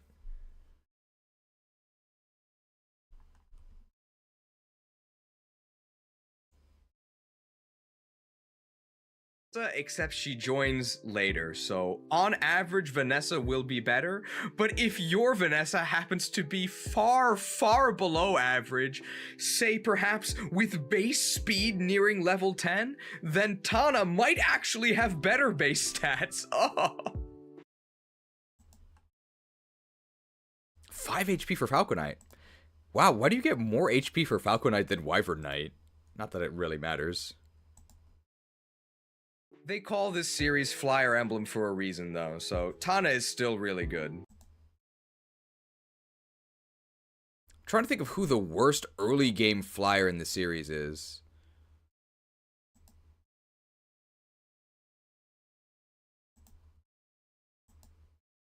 I can't really think of one. Flying is like not an auto win in FE4 because you actually want to be a horse unit, like on the ground, because there's road tiles, and if you travel on a road tile, you get extra movement, and you need that. But flying still has utility. I actually don't know if there's any true early game flyers that I would consider bad. Maybe in games without rescue mechanics, because rescuing is very important. Which flyer should you use? Use both of them. That's a good strategy.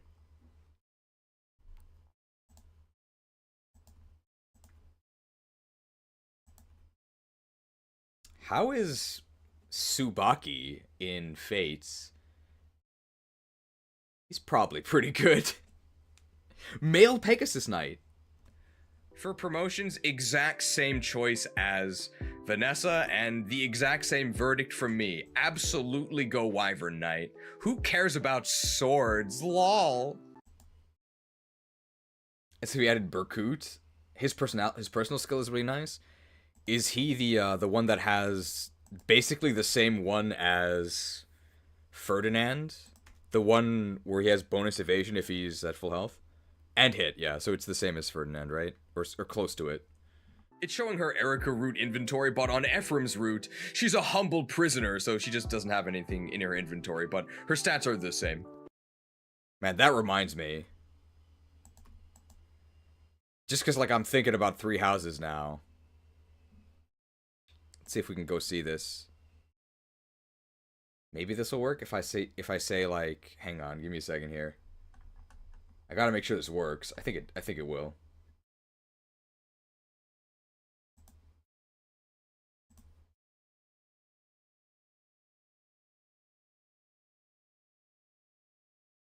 It does. You always just gotta be careful if you're doing a Google image search. Especially for a game like Three Houses, which has a lot of popular characters.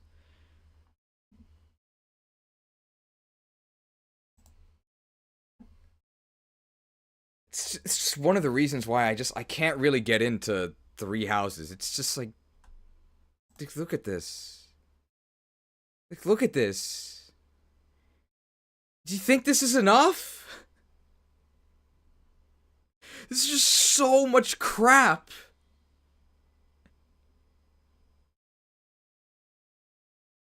It's just way too... Look at this! This isn't even everything! Do I need his age? Do I need his height? Do I need his affiliation? Here's his stats. Here's his inventory. Here's stuff that's equipped. Here's the arts. Here's the abilities, which are not the same as arts. Ugh. Here's Ferdinand von Eyre. Do you think this is enough? This is just the skills tab. That's not even the stats. Oh. It's too much. It's too much.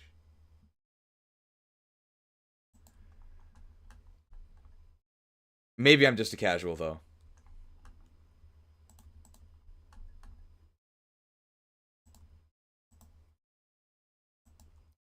Stats, inventory, and a small skill menu like Fate's. Yeah, Fate's everything was on one screen. Can I do this? Fate's stat menu. I think safe search is on. Yeah, here you go. Here you go. Fate stat menu. Here's your stats. Here's your skills. Here's inventory. That's it. It's great. It's everything you need to know. Beautiful. Beautiful. It's great. Who is this guy? Silas. What's his class? Cavalier. What's his level? 20. Here's his movement. Combat stats. Stats. Inventory. Weapon ranks. Abilities. It's great. Wonderful. I love it.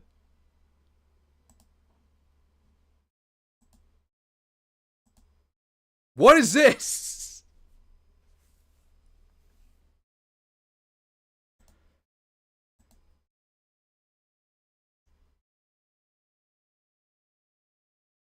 Fruit of Idun.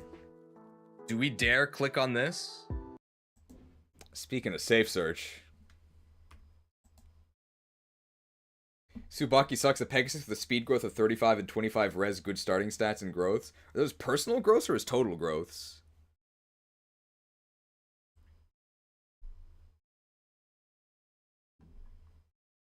I do remember Fate's having some really weird growths, like the Hinata, like the Myrmidon, but he's like slow.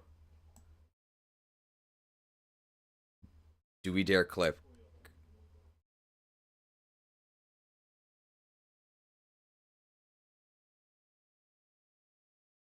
We gotta scroll down. Gotta go to the gallery.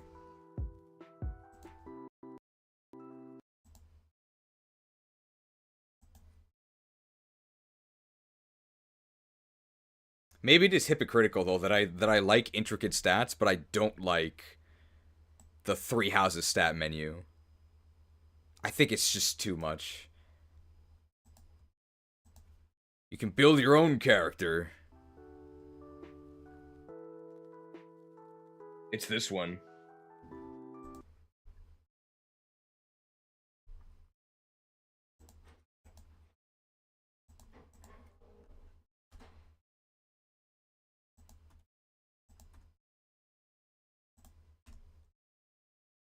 Heroes. Wow. Tana. Do we center her? I think we do. We do.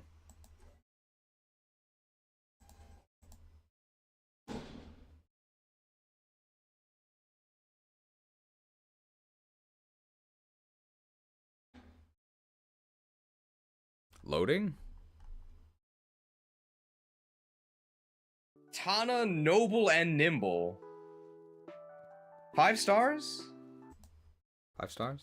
Fire Emblem Heroes.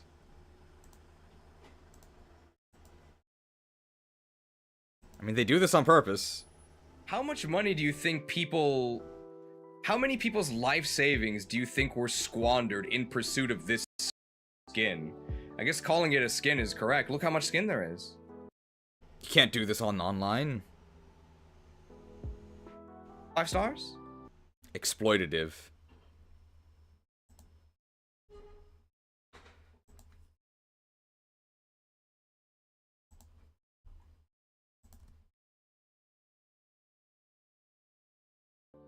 One...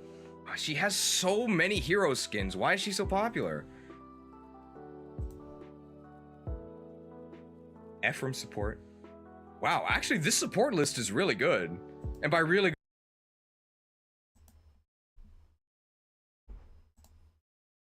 What's the most common...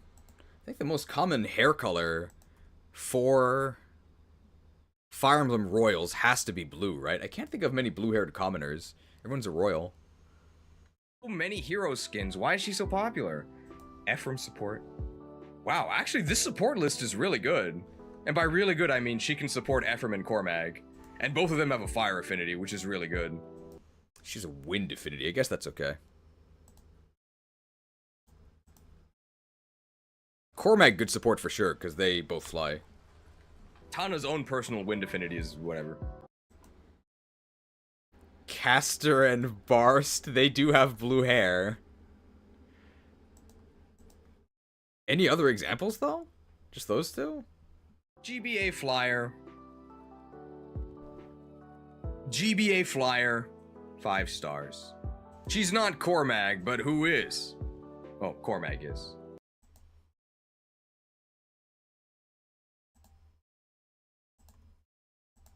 GBA Flyers are pretty good. Okay. Everybody okay with 5-star Tana? Usually people are like, but you overvalue flying utility, but I think we're okay with this, right? I think there were the Florina fights. People were arguing about Florina, that Florina shouldn't be 5 stars. I definitely think Florina should be 5 stars, but maybe... I don't know if her sister... I don't know if we gave her sisters 5 stars. I actually don't think we did.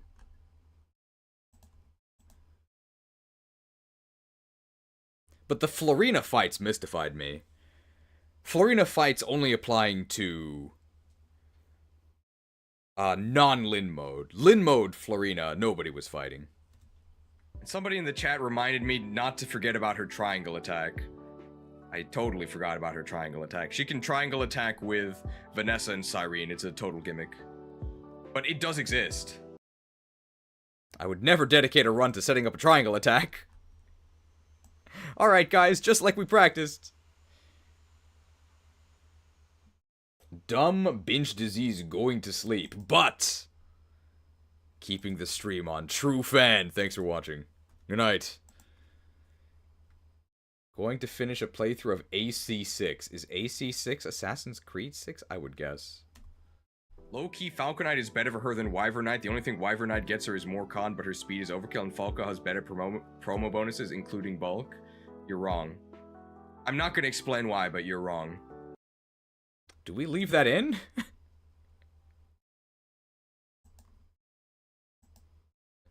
Low-key, Falconite is better for her than Wyvern Knight. The only thing Wyvern Knight gets her is more con and pierce. But her speed is overkill, and Falconite has better promo bonuses, including bulk. Really?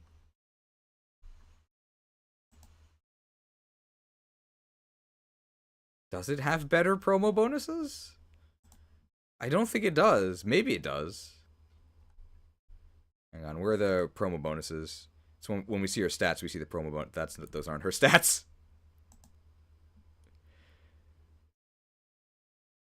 You get 2 more HP, same strength, 1 skill on Wyvern Knight, not really an advantage. Same speed, plus 1 defense for Falcon Knight, that's an advantage. Plus 2 res, who cares?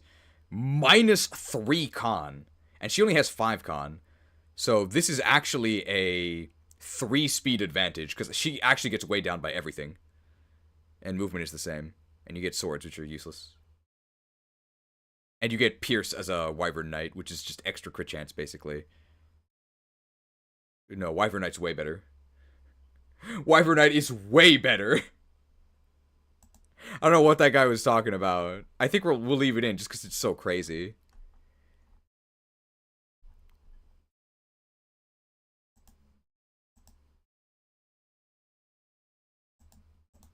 Overkill speed is still more points of avoid. I guess Falco Knight is better at rescuing.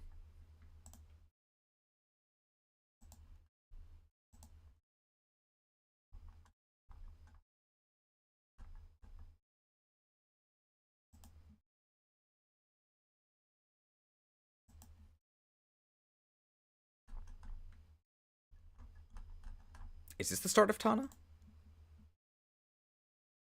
Yes, this is the start of Tana.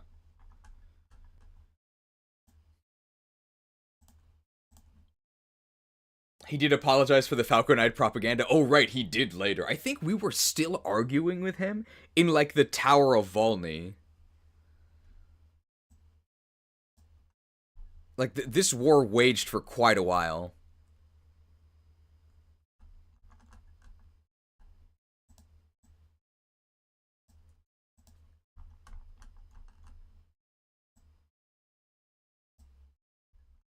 But Wyvern Knight's definitely better.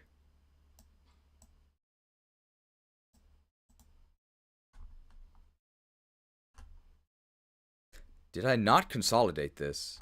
Who is this? This has to be Amelia, right? Oh, there's Orson. And this is Amelia? This is Amelia. We gotta put all of Amelia together.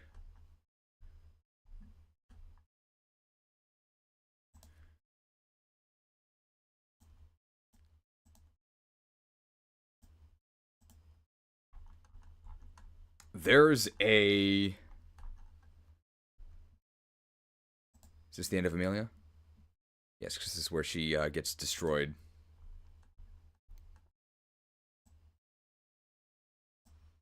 I think I am allowed to say this now because it is public.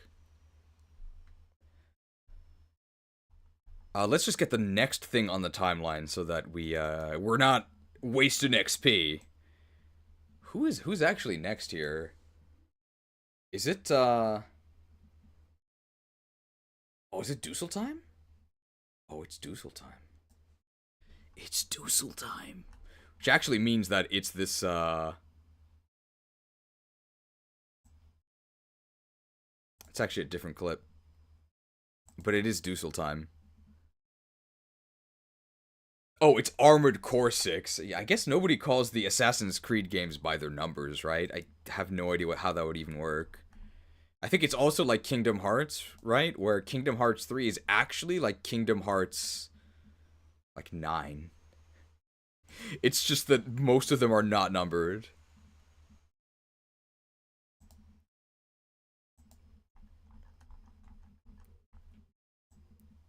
So next that has a unit review is Ghost Ship. And I think Ghost Ship gives us 3 units. It gives us Dussel, it gives us Dazla, and it gives us La Rochelle. I think they all join us on Ghost Ship.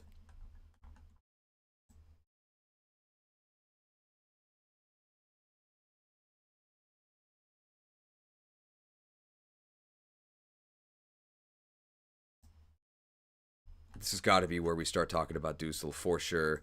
This looks like some Dussel discussion. This has got to be Dussel discussion. Welcome to Chapter 11, Phantom Ship. The Dussel discourse starts here.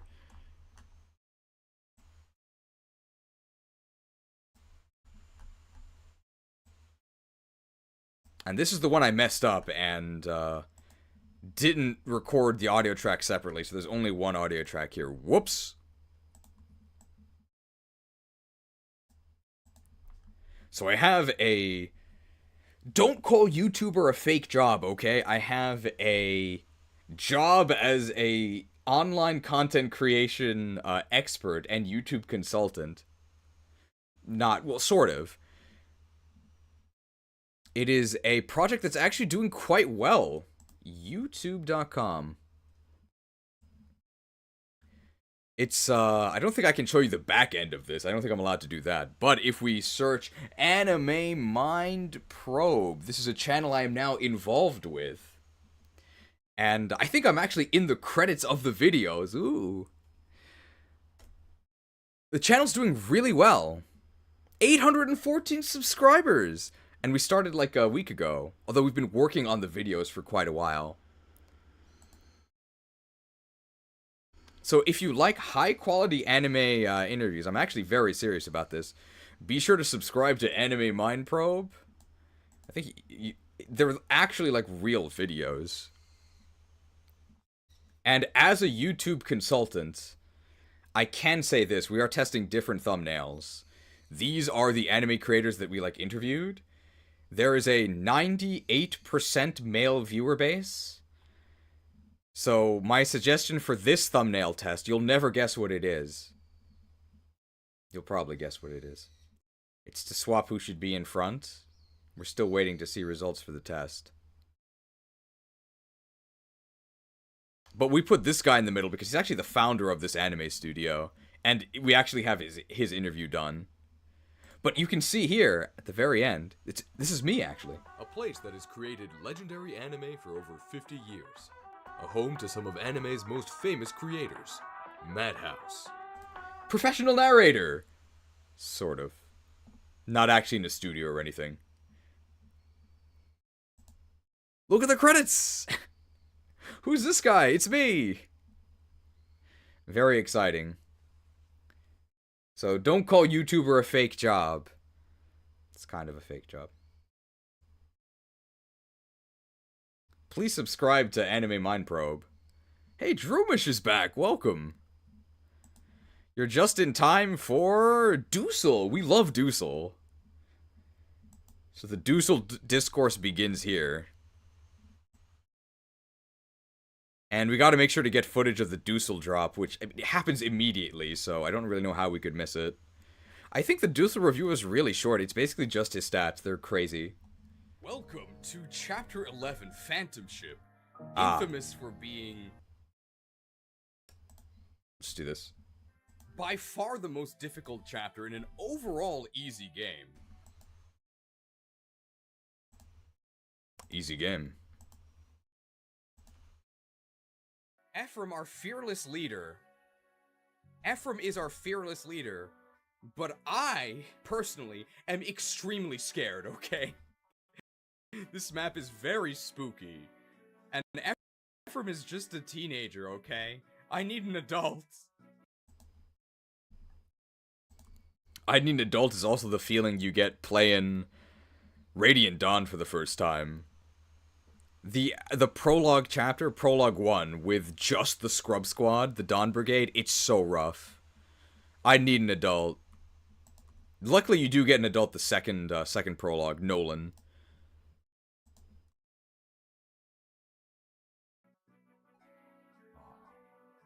Who's this silver fox?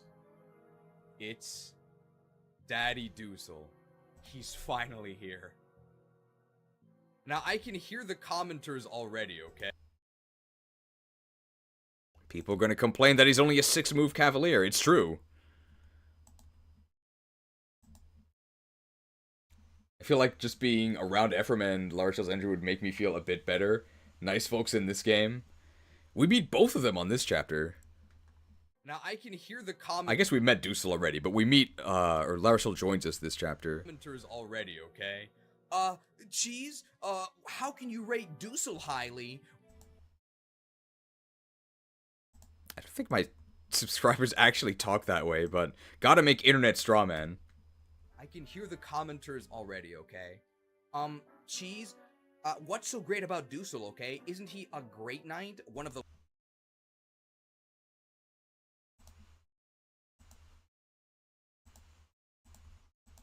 Then again, I've never heard most of the subscribers talk, so maybe they actually do sound like this.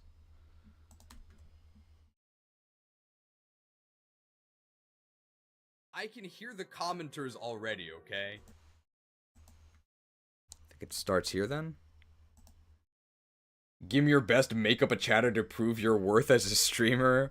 I've got a vast bank to draw from. We've got the recurring lines. Cheese, is this an Iron Man? Hey, is this Hector hard mode? Whoa, is this a ROM hack? Hey, how could I play this game? Are you playing this on Nintendo PC? Hey, didn't you do this run before? Hey, what are the rules for this challenge? It's endless. I can hear the commenters already, okay? Cheese, what's so great about Doosel, okay? Isn't he a great knight? One of the least mobile classes in the game? True, he is very immobile. Another snag swap. Actually true, okay?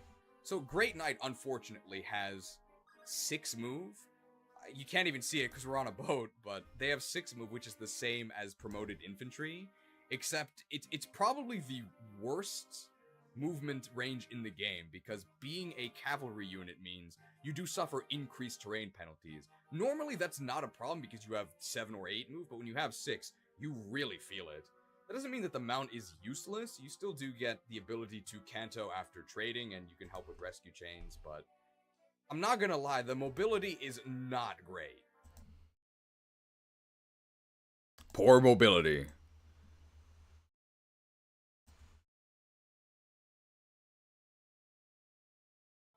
kind of slandering this. But what would people really want to know when next green glitch is? Didn't we literally answer a comment yesterday about when is the next green glitches? Oh, I can put this earlier. It was more like, we're gonna get GTA 6 before the next green glitches. Just cut this in earlier.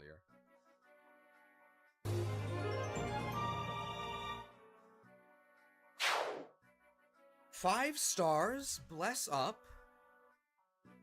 Not really a surprise because he's staring at you on the graphic.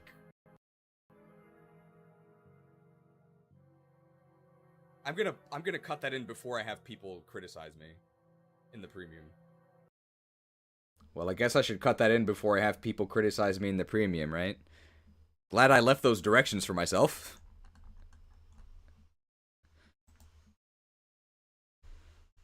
And now we're doing it, like 8 months later.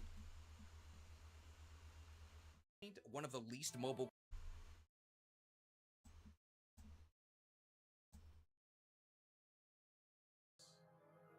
It's Daddy Doozle. He's finally here. I can hear. So that would go there. We'll just do this.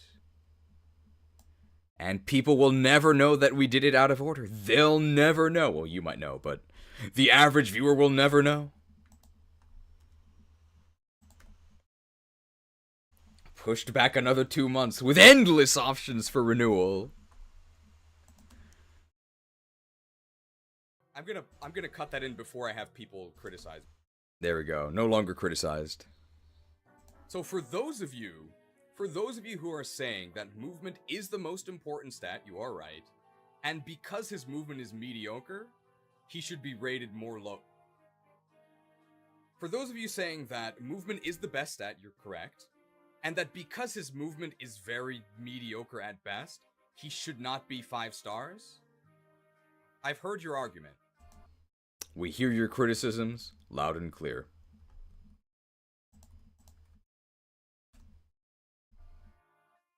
Allow me to make my counter-argument.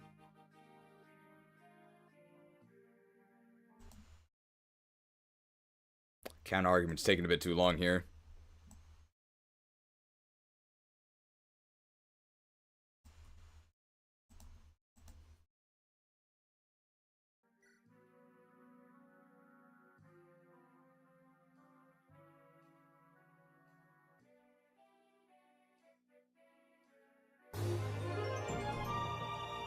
Five stars. 17 strength, 17 defense. The obsidian. My god.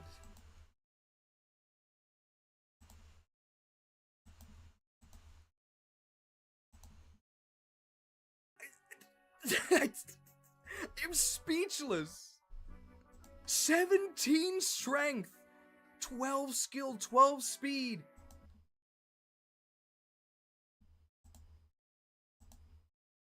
His stats are so good. He's a lot worse than Erica Root. Phantom Ship is so hard. It is pretty hard. Just use Doozle. Free win. Every number on this screen is gigantic. 41. Yeah, he has 41 HP. That's crazy. Normally, we don't really praise units for durability. Usually, if you can survive 1 or 2 rounds of combat, you're durable enough, and then you can just be healed next turn, and that's all it takes to be a frontline fighter. 41 HP and 17 defense. This guy actually takes 0 damage. Reminder, of course, we're playing on Lunatic, which is an unofficial extreme difficulty. This guy still can't die. This guy is out of control. 15 con.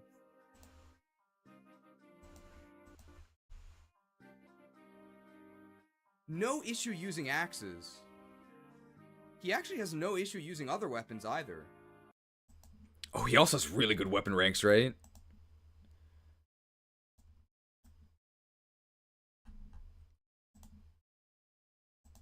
Dusel taught me the lance. Wow, yeah. No, yeah, his triple A. I forgot it was triple A. Triple A gaming. Look at this. Look at this. A-rank swords. A-rank axes. A-rank lances. I think that's better than Percival. Percival doesn't have triple A. Not even Marcus had A-rank axes.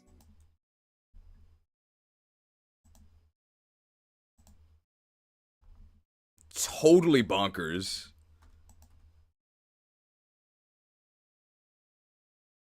Unfortunately, you can only get one S-rank weapon in this game, so choose carefully, okay? Taxes.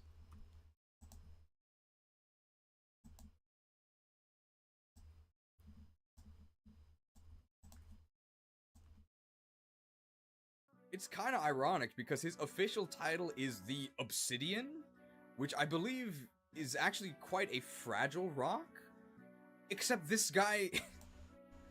It's kind of ironic because his official title, the Obsidian, is a bit of a misnomer. I think that Obsidian, the real rock, is very fragile. Meanwhile, this guy is actually invincible.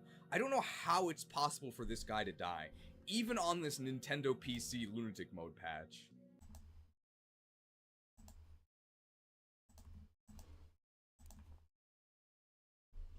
You want to beat Phantom Ship? Good luck without this guy. Do we even talk about his growths? I think we mentioned them.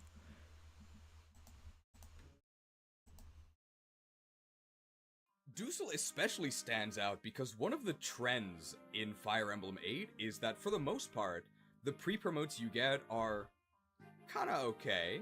Seth obviously is an exception, but most other pre-promotes you get are like, yeah, this guy's fine. If you didn't train your other units, I guess you can use this filler pre-promote. And then you just get this guy, the Obsidian, who just has absolutely bonkers stats. I don't know what other adjective I could use. Bonkers. Do his growth matter that much with those bases? They don't. His level's also quite high at 8, which is bad. Because it means he levels up slowly. But yeah, it doesn't really matter, because his base stats are just so high. Now, of course, for full transparency, Dusel's best years are behind him, okay? He has more years than he has HP. I'm saying he's older than 41. I'm sure that's true. And generally, when units are old, it means that their growths are bad. That is true. For the most part. Have you seen Nime's growths? Like, Kanas's mom? They're bad. Athos also has literally 0 in all of his stats because he's old. It's because he's level 20. It has high resistance to blunt force, but is much weaker to slashes or cuts. There's obsidian armor in RuneScape. I wonder what that crush defense is. This guy's not a general. Wait, actually his stats are... Wow, 55 strength. Is this better than Ross? Ross is 60 strength, I think, but... This guy's not a general. He's a great knight, okay? Don't generalize. 55% strength. 40% skill, 30% speed's kind of bad, but, like, it doesn't matter, right? The fact that he has completely out-of-control bases and better growth than our trainees? Where is the justice? No justice. It's more, though, that they should buff the trainees. I don't know if they... Well, maybe they should nerf Dusel, too. They didn't have to make this guy this good. He's basically Ephraim's Seth.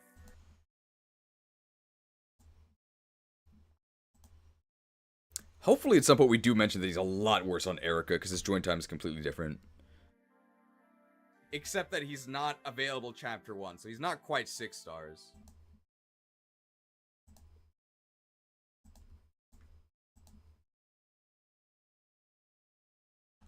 Two Seths?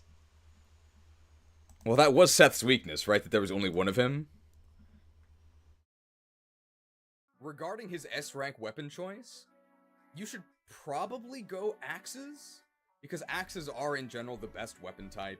If you get S rank with a weapon type, you get +5 hit and crit, and you also get to use the sacred weapon of that type, and the sacred axe, Garm, is by far the best.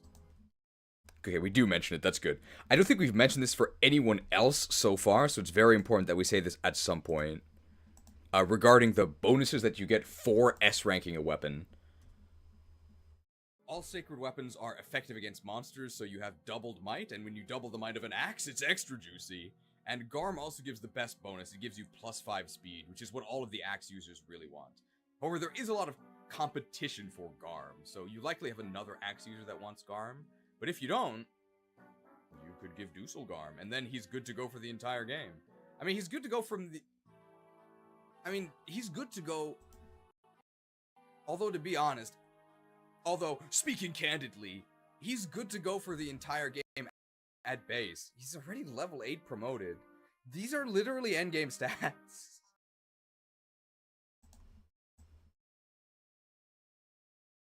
I did say it was double effectiveness there and not triple, and that's not misspeaking because only the sacred weapons are double effective instead of triple. Oh, look at this guy. I think this is the portrait that I used on the 5-star graphic, so this one isn't really a surprise. Would Orson be better than Dusel if you got to keep him? Probably, yeah. Because I think Orson is literally Seth. Except he betrays you. Look at this guy. He's staring right at you. Don't look away, okay? Return his steely gaze. 5 stars.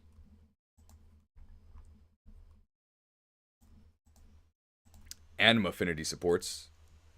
His support list is really small, but it is really good. Cormag and Ephraim are both really, really good, and they have really good affinities. Amelia is one of the options, and Noel himself is actually quite good, but they're probably not going to be near each other, because Dusel wants to be fighting, and Noel definitely does not. It's true sacred weapons are double effectiveness, which sucks for Ivaldi. We did mention that with Ivaldi, that it overwrites Slayer, which is very strange.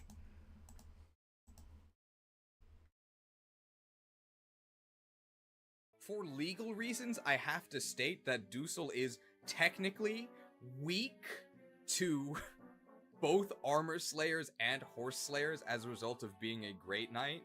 But you know what? Water types are weak to grass moves as well. When you have 17 defense, you're not actually weak to anything, okay?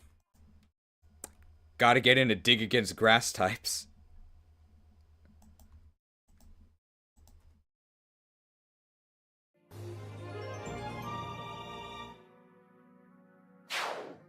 A wholehearted 5 stars.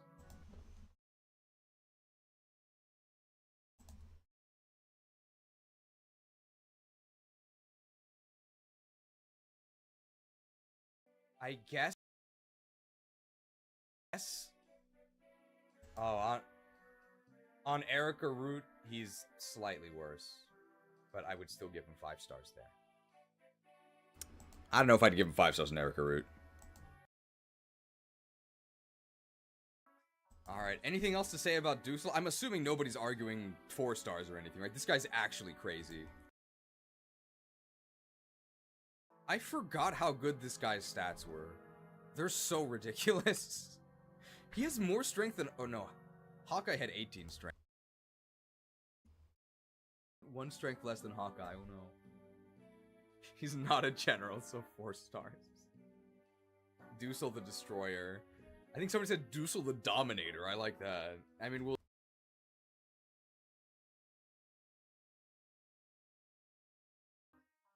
He doesn't get to use bows. 4 stars. Dusel the Doomsday. Dusel the Duelist. Looks like the end of the Dusel analysis. Just because his stats are so crazy.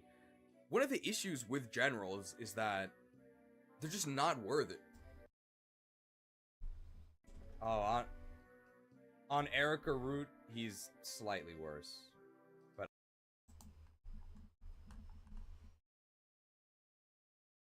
I guess we should mention that. We should definitely mention that on Erica Root, he's worse. Oh, on Erica Root, he's slightly worse. I think I actually would say significantly worse. But I'll just hope that people don't notice.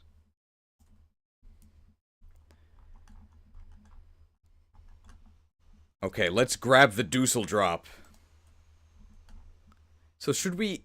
I believe what happened was that we tried to play Phantom Ship honestly once.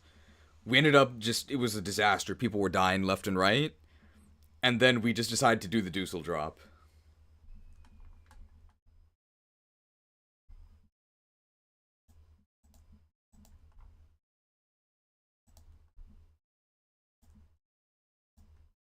That's wrong.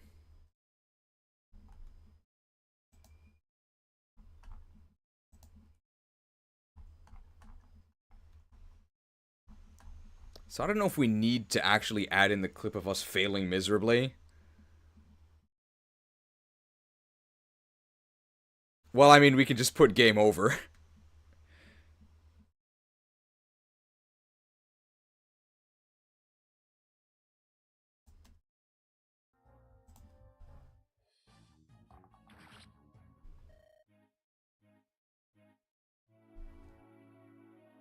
Well, we can get a better level up.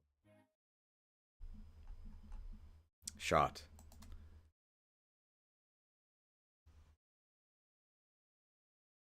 Is Amelia still doing her best? Just got HP and luck.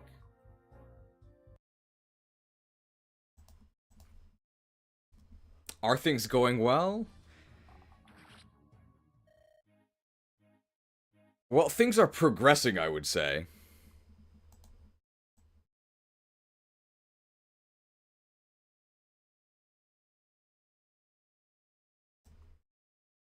I don't think it was a tactical error. We got very unlucky there. We lost a bunch of coin flips. We'll cut out the whining.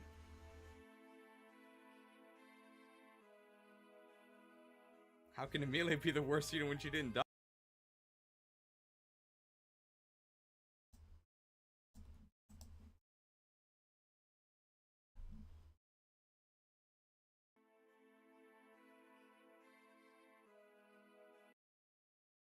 New strategy.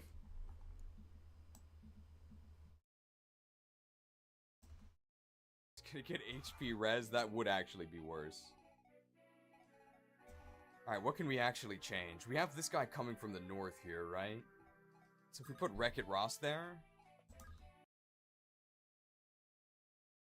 Amelia, choke the north. Amelia is very good at choking. Maybe this is before we actually decided to do the Dusseldrop. Or maybe we do it here.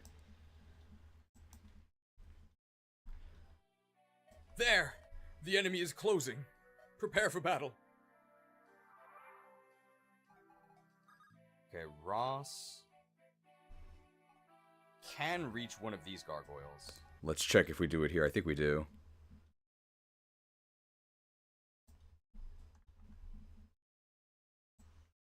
Gunnels. I actually don't know that word. I guess it's a ship part.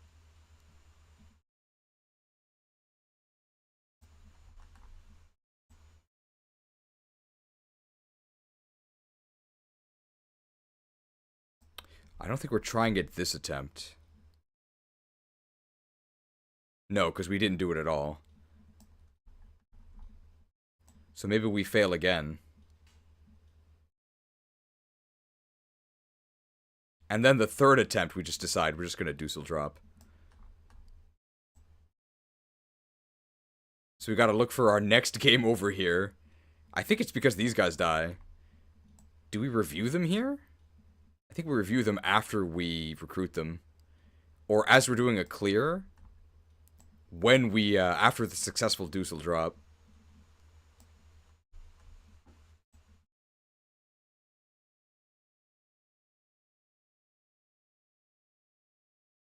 You can see we're just taking casualties.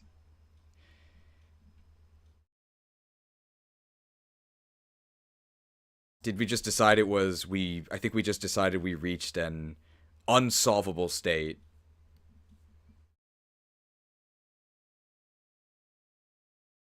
Yeah.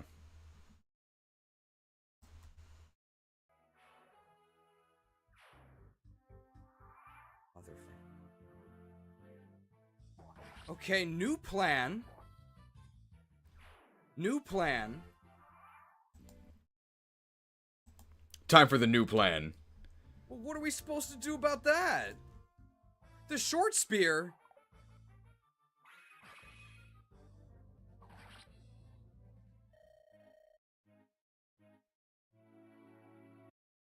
And I think we just cut to new plan. Well, what do we say here? I find it hard to say, but I must beg your leave. Okay, she also died. Well, what are we supposed to do about that? This will never do.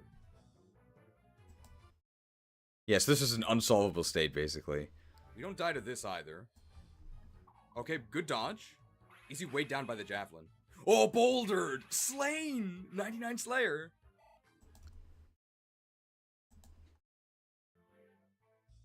Okay, new plan. And Dosla keeps fighting, even though the lady who hired him is dead at this point.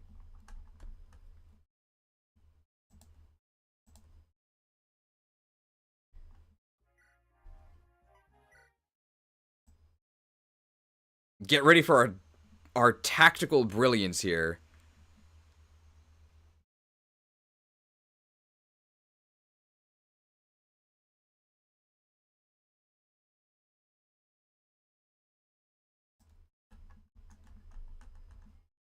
Now this is 5-star tactics, okay? You've never seen competent strategy like this. There, the enemy is closing.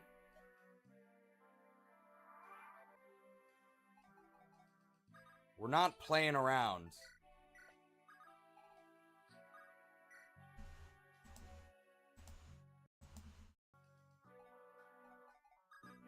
Okay, can we slay this guy? Dusel versus He doesn't get demons. slain, but that does do a lot.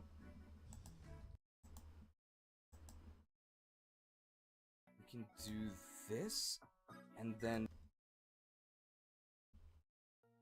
This is the good timeline. This is the good timeline. I think we got a good level up. You're too Dusel slow. bless, okay? This is the good timeline. Kaga's protection has been activated, though. This is not the start of enemy phase. I think we'll show a little bit of enemy phase and then just cut to the end where basically everything's dead. Russ as well. Well, we want to showcase Dusel. Russ would probably be better, actually. Forget that I said that. And there's no way that this one guy kills any of our units, so we'll just chill here.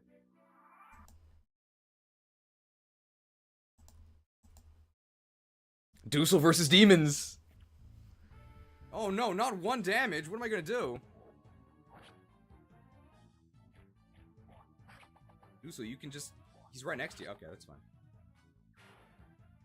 It's Dusel time. He's gonna steal all the XP. Now what are we gonna do?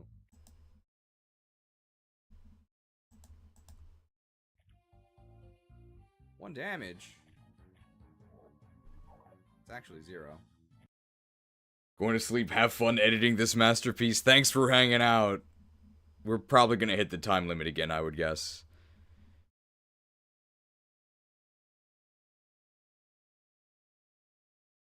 This guy actually does 0, though.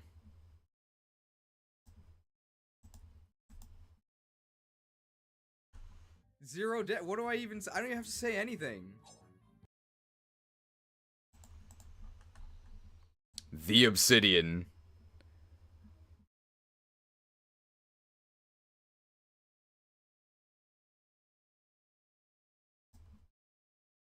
Here's your commentary.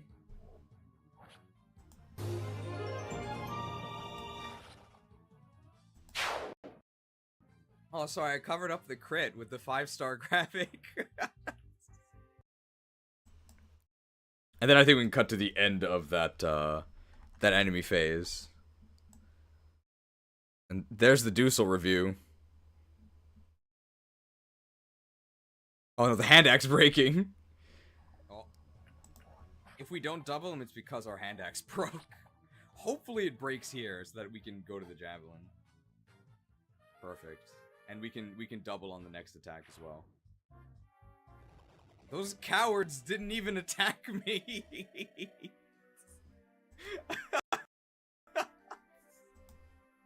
They've pulled alongside us. Those creatures are trying to board. What creatures? They're all dead after. That's fine. It'll bring them within range of my lance. Push them back. 5 stars. Okay, any more questions about Dusel?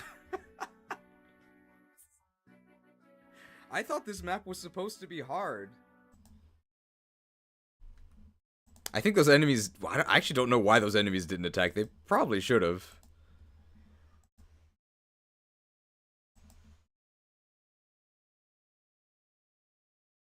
Such an evil laugh?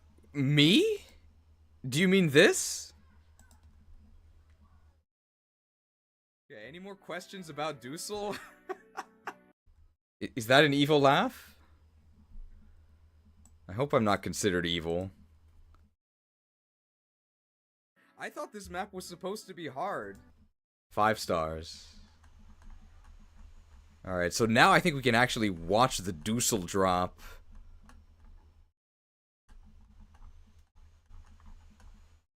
Gold. Oh yeah, they're back to wood. What happened to the gold? Well, I guess the Paris emote would be a grass type, right? I wonder what causes the composition of Sleazy to change.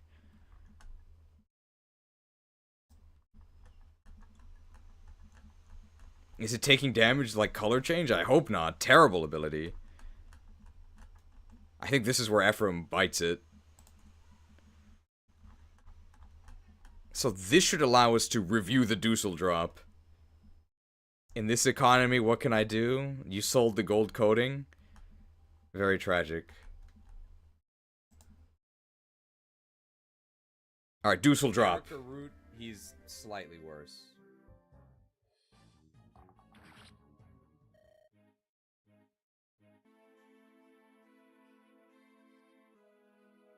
Well, what are we supposed to do about that?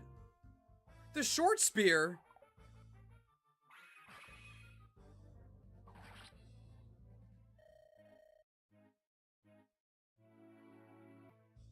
Okay, new plan. There, the enemy is closing.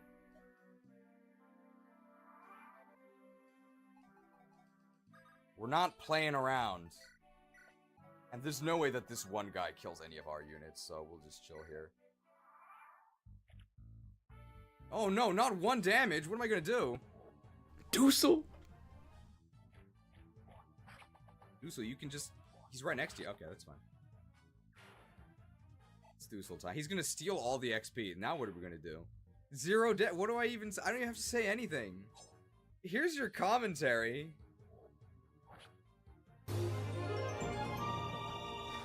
Five stars. Oh, sorry, I covered up the crit with the 5-star graphic.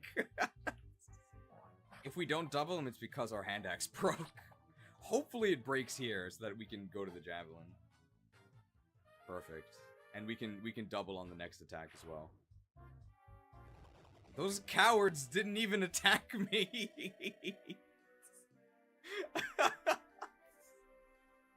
They've pulled alongside us. Those creatures are trying to board. What creatures? They're all dead, Ephraim. Okay, any more questions about Dusel?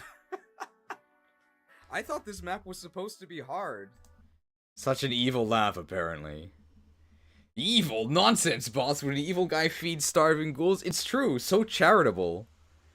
Just like how Al Capone fed the needy with his soup kitchen, right? I think he did have a soup kitchen. Of course, the way he got the ingredients was by encouraging people to collaborate with him. Or else. So I don't know if that really makes him such a good guy.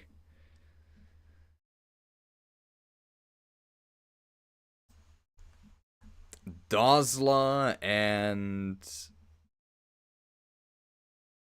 So here's the recruitment for La Rochelle.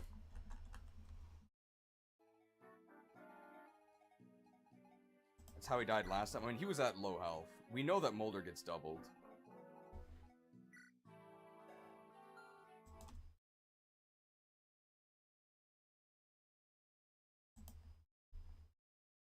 Definitely happening, right? You are. Fret not, O weary traveler, for I am here to save you. I grant you the favor of my divine aid. Who are you? What are you doing here? Ah, can it be? Do you not know the tales of my deeds? Have you not heard of the beauteous young woman traveling to defeat evil? No, I haven't. Oh. What is it? It's nothing. Amy, no mind.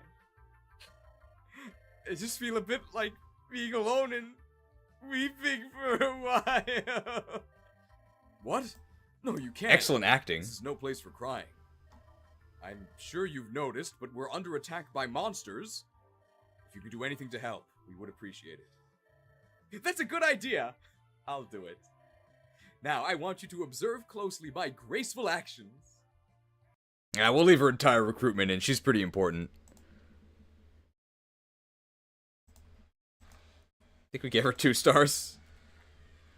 So this map we got Dusel, level 8 promoted Great Knight.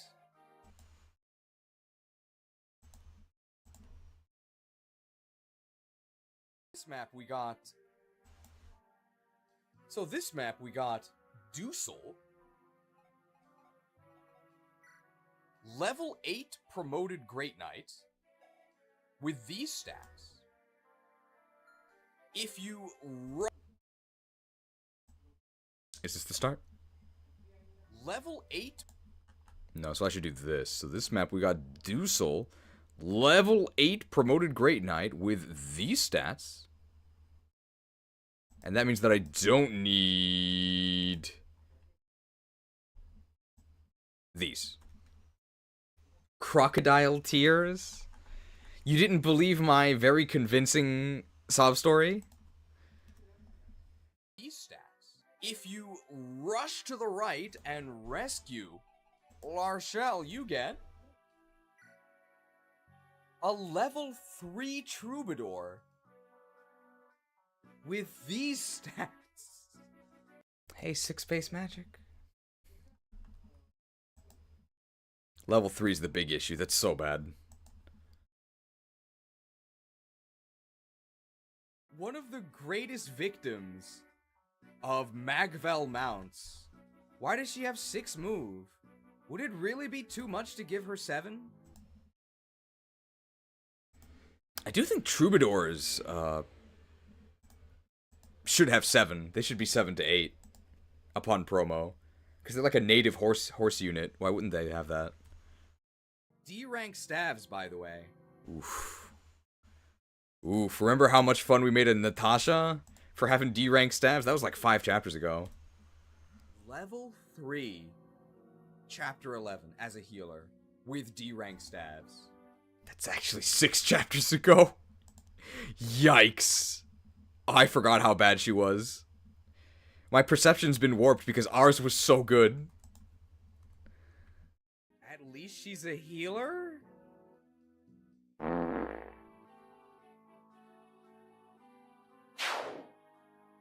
Very bad. I actually do think she might be better than Natasha, though. At least she has a mount. By the way, this is the good version of Larshell, because in Erica version, she's even later. Erica version, I think she's in the Haunted Mansion thing, right? Oof, that's even worse. Yeah, much worse. These stats for a level 3 unit, they're actually pretty good, right? 6 magic is not bad for a Troubadour. 10 speed's pretty good. Luck 12, really nice. 8 res.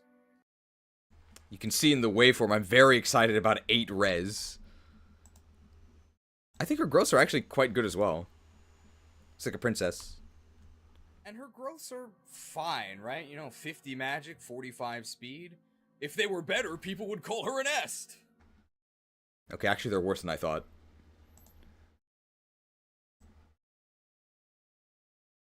We just got really lucky.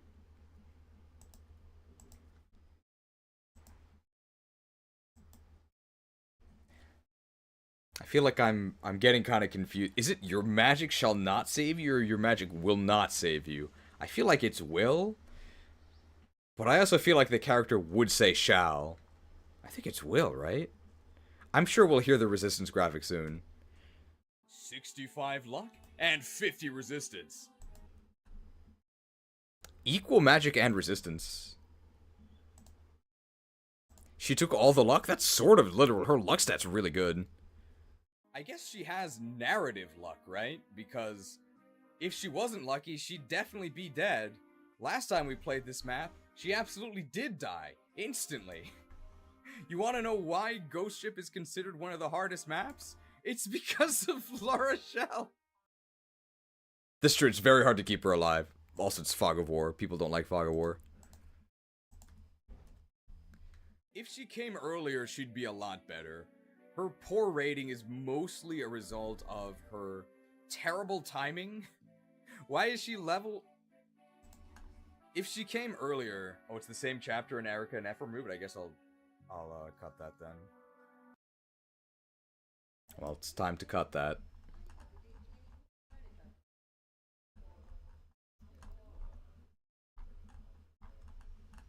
So, we no longer have to talk about her being this being the good version. Would it really be too much to give her 7? D-rank staves, by the way. Level 3. Chapter 11, as a healer. With D-rank staves. At least she's a healer? So it might be this one. By the way, this is the good version of La Rochelle, because in... You never heard this clip at all. I never said it. It never happened. Deleted from existence, unless you scroll back about 5 seconds in the video. But you wouldn't do that. Ghost Ship is considered one of the hardest maps? It's because of La Rochelle. If she came earlier, she'd be a lot better. Her poor rating is mostly a result of her terrible I think timing. we jump to this, and this should work. Her low rating is mostly a consequence of her terrible timing. A level 3 healer on chapter 11 is unacceptable. You're never reaching promotion. And the Magvel mount situation doesn't help her at all. The Magvel mount situation is crazy. Instant million views, if you're moist critical.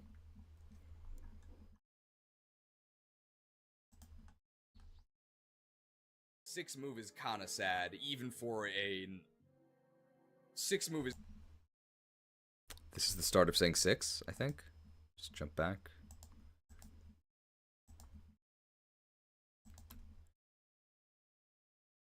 Six move is kinda sad, even for an unpromoted unit.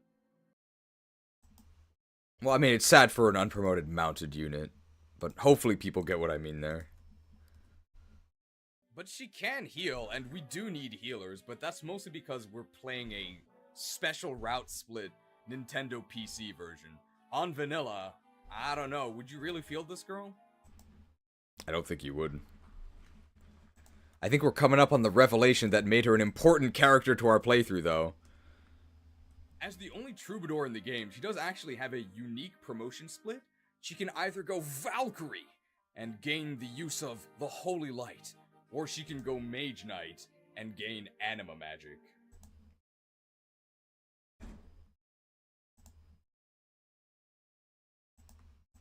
It does make story sense to go Valkyrie, but Mage Knight's definitely better. As the only troubadour in the game, she actually does have a unique promotion split. She can either go... I wonder what was wrong with my first take that made me want to do 2. Not sure. The editing situation is insane. Long-running controversy. Valkyrie to wield the Holy Light, or she can go Mage Knight to wield Storm, Earth, and Fire. That's why. This is a very clear choice. I see the light, which means I'm not gonna choose it. Remember that bishops kill monsters because they have 99 Slayer. It's not because they use light magic. Light magic itself doesn't actually kill monsters. It's the Slayer skill of bishops. So you should go Mage Knight because Anima magic is way better. Also, she gets C Anima instead of D Light. Why? You'd think she'd be more proficient with light, right? Isn't that her whole shtick? Not lit. Why'd you take your glasses off in the RuneScape video? Because it was very, very reflective in the camera, and because I wasn't reading anything, so I didn't need my glasses. Oh, but if you go Valkyrie, you get +3 res instead of +2. Oh, this choice is harder than I thought.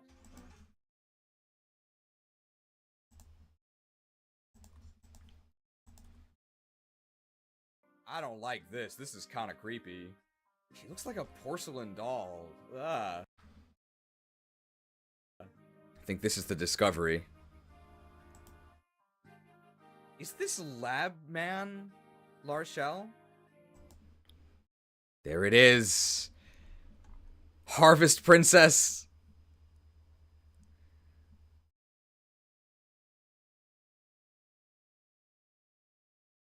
Gotta be very dramatic. So we have to leave in that we're leaving our seat to get the props.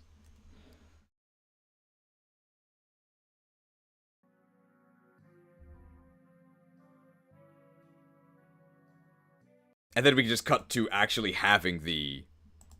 We can cut to having the return. This is where I wish I didn't mess up the sound editing, or mess up the mixing, because obviously I'd put celebratory music here, but I can't.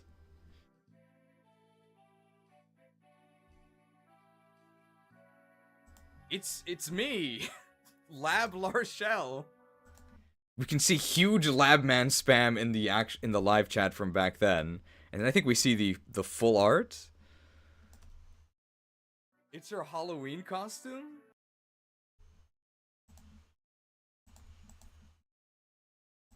And we'll get gameplay for sure. Harvest Princess. What does that have to do with science? Hang on. Lab Larshell? We gotta go to the full art. I think here's where we need to start. There it is. Centered. It's Lab Larshell. People were wondering how to pronounce her name. It's Lab Larshell. Is this our new favorite units? What did I rate her? And then we can go into the montage of the crazy levels.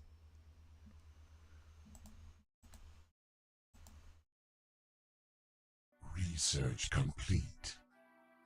That's definitely her voice.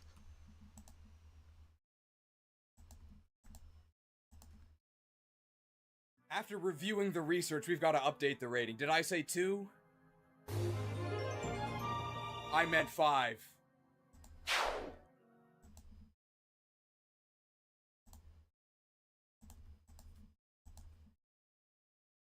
She's gonna heal us with the power of alchemy.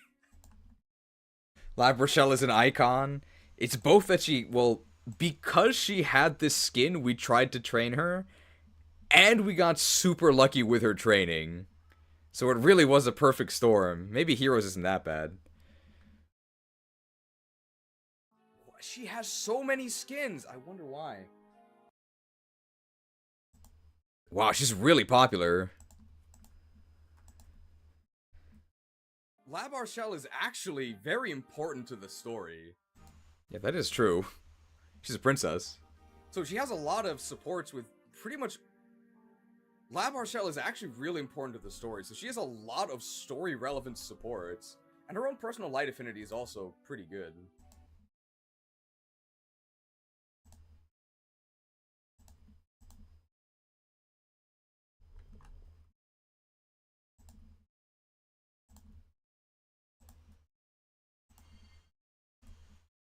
Most of these units she supports with are at least okay. I don't know if that's true. Basically, the only one you would seriously use would be Ephraim, so it's literally one of them. But I guess also none of them are a disaster, except maybe Renak.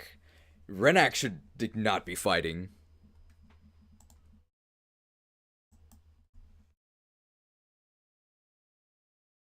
Good thing we only have a B support between Tana and Ephraim. I was planning to make them the A support, but we're doing Labar Shell and Ephraim A support for sure.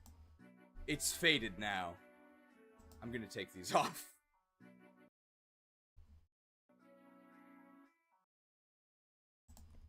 Have to leave in that I'm actually taking the glasses off.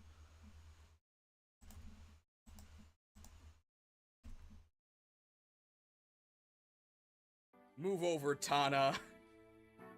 Move over, Tana. Ephraim wants a girl with a... Move over, Tana.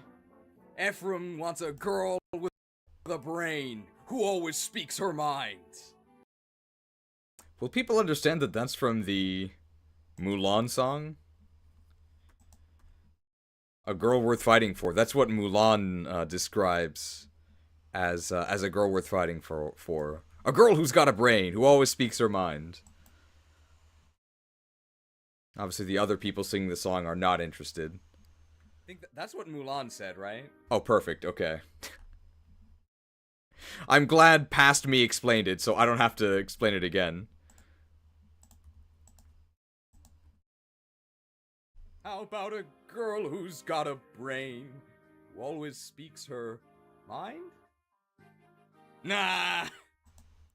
2 stars.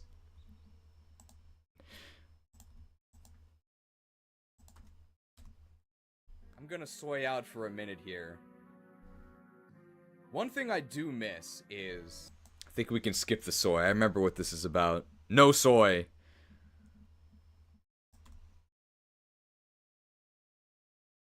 Everybody okay with non-meme 2-star Larshell? Also, we need to put her in the next thumbnail for sure. We did that.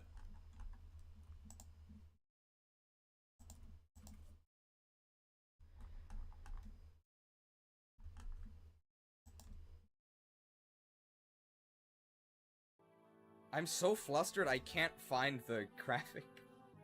Flustered? What did I call this? I'm actually lost. Here we go. Oh, we're still on this extremely difficult map, by the way. I don't even know if we're gonna finish this turn. Then we have to do Dozla. Is that a flask in your pocket, or are you just happy to see Labar Shell? We're still gonna die. Okay, we can do this. We can... Okay, that's definitely the end of the Lara Shell analysis.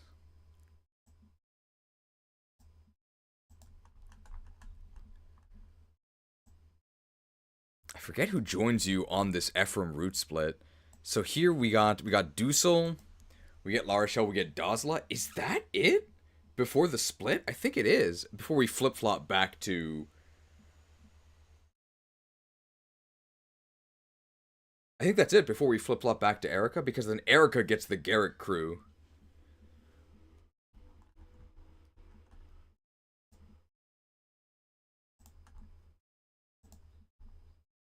How are we doing? It's, wow, not even 9 hours. Okay, new goal. I don't think we're going to finish, but we're definitely going to finish up to Gerik's crew. We can do that for sure. I know the goal keeps changing. The project keeps getting pushed back. I watched a video about why construction projects always take too long and go over budget. This is, of course, not a construction project, but... You guys are seeing how the long dry is made, okay? End goal of this editing stream series. When people ask why the premiums take so long, I hope now you'll understand. I guess you could say that this whole stream series is an excuse to be able to point people towards an excuse.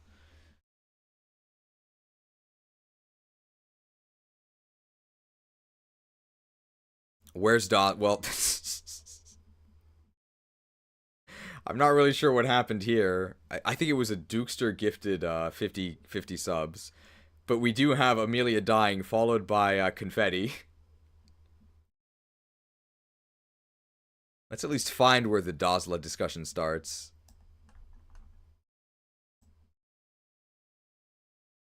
Is it here? It's gotta be here, right?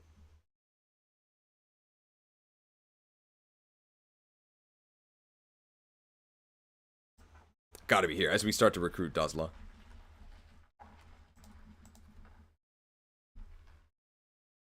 Did they ever make Sami plushes sell? Did they? I know that's why they put the cute animals in movies. Do they do that with games too? I'm not sure. I don't think so. I would imagine no. I think with Fire Emblem, they mostly just sell, like, figurines, right? Like, waifu figurines. I don't think they'd make, like, a Sami doll. I really should have editors to help you split the workload. I think this will also show that hiring an editor, I think, just isn't feasible, right? Not for this, at least, because, like, look at how long this is taking to do. It's taking this long, considering I have intricate knowledge of where stuff is, because I'm literally the guy who did it, right? It's like, I know where this dialogue happened because I was there. That's work that I don't have to do, that an editor would have to do, and I'd have to pay them for that as well. It's like, to do all the editing up to here, which is still probably dozens of hours away from a finished video, I probably would already be several $100s in the hole for paying an editor. It's just probably not going to happen. We'll be using that day 3 for sure, and well, we would have, but not this time, I don't think. Because tomorrow I do have to attend a meeting. So we lost one of the Gerik days to the RuneScape situation. Alright, we know what to do here. Oh, this is serious music. I didn't expect this. Dazla? Yes! What is it, Princess Labrochelle? We're going to be working together with those people. Hey, we actually will be meeting Garethos next week. I hate working with these people.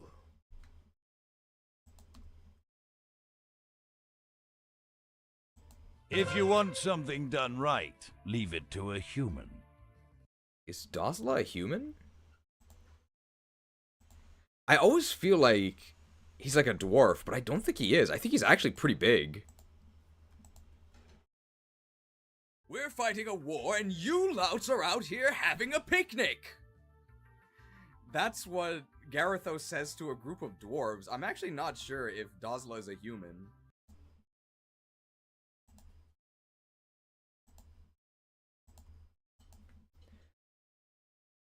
Or Dazla performance is super entertaining? Thanks. I think every Axe user just sounds the same. They're all just very brash. Bold and brash, more like missed their attacks. Stay close by. Are you ready? Ready as always! Well, short and sweet recruitment. Yeah, that's actually the whole recruitment. But they were already allies, so they don't really have anything to talk about.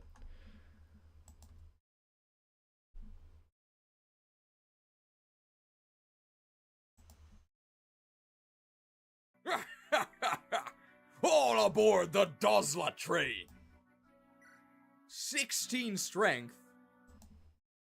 It is 9 speed. Well, the guy who was inciting the Ross riots isn't here. So hopefully we can live in peace without hearing about how much better this guy is than Ross. I think we ended up giving Dazla 2 stars. Maybe we gave him 3. 9 speed. This is a single-digit number. I'm feeling like we gave him 2 stars. 9 speed's really bad.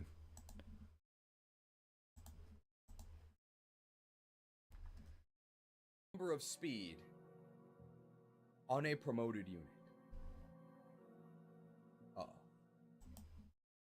Uh-oh. Are there human adjacents other than dragons in FE?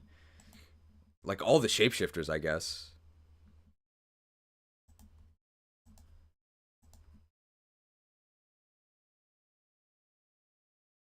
This is what I sort of expected. This guy is the pre-promote. This guy is the pre-promote that all of us extrapolated other pre-promotes as during a kid. How do I phrase this? Not extrapolated. This guy is the apotheosis. Difficult map, by the way. Maybe that's not right. That is a Fire Emblem map. This guy is the representative of how all of us saw pre-promotes as kids. An overall pretty mediocre unit that is outpaced by units that you train yourself. The guy can just start it here and start chopping this down. My imaginary GIF summons me before I go to bed. Do you say Frozen through next weekend? That is the plan. I ordered some special props for it, but they're not gonna arrive, so please forgive me. We'll use them in a different video, but that is the plan. But it's only going to be a human campaign. Well, human campaign. It's actually Blood Elf. Human campaign and undead campaign. So I actually don't think we're going to do the Sentinel campaign, but that's because I hate the Sentinel campaign. It sucks. It's not fun and there's no memes, so we're not going to do the Sentinel campaign. And we're probably not going to do the Rexar campaign either, the Founding of Durotar. I wasn't a huge fan. But maybe. It depends if we have extra time, but I doubt we will, because Frozen Throne is actually a lot harder. And if you saw the original Warcraft 3 streams, I'm not very good at this game. Is it like a Symphony of Fire and Ice, the final undead map? It's pretty difficult. Especially because I think Reforged, like, broke a lot of stuff. I'll make the necessary arrangements then? Is he gonna be ice sleazy? Is the representative of how all of us saw pre-promotes as kids. An overall pretty mediocre unit that is outpaced by units that you train yourself, which is sort of how I think pre-promotes should be. This guy is a very reasonable unit. Yeah, he's okay.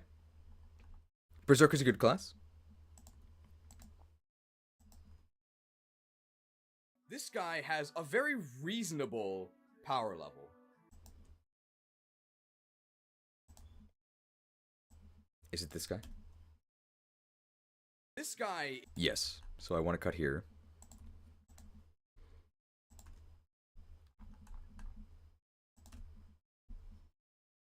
This guy has a very unreasonable power level. It's not that Dazla is too weak, it's that this guy is too strong. He literally has more strength than Dazla. That's true. Is this guy a berserker? Obsidian gear in RuneScape actually gives you a strength bonus. Maybe that's why.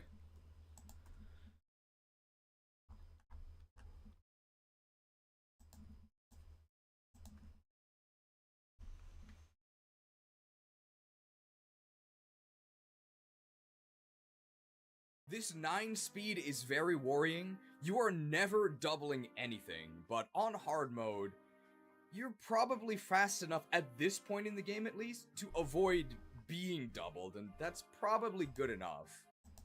He also has the chance to, a decent chance to one-shot enemies, because he has a crit bonus. Which makes doubling less important, although obviously doubling is still better, because doubling also means you have 2 chances to crit.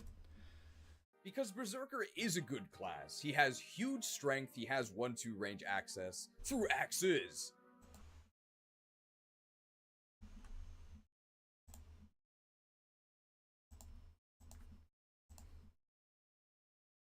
.11 defense is actually pretty good. And he has a ton of HP. And of course, 15% bonus crit from the Berserker class.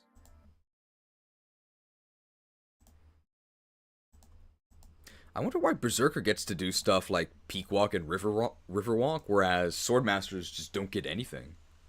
16 Khan is both good and bad. This guy is massive, even though I always think from his portrait that he's like a dwarf or something.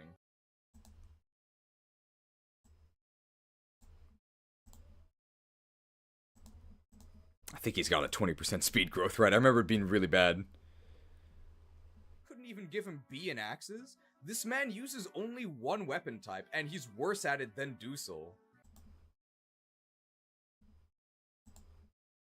Well, I guess I have to cut this out because I think I meant to say they couldn't even give him an A in axes, but I said B, and well, he does have B, so never mind. This battle axe is pretty sick, but it's not like it's his PRF or anything. I'm not sure what they mean by difficult to wield. Do they mean that it's axe rank B? Maybe. Wow, hit 60. Hit 60. Well, it's an axe. Ugh.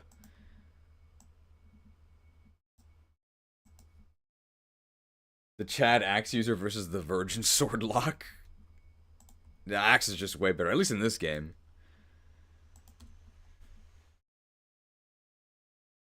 Maybe he can learn magic? That's a really fun support conversation. We do talk about that already with...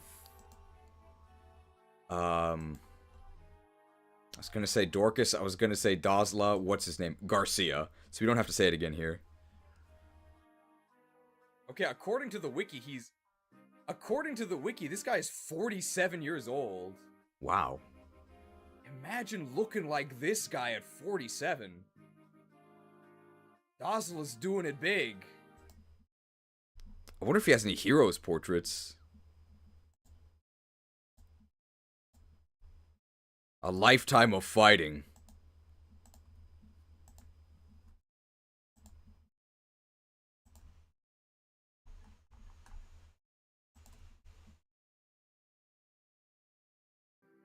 He's only a level 1 berserker, so he actually does have a lot of room to grow, and 50% strength, 40% speed, it's... Oh, he has 40% speed. That's a lot better than I thought. I mean, his base is horrendous, but it's better than I thought. It's literally better than Ross.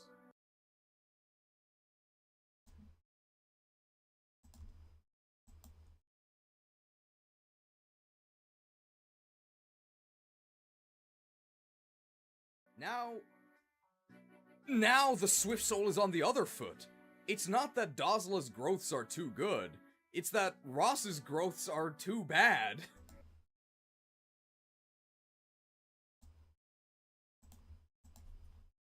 Maybe it's Dozla.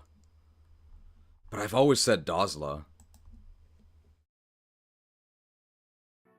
Pretty decent support list overall.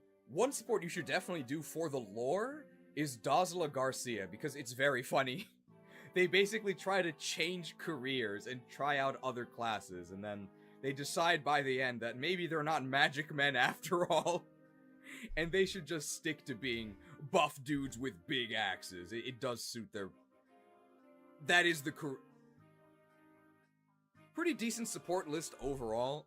One support I definitely recommend for lore reasons is Dazla Garcia. It's actually a good in-game support as well, Thunderfire. It's them talking through possible career changes. They try out a bunch of different weapon types, and they decide by the end that maybe they're not exactly cut out to be magic men. Ah, we can say it again. It's a good support.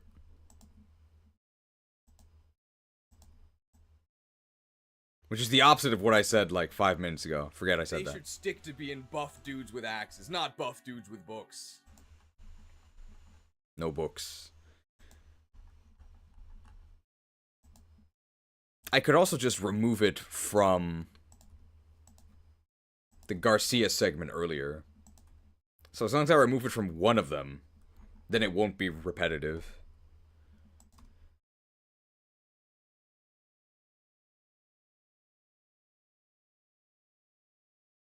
He can attack at 1-2 range.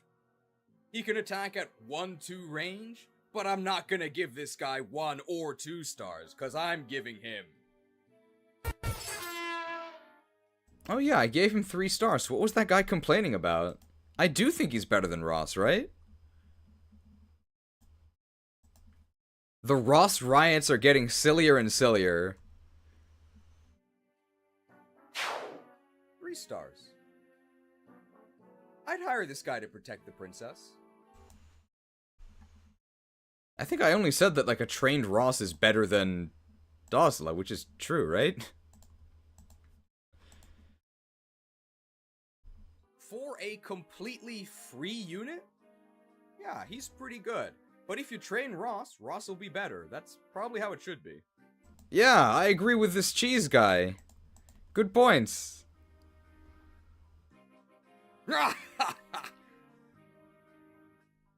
Everyone okay with 3-star Dazla? We'll just end with an aha.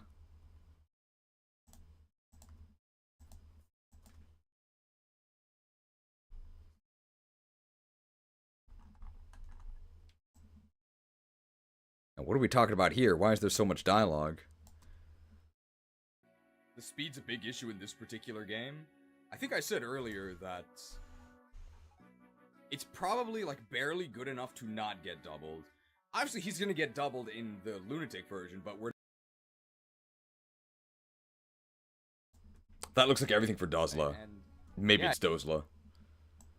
I think in the hero's voice acting, La Rochelle says Dozla. But if I never mention that, then maybe people will just trust me and assume that it's Dosla.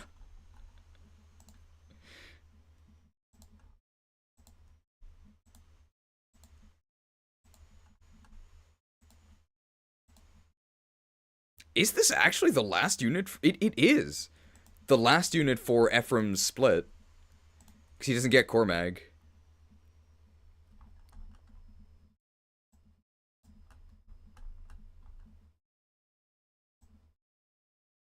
And Cormag would have joined last map anyway in vanilla. So we're already past where Cormag would have joined.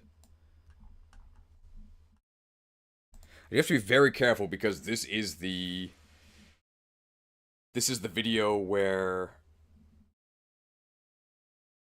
the incident occurred.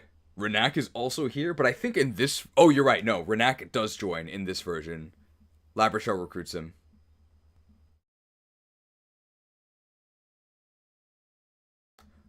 But I think that happens in the next stream, which means I don't need any more of this stream.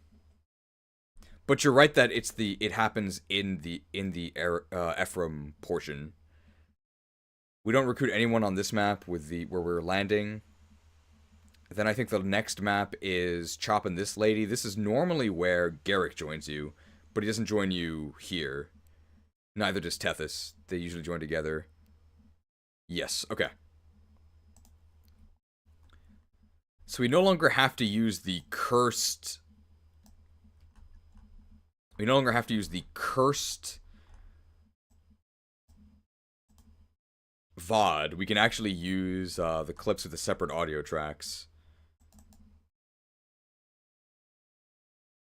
But which one do we need? This is Grado Keep. But we only care about recruiting Renak, which happens basically right here. Trusted. So we only need to grab the part about recruiting Renak. There we go.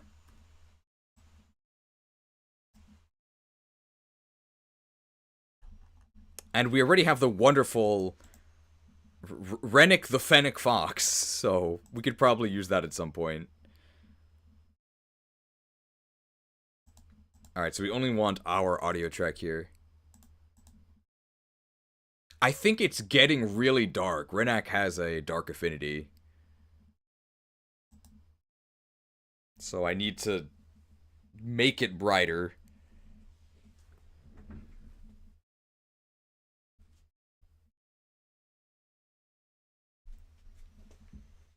Since this is a remote control, it'd probably make a lot more sense to just keep it with me, right? Ha!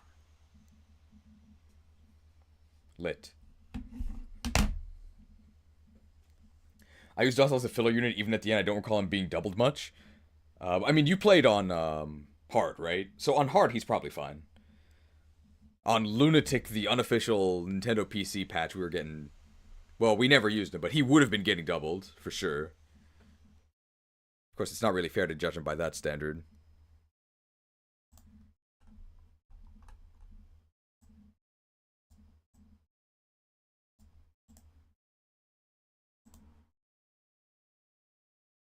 All right, let's go over some checks here. I guess we're done with Tana.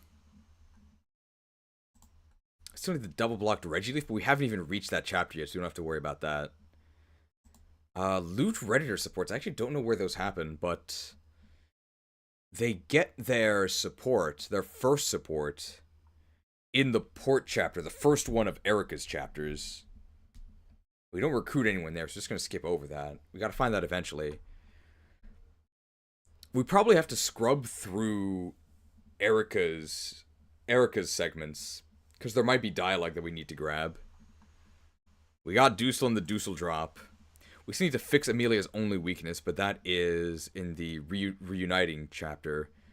Lab Rochelle, extra stuff is coming up later. Done with Dozla. Yeah, Renak is the last. Renak is the last recruit. Wow, and then it's Inez? And then we get Gerik, so it hasn't even been 10 hours, right?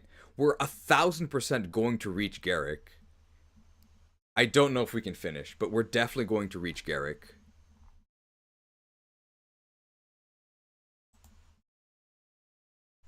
We are linked. Okay. Let's go.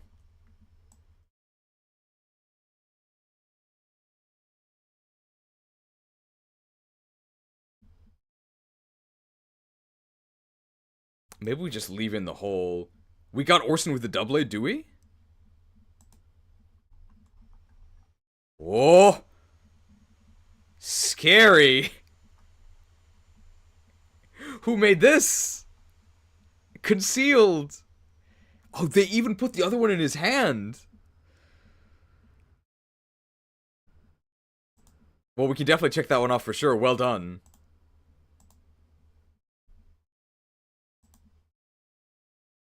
Nice spooky aura as well. Although maybe this makes it a bit obvious. Doubled. Is it dual blade or double blade? Maybe it's double blade.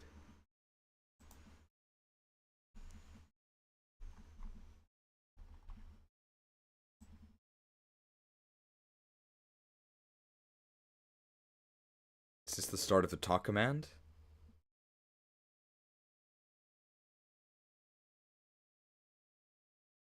Yes, here it is. I also think for this recruitment, instead of the normal recruitment theme, you get the La Rochelle, like, whimsical theme.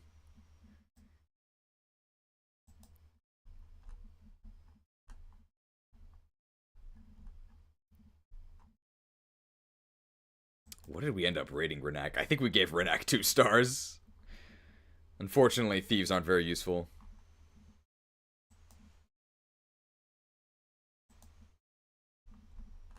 He does come with a member card, though.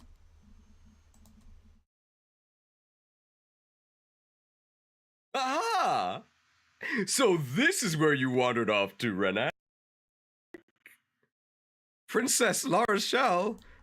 Oh, come with me. Wait, hold on now. Go with you where? Look, I'm sorry, but I've been hired by the Grado Empire and... Hello? I'm talking to you! Renak, whatever is the matter? I promise to listen to your story later, but now we must be going. No, I'm no servant like that Dozla. I'm a mercenary. I forgot to call him a kook.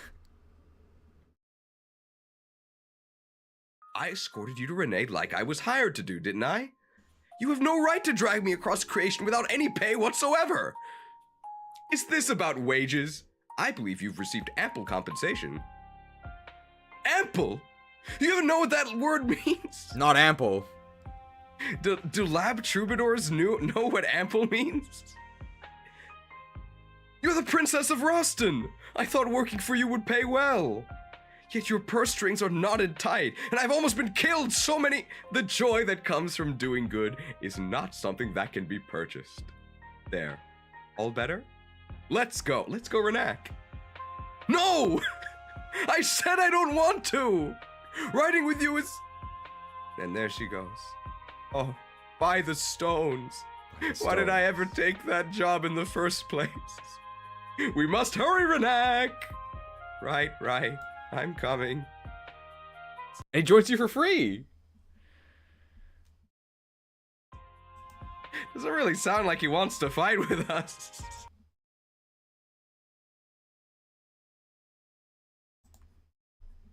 Good thing my sleep schedule is messed up. Welcome. Reluctantly trusted. For Orson.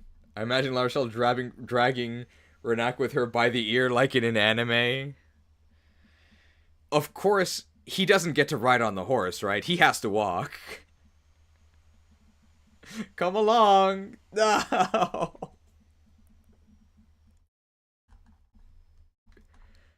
Opportunity for treasure and plunder. Trusted. Wow, incredible graphics for the GBA. They got Renak's hair color wrong, though. I like his portrait. Hilarious recruitment conversation. Lab Rochelle definitely embodies the YTC Institute energy. We don't have to pay you in money. We're paying you in the glory of working for us. Paid in exposure. Not paid in EXP, though. You probably shouldn't level him up.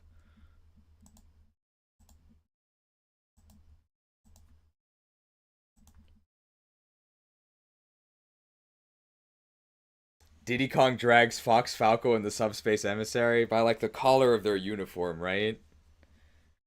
Fox versus Rayquaza. Man, Subspace Emissary was pretty cool. The gameplay was kind of crap, though, but it was a fun idea.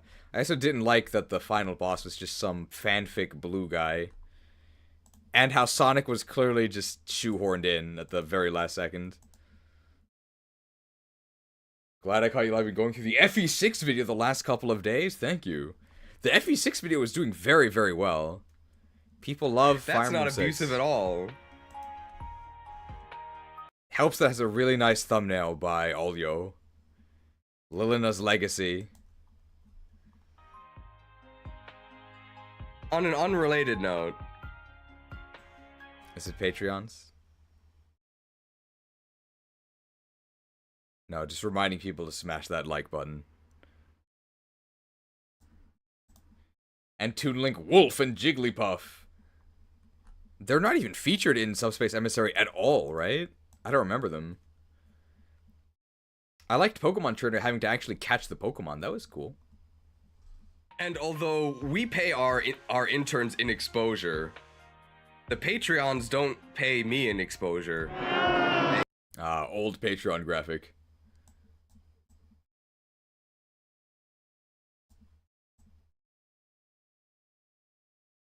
Very old.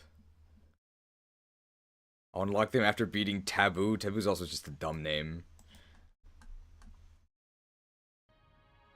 You call this a salad? Why am I saying this?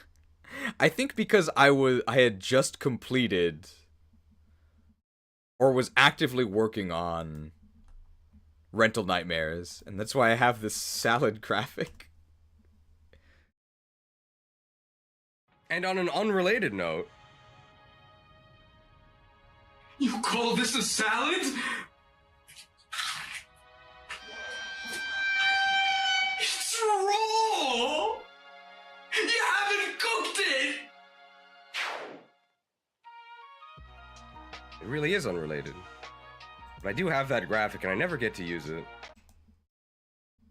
I guess we can put that in the video. I don't know where else you're gonna see it. Sure. It is unrelated. Extra content.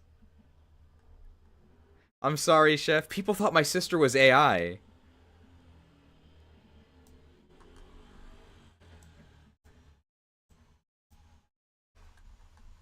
So how did you like the food?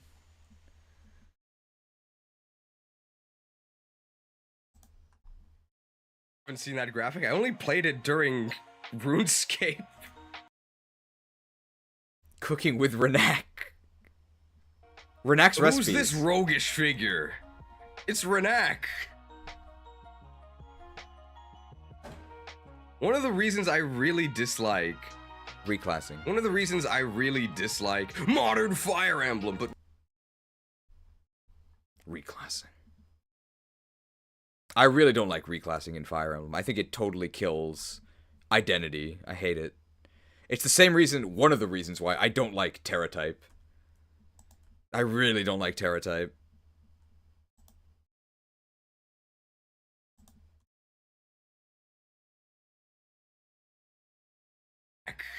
One of the reasons I really dislike modern Fire Emblem, but more specifically reclassing, is that it just kills unit personality.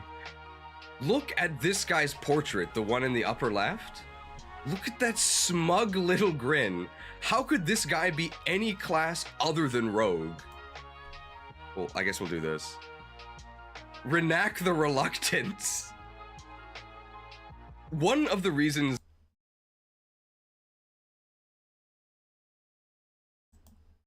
We'll do that, and I guess we'll actually show his portrait. I think that's why we do a retake. Only time I liked Terra was for Ogrepon, but that's because it's not a one-size-fits-all blanket mechanic, right? That's because Ogrepon's Terrestrialize is basically just like different forms for Ogrepon. So it's not really a generic mechanic. It's Ogrepon specific, which is why I do like it for Ogrepon.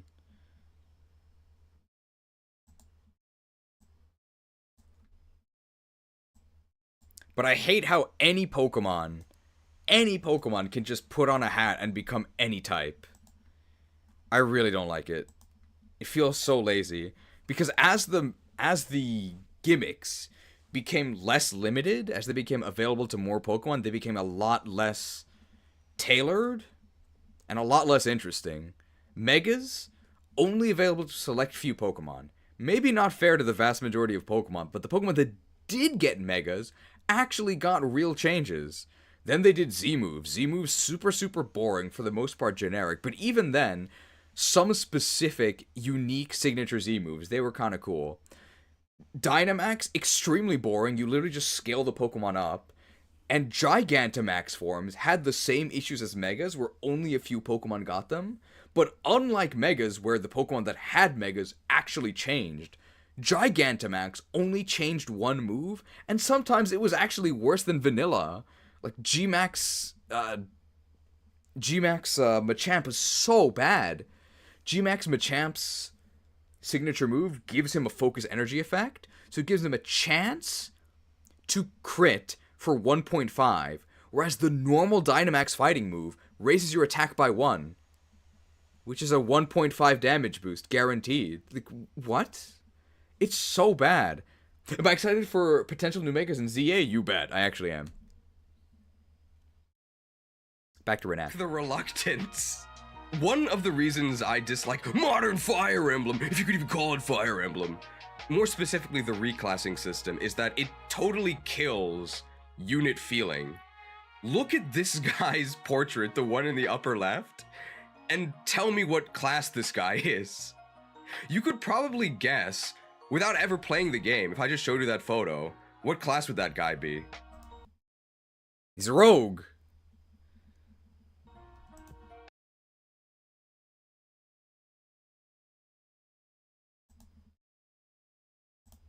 Maybe he's a mage. He's definitely not like a warrior. He's a rogue. How could he be anything else?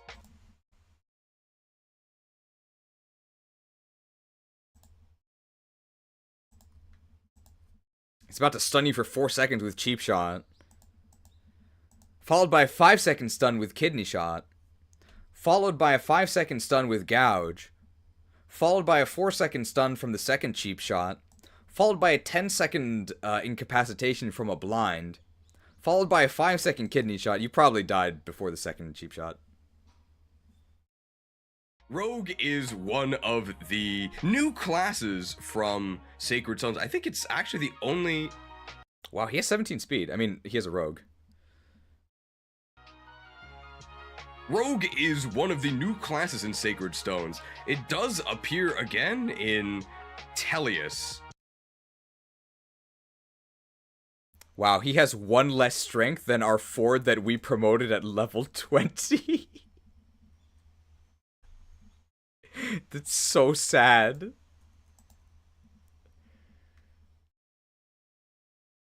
Rogue is one of the new classes in Sacred Stones. It does appear again in Radiant Dawn, although its functionality is a little different. Rogue's gimmick in Sacred Stones is that they're thieves that can open locks without the use of a lockpick. And later on in Fire Emblem, that would just become a baseline skill for all thieving classes. But in Sacred Stones, it's a unique perk. Ah, yes, Rogue the Bat, my favorite. And hey, the other thief we talked about, Colm, he looks like Sonic. And he has a pink-haired sidekick, Amy.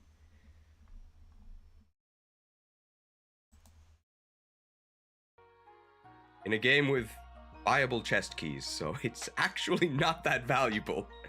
Usually the best way to open doors and chests is not to send your wimpy little thief there.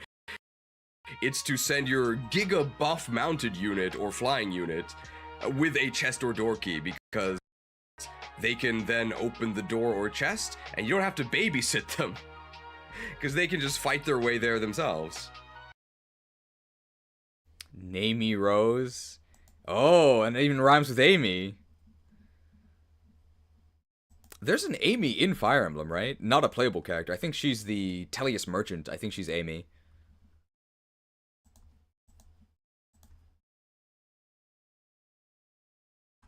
One thing that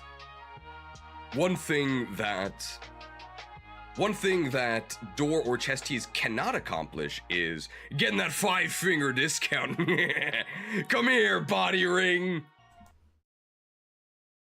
I think this was before the advent of suck. Or we sometimes sucked, but this was before sucking was like a frequent thing. So I guess you could also suck their body ring. Okay, here's an actual question. Because I think I'm just not caught up on American lingo. What does free 50 mean?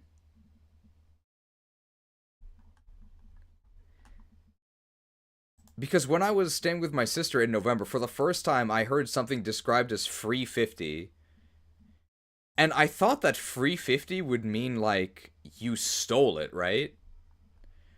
Like a play on 5-finger discount? But I'm told that it just means cheap. So, but it's not free. I don't get it. I might just be too old. But I never heard it in my life before I went back to the US in November. But the last time I was in the US was, like 2019. It's not like I talk to young people.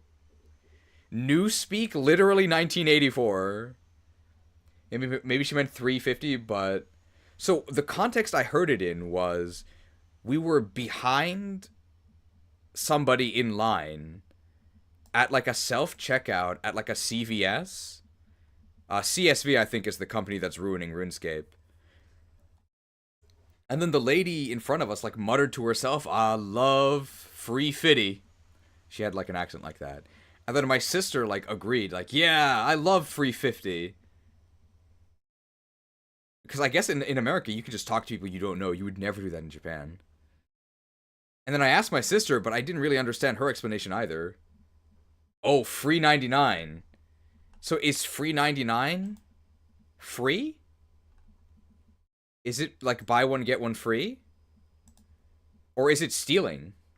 I imagine it's not stealing because the lady was at the register. I doubt that she would be, like, bragging about stealing. Yes! I love taking your merchandise without paying. So what's free 99? Which is on this archer over in a corner. Internet says it's slang for saying it's stolen. That's what I thought, right? So it's like saying 5-finger discount. But why would this lady at the cash register be boasting about free 99? Like, why would you say that you're stealing? Rogues, unlike assassins, do retain the ability to steal. So Renak can get you that 5-finger discount, even though I'm showing you 10 fingers, on whatever stealables remain in the game, which is kind of nice. I love stealing gets arrested. Well, it's gonna be a really short trial. Did you steal this? I love stealing. Guilty.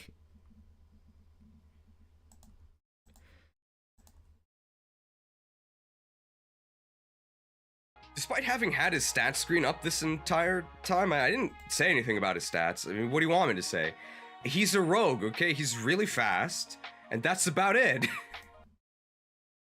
Actually, 9 def, 11 res, 28, well, 20 HP is bad. But 9 def, 11 res, that's really not that bad. Although, why are you fighting with this guy?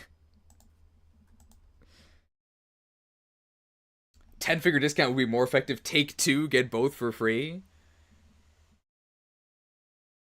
It's like the evolution of buy one, get one free. Steal one, get another one free. 6 move swords. You should never use the attack command with this guy, but doors and chests don't fight back.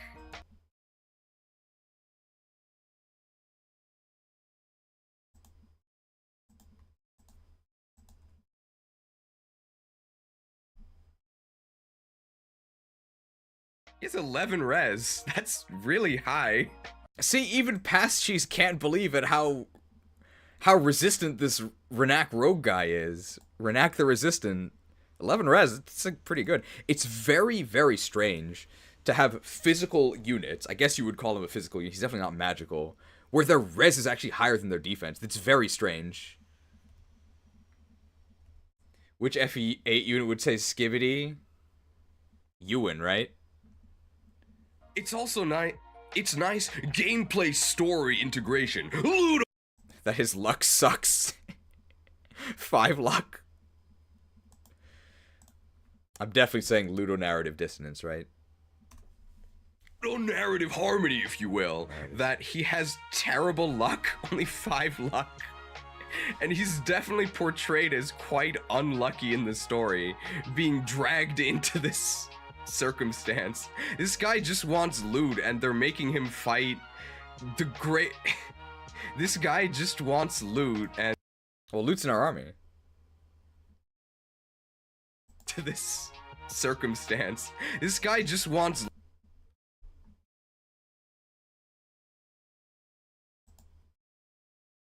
I think that works. Might need to crossfade here. Crossfade Chronicles?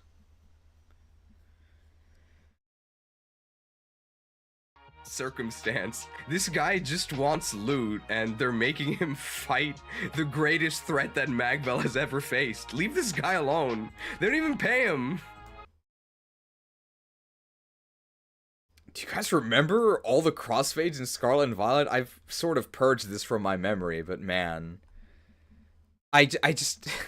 I can't believe Scarlet and Violet is a real game. I'm... Candid thoughts about the upcoming Pokemon Day. I'll see you guys there. I mean, I have very few hopes for Legend Z to A. I desperately hope that it doesn't use the same engine as Scarlet and Violet. If it uses the same engine as Scarlet and Violet, it is over. It is over. I should be more specific. We didn't pay him. If you talk to him with La Rochelle, then he joins you for free. But unfortunately, that means you have to use La Rochelle, who kinda sucks. And it's very dangerous to use her on... We could just deploy her. But even though La Rochelle kinda sucks... You don't have to use her, you can just talk with La Rochelle. So maybe I should emphasize that, but it's not that bad. It does mean that you get a handicap for this map if you have to use her. So I think it's still kind of valid.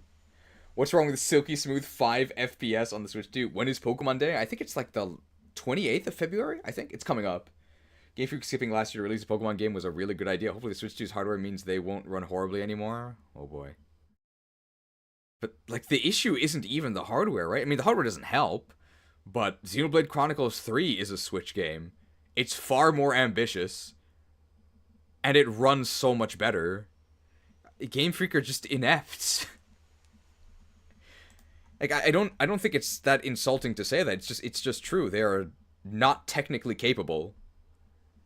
But even though La Rochelle kind of sucks in general, she's actually very, very useful on this map, known as Status Staff Purgatory, where you definitely need 2 restore users, so she's actually pretty good on this map. If you don't talk to Renak with La Rochelle, then you actually have to pay him. Small indie studio, please understand. I mean, we don't really know that many details about Scarlet and... well, not Scarlet Violet. We don't know that many details about... Remember when they made Town and it bombed horribly? I do remember Little Town Hero. Maybe it might be Small Town Hero. Oh, Dull Paul, I just saw your comment on the RuneScape video. I do agree. How can people be okay with bonds in JRPGs? Oh, but you can't have bonds in RuneScape. And I saw that people totally didn't understand your joke. I thought it was funny. We don't know anything about... really about A to Z yet, or Z to A yet. Aside from that, I guess it's an urban development project, so I'm not sure what our theme will be. It'll depend on what we learn about it. But currently, I'm thinking Landlords of Kalos. We will never be HM slaves. But we will be carpenters, and we'll dress up as like Conkeldurr or something. But it's very much up in the air, because we obviously have no idea what the game is going to be like. Definitely subject to change. And everyone loved Warlords of Draenor, right? We can finally build our own garrison. 99 construction. Yeah, you'd have to talk to him with your lord, and then you have to pay him almost 10,000 gold. Yeah, I wouldn't pay 10,000 gold for Renak, no way.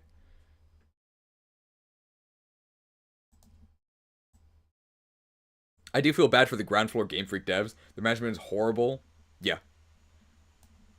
And not enough money, time, nor manpower is being put into them despite how much money the franchise makes. It's definitely a problem with unreasonable deadlines, but Game Freak also sets the deadlines.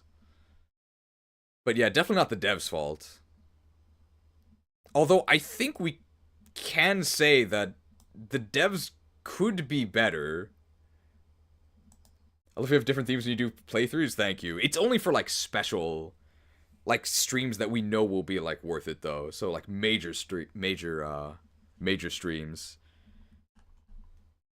It's fun to do. I think it makes it a lot more fun to play through as well. It just takes a lot of setup, so we can't do it for literally everything.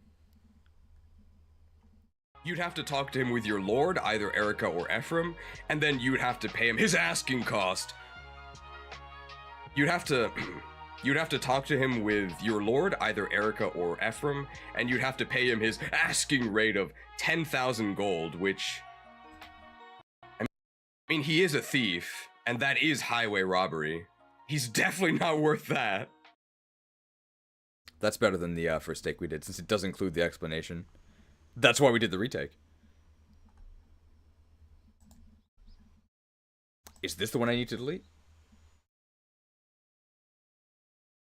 Talk to him with your lord, and then you have to pay him almost...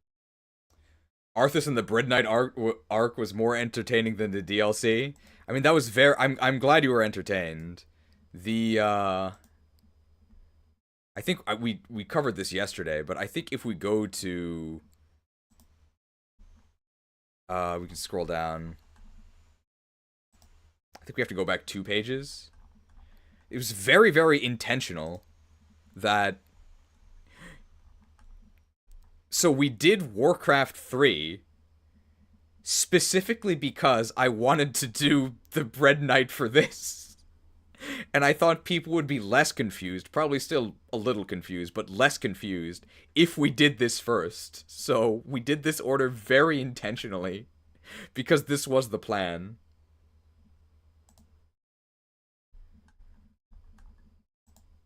Frozen Throne soon, guys. It's going to be great.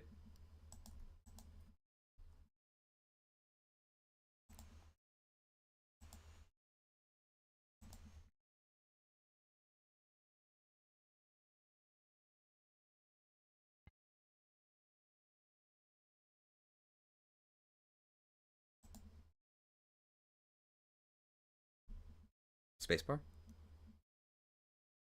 Growth rates He's a thief. 25% strength. What did you Growth rates. He's a thief. 25% strength, 60% speed. What did you expect? B swords. Wow, B swords. Although it's not really like there's any good swords worth using in the game anyway. Not really.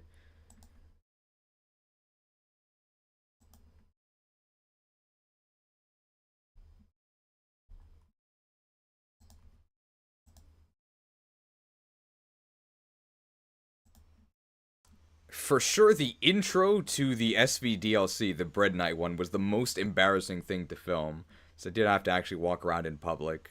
The Resident Evil intro wasn't that embarrassing, because it looked normal-ish. It's just wearing a coat.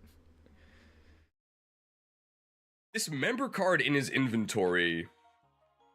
This member card in his inventory allows you to access the secret shop, which is nice, but I don't know if that counts as utility for Renak, because you can also just steal it from him if your colm is fast enough. But most people, I think, recruit this guy. Why would you not recruit him? I guess because you don't want to pay. What will the theme for Black and White 2 be? Currently, the plan is Pokestar Studios. You're gonna be a star. And you can just hire your favorite actors. That's the plan.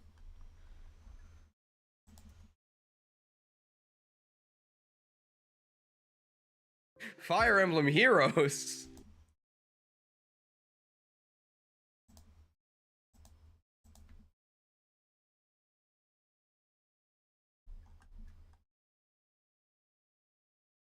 Will hiring also involve money? Probably.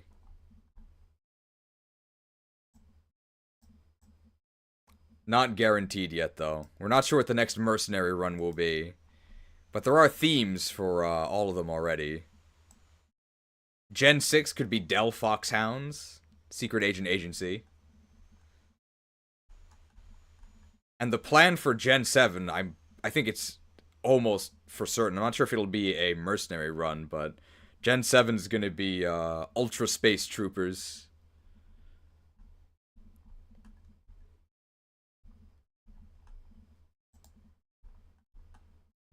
We gotta defeat the Ultra Beasts. Well, I'm from Kanto, and I say catch 'em all! I'm doing my part. Renak, rich merchant. The quotes are part of the title. Oh no, he's hot. Why is he holding a key if he doesn't need any? It's true. Did the Fire Emblem Heroes team do their research? What is this? We can use door keys here again.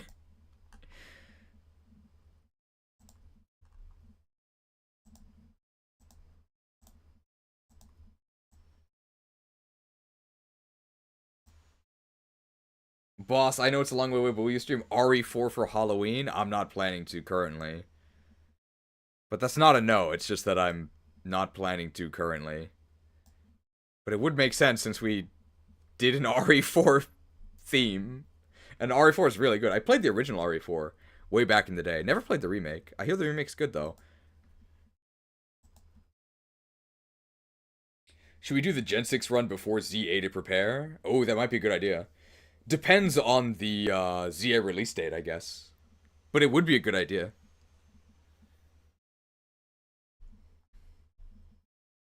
And people will complain that we didn't do Black and White 2.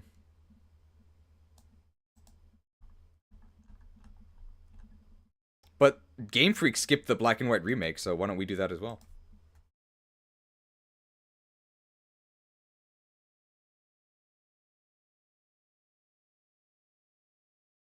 Loading. Loading? Hello? Not gonna lie, this support list is pretty terrible. Pretty much nobody that's actually worth supporting with, because Renak doesn't actually need to be near any of these guys to do his job. He just has to be off on...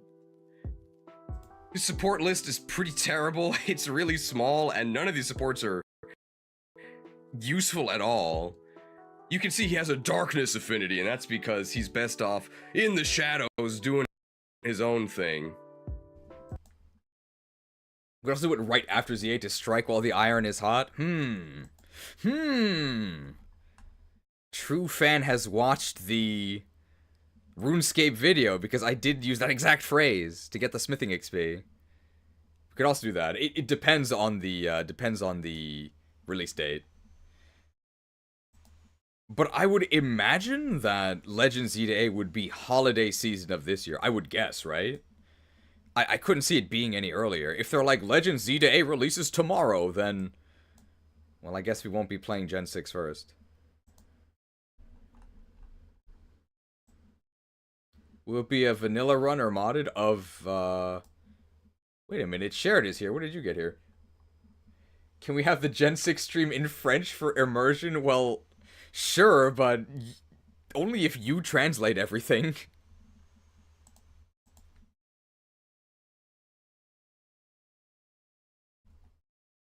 You do need equal or higher speed than an enemy to steal from them, and 17 base speed Renak, I think, could just steal everything that's left in the game. So if you didn't train Colm, and why would you? Colm kinda sucks. Then hey, this rogue is here to help you fill your pockets, and maybe his own pockets as well if he has the spare time. Gotta laugh, of course. What a deal. Good morning, good morning. Thanks for joining us again. Hopefully you slept well. It's Monday there, right? I mean, it's Monday here too, but just later. Sick of the rogues. Your microtransaction was for... give me a second, guy. I gotta talk through it first. Another microtransaction from Broduderman. SO'd that one guy who likes greedy characters. I'm not sure if that relates to this. What's SO? Significant others? I don't know what SO means. I feel like this Renak review is really long. I guess it also had to include his recruitment. You do need equal to or higher speed than an enemy to be able to steal from them. And Renak's base speed of 17 is, I think, high enough to lift every item left in the game. So if you didn't train Colm, and why would you? Colm kinda sucks. Then Renak can do all of your... What did I say that was incorrect? 30 is older than Pokemon True. By the way, if people... I assume most of you by now know, but for any new viewers, I doubt there's any of you, but welcome if you're new. The reason why I keep repeating stuff is because eventually this all gets edited together, and if I don't get a good take, it's gonna be a disaster. Oh! Very meta. Oh, Shadows of Valencia, that makes sense. Great game, by the way. Renak's... You do need equal to or higher speed than enemies to be able to...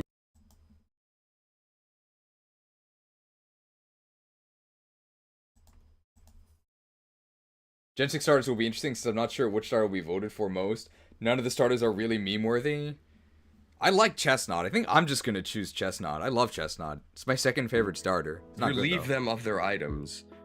And Renak's base speed of 17, I believe, is enough to filch every item remaining in the game. So if you didn't train Colm, and why would you? Colm kinda sucks. Then Renak can fulfill all of your subterfuge needs. If he does it for free, that's probably worth it. If you have to pay him 10k, it's probably not worth it. Subtlety spec. I'm voting for Cheese since Cheese likes... for Chespin since Cheese likes him. Love Chestnut. Chestnut with Mega Charizard. Man, the Gen 6 Pokemon are so overpowered. Why do you get the Megas? No concept of balance. This is the one that we don't need anymore, I don't think. And 17 base speed Renak, yeah, this is the one we don't need. I don't like Chestnut. Hopefully the run will change my mind somehow. I mean, I just like Chestnut because he's the group tank, and that's the role I play in MMOs. That's why I like him. I wish he was a steel type. You're almost certainly not going to be running out of lockpicks during the main game, but if you do the post-game, perhaps delving into the Tower of Volney or the Lagdu Ruins, there's a lot of chests, and at that point, maybe you'll run out of lockpicks. I think you can steal them from enemy thieves, but you're just gonna have a dedicated thief. Just use Renak the Rogue. Doesn't need lockpicks. 2 stars. Did we even rate him yet? I don't think we gave him 2 stars, so I don't want to say 2 stars. I don't even think I said 2 stars yet. Claudser party healer with Mega Launcher. Incredible synergy with Bulletproof. I am recording this time, thank you.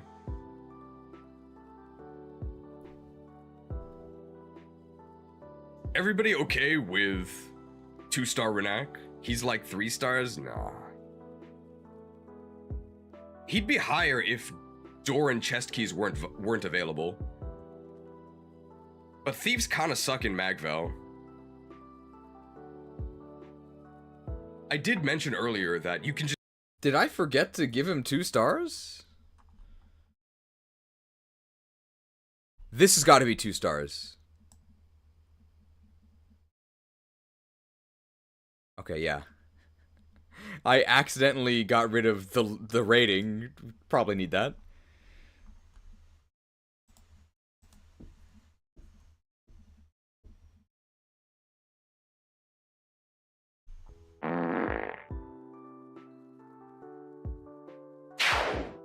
Two stars?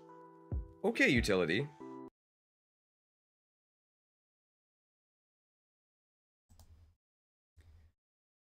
Renak the unrated? Well, no longer the unrated edition. We found the rating. Why playing X, Y, or Z? Well, why would we play X or Y? Z is the definitive edition.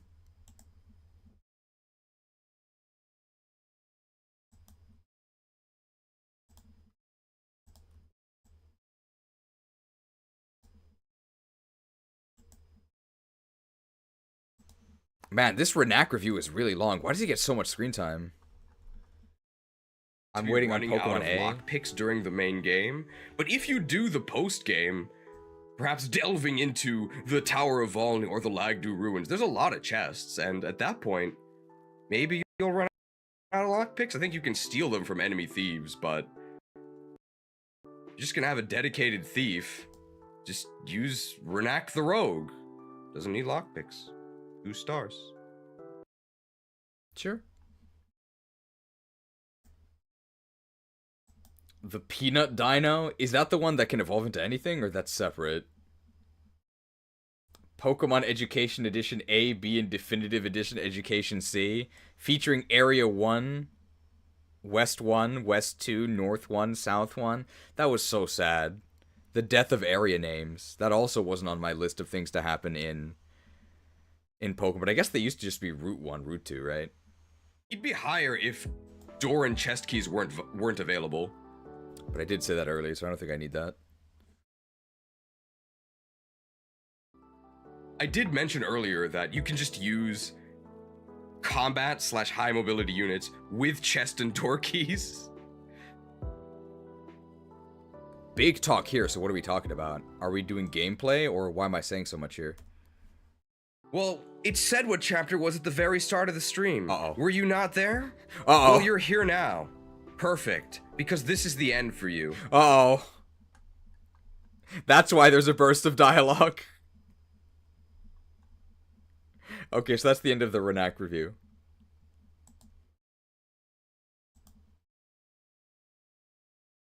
That's actually the last Ephraim Root character.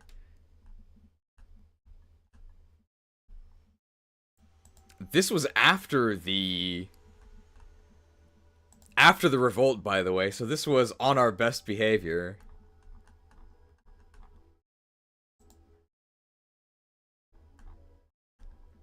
Alright, there's Renak.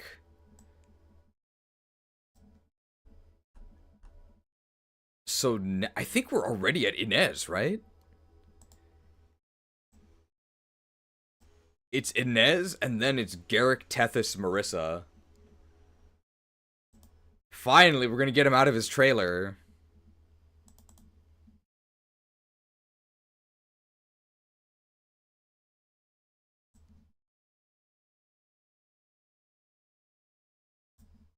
We've got all of this already.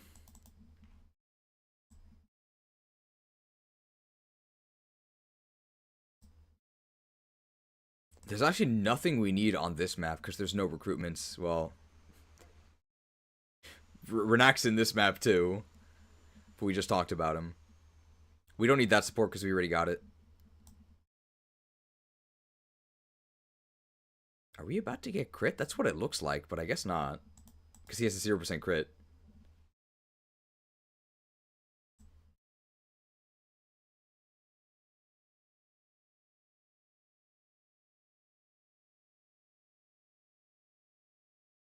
Oh, here it is.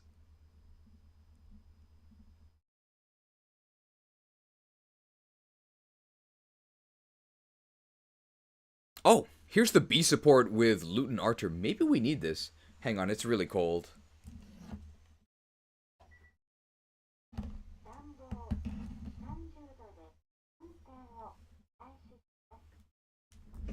Cold.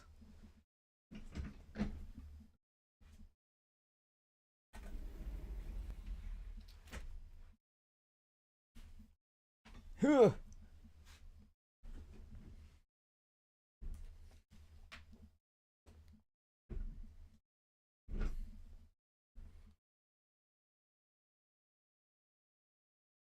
Surely we... Is it snowing in Japan? No, I don't think it snowed at all this year. Where I am, at least, in Tokyo. You're a 5th-rate unit with a 4th-rate weapon? I mean, his stats are fine, but yeah, his weapon type sucks. Refreshed? Okay.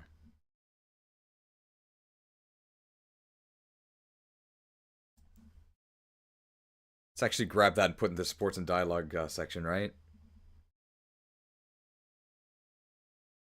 Look at all the vulneraries refreshed.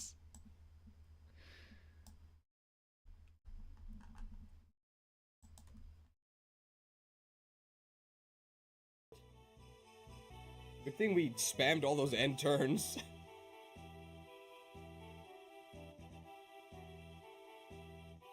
Supported? Friendship forged, by the way.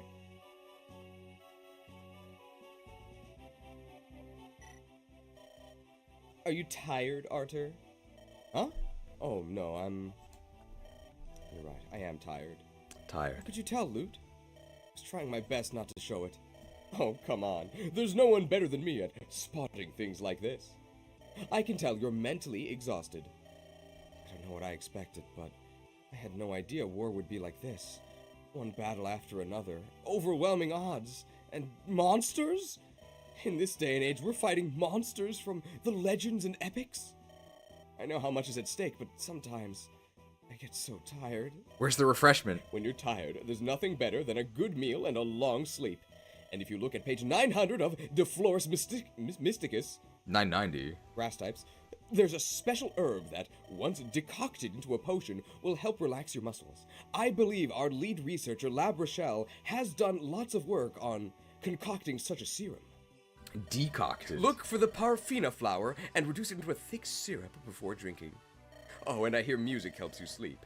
If you like, I can hum something for you. Thank you.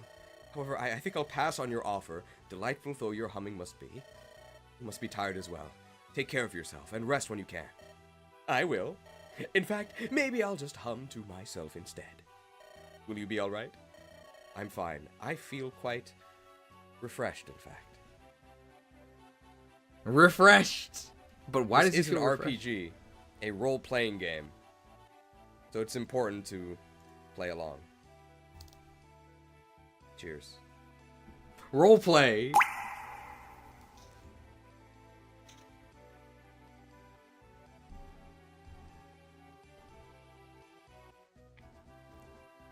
Refreshed. Maybe we only need the A support. I'm fine. I feel quite refreshed, in fact. Thanks to this green tea. Suddenly I'm not so tired.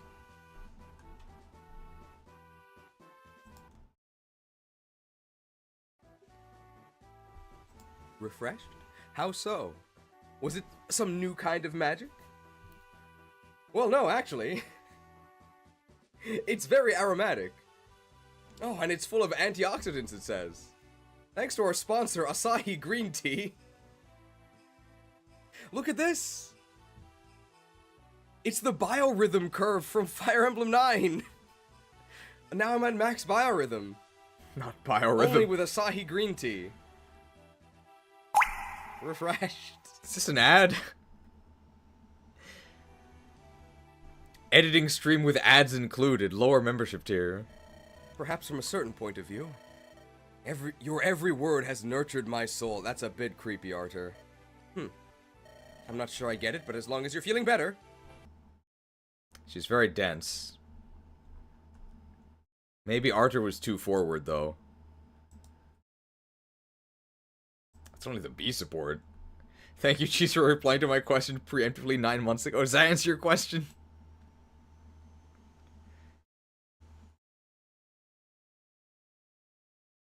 Oh, the recruitment.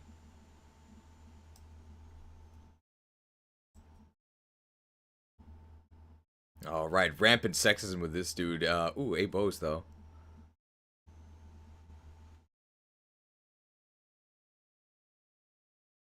I mean, we need all of this because here he is. He's finally out of the trailer. It's just a whole chain recruitment, right? We get all of them right now. And then, do you also get Marissa on this map? I think so. She's all the way in the south. So you get all of them here. It's finally Gerik.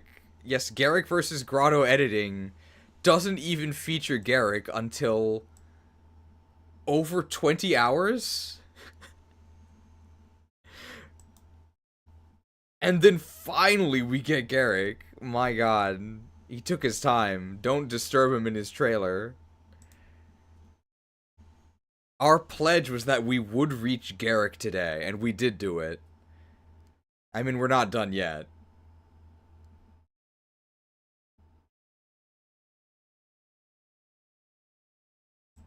I am getting a little bleary-eyed and delirious. I did leave the house yesterday. I went to the convenience store afterwards. He's been training. His base stats are really good. I know we talk about him being a build-your-own pre-promote. Because he comes at level 10 ready to promote with a hero's crest in his inventory. So I think it's just straight up better than if he just came as a pre-promoted hero. Because now you have the choice to train him or not, and you also have the choice whether to go hero or ranger. The power is yours. I think the only way it's worse is if you literally needed him to fight with hero stats on the turn he joined. Then this choice is worse, but come on. That's ridiculous.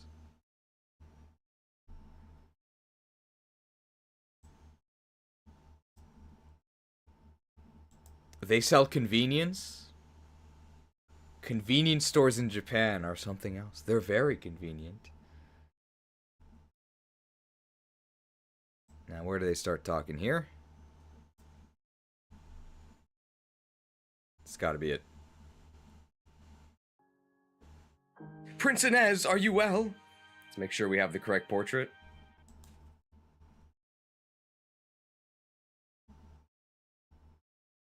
Those grotto slugs.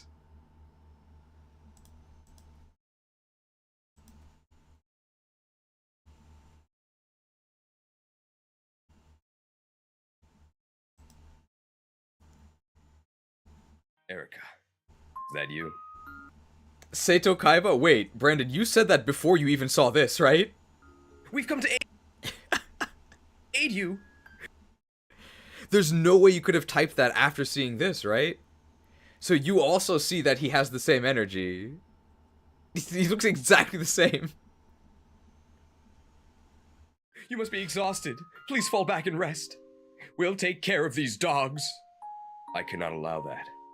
I will not run and hide while a woman protects. Excuse me? And I just said that out loud. It's a difficult video for me to make.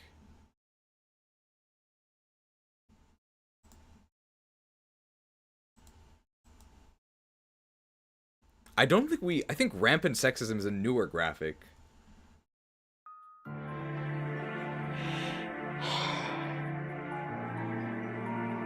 This is a difficult video for me to make. I did say it, but we can say I didn't. That's better for the content. We really need a misogyny graphic. It comes up a lot. Well, good news past me in the time since we did actually make one. The future is not written. 3Con. We will continue to fight. You can join us. If that's how you want it, let's go then. Oh, let's go, Kaiba. Erica, a moment. Prince, I would give you my thanks. You, the Princess of Renee, came to my aid. I'm in your debt. If we cut out him saying that, it makes him look worse. And then we can cancel him on X, formerly Twitter, so he now no longer says thank you. Kaiba wouldn't say thank you anyway.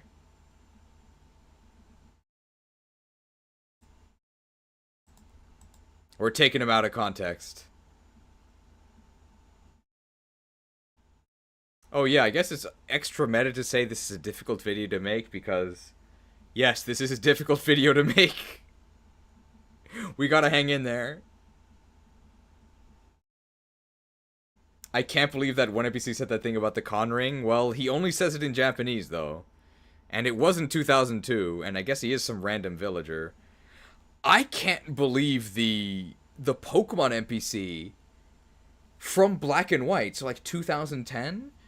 The old guy talking about, well, when my wife's cooking, she shuts up, so that's an extra bonus for me. Like, I can't believe that's real dialogue from a Pokemon game. Well, here's a question for you. If Kaiba is so rich, then how can he be in anyone's debt? Okay, maybe we leave the thing in about him being in his debt. That's fine. We'll give him the context back if it means we get to make an extra joke.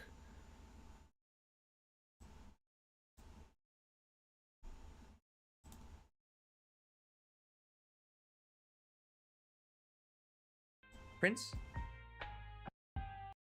My thanks. You, the Princess of Renee, came to my aid. Well, here's a question for you. He's got to be in debt. I guess everyone's in debt in this day and age.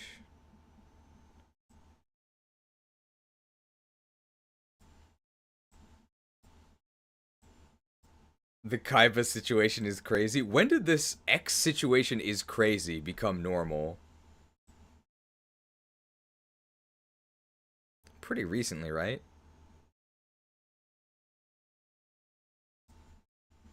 There we go, and we'll cut it before they fade out.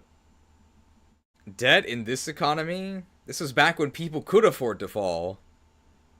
Well, here's a question for you. If Kaiba is so rich, then how can he be in anyone's debt?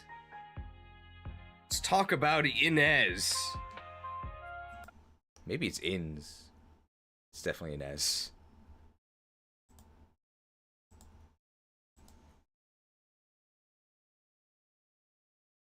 $31 HP. Well, he's not really supposed to be taking hits anyway, right? Moist Critical started it? I think so. That's probably correct.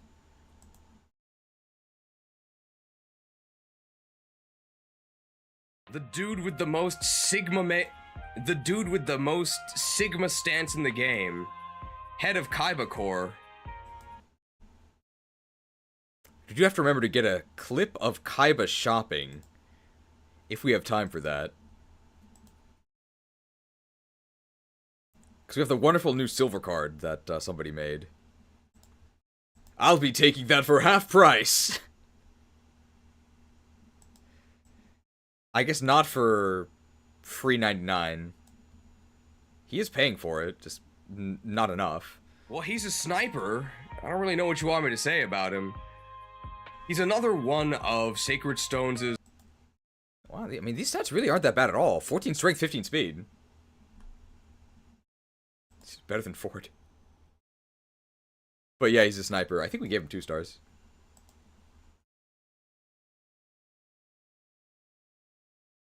Perfectly okay units. Joint effort between Agent Ash and Nido the King. Ah. Look at these stats. They're perfectly okay. They're actually pretty good. Unfortunately, he's a sniper. So what is he gonna do? I'll tell you what he's gonna do. He's gonna kill 1 unit on player phase. That's not useless, but I could definitely think of some more useful things that other units could do. 9 con. How heavy is the silver bow?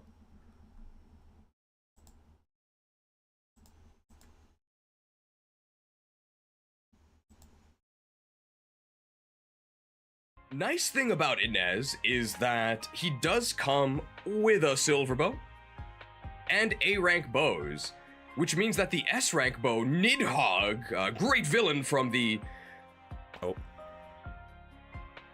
Nice thing about Inez is that he does come with a... Gotta do the retake for Nidhogg.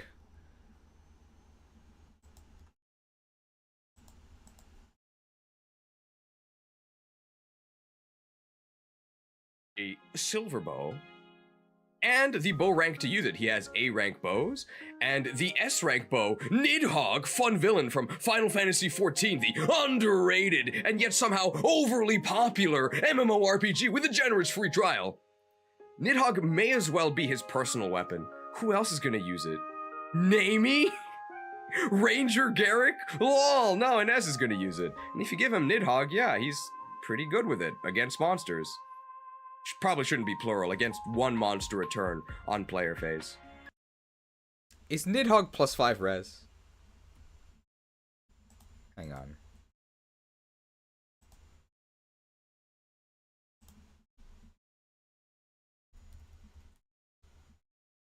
I feel like it's Nidhogg. Well, it is Nidhogg. I feel like it's +5 res, isn't it? Oh, it's +5 luck. Well, that's better.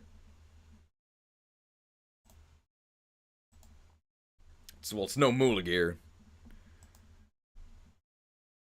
Is so Oriola's got to be, or the Evaldi. Evaldi's got to be like +5 res, right?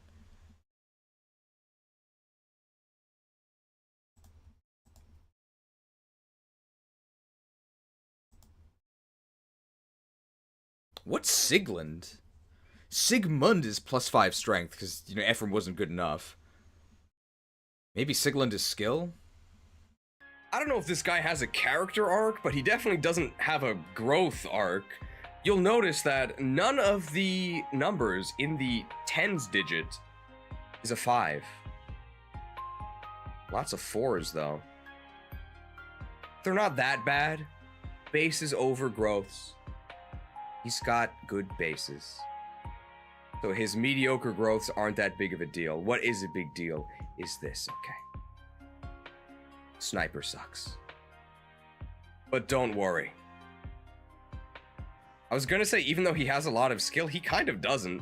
13's kind of low for a sniper, so it's actually good. That means his subpar skill is patched up by Sure Shot. Whoa! So here I actually do call it Sure Shot, even though we saw earlier it's actually called Sure Strike.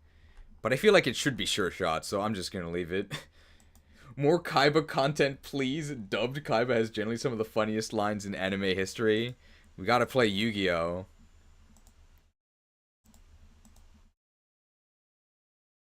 I was thinking of making a... I know there's like a zillion videos I was thinking of making, but I was thinking of making a top 10 Pokemon TCG cards for like the Game Boy game. And then it's obviously the whole format has to be the duel between Yugi and Kaiba. And then I guess it would be between Red and Blue. And then I think the best card in the Pokemon TCG base set, at least, base set Fossil, is Professor Oak. So your grandfather's deck has no pathetic cards, Blue. but it does contain your grandfather, which allows me to discard my hand and draw 7 cards. Ah, that's not possible. You do as many times a turn as you want. It's crazy. Who balanced this? But don't worry.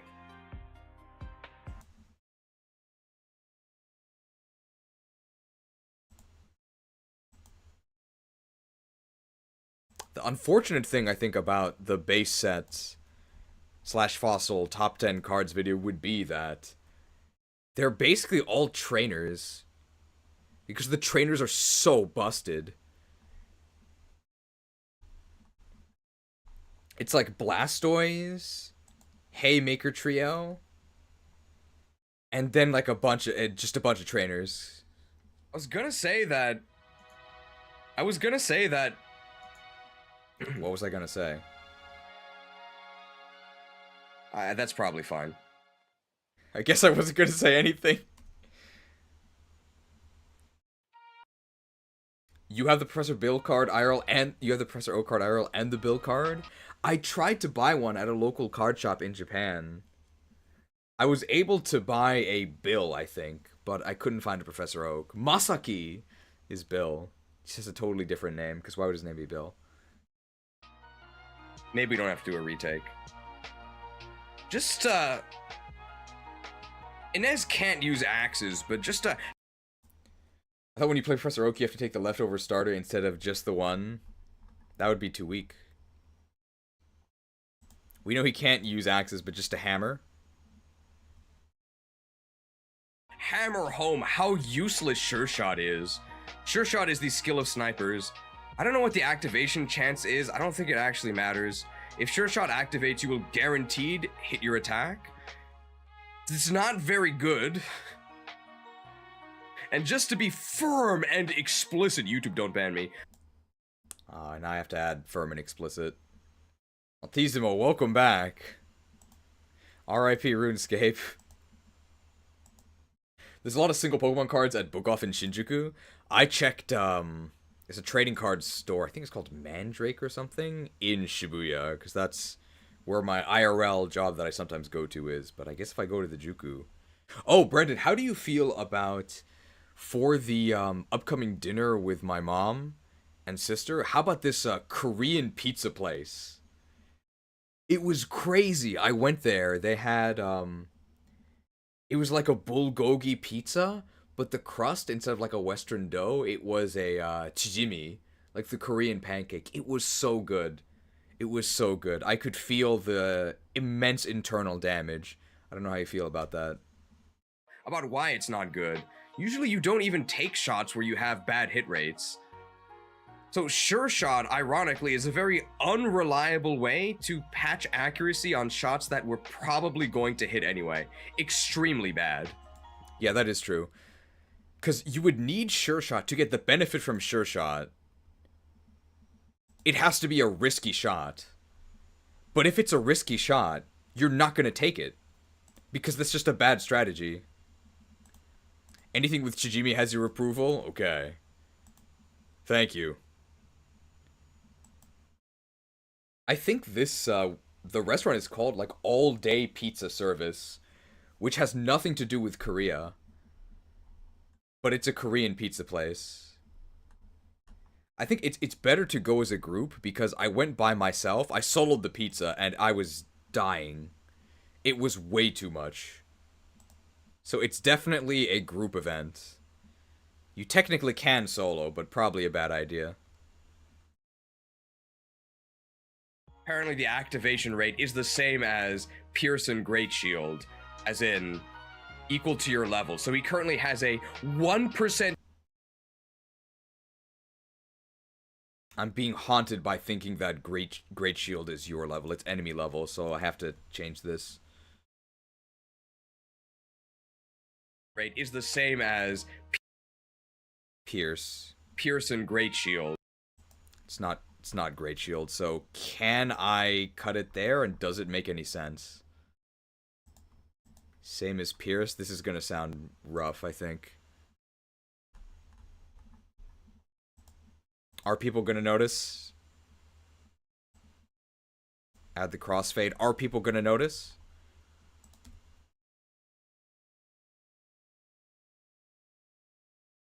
Apparently the activation rate is the same as Pearson, equal to your level. So he...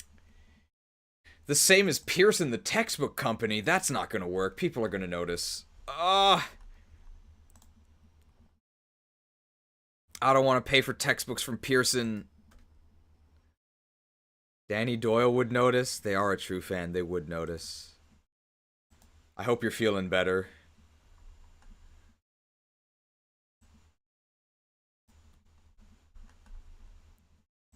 Will they notice?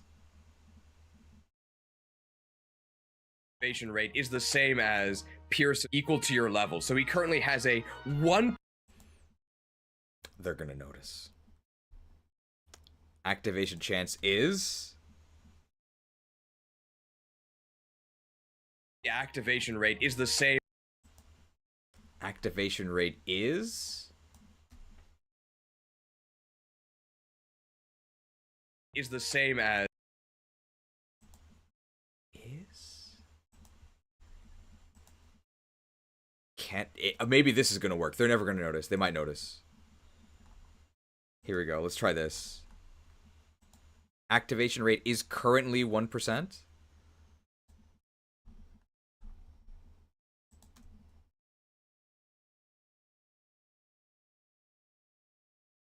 Apparently the activation rate is equal to your level. So he currently has a... Let's just hope they don't notice.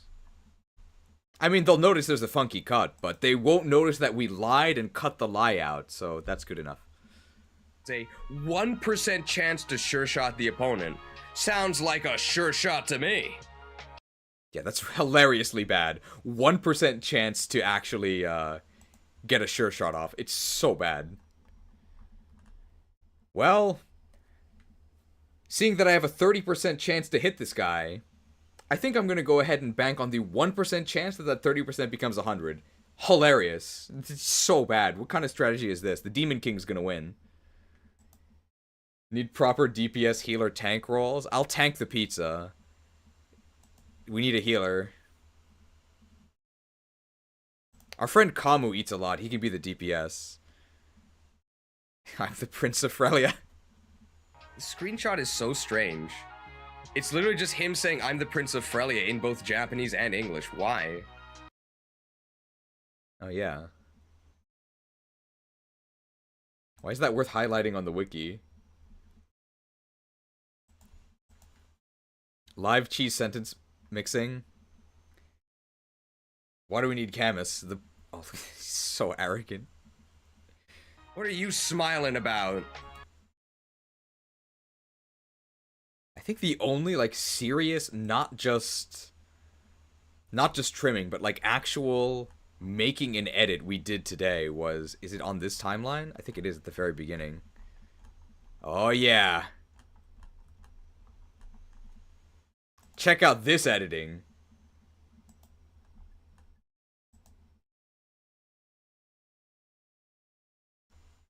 I won't be doing or taking a lot of pizza damage. You have my support, though. He's the healer. Check out this editing. We actually made effects here. Look at this. 5-star Redditor. She is so obnoxious. Loot? More like... Toot!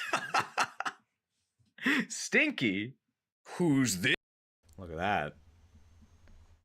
It's actually good that we checked, because this doesn't belong here.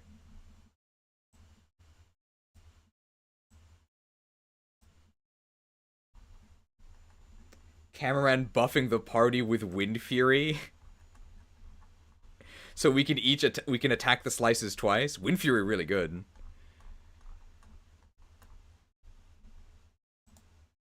I played a Red Paladin in Burning Crusade. So I love that Red Paladins, DPS Paladins, finally viable. They really hyped you up in the Burning Crusade trailer. Because they have a paladin, like an actual red paladin in the trailer, activating seals. And then just Alliance red paladins. Alliance, of course, being the faction that has paladins to begin with, which is terrible. And I was a Horde Red Paladin, which were unironically extremely viable. Seal of Blood was super good, and if you had a Shaman in your party who could give you Wind Fury Totem, you were actually, no joke, a super viable DPS class. It's not cope. You did almost enough damage to be a real DPS class, while providing incredible utility to everyone. Sanctity Aura flat percentage damage boost, a blessing because you're a paladin, crazy utility because you're a paladin. Super, super good. RIP Alliance.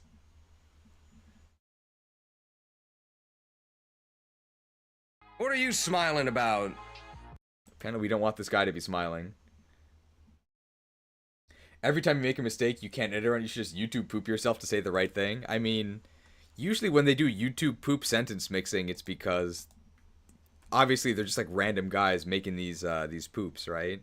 Why don't I just say the thing myself? Wouldn't that be easier? What are you smiling about? We really don't like this guy smiling. He's not even smiling.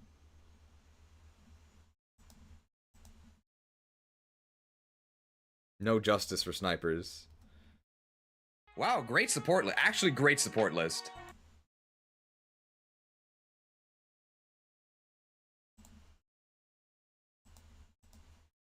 Because it'd be funnier that way. It'd also be a lot more work, though.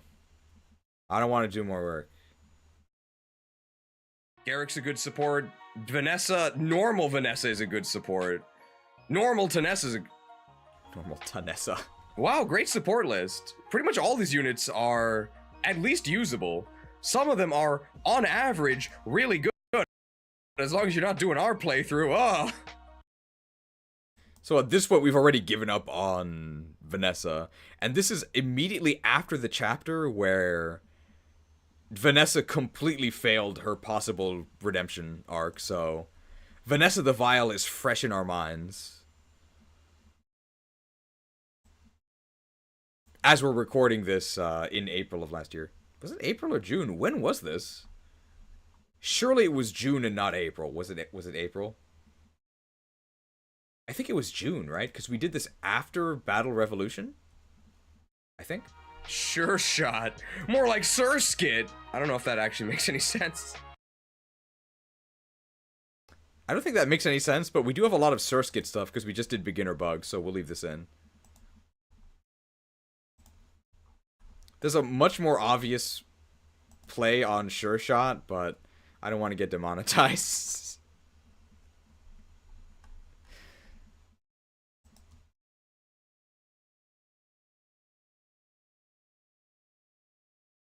Inez, you're a second-rate pre-promote with a third-rate class.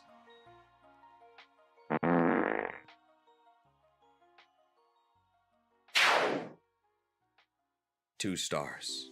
Pretty far from the bullseye. Yeah, we did give him 2 stars. I think we gave... I was going to say Lois. That's not her name, right? Luis. I thought we were going to give Luis... we gave Luis 1 star, right? So yeah, Inez is definitely better, so I'd give Inez 2 stars.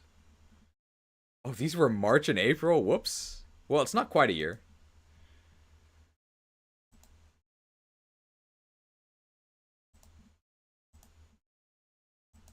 In my defense of these not being done yet,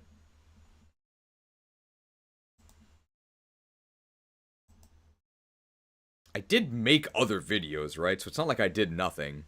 It's just I didn't make this video. But we'll do it live. Okay, that's a review of Inez. Everyone okay with that? 2 stars. Have Inez recruit Tethys so she can dance refresh Inez and then talk to Gerik. I mean, we can just talk to Gerik with Inez? And then have Gerik talk to Tethys. I think that's what we end up doing. Not 1 star? No. Some people are questioning why not 1 star. And the reason why not 1 star is because he deals 3 times the damage with his bow. Whereas if he was in FE7, he would only deal 2 times the damage, and then he'd be way worse. But you could shoot some gargoyles, 2 stars. We'll include that comment.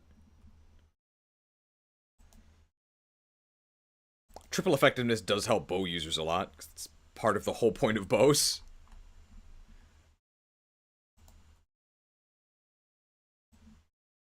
How far? 10.5 hours, so... It's finally time to talk about Gerik. Sorry about the clickbait thumbnails featuring Gerik. We put him on the poster, he's not even in the movie. We'll just consolidate these Inez clips, and then we'll go ahead and actually talk to the star of the show. I don't even know if we can go get his clips, but we can at least recruit him. Even though Kaiba's in front of the wrong guy.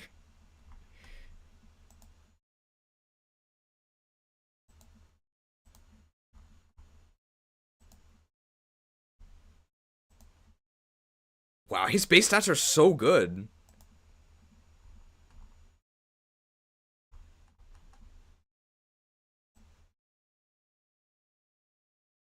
Dude, 14 strength, 13 speed.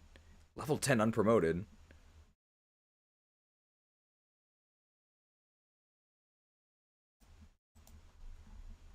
There we go. Gotta make sure the graphics are correct.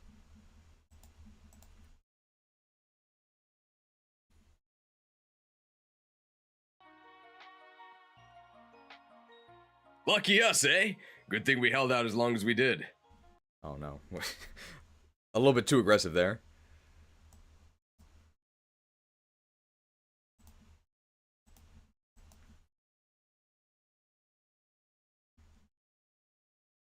That was your doing. Thank you. Hey, don't let your guard down now, Prince. There's still enemies to fight. It'd be such a shame to die now. I agree completely. Let's go. Let's go, Gerik! Let's go, Gerik! Greedy streamer baits his interns with promises of famous, heroic celebrity? Well, thank you for taking the bait. Here he is. He's famous. We're interviewing him in his trailer. Here it is. Let's go, Gerik. Gerik, the gherkin! I always think of gherkin pickles, which I don't really like, although I do like pickles overall. Anyway, I'm not gonna hold gherkin sins against Gerik. Introducing Gerik, the gallant. That's a little more flattering. Not the gherkin.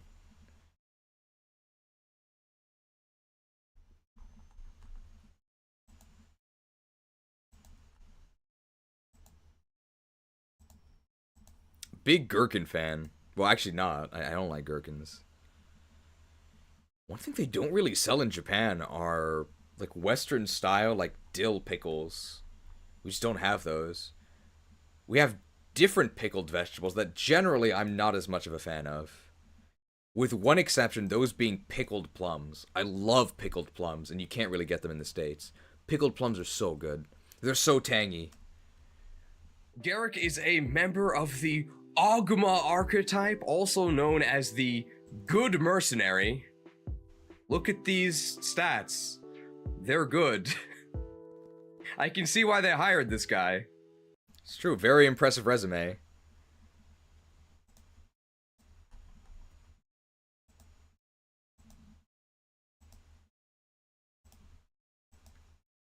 Gotta check out his filmography.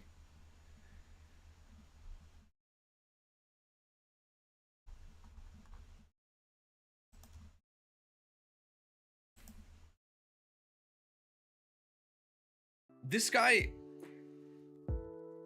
Gerik is the most pre-promoted, unpromoted unit of all time.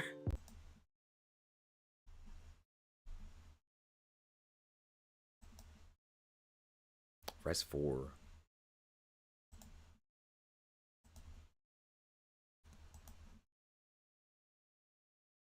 Do you guys think we can reach Marissa today? Maybe?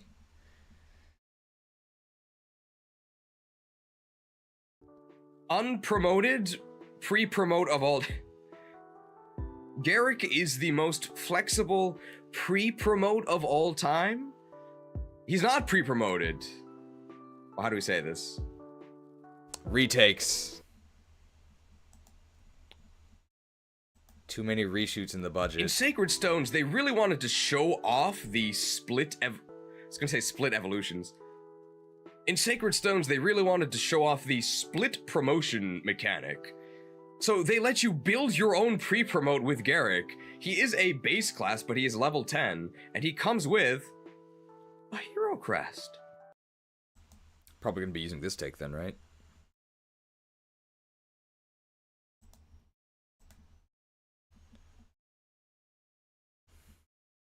Wait, what? I deleted it, but it didn't go away. Hello? Well, I guess that's consistent with Gerik not dying against the Demon King.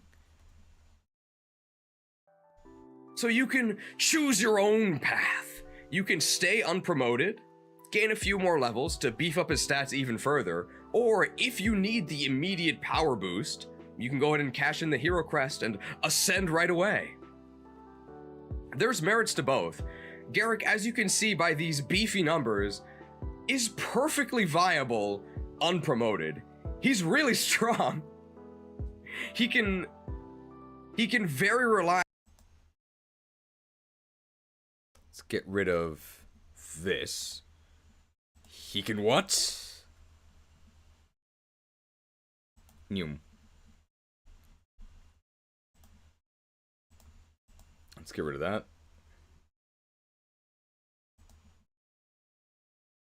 You can only do that at one range.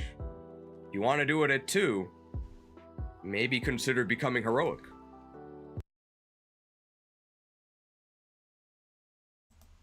.25 attack with the steel blade.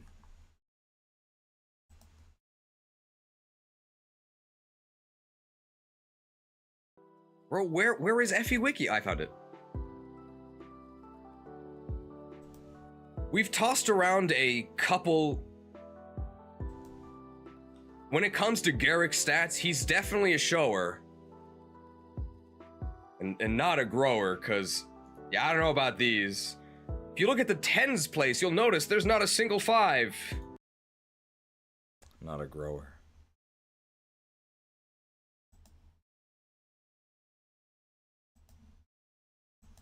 I guess showers are better than growers? Uh-oh. Demonetized.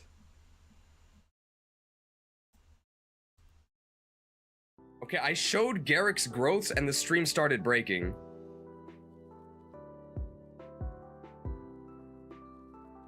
Okay. Gerik's growths are too big for the stream. That was in the past, though. I guess on my recorder, it never actually broke. But the stream itself just couldn't handle Gerik's con.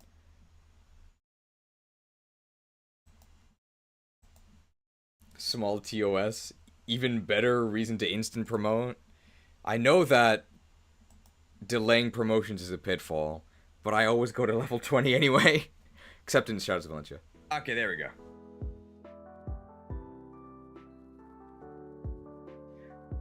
When it comes to Gerik's stats, he's definitely a shower and not a grower, because these growths they're kind of suspicious. If you look in the 10s place, you'll notice that there's not a single 5. Bases are better than growths, but I would like some better growths than this. This 30% speed is especially suspicious. Very good candidate for the speed wings that you just got in the previous chapter. I think we'll just take this take.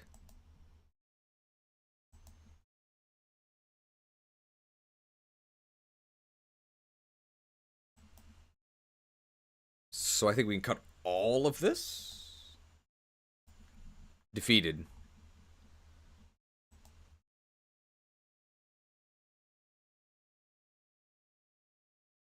Gerik has a very balanced promotion choice. I know there's Ranger haters out there. I'm actually one of them. But Gerik's choice here fixes one of his major issues. If you go hero, you get more speed, which you really want. And the juiciest part of becoming a hero, of course, is hand axes. Gerik is huge. He has 13 con, 15 after becoming heroic, which means that he has no issues using axes. However, that does cap him out at 6 move, and because he's so beefy, it's really hard to actually Pick him up? Do I have to redo the whole thing? Come on, Pass Cheese. You're killing me. You're killing me. Let's see. You're killing me. Gerik's promotion... Killed! Killed! Why did I listen to that entire thing? You're killing me. Well, if the past me kills present me, that's okay, right? It's if present me kills past me, then that's the paradox. You've killed me! Ranger Gerik is a great meme. I don't think it's a meme. I think it's like legit. I would never do it. This guy's gotta be a hero. He's gotta be a hero. It's just cooler. I just think it's just kind of weird that he hops on a horse. I think that, like, Nomad to Nomad Trooper is actually cool, because it, like, really fits the character. I just think that this dude suddenly hopping on a horse and whipping out a bow doesn't really make that much sense, compared to grabbing an axe and a shield and, like, fighting people close up. I just think that makes more sense. Gerik's promotion choice is really balanced. Whichever way you go, you're gonna fix one of his weaknesses. You can't quite have it all. If you choose the hero path, you will get more speed, which you really like, and more importantly than that, you get those axes. And Gerik is huge. He's got 13 con at base, and after he becomes heroic, that becomes 15. So he has no issues using axes, doesn't lose any speed from that. However, that does cap him out at 6 move, and because he's so beefy, it's really hard to ferry him around with mounted units, especially after those mounted units promote. So this was 90% the same, I just fixed the end, but I said it all again. Why? You're killing me.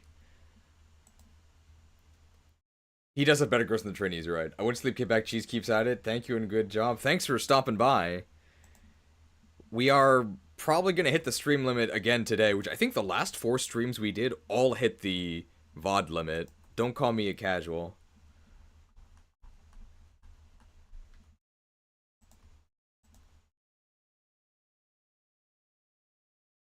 I'm not sure if Frozen Throne is going to hit the time limit. It might. But at least we'll be playing a game.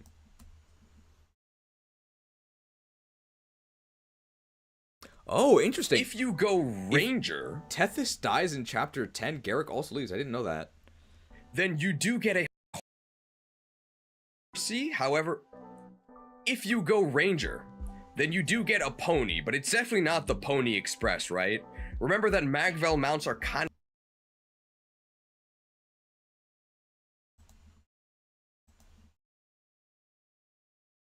of lame. He only gets 7 movement, and he does get bows, so then he can attack at 1 or 2 range. That's what you meant by 1-2 range, right? If the Ranger mount was 8 move, I might actually consider it. I think that would probably be the tipping point, but the Ranger mount being only 7, you only gain 1 more movement, and you now get terrain penalties. Like, I don't know. There's merits to both choices, but I, personally, me, Cheese, the greatest tactician in Magvel, I always go hero. It just feels kind of wrong to me to make this guy a ranger. He's clearly supposed to be a hero. He's my hero. I said this before, of course, he destroyed the entire nation of Grado by himself. I always knew he could do it, though. He did also get... I actually don't know how above average our Gerik was. I actually don't think he was even that, like, crazy blessed. I think he definitely was on the better end of Gerik's, but he's kind of foolproof just because his base stats are so high. I think we were speed blessed. Our speed was very good.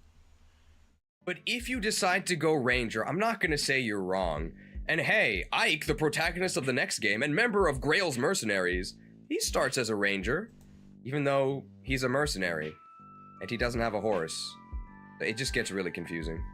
That's true. I have no idea why Ike's class is called Ranger. Shouldn't everyone in the Grail Mercenaries be a mercenary? Mercenary is just one of the more confusing class names. And it's not a mistranslation, because the Japanese name of the class is Yohei. Literally, it's mercenary. So, don't blame the localizers, okay? Although we're not rating based on Lunatic mode, we've been struggling with combat on Lunatic mode against these insane enemies, so we're definitely going hero. Yeah, I think for us in particular, on a Lunatic mode, hero was definitely the right choice, because we did need the stats, and we needed the beef of axes. Gerik's canon class is hero since he's the hero of the Gerik versus Grado universe? Of course. What are you smiling about? Must be his great stats. See, in heroes he uses axes, although you can't really trust heroes. Ike is a perfectly okay unit. I don't think he's bad, but he's not good. I think we gave him 2 stars. I'd give him 2 stars in FE9. I actually don't think he's okay. I do think he's bad. On average. I think he starts out the game, like, okay. Like, who else are you going to use? By the mid-game, he's, like, bad. He's very bad. Because he's trailing behind everyone in promotions. Sword-locked infantry in a game where that's a death sentence. After he promotes, he's, like, barely okay. And then when he gets Ragnar for 2 chapters, he's, like, good, but he's not even good in a way that really matters. Just because the enemies are so weak. That's true. Cloud Strife is also a mercenary, but he's not a Yohei. He's a Soruja. I think they're literally called Soruja.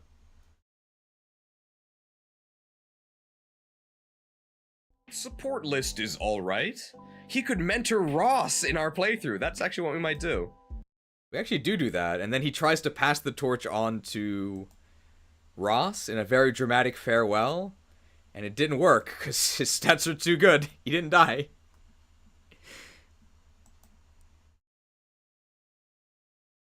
This Tethys support. Tethys has fire affinity, that's really good, but if she's next to Gerik, she's a couple tiles away from getting chopped, so maybe we won't do that, but I'm considering it.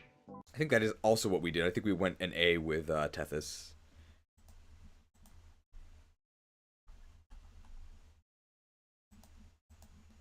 Actually, he calls himself Nandemoya. So Nandemoya is the Japanese term for, not handyman, but I guess like hand for hire. It's like, they'll do like odd jobs. So it's not quite handyman. Leon is playable in Mercenaries, but he isn't one. That's a Resident Evil joke. There's a mode called Mercenaries, and you can play as Leon in that. But obviously, it's like a different franchise, so it doesn't really count. We haven't settled on a title for Gerik yet. It's definitely not going to be Gerik the Gherkin, because his title should be positive. Maybe... We haven't settled on a title for Gerik yet. It definitely shouldn't be Gerik the Gherkin, because I want it to be positive. I don't know about Gerik the Great, but...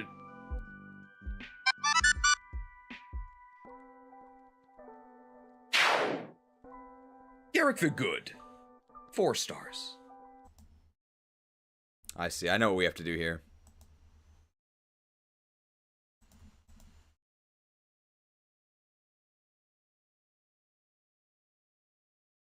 It is very funny seeing this, knowing that the entire theme of the premium is about how crazy good Gerik is.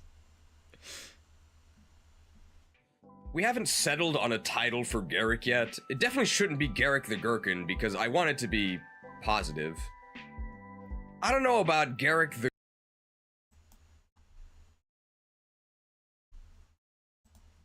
We'll get rid of the space just to make this easier. I think we actually will include stuff we record today.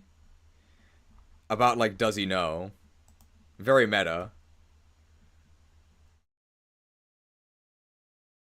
Settled on a title for Gerik yet. It definitely shouldn't be Gerik the Gherkin, because I want it to be positive. I don't know about Gerik the Great. Does he know? But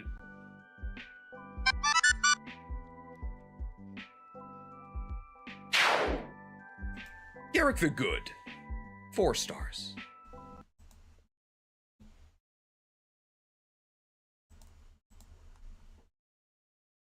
It would be interesting to see Ike's Japanese class name. FE9 has a few interesting translation decisions. I think it's literally Ranger. We can check. Oh, we're already on the wiki.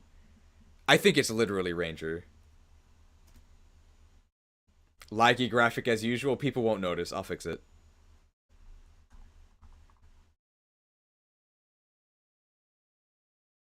Yeah, it's literally Ranger. Ranger.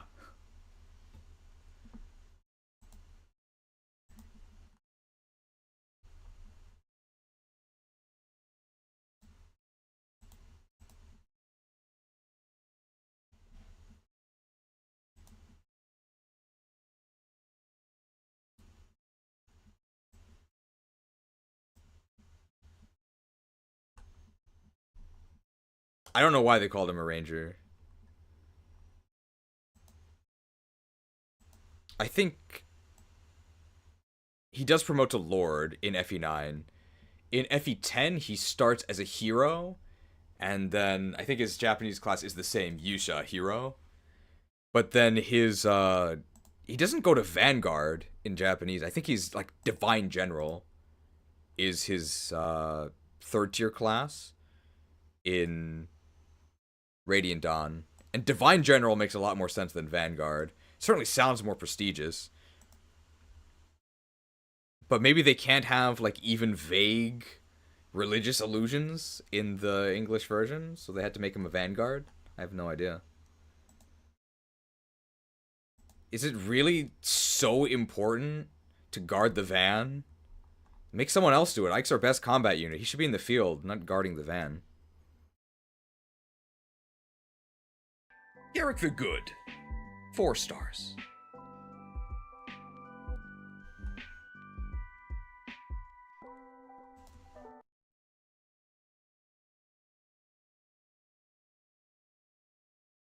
Gerik the Glorious? You guys really like Gerik. I like him too. Does he know?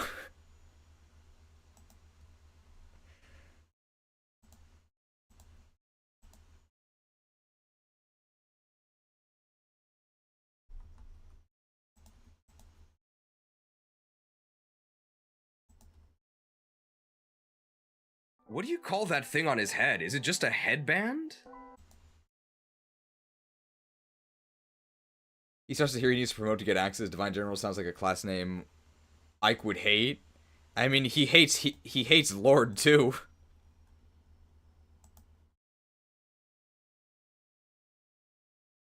A question I do have for all you viewers. What is he wearing on his head? You might be able to tell because I wear like Hello Kitty pajamas all the time. I'm not exactly keyed into the fashion.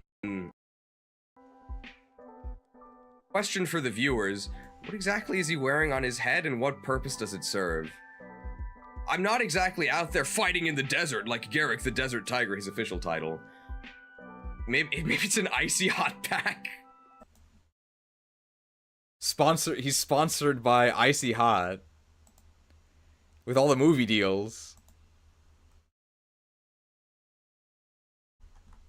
Well, he probably gets hit a lot, so it would be useful to have an Icy Hot pack ready to go, right?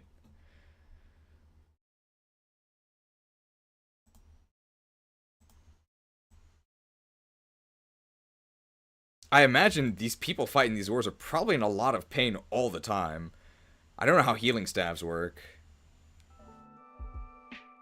It's his Naruto headband, alright. I'm not sure if that's true, but I believe it. Gerik's pretty good.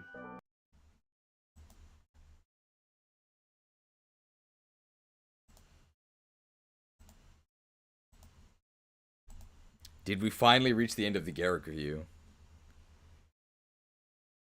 Gerik the Good. Looks like a sleep mask, maybe. He puts it over his eyes. Maybe it's a sleep mask, you're right. He does actually get put to sleep later, so we should mention this. Not woke.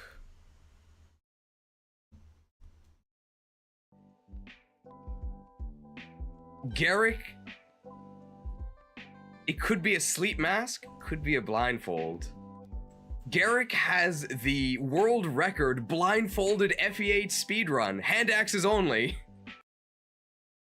Hopefully no controversies about this blindfolded run. I hear there's a lot of controversies with blindfolded runs.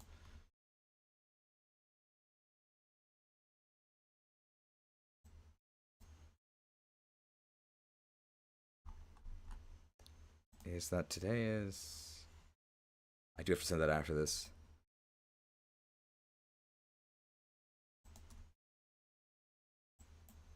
His hero way? Naruto? Oh, if he gets hit by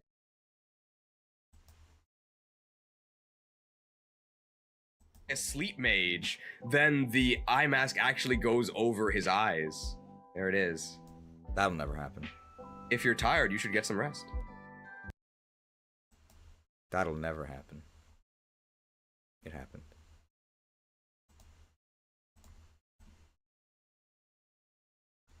I think seeing all of these clips that we're gathering, I think this might end up being like over 4 hours. This is going to be extremely long.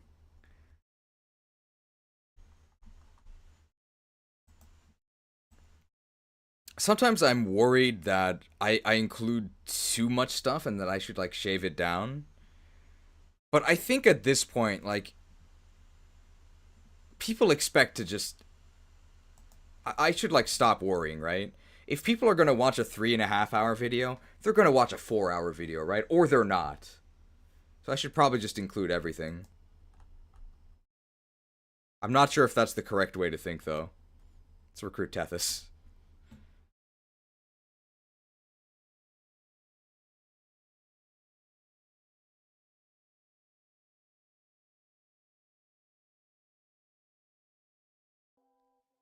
Hey, Tethys, it looks like help is on the way. Really? Perhaps faith is a good thing. Long videos are great background noise? Excellent. Excellent. As long as people watch with ads enabled, of course. Light? I will bring honor to my father and my kingdom. We love the light.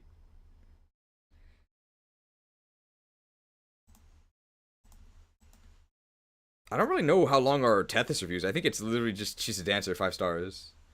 Perhaps the same could be said of all religions. I've never had much before, but perhaps good things do happen to good people. Good things? I like the sound of that. What do you suppose might come my way? I wonder. So coy. Oh. What are you implying, Tethys? Very coy. But Dancer's bad. I don't know if Jet J Black is here. I don't know if they actually think dancers are bad or if it's just a bit at this point.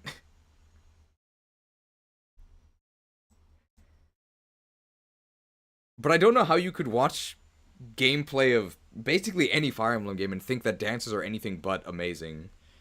Unless they just like It's instantly Tethys. die. You can probably tell from her sprite. Tethys is a dancer. Her stats are atrocious. Absolute bottom of the bin. Rotten to the core. She's probably the worst dancer in the series because her availability is kind of bad. I think a lot of... So Alexander Rakitsis typed, Tethys is one of the worst dancers in the series, though. As Pastamy says, Tethys is probably the worst dancer in the series.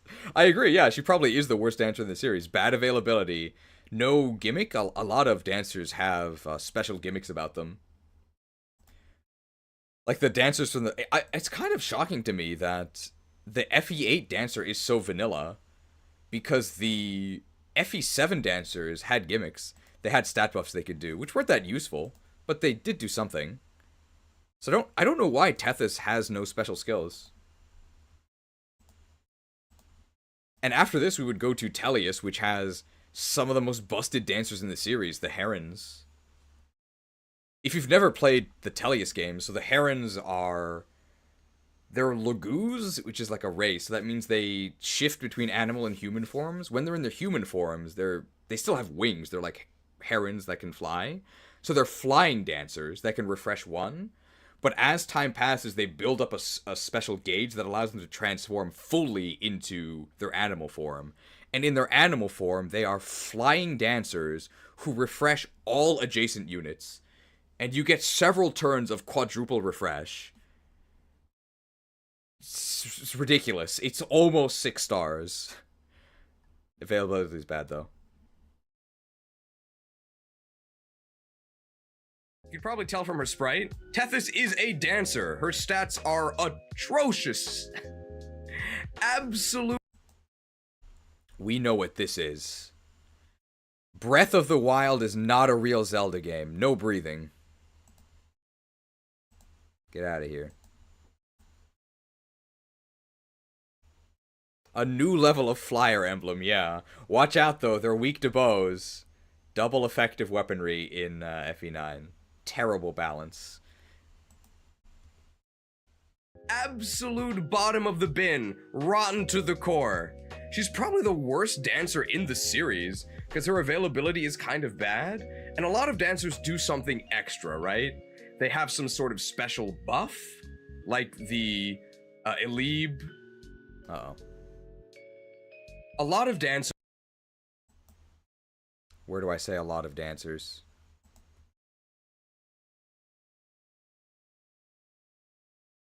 do something extra, right? I do say it here.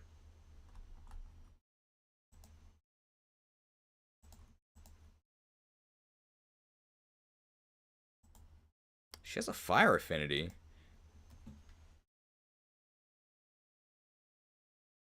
A lot of dancers bring something extra, right?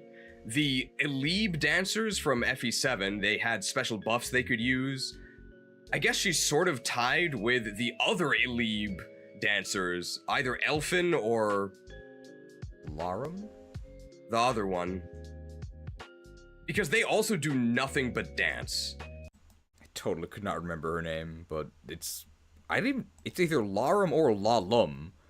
But I actually don't know if we have a real answer, because her name is only in Japanese. It could even be Rarum, we don't know. Unless she has a hero's appearance. If she has a hero's appearance, then I guess we know for sure. Fiery dance like Ulgamoth? Ulgamoth's probably better than Tethys. Ulgamoth's really good. So who has Torch Song? I guess Raisin has Torch Song, because the Herons don't dance. They sing, but we still call them dancers. I guess Azura also sings instead of dancing. She does both. But her class, I think, is Songstress. So I guess she's mostly a singer. Horrible mobility. Horrible mobility. She doesn't even get... Oh, wow. 5 move. That's really bad.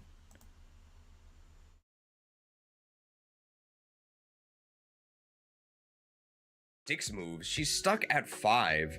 So once all of your infantry promotes, she's gonna be perpetually lagging behind. And all she does is refresh 1 unit at a time. Why not just bring another good unit instead of Tethys?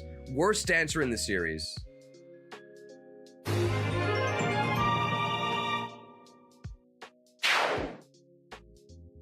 Five stars. You really can't go wrong with a dancer, but she is still the worst dancer in the series, I think.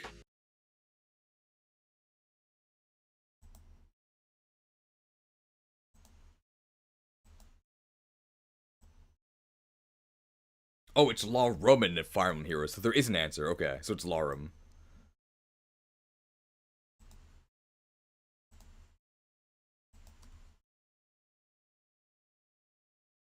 Our goal today is to get Marissa.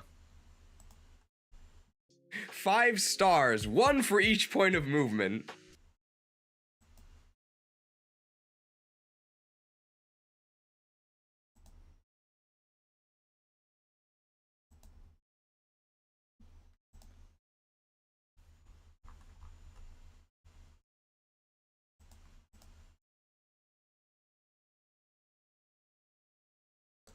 think we talk about her growths, but I don't think they matter.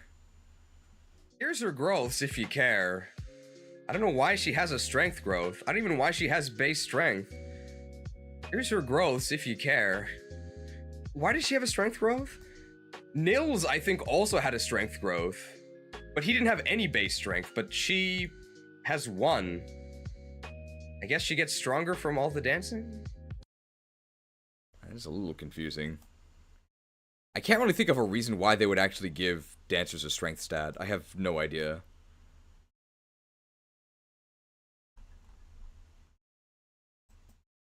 As far as I know, it's completely pointless. At the very least, 70% speed and 80% luck. She's not getting doubled, and she's very dodgy. So if she ever does get attacked, it's probably only once, and she'll probably dodge it. But if she gets hit, she's definitely dead.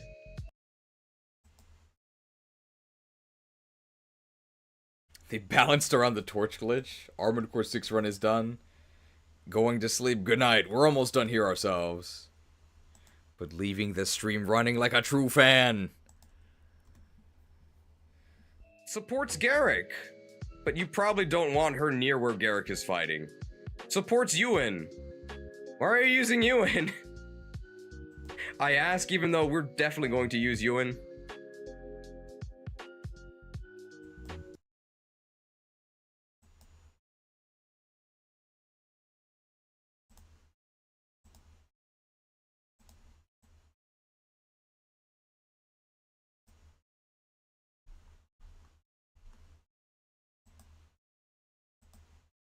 We're almost there.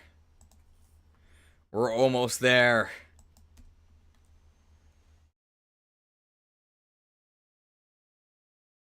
Her personal fire affinity is the best in the game, though, so if you're willing to take the risks, having Tethys near where the fighting is happening, you get big buffs.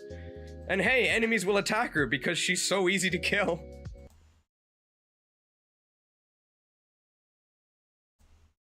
I maybe overstated how difficult it was to keep her alive. But maybe not, because for supports you do need to be within 3 tiles. So it is very dicey to have her near fighting, unless you're fighting like a boss. It's fine if you're doing that with Tethys, because the boss is not going to attack her. So that's Tethys. Kind of late availability. Very bad movement. Can't fight at all.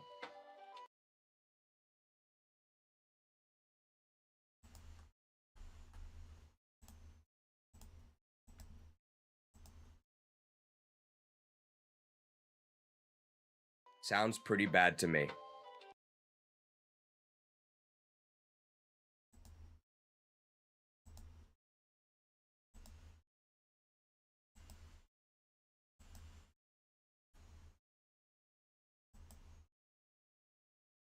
I think in our run we did end up making her similar to Molder, a dark magic user, although it didn't really come up at all.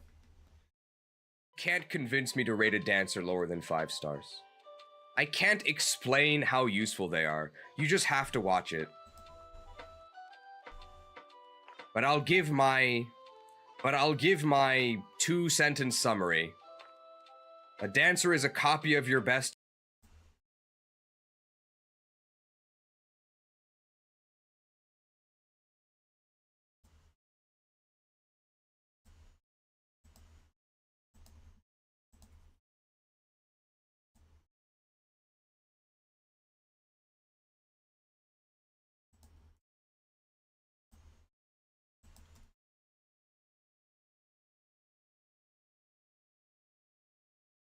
But I'll give my 2-sentence summary. A dancer is a copy of your best unit, but it's better than that, because your best unit changes depending on the situation. And Tethys can copy whoever that is by giving them another action. 5 stars.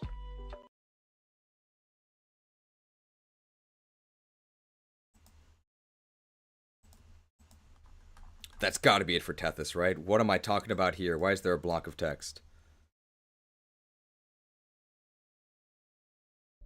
I'm going over 2 sentences, okay? Are you tryharding? You should use Tethys, because then you can refresh your unit that kills everything. Are you memeing it up by using all of the trainees? Then you should use Tethys, because then you can refresh your useless trainee, and they can be useless twice. What an endorsement.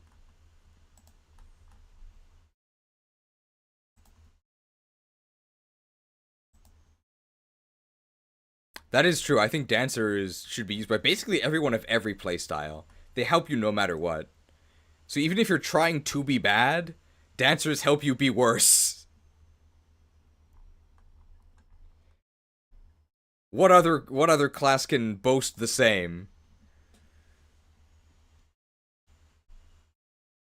What do we have here? We have a steel blade.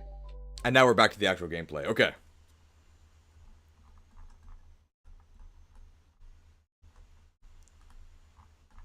This is Gerik? We never consolidated Gerik. I agree completely. Let's go. So let's go ahead and consolidate Gerik.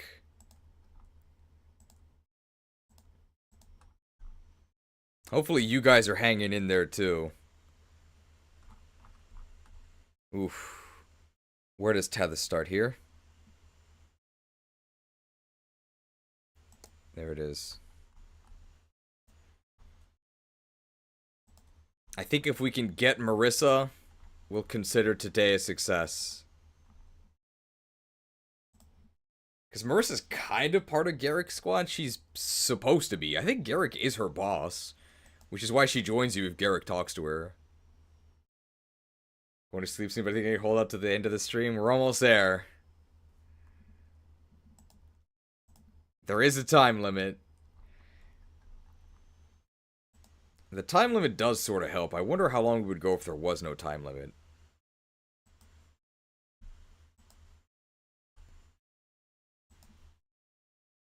So maybe it helps that there is one. So you can't go completely out of control. I think there actually... I don't know if there actually is a time limit on streams? I think you can maybe go as long as you want. But the VOD only saves up to 12 hours.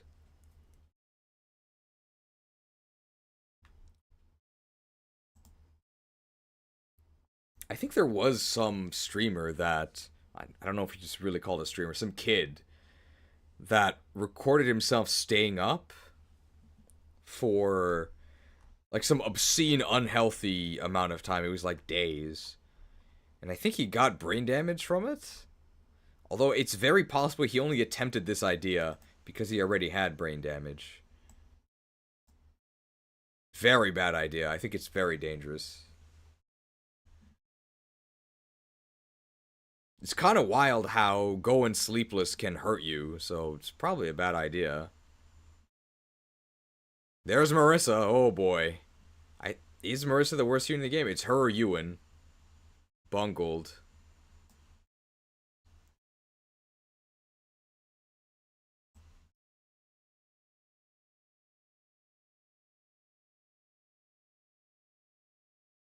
A lot of apologies we have to make.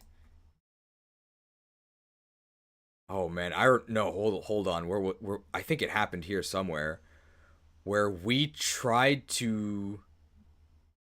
It was disastrous. Is it during the status screen? Yeah, she can't even use killing edges. I think at some point we tried to trade her a like a Lance Reaver. And she can't use it because she only has D swords.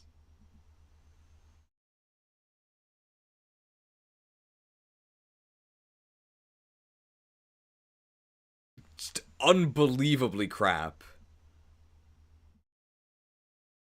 How can you be a sword-locked unit at this point in the game, like chapter 12, with D swords? It's a joke.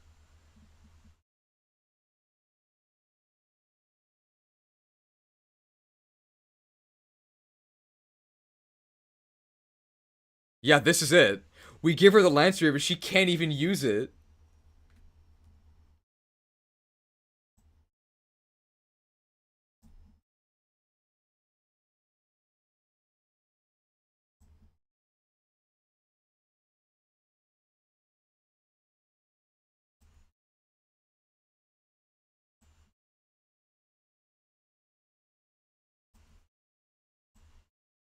We gotta include that for sure. Marissa can be the Crimson Flash in our hearts. I think in Mecha's FE8 run, where he used the Lunatic patch and the route split combination, they, as a meme, of course, used Marissa the Crimson Flash. It's horrible. I think the only ones who are in contention for worst unit in the game, it's one of these three. It's either Amelia, it's Marissa, or it's Ewan. Ewan at least has Summoner eventually. What can Marissa do? Nothing. Yeah, she actually might be the worst. Because Amelia and Ewan actually do have potential. It's certainly not worth it. But it exists. Like, it's possible. And Marissa has both... Well, her start is better than either of the others. But she has zero potential. And a still unacceptable start. So why would you use her? Well, I know why people would use her.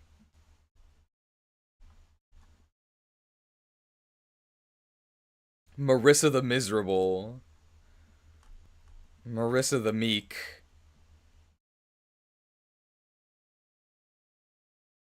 Well, maybe Marissa the Myrmidon's too obvious. Marissa the Maroon. Oh, what a mess. Chief.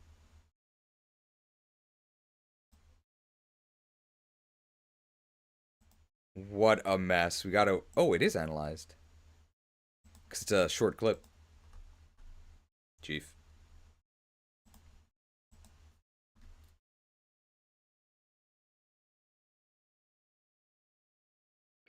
Is that you, Marissa? Chief. What a mess. Looks like the guild bungled. What's wrong with your stats, girl? Maybe that's the end of the recruitment.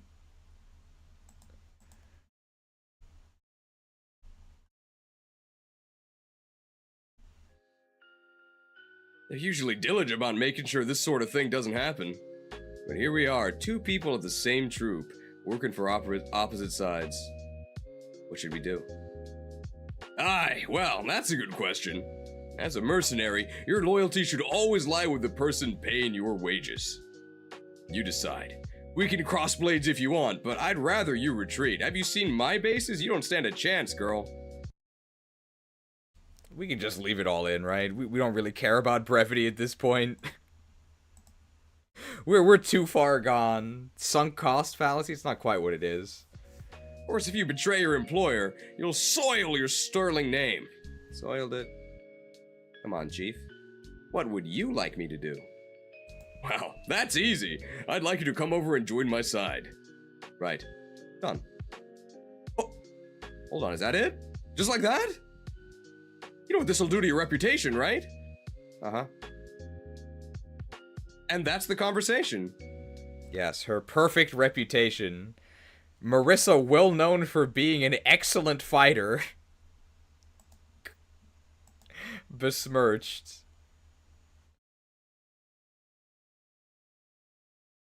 There's no way it's that easy. There's no way it's that easy. She's still beholden to the Minchino cartel, okay? There's no way it's that easy. She's gonna sabotage us from within.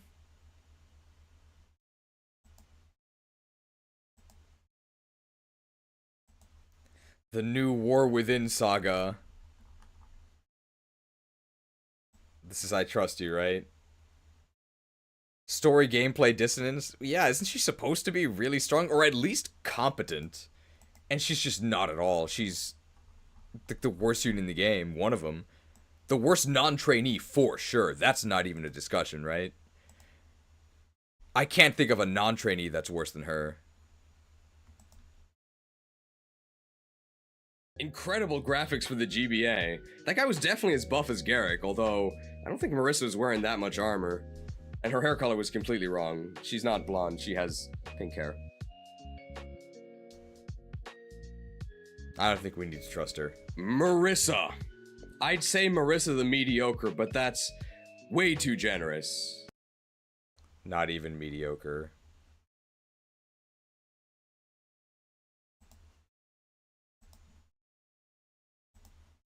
The Crimson Flash. Marissa the Myrmidon. That tells you about everything. 7 strength. 7 strength!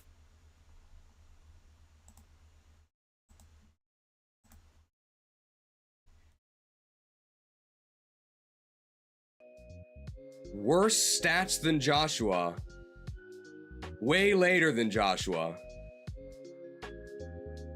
Foot locked, sword locked. In Fire Emblem 8.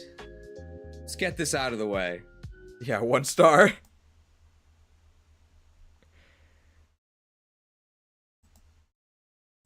I guess class by class is a pitfall, but you wouldn't use Joshua either. And it does hammer home just how bad she is. I think she's worse than Joshua in everything. Con 5.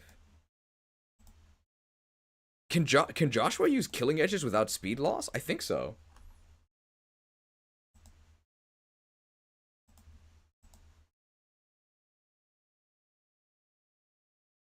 Obviously 1 star.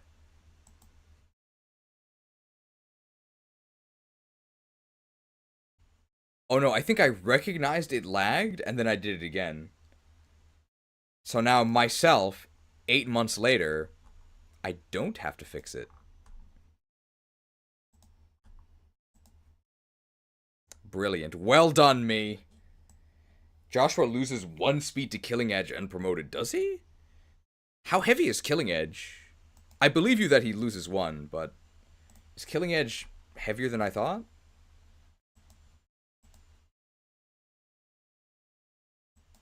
Wow, it's 9 weight? I thought it was 8.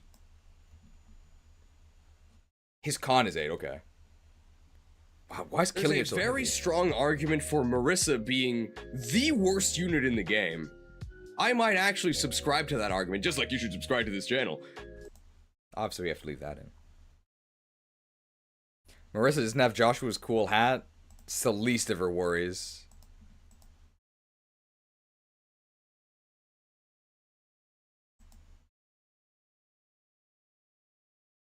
Her only possible competition is Amelia the Awful and Ewan the... What's an insult that starts with E? I actually don't know if we ever came up with an insulting name for Ewan. Ewan the eunuch, but that's just not true.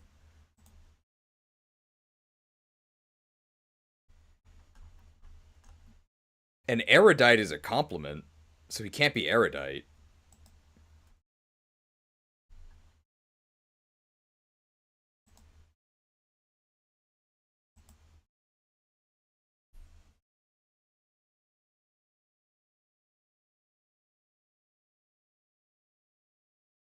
Egregious? Excruciating? Egregious, okay. Ewan the egregious, okay.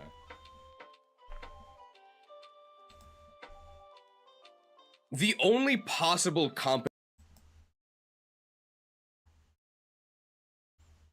I think that Waterboy Ewan, they should give him a ewer. That's like a... It's like a pitcher, right? I think? But like nobody uses the word ewer. possible competition is Amelia the Awful and Ewan the...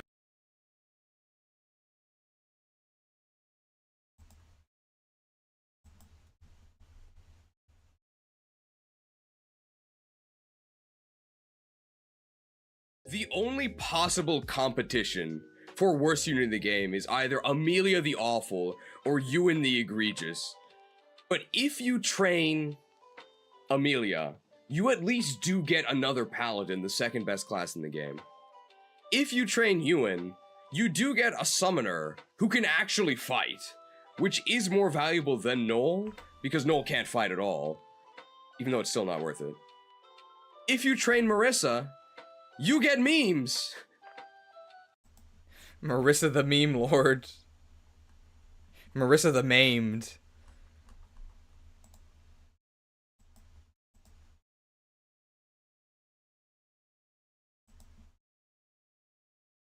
But you know what? She loses in meme factor to both Amelia and Ewan anyway. Marissa the Miserable. Pretty sad character overall. Marissa the Miscast. She should be promoted. Swordmaster Marissa will still be pretty bad, but she'd be better. At least her growths are good, right? I don't know if we've ever said that and actually had it be true, but that's of course why we're saying it.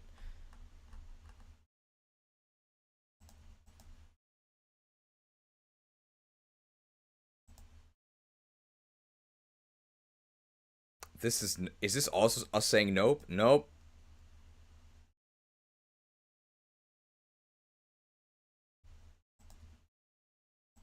I think I can go ahead and just start with that one.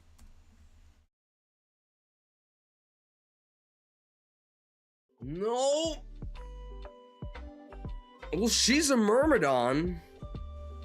This is a 30% strength growth. With a 7 base. Yikes. Just like I was in awe of how good Duso was, I am in awe of how terrible this is. This is so unacceptable. At least she's really fast.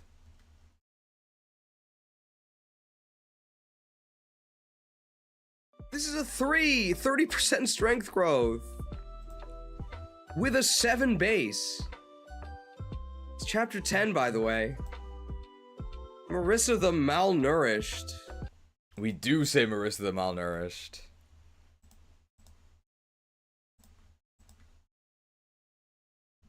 She's fast, so she moves first. Well, she attacks twice. For 0. She is really fast, and she is...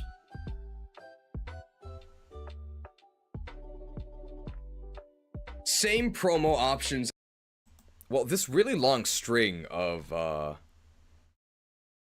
audio is a good sign that we didn't mess up, so I'm hoping that I'm more skilled than Marissa here, although I guess her skill is actually okay.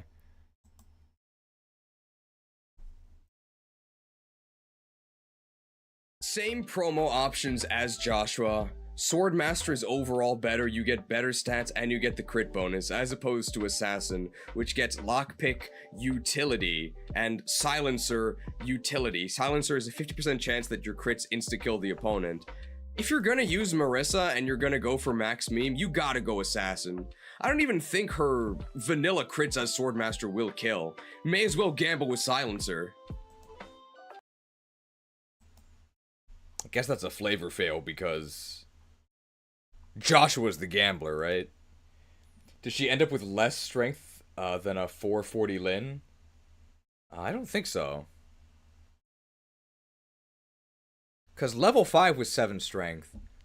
Oh no, she actually might be below. At max level ups. And Lin's promotion also gives her strength. So I think she actually is below. I think Lin's promotion is actually like 3 strength. Her promotion is really good.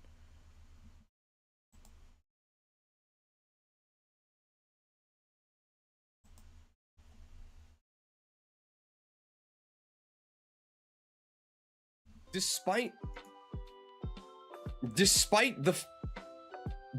the overwhelming awful factor, she's really popular. I wonder why. We know why.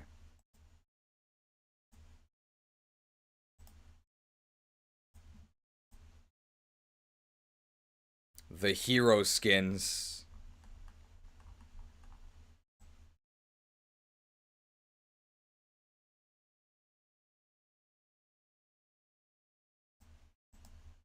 The hero skins.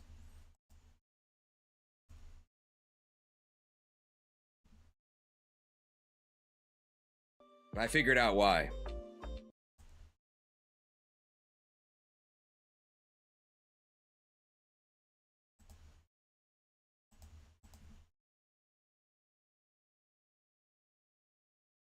The Crimson Flash.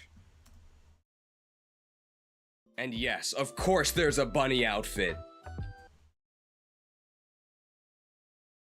The Crimson Flash.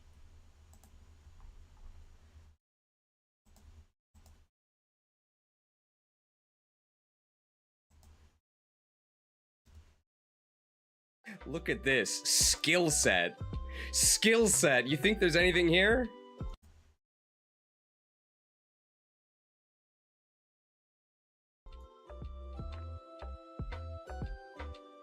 Oh. Okay, there's actually way more than I thought. Mobile games must be destroyed. She doesn't have any skills. If you guys haven't seen skill descriptions for Fire Emblem Heroes, they're completely out of control. I would say beyond the point of reasonable legibility. It's almost impossible to figure out what skills actually do. Her support partners include some winners like Gerik, but Marissa herself is a loser, and also the ice affinity is kind of bad, so I think you should just leave her alone.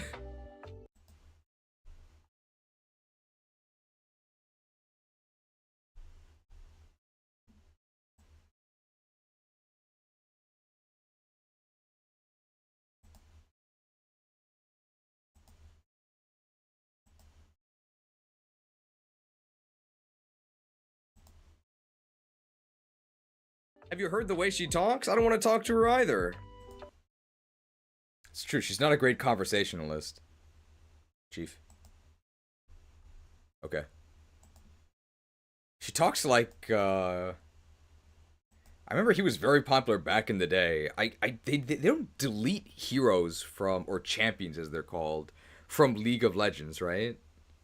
I remember back when I played, which was near the start, I really liked playing Ramus? Maybe it's Ramu. He's like the armadillo guy. Okay.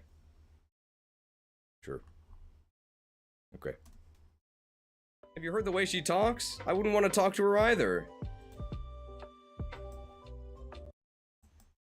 Marissa versus Magma Adma Courtney? I'd rather go with Courtney.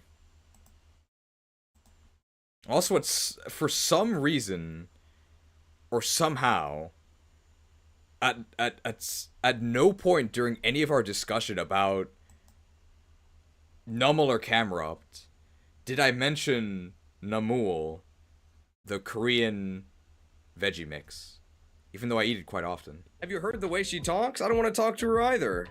Have you heard the way she talks? I wouldn't want to talk to her either. Why did I do a retake? The first one was fine. I guess we'll use the second one, though. It's a mystery.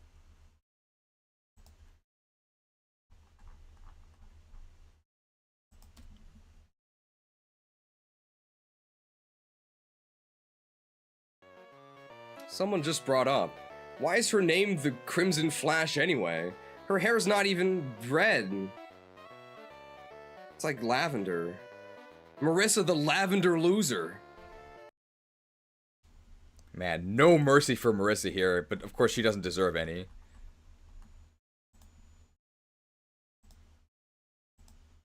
Lavender Town is pretty scary.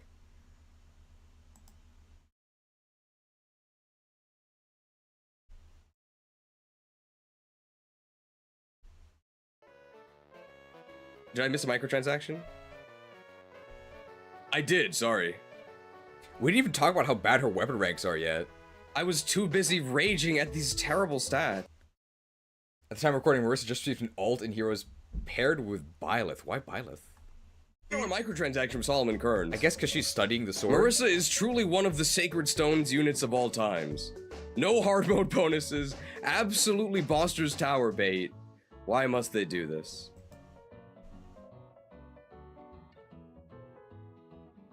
Paid review of Marissa. Paid to review her badly. Marissa as a swordlock unit and a famous mercenary who apparently has a reputation to lose. She's gotta be a saint with swords, right? These swords. This Pokemon TCG music is not really fitting for dunking on Marissa here.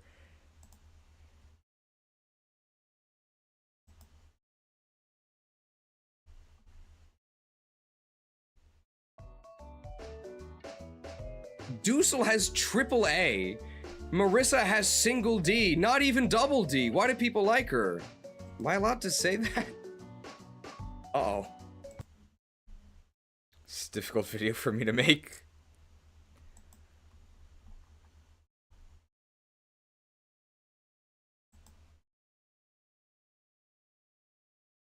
Best thing about Marissa, it's not even attached to her, it's the Shamshir.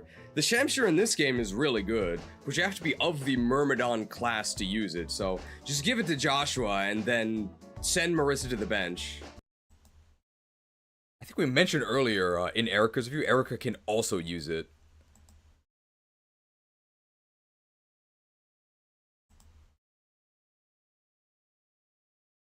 I think in this game, Shamshir is just strictly better than Killing Edge, which is nice. Is that true? 8 might, 75 hit, 35 crit.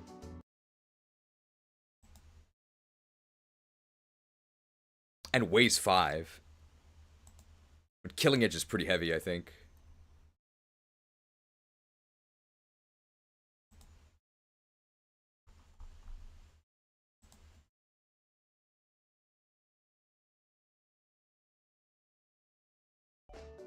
Where are Killing Edges?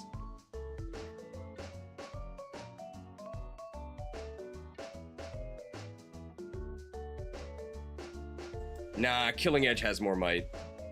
Not strictly better. I'm not gonna get well actually there. Good protection. 18 minutes remaining. We can definitely finish Marissa, and I think that's gonna be it for us today, but we've almost finished preparing. And we did find a lot of clips. We hunted for basically 0 clips today.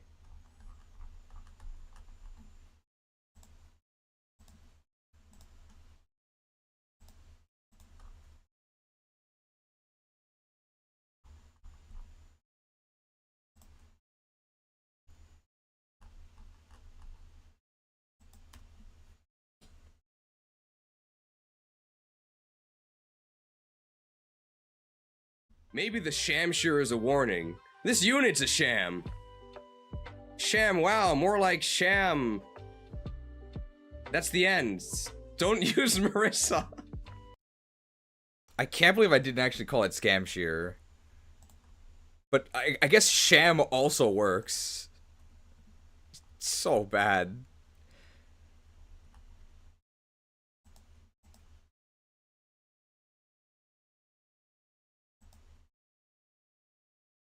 Well, there's a Marissa review. No complaints about 1 star, right?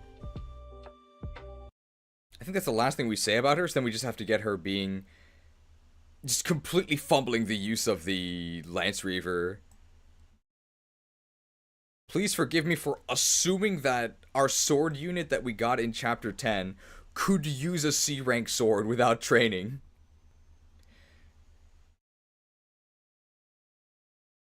Maybe Eric... Can Erica use the Shamshir? Let's find out. We did check, yes she can.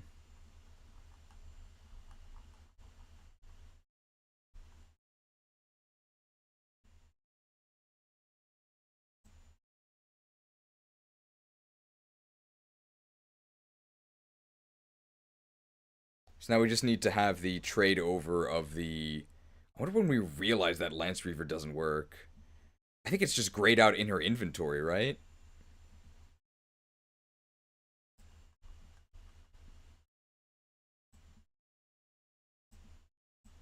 Pasta power.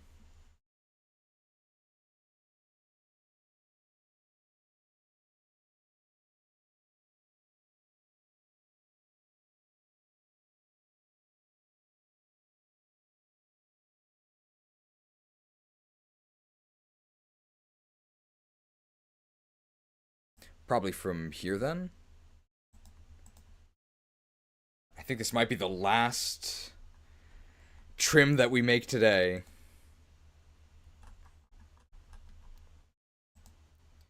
Will Pasta Power return for Max Beam Mercenaries? We can. Somebody else also asked for the return of Pasta Power.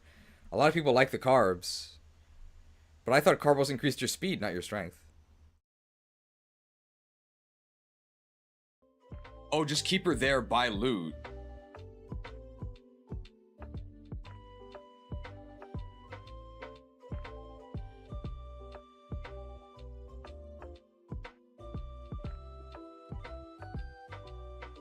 No way to get a Lance Reaver on her, right? Wait, no. Loot has the Lance Reaver. So I think if we start from there... Oh god, this was so sad. This is one of the saddest moments of the playthrough.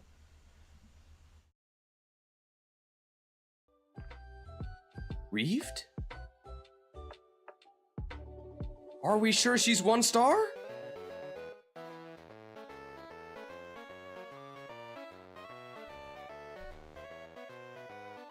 The utility.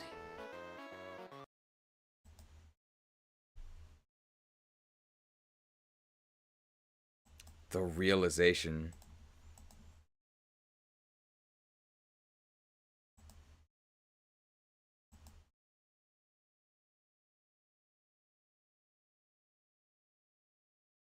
The utility.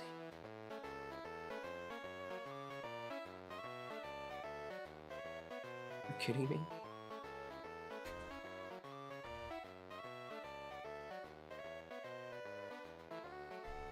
Sword C.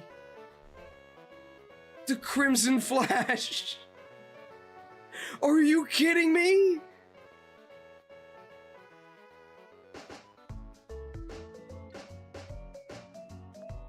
Tethys Tank. Good thing we got Tethys Tank.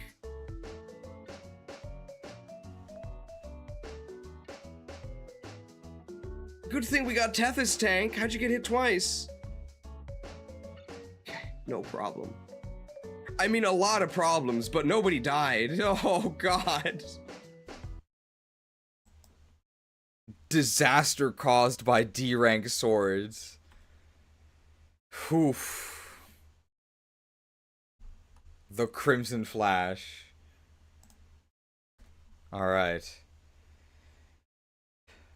Control S. Whoosh. I think that's it for today. We made extreme progress. We started at Franz, and we got all the way to Marissa. So that's almost everything.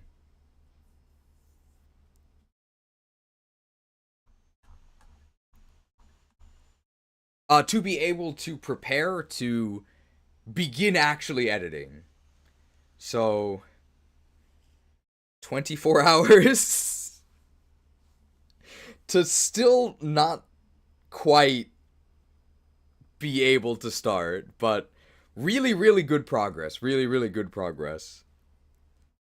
Cyrene highlights ready? Did we even use Cyrene? I don't think so. We have 12 minutes remaining, so I'm gonna save this. I'm gonna give the... We'll check the checklist. And we can get some relaxing beats. We did actually see Gerik. And we can, I guess we can answer comments for like 5 minutes, both in the chat and on YouTube, because answering the YouTube comments is actually kind of fun. Alright, do we have any, what's good? Oh, look at the... Oh, how Grado sort of ruined Pokemon. Wow. So that's very different than, it's very different than what our Magikarp video is going to be about. I don't mean the passive-aggressive way. Oh, no, I didn't take it that way. Sorry. I knew you were just making a joke. Gyarados. I'm starting to hate that Pokemon. Let's get Warcraft 3 music.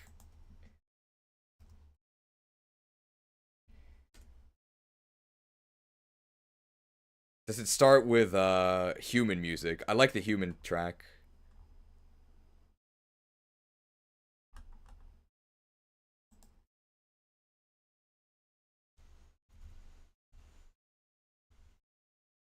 I actually don't even know if FE8 Premium is going to be the next that comes out, because I think I'm further progressed on... Wow, 1 hour. I think I'm further progressed on... Emerald Legacy. So I might just finish Emerald Legacy first, but this is a huge, huge help on starting FE8 Premium. Alright, so how did we progress here? I don't know if we're gonna have Siglin fails. Shadow Slayer's coming up. Capped Res, Loot Redder supports. We did see B, but I think we're just gonna use A. Double Block Reggie Leaf is coming up later. We didn't fix our only weakness, but that's coming up. We did get Renak. We never got footage of Silver Card Kaiba, but we didn't have the chance to do it yet. We didn't get any of these. We didn't get that either. I guess we did finish Marissa. Next would have been Ewan, then Saleh, Cormac, Noel, Murr, the Dad Duel, sorry, nothing. I do know where all of this stuff is, so I can find it pretty easily. The FE8 Premium was the interns we underpaid along the way. Does it count as underpaying if you don't pay at all? I'm actually not sure. But speaking of underpaying, thanks to all the interns who did assist with these wonderful graphics that we will be featuring in the premium when they are appropriate. It just might be a while before this thing is in its final form. I love door keys. The Blue Eyes Silver card.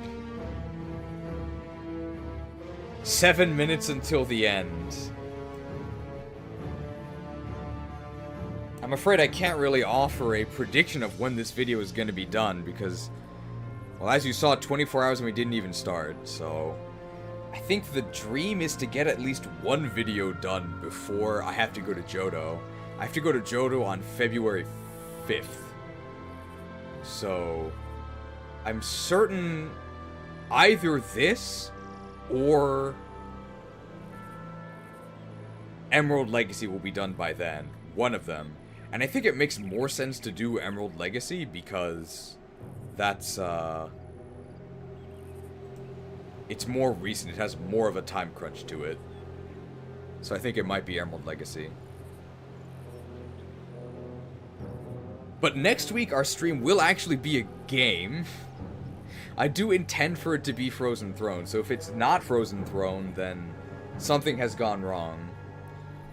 And I'm telling you right now that unfortunately, my costume plan isn't going to work. Not completely, but well, if I didn't tell you there was a plan, you probably wouldn't notice anyway. Brilliant strategy. Alright, 7 minutes until the end. We do have some comments we can answer. 3 new ones. I do like how this comment from 7 hours ago was actually after we answered comments during this stream. Oh hey, this is one of our viewers. This whole thing sucks, man. In the world where none of these proposals go through, I hope to see you back in game someday. I think trust is broken for me. We do actually have the trust emote here. AC on full blast for best Frozen Throne experience. I mean, I could just put no AC on because it is going to be January. Will the Pokemon exercise tier list happen in Johto? I'm just thinking about it, but it might be difficult, especially because there's already such a backlog of stuff to edit. So no promises about any Johto streams. In Cookie Clicker you get resources faster and faster. In RuneScape you level up slower and slower. That makes RuneScape better. True.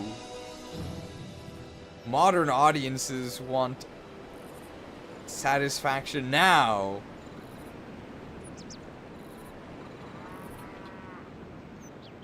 I'm so glad I don't play games like this with horrible financial malpractice. Anyways, back to Duel Links. What is Duel Links? Is that, I'm guessing, Yu-Gi-Oh?